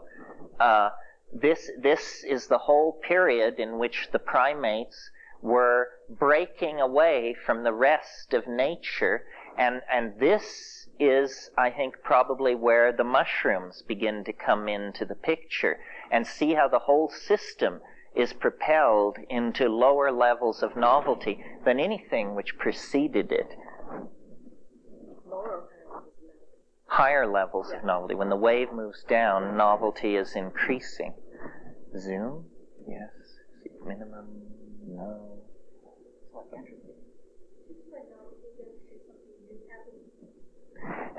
That's one way of saying it, or increased density of connection, or it means something happening which has never happened before, which allows novelty to build upon itself.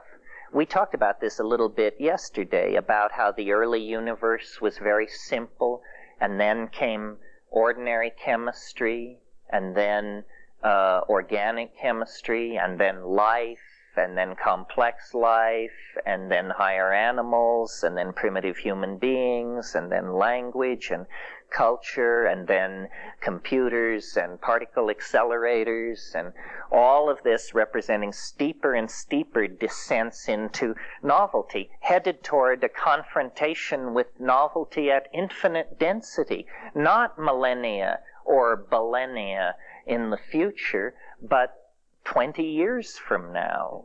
It's not only that something's being created that was never created before, but it's being stored or imprinted in the entire system. Conserved is the word I use, but yes, that's right. And how does this relate to the fact that the last 20-year cycle of the Mayan calendar is ending on June 28th, and that we're entering the supposedly last 20 years of the calendar? Is that, am I correct? That's right. Well, when we get to the present, you'll be able to see, you know, the past few months, the next few months, the next few years. We approach it this way because I want to convince you that there's something sort of woo-woo about this thing. It does seem to have an uncanny predictive ability. Now, the most commonly met objection to this, and it may be forming in your mind, is that this guy just doesn't understand patterns, and that every pattern can be used to describe a different pattern. But I resist this because notice that this whole set of correlations is dependent upon this zero date which we inputted. If we shift the zero date, then all the other predictions would be thrown off.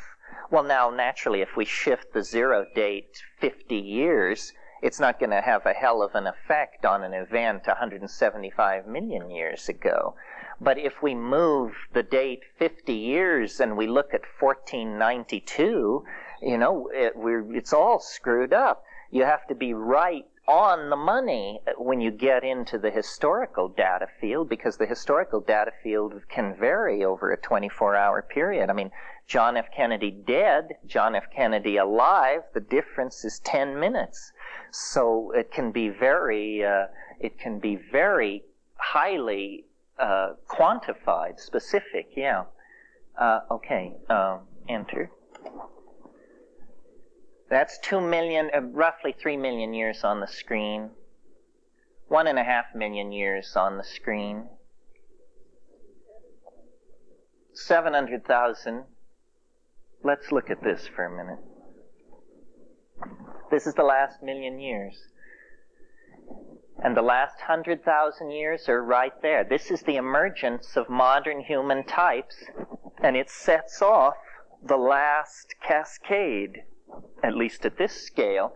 So all of this is evolutionary advance and climatological flux and so forth. And then from the time the modern human type emerges, it's a straight shot down in there.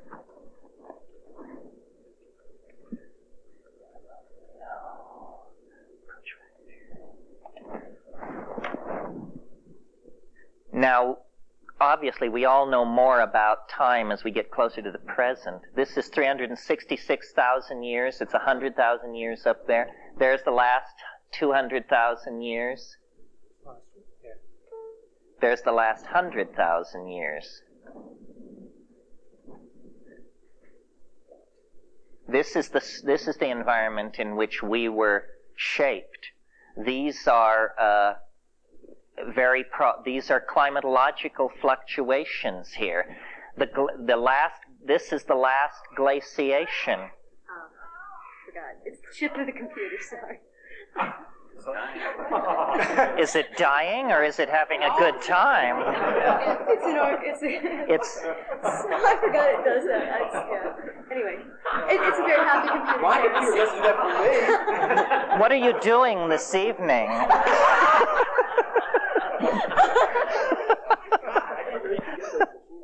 You can't. when Harry met Sally, remember that orgasm in the restaurant? Remember the orgasm in the restaurant when Harry met Sally? Vaguely. Okay, this is the last 91,000 years. The glaciers melt here. The glacial melt begins around 19,000 years ago.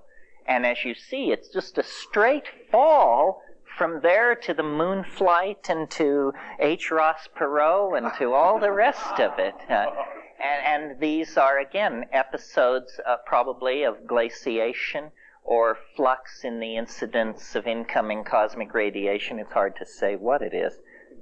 Focus on the last 3 or 4 days only. Oh yeah, we can go down. We can take it down to very small.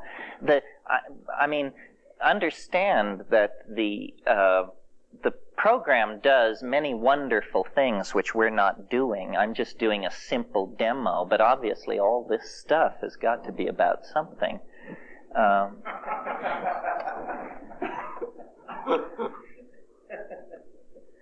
Now we're getting into the area where people have real data. That's 45,000 years. 22,000 years on the screen. Let's look at this for a minute. This is worth talking about. Now the pressure begins to come on. It's all very well to predict interglacials that may or may not have occurred. Predicting assassinations of dynastic families is a little trickier. Here's the glacial melt begins. And species, this is the descent, this is where the mushroom paradise existed in its fullest expression from about 17,000 years ago to about 10,000 years ago. Well, now what is this sudden interruption of the descent into novelty here? I maintain, based on the archaeological record, that it's what is called the Tanged Point Technocomplex. Do you all know what that is? It's, does anybody know what it is? Tanged Point Technocomplex means that before this point, when an arrowhead is found, you find one. It means it was lost by somebody who was hunting. Around 10,000 BC, you begin to find large numbers of arrowheads all in one place without chipping fragments. This was not an arrowhead factory. This was the site of a battle between human populations. War is invented here because agriculture is invented here. You're looking at the end of the partnership paradise. The era of orgy gives way to the era of anxious monogamy, warfare, agriculture, egohood is born. Now, somebody asked about, who asked about Çatalhöyük? Somebody. Çatalhöyük, bottom of this stab here. The fire that burned through Çatal level 5A occurred in 6500 BC. We know this from charcoal dating. It's right there. It's on the money. See, somehow this whole Tanged Point Technocomplex bummer was overcome, and there was a steep descent into novelty. And Çatalhöyük was the product of that, but then it was destroyed, and there was a rebound into chuckle-headedness for a while. And then right down here in the bottom of this thing is where the Great Pyramid is sitting. You know, the Great Pyramid was finished in September of 2970 BC. Why this should be so controversial, I do not understand, because there are grains of charcoal between the unmoved stones. That charcoal has not been anywhere since the day that stone was set in place. And it's 2790 BC. These people who want to push it back and say it's 10,000 years old, well, the obligation to prove is on them, because the carbon radiological data argues. You see, there's some tendency in the New Age, which I don't understand very well, that wants to make everything older than it is. You know, the pyramids are 50,000 years old, Atlantis rose and fell 100,000 years ago. The miracle is how new everything is. The pyramids were built day before yesterday. Charlemagne was king of France early this morning. It's all very, very recent. I mean, the emergence of mind out of non-mind is an event practically on top of us. Now let's start it up and we'll get really down to the...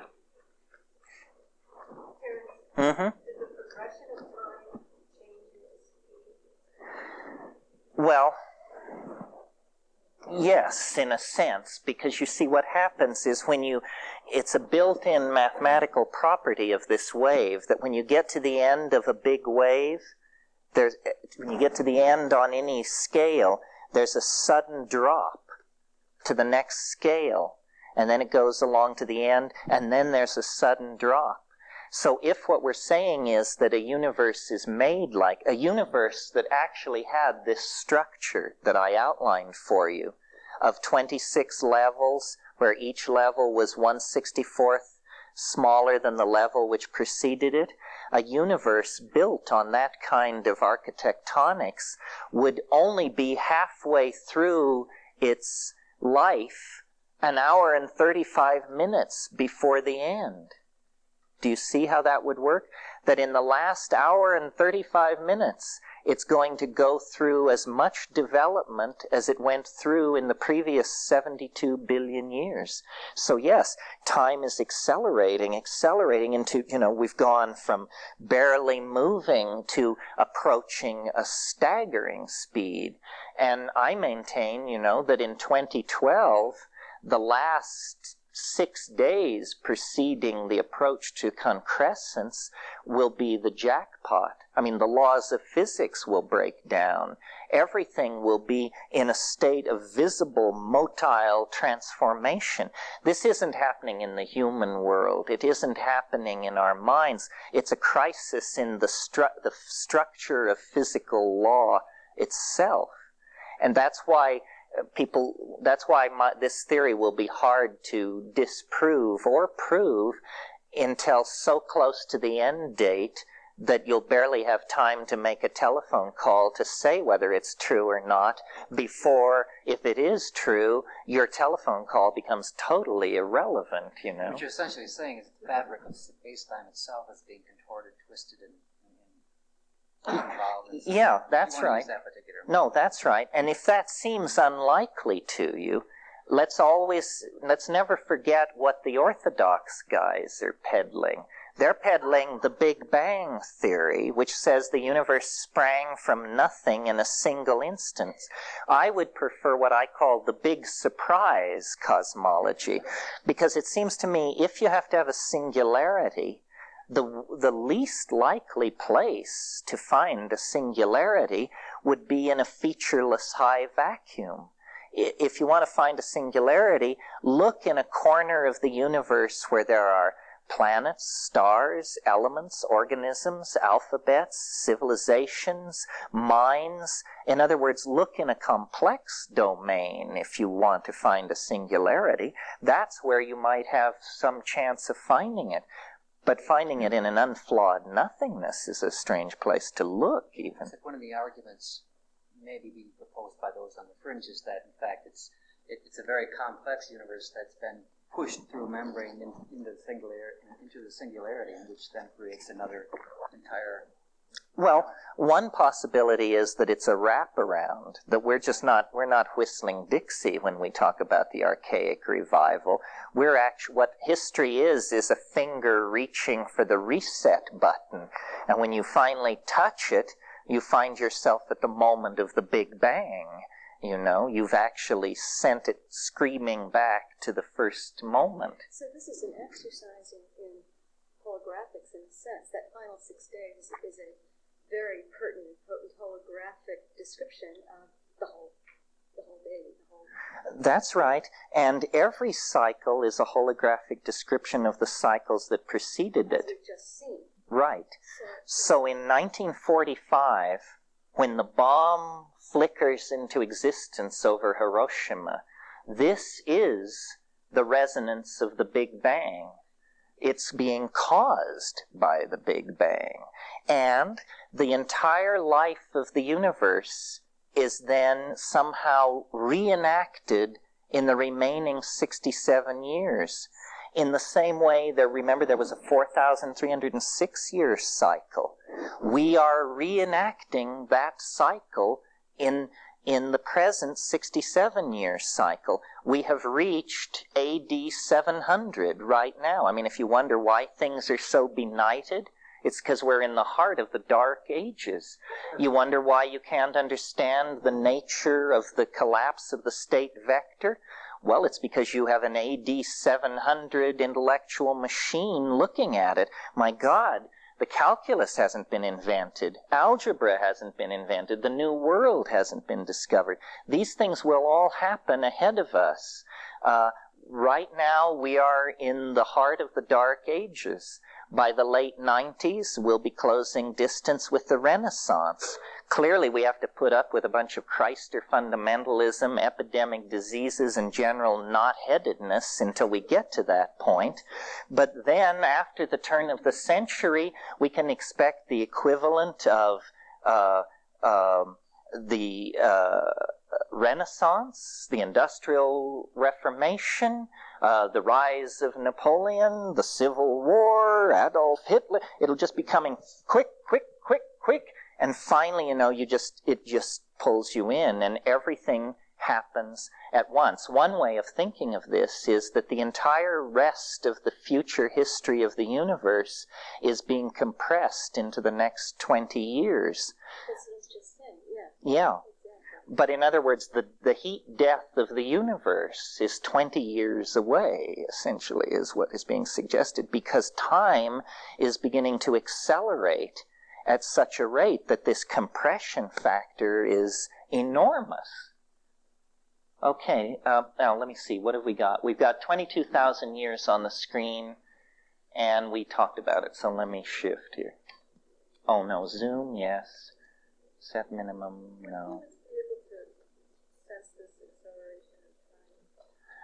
Yes, I think, Jeremy Rifkin wrote a book. Anybody read it? What was it called? Nobody read it. It was called, anyway, the premise of the book was that time is accelerating, but he thought of it as social time, cultural time. I don't. I think it's embedded in the fabric of space-time itself. Yes, I think you see, you can only react to crises that you understand. So if I tell you the ozone hole is disappearing, you're alarmed. If I tell you an asteroid is going to strike the Earth, you're alarmed. But if I tell you that the Earth is about to collide with a hyperdimensional knot in the nexus of space-time, but that's what's happening. Ahead of us is an enormous speed bump. We are colliding. We're about to collide with something that we can barely cognize. So it's hard to know what to think about it. Yeah. This may be a little la-la and a bit simplistic, but consider this. We all have experienced this sort of shifting of time in just the experience of one lifetime. As a 2 or 3-year-old, the moment as we experienced it seemed to last a longer period of time. I mean, my God, summers lasted forever and whatnot. We don't have that. And it's sort of, that's what happens over the course of a lifetime. What happens if consciousness shifts out to infinity? What happens to the moment then? It becomes vanishingly small, or in terms of the frequency. It stops. It stops. Yeah, well, see. Before it stops, it's speeding up. In other words, the span is becoming shorter and shorter. Say if you take a second, the second becomes shorter. That means, in effect, that the whole process is speeding up until it collapses. Yes, it's possible that dying takes forever. You see, that's the nature of a singularity. and so you start to die, and then you die, and then you realize you're going to die forever and never approach it, because the seconds become stretched into millions of years. It's something like that. It's about, and I think psychedelics are about the fabric of time. When you strip away the hallucinations and the personal reference and the craziness, the bare bones of it it's about time. It illuminates what time is. Yes. Yeah. Something I'd add to this is the movie The Highlander. They have a term called the quickening. And I've noticed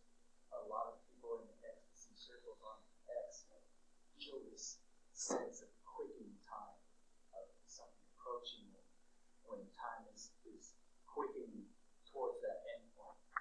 And people seem more or less on ecstasy to be a lot more empathy than journey towards that.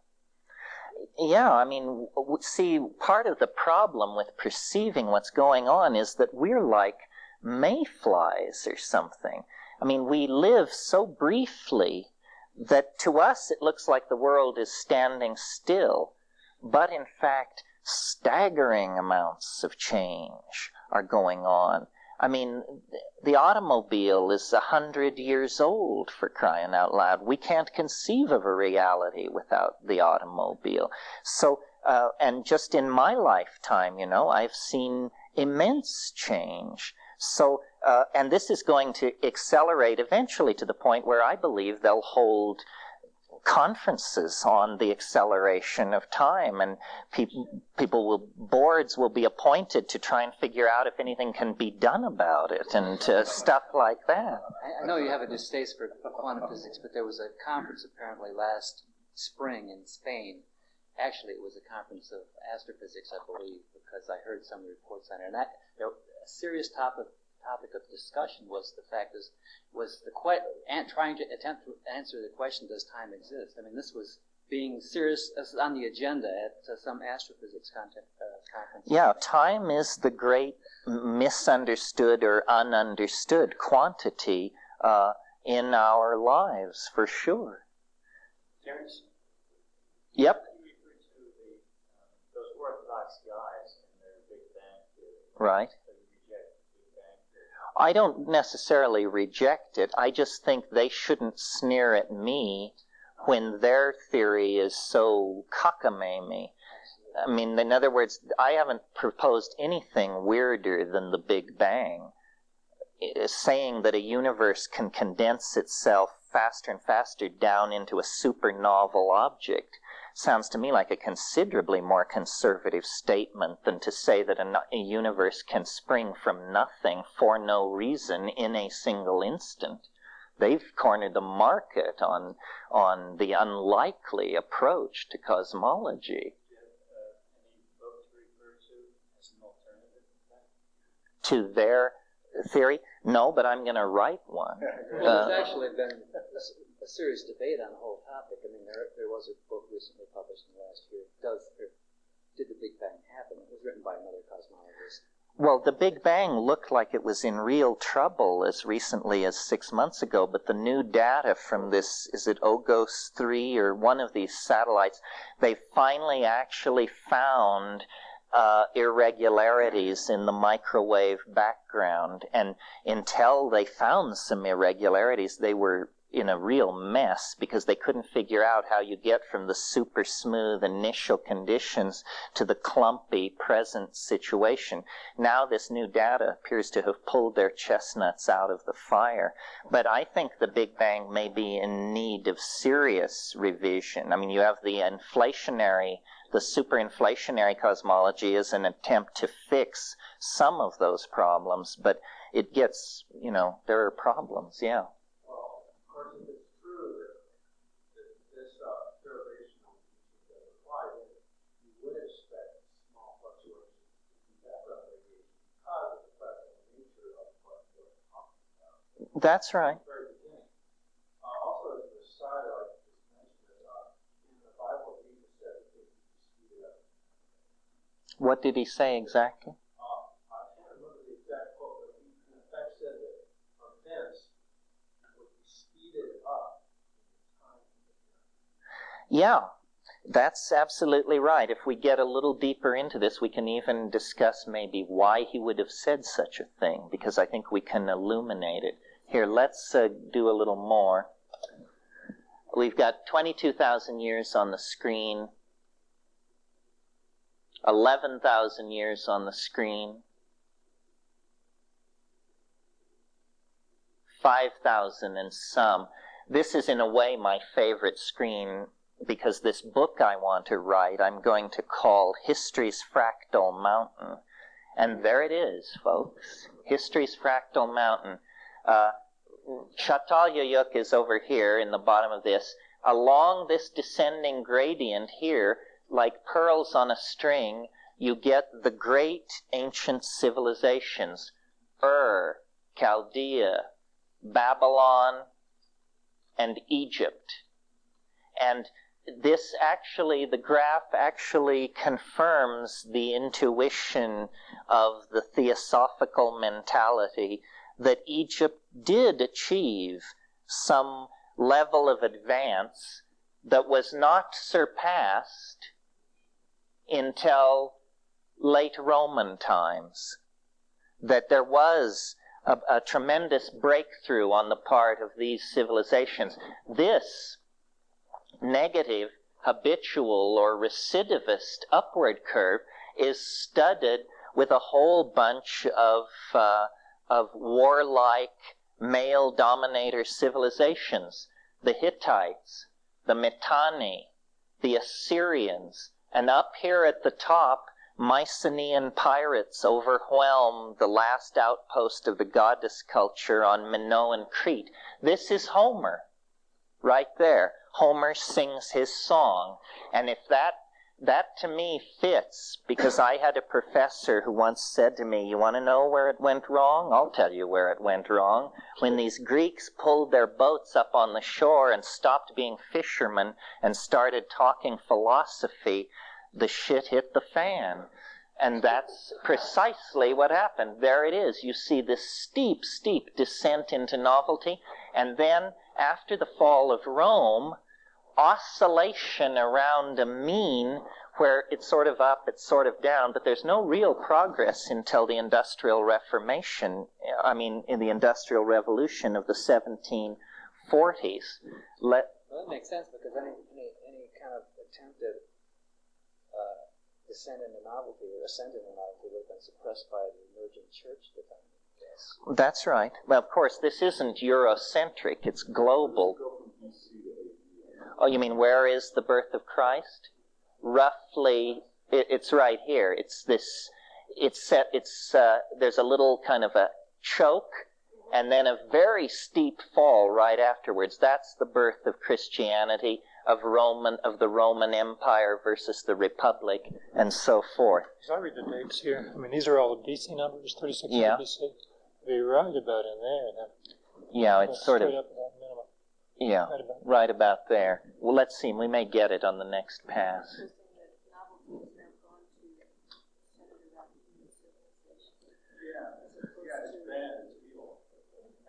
You mean as opposed to general species? Well, it wasn't, at first it was physical. It was that atomic physics gave way to chemistry, which gave way to molecular biology, which gave way to life. It keeps moving, it keeps being active at the front of the wave, but it leaves a residuum behind it of these previously created structures. Right now, the wave is clearly lodged in our species, while everything else is under the aegis of Darwinian mechanics. We're apparently under the aegis of cultural mechanics. Well, absolutely. It depends on the intensity of the prominent feature.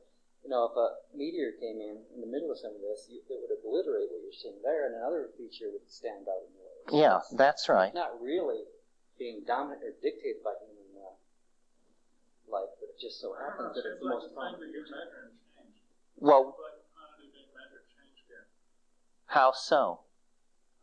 The source. It seems like that first we were technological, now we're endoscopic. And, I'm really... This is very speculative stuff. It keeps condensing toward... It builds on complexity. Wherever there is complexity, you will get more complexity. It doesn't build on simplicity. It builds on the last most complex achievement, see? So intelligence rests on animal organization, which rests on cellular biology, which rests on molecular biology, which rests on physical... You got it. Okay. 2. Another feature that could be clarified by transforming. Now, pretty soon Now, there is the descent. Here, let's stop and look. The crucifixion is right there. And it's interesting, you know, Christ was an absolute contemporary of Caesar Augustus. So you get this great religious reformer at the same time that you get the great reformer of Roman polity. So two of the most important personalities who ever lived are alive at that point. That, strangely enough, does not win the prize. See this deep little chip here? If we were to blow that up and look at the bottom of that trough, there was a moment when you could have had a dinner party when Lao Tzu, Confucius, Mencius, Pythagoras, and Ezekiel could have all gotten drunk together had they been able to find each other, right back there in the immediately preceding the Greek Renaissance. Now, the fall of Rome is in 475, right there, and you see how the time after the fall of Rome is all of a certain general character clear up to 1700, and then certain technologies and mathematical techniques propel to an even deeper level of novelty. Now, the next screen is the one that I think is probably where we either win or lose you. Look at the overall shape of that wave. It's clear that there's an overlying principle at work here. I mean, the birth and death of Christ is practically noise on that curve. You know, I mean, there's a deep, strong move into novelty, and those superpositions of those events are relatively minor. That's true. His argument that maybe Christ was the flood. Well, it just points out that it's not being driven by what we would perceive as these. No, it's not being driven by these great personalities. They are being driven by it. I'm sure that if you could have stepped into Christ's mind while he was undergoing the passion, the main question he was asking himself was, what is going on? You know, why do I say what I do? Why do I do what I do? I don't seem to be my own person. You know, I seem to be a puppet of some cosmic force, because he was a puppet of some cosmic force. You see, the transcendental object at the end of time is like one of those reflecto balls that hang in discos, you know? And as it turns and spins, it sends off distorted reflections of itself, which ricochet into the past. And if you are correctly situated, it'll turn you into a Christ or a Buddha or a Lao Tzu. If you're not quite correctly situated, it turns you into a Madame Blavatsky, a Meister Eckhart, in other words, second stringers. If you just get a little of it, well, then you're a person with strange insights and great personal charisma, and the people around you love you. We all are very close to this thing. Every night when you dream, you come into the presence of the transcendental object at the end of time. We are all distorted reflections of the last thing. And as we get closer and closer to the eschaton, the last thing, the distortion begins to leave. And you say, my God, it's like watching a photograph from an SX70 develop. First it's just murk, and then you say, oh, there's a person there, and it's getting clearer and clearer. You know, we are actually being pulled into the attractor. The veils are being parted. The truth is becoming more and more and more imminent. And if in the final confrontation with it, you know, it's the apotheosis. It's the apocalypse, the apotheosis, the apokatastasis, a whole bunch of Greek words beginning with A.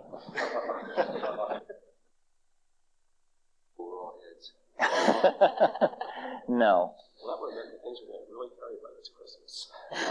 Okay.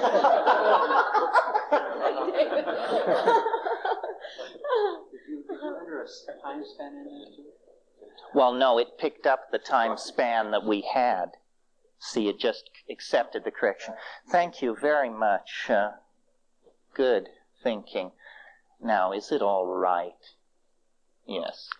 Okay, now, this is the screen upon which the theory will stand or fall, because this is the screen that is filled with the history that we know. We're not talking fossil records or Çatalhöyük or any of that.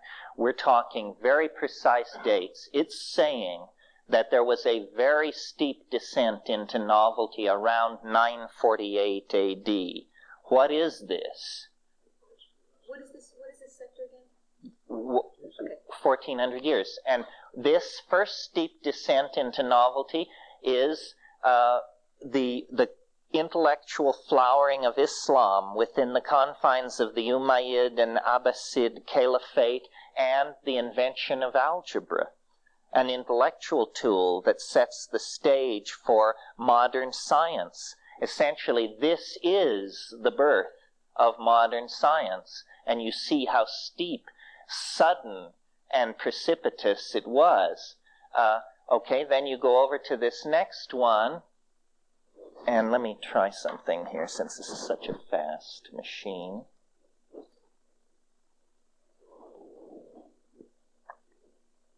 See, I'm moving the little pointer, and it's telling me exactly what I'm pointing at. I haven't done this for you before, but this is very good for checking these things. Oh, to know exactly the date. To know exactly, yes. We're pointing at the exact date, and I want to get it over here to the bottom of this sucker.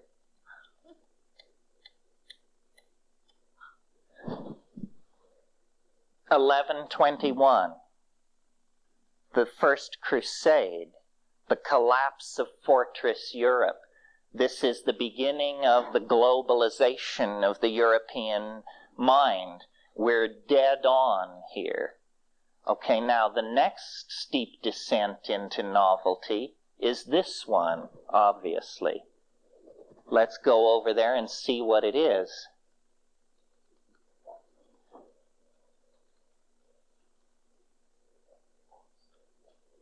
There it is. 1430. Oh no, 1358. I'm sorry, just a minute here. Let me get my ducks in a row. Okay. Do we all agree it's pointing at the bottom of the thing? Yes. That's the end of the novel, not the beginning of the No, novel. that's the densest point of the novelty. It's 1354. What happened in 1354? That's right, 1/3 of the population of Europe dies in an 18-month period beginning in late 1354. The greatest demographic collapse that Europe has ever experienced. It's an absolute hit, dead on. Now let's go over here to this. Now notice, though, that the recovery is quick. There's a steep descent into novelty and an almost immediate reversion back up to the same level of habit, exactly, business as usual. But this next one is different. It's a steep descent into novelty, and then it really stays down for a long time and explores this. So let's go over to the turning point, which is up at the top.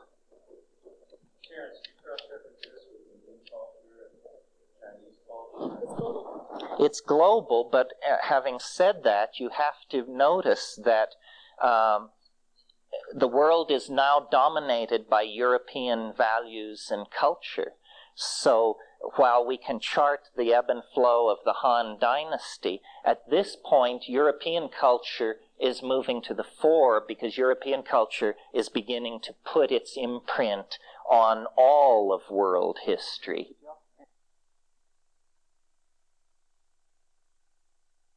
This concludes Tape 7. Our program continues with Tape 8. Our program continues with Tape 8. But you also can't forget this is a superposition of many different factors. That's right. This is a picture of a resonance pattern, an interference pattern of many times and places. Now, up here at the top of this thing, At the very top, it's 1455. What happened in 1455? Does anyone know? What? Columbus was born? Thanks for playing. In 1455, Constantinople fell to the Ottoman Turk, making European access to the Far East impossible. Therefore, the age of exploration begins, and you get Vasco da Gama and all those people. This was a tremendously shattering event for European civilization to lose Constantinople to the Ottoman Turk.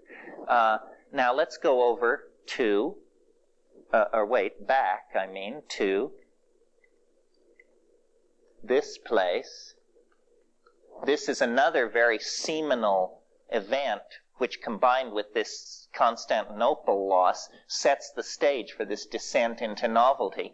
Even though it's way up here in habit, there's a little chip out, as there's a novel invention of some sort that happens in 1440. The invention is the invention of printing in Mainz in 1440. That did it, friends, as far as most people are concerned. Enlarge it one set now? Good idea. Yeah, let's do one zoom. I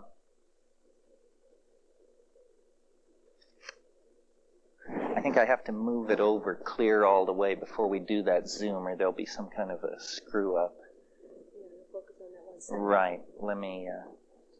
This is absolutely incredible. Well, I'm glad you like it because it's my best trick. Not bad. Now, if you only have one for Macintosh, you really... I do. Oh, you do? It's just we haven't written the manual yet. Oh. How much is this going to be? Do you know? Oh, hard to say. Oh, you're bad. Okay, now it's pointing at today. Now let's do our zoom. Approach factor 2. Strange that it didn't ask for the seek minimum, isn't it?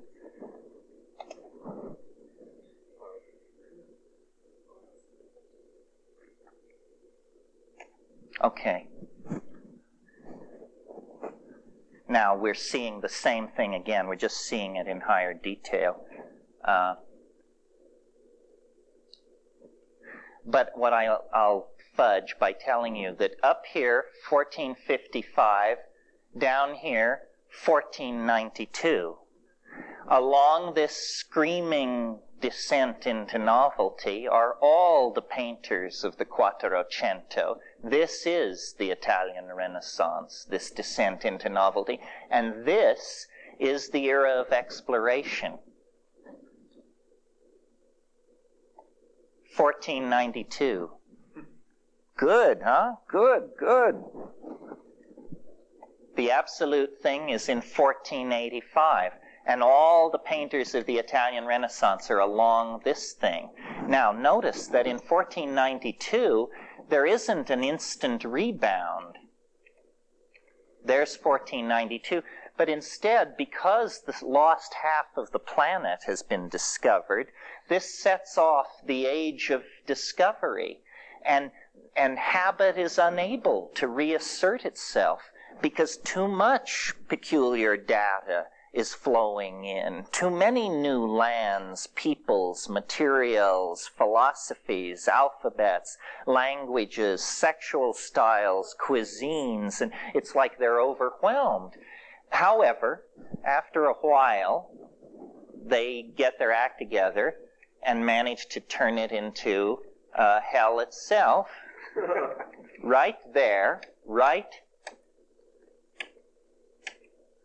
Cigarettes.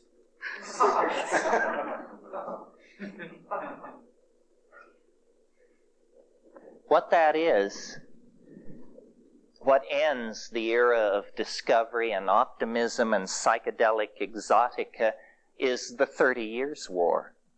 The 30 Years' War begins in 1619. It ends in 1648. It begins with Europe medieval. It ends with Europe modern. Parliaments have replaced popes and kings. The whole name of the game has been changed. Now, the 30 Years' War lasts, as I said, until 1648. 1648. At the bottom of this cut in here, which is in a situation of rising habit, there nevertheless is a strong tendency toward novelty, reaching a culmination in 1677. Newton publishes the Principia. The celestial mechanics are put on a firm basis. The calculus has been invented. The world of modern science is now completely in place. Then, and what, aside from the 30 Years' War, what Europe is exporting to the rest of the world on this hellish upswing is slavery, the patron system, forced labor, a brutal return to habitual methods of the past. You may not know that slavery died with the fall of the Roman Empire.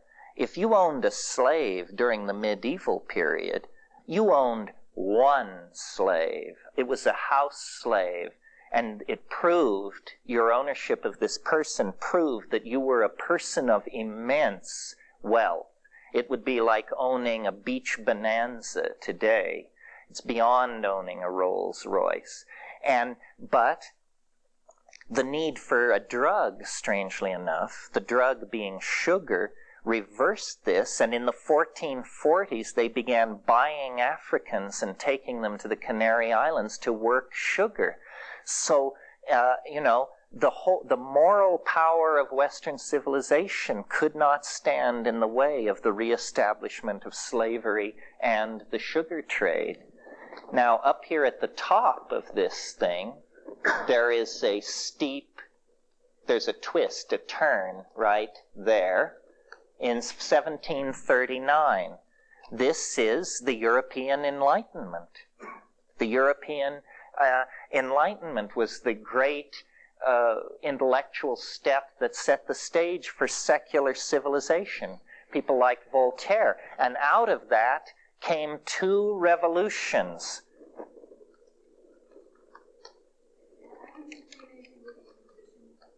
Well, the Inquisition would have been, I presume, a fairly unnovel thing, since what it was a power group torturing the helpless, which there's nothing new in that, for heaven's sake. It went on for a long time, too, wasn't it? It went on for a long time, but actually it was a Spanish phenomenon.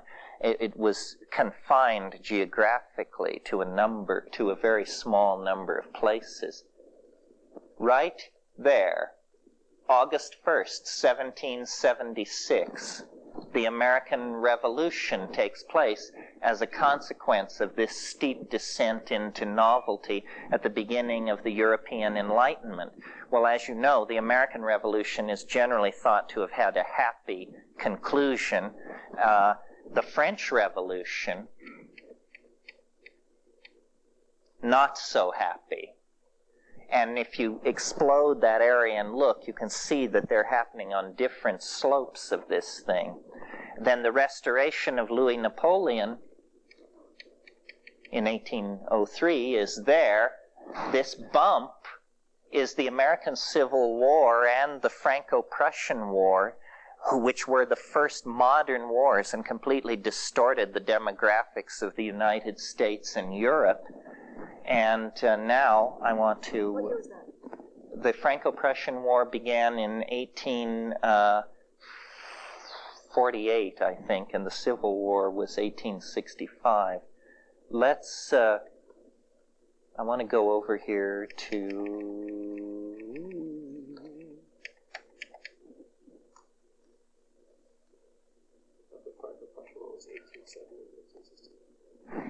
I think you're right. I didn't feel right about saying that, and that would... 1848 was the year of revolution, but the Franco-Prussian War was at the same time as the American Civil War. You're right. Okay, there's today's date. Now let's do the approach. Approach factor 2.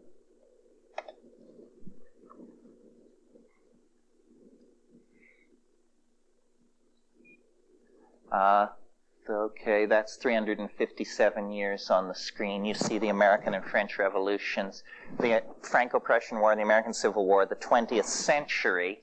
Now let's look at the 20th century. And this is, remember how I said that the Great Pyramids were at the bottom of this trough at a higher level? Now we're seeing the same pattern again. What we get at the bottom of this trough here is the Third Reich. And to show you how the resonances work, think about the Third Reich in relationship to ancient Egypt. First of all, probably the word Führer can be traced to the word Pharaoh. This is the same concept of a master leader. In addition, the Third Reich and ancient Egypt shared an obsession with large-scale, tasteless architecture. In addition, both civilizations had a real tendency to lean on the Jews.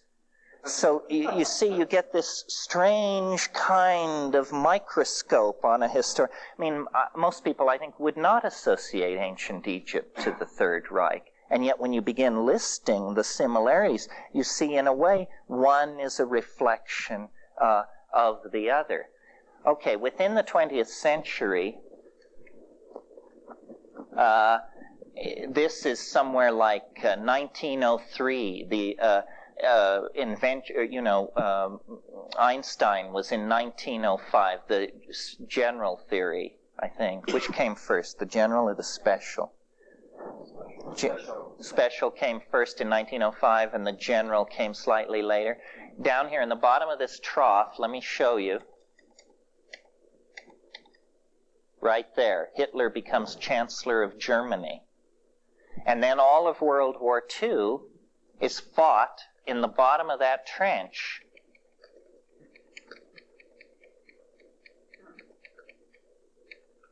Here's 39. Here's August 39. That's June. That's September. So that's when it begins. And see how, even though it's a novel situation, because it's a war, it's a recursion to habit. So at the bottom of a trough of novelty, you get a little upward pimple of recursion to habit. Then let's look at, there it is. That's Hiroshima right there, and Nagasaki right there. The war ends, and novelty is left behind. And remember that the psychology of the post-war mind was everybody wanted things to just get back to normal. I mean, certainly the Europeans wanted things to get back to normal. Their whole scene had been bombed into the Stone Age. And in this country, people just wanted to get their place in the suburbs and marry the girl next door and have a slew of kids and buy a Chevrolet and forget about, 1,000-year millennial plans and all the rest of it. And so this is the post-war, Cold War era. And it lasts, let's look, there's 1952. Here's the launching of Sputnik is there. No, October 1st, 1957. A day graven on my mind till they lower my box. The first American satellite was launched right around there, Explorer 1.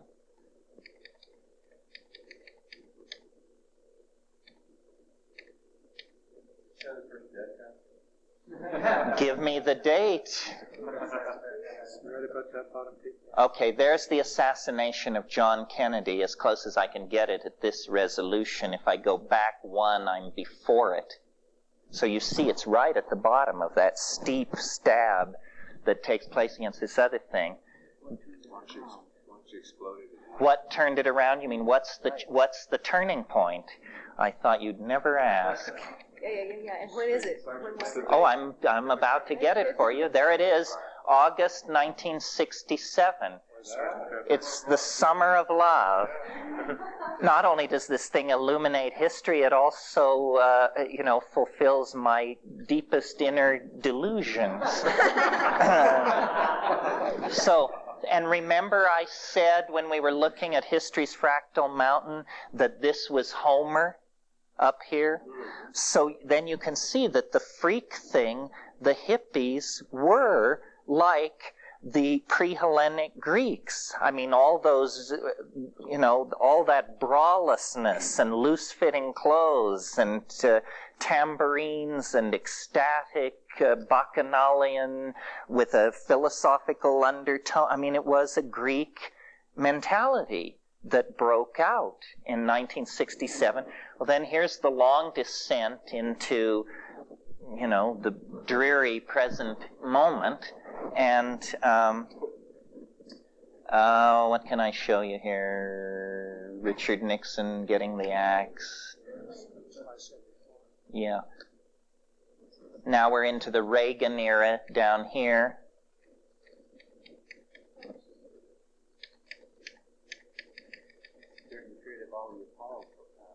Yeah, I'm going to cut it. I'm just trying to get back to today.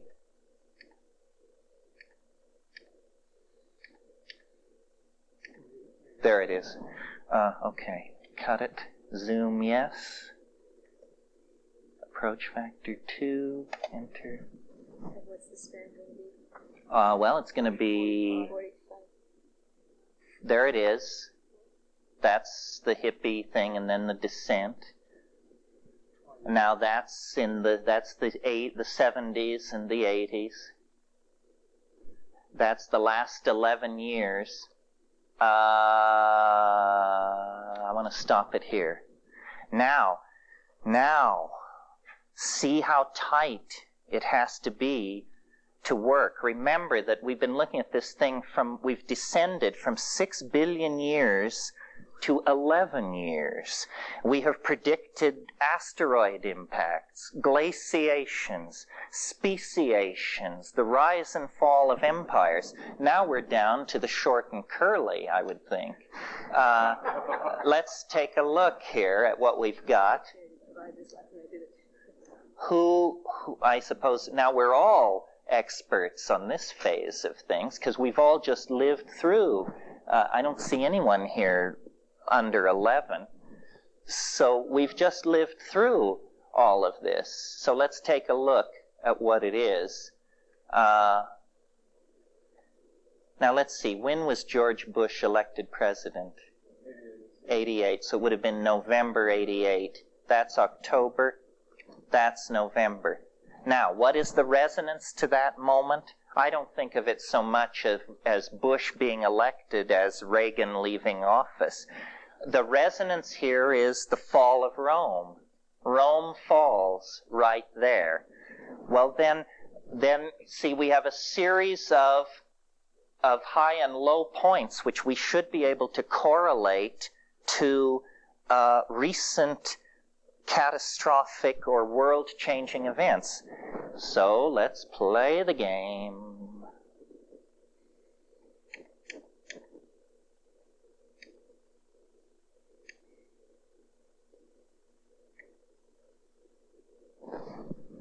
What's happening down here for the 30 days preceding that day is 1 million people are camping out in Tiananmen Square. At the very bottom of the trough is the night that they had the most people in the square. And then it turns upward, as you can see, because the constipated fascist oligarchs in charge of that society were preparing to do murder. And there's nothing novel or new about murder. It's the oldest game in the book. So that went on there. Then remember the Romanian, let's go over here. The next steep descent into novelty is right there. Right? That's too far. No, that's right. Okay, right there. Who knows what happened very close to 11/11/89? The Berlin Wall fell down. Germany is unified right there. So Tiananmen, Germany, then a bummer of some sort. And what is that bummer? It's the Romanian Revolution, which, as you'll recall, was handled in the messier style, where you put people up against walls and machine gun them and so forth and so on. There's a convergence, that was August 87. August 87? It was also sort of the building of the reaction in the Soviet Union to what Gorbachev was doing as well. Along that line. Well, then let's go over to here. I want to see that harmonic convergence. Oh, you want to see the harmonic convergence? Give me the date. 887. 887.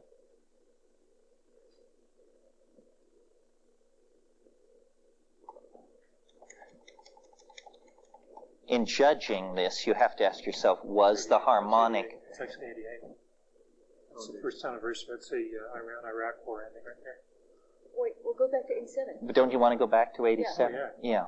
Interesting thing about harmonic convergence is on the anniversary every year something interesting happens. In the 6 month anniversary. Well, maybe it's not... Oh, okay. August what? There is as close as we can get.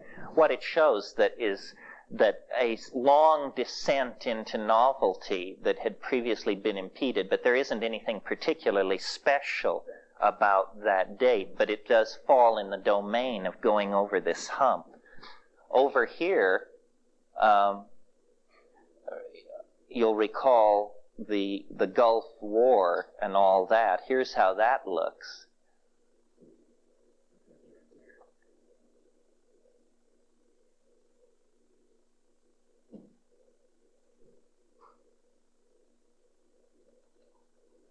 Okay, now, look here.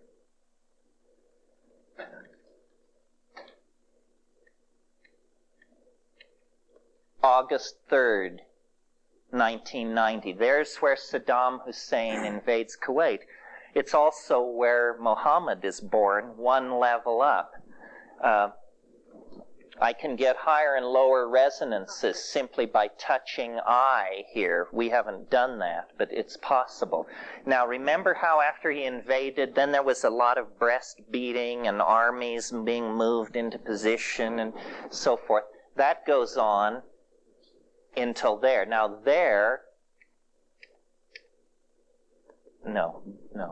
there is where the 30-day ultimatum from the Security Council is issued. The war begins, the air war, on the 17th of January, right there. And the land war, well, you can see that there's a steep descent into novelty, which then is slightly moderated, and at the kink is where the war begins. Now, the next steep descent into novelty.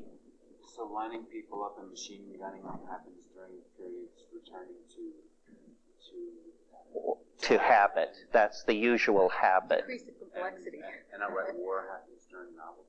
Well, war is a kind of ambiguous thing. War is a habitual activity, but it does cause novelty, especially technological novelty. So, that's why it's nice that you can blow up these waves and see the variations within the theme. Now, this point,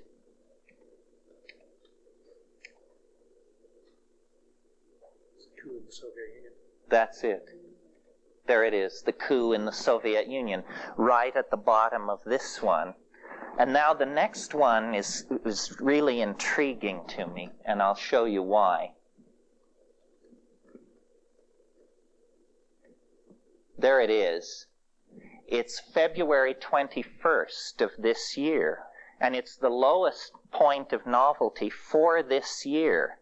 Now, I was really puzzled by this because I watched very carefully that week, and there didn't seem to be anything very novel going on. My book did come out, you're right, but I was modest enough not to place that in a context of world history. It's certainly more important than the drug summit that was there. Well, you know what happened? And this leads us to the slippery edge of prophecy. There was an event which happened, not on the 21st of February, but on the 20th, which may be trivial and forgettable and absolutely not worth talking about, or may be one of the most important events in the history of the 20th century. Do you know what it was? No. Ross Perot goes on Larry King and offers a suggestion about his availability for the presidency. Now, if the guy fades and becomes a nothing burger, it doesn't count. But he does have the wave blowing at his back, that's for sure. So that's basically it. If you want to see, let's see. No. Let's come to today. No, well, let's look at the future. Let me get the schmiggy somewhere roughly into the middle, and then we'll do it. If you really want to sell software, don't show people the future. Oh, no, because we can play with it specifically. Okay, now let's see if I can figure out how to do this. Specify target date. C. Target date month. Let's do today. Today is the 5th month. The 31st day of 1992. We don't want to add days. Okay, we want to move that over to 50%. Yes, that's where the cursor pops up. Now let's choose the time span, E. Let's do 10 years. Plus months, 0. Plus days, 0. Now let's graph the wave. F. So it's pointing at today. 10 years. The last 5, the next 5. And what it shows is that we are actually, as if you didn't know, exploring a very deep trough of novelty. It will last until August of next year. And then there will be some kind of return to habit with a vengeance. Now, the November election is... Now, wait a minute. There's something wrong here. Let me see. No, I want to point it at today. So go to 31st. You can see what they are right there, right? Yeah. Okay, that's as close to today as we can get. We're getting ready to go down into creative. Yeah, we're definitely getting ready to go down into novelty. Now, how long is that space of that next little novelty thing? You mean clear to here? Yeah. Okay, well, it's all going to last until August 93. The thing to keep your eye on is this, which is such a spectacular drop. I mean, look how much weirdness we've been through, but it's taken us this much time to do it. This sucker is going to do it in a 3-month period in early 96. You know, this is where doing FFTs could really be of value, because do you know what FFTs actually do? I haven't the faintest. They break down this waveform into a very large to infinite series of sine and cosine waves at varying amplitudes and phases. So if you could correlate a certain frequency of sine wave and phase shift with a phenomenon, say medical phenomenon or political phenomenon, you could really zero in on the nature of the changes that are likely to take place. Well, I hope you'll do this. I think it should be done. Here, I'll show you a function you haven't seen. Instead of zooming in, we'll zoom out. Oh. So you're going to go back to its last octave resonance?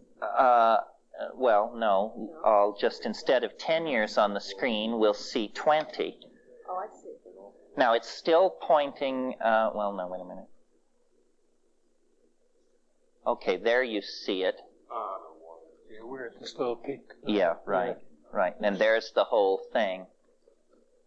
So that's the idea. Now, the notion is that, remember how I kept talking about how a cone contains all possible ellipses and you section it? What the psychedelic experience is a sectioning of eternity.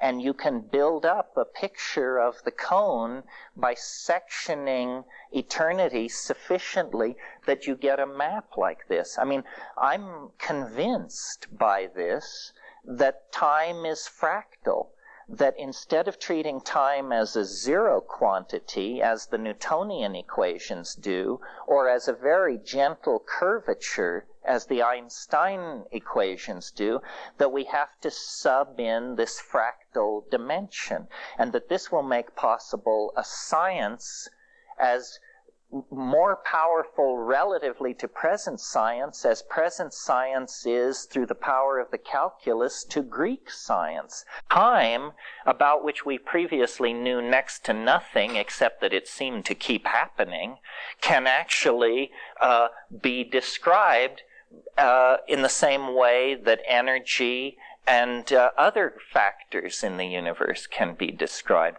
Now, the last thought I want to leave you with is I don't think anybody could make this up. Certainly not me, a person with no training in mathematics, no interest in this kind of thing. I was told this stuff.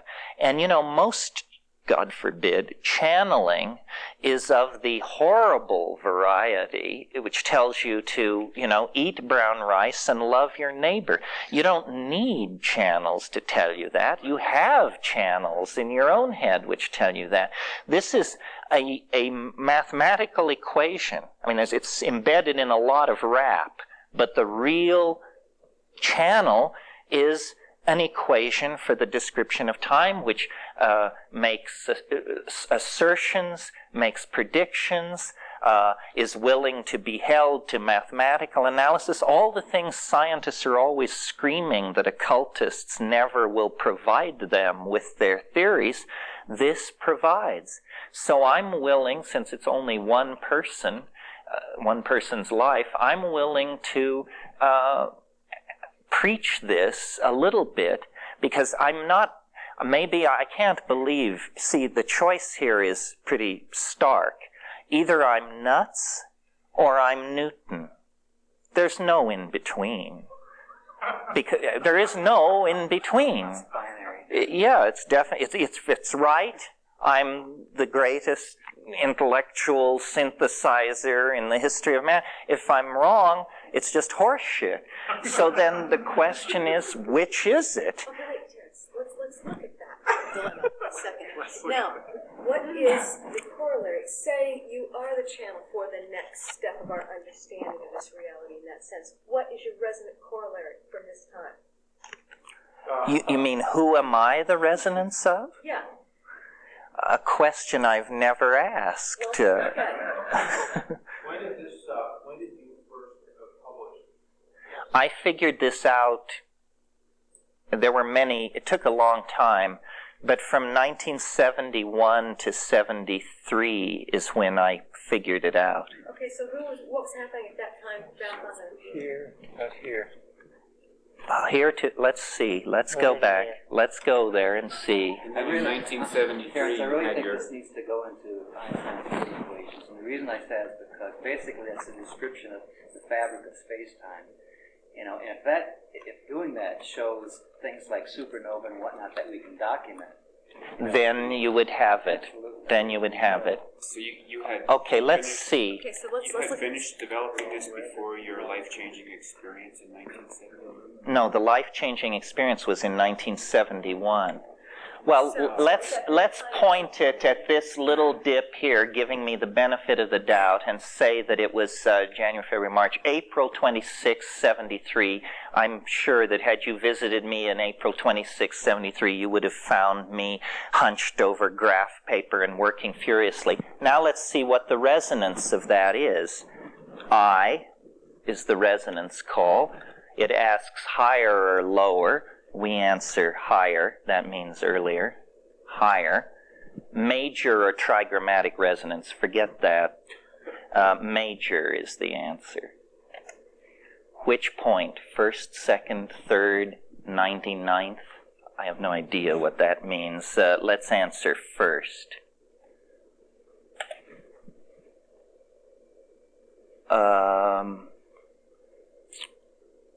526 BC.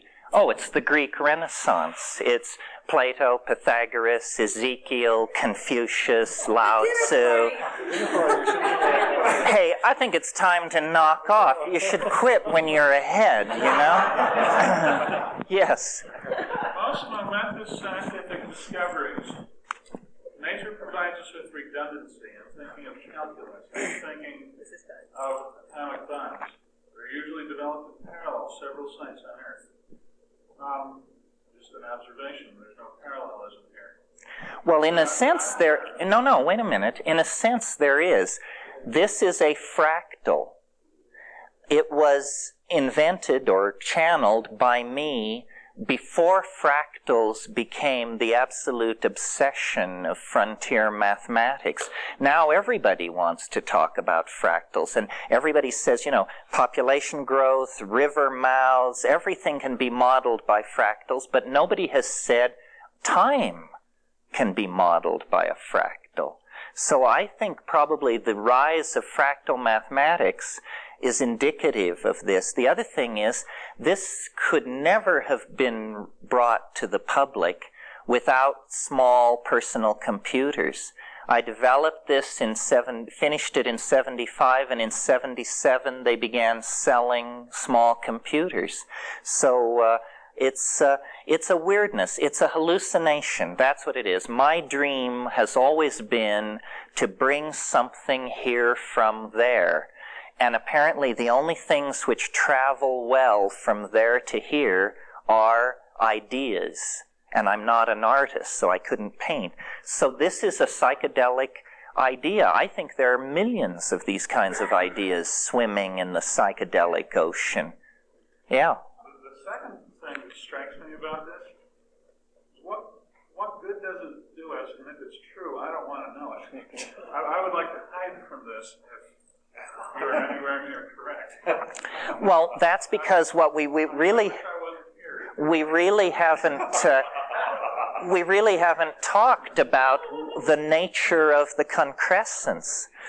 You know, what is this? All argues for an impossible conclusion, that the world is going to disappear up its own wazoo at dawn, December 22nd, 2012. What is your vision of the final, the end of time, and the meeting of the transcendental? Can we see it on the screen? What? 2012. Oh, you want to see the last day? Right there. Last week. Well, here, let me... Now you're experiencing agitation in your masses. Yeah, I'll show you the final thing. We're running over here, but anybody who wants to leave has my blessing and my sympathy.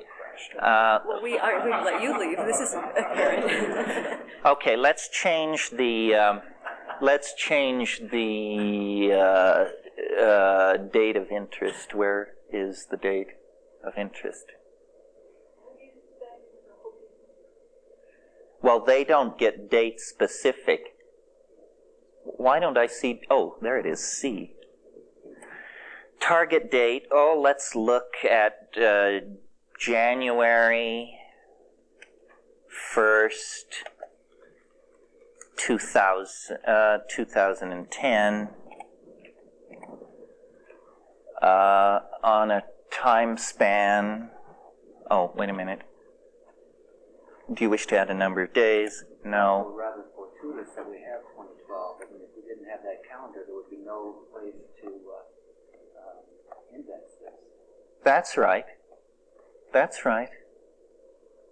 Time span, specify time span, E.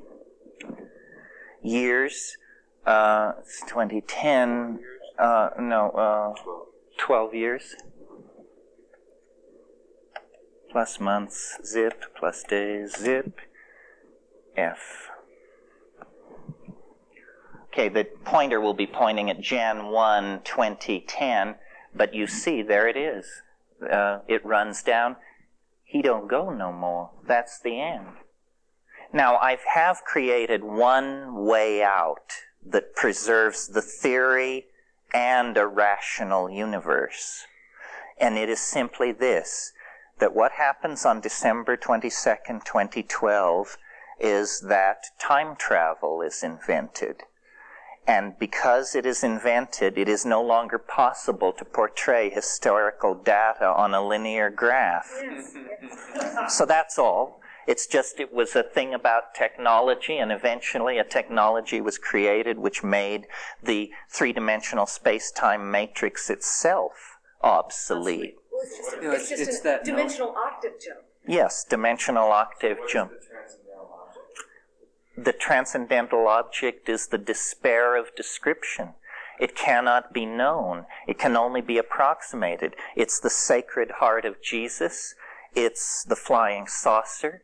It's the Philosopher's Stone.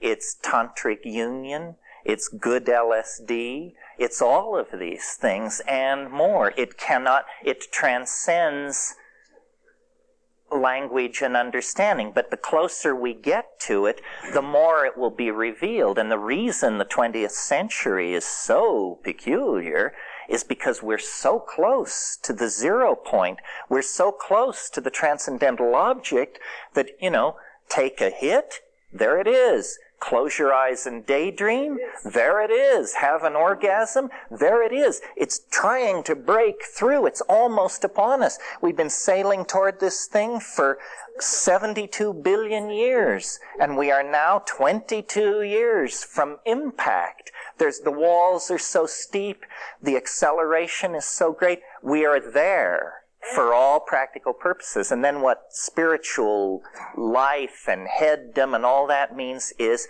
realize that we are there, so that anxiety drains from your life, body, and worldview, and then you just ride the wave. And when people talk of catastrophe, revelation, salvation, and destruction, you just smile a small smile, knowing that it will be all that and more and more and more.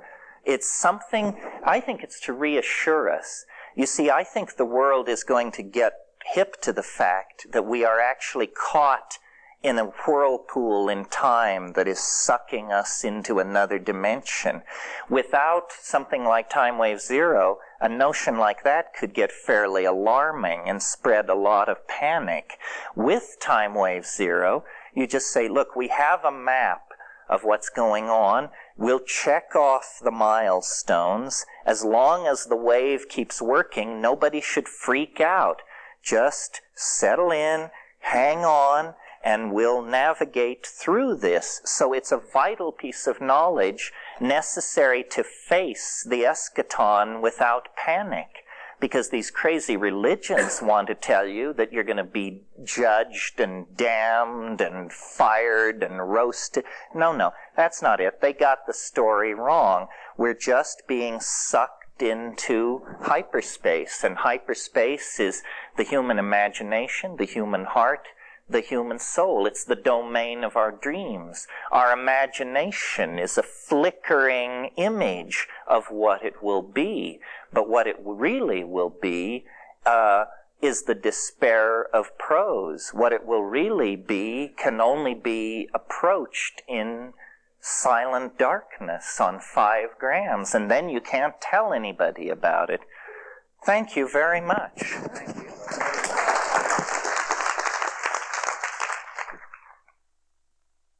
This concludes In Search of the Original Tree of Knowledge, a weekend workshop with Terence McKenna. If you would like additional copies of this recording, or a complete catalog of transformational audio tapes, please call Sounds True, 1-800-333-9185, or write Sounds True, 735 Walnut Street, Boulder, Colorado, 80302.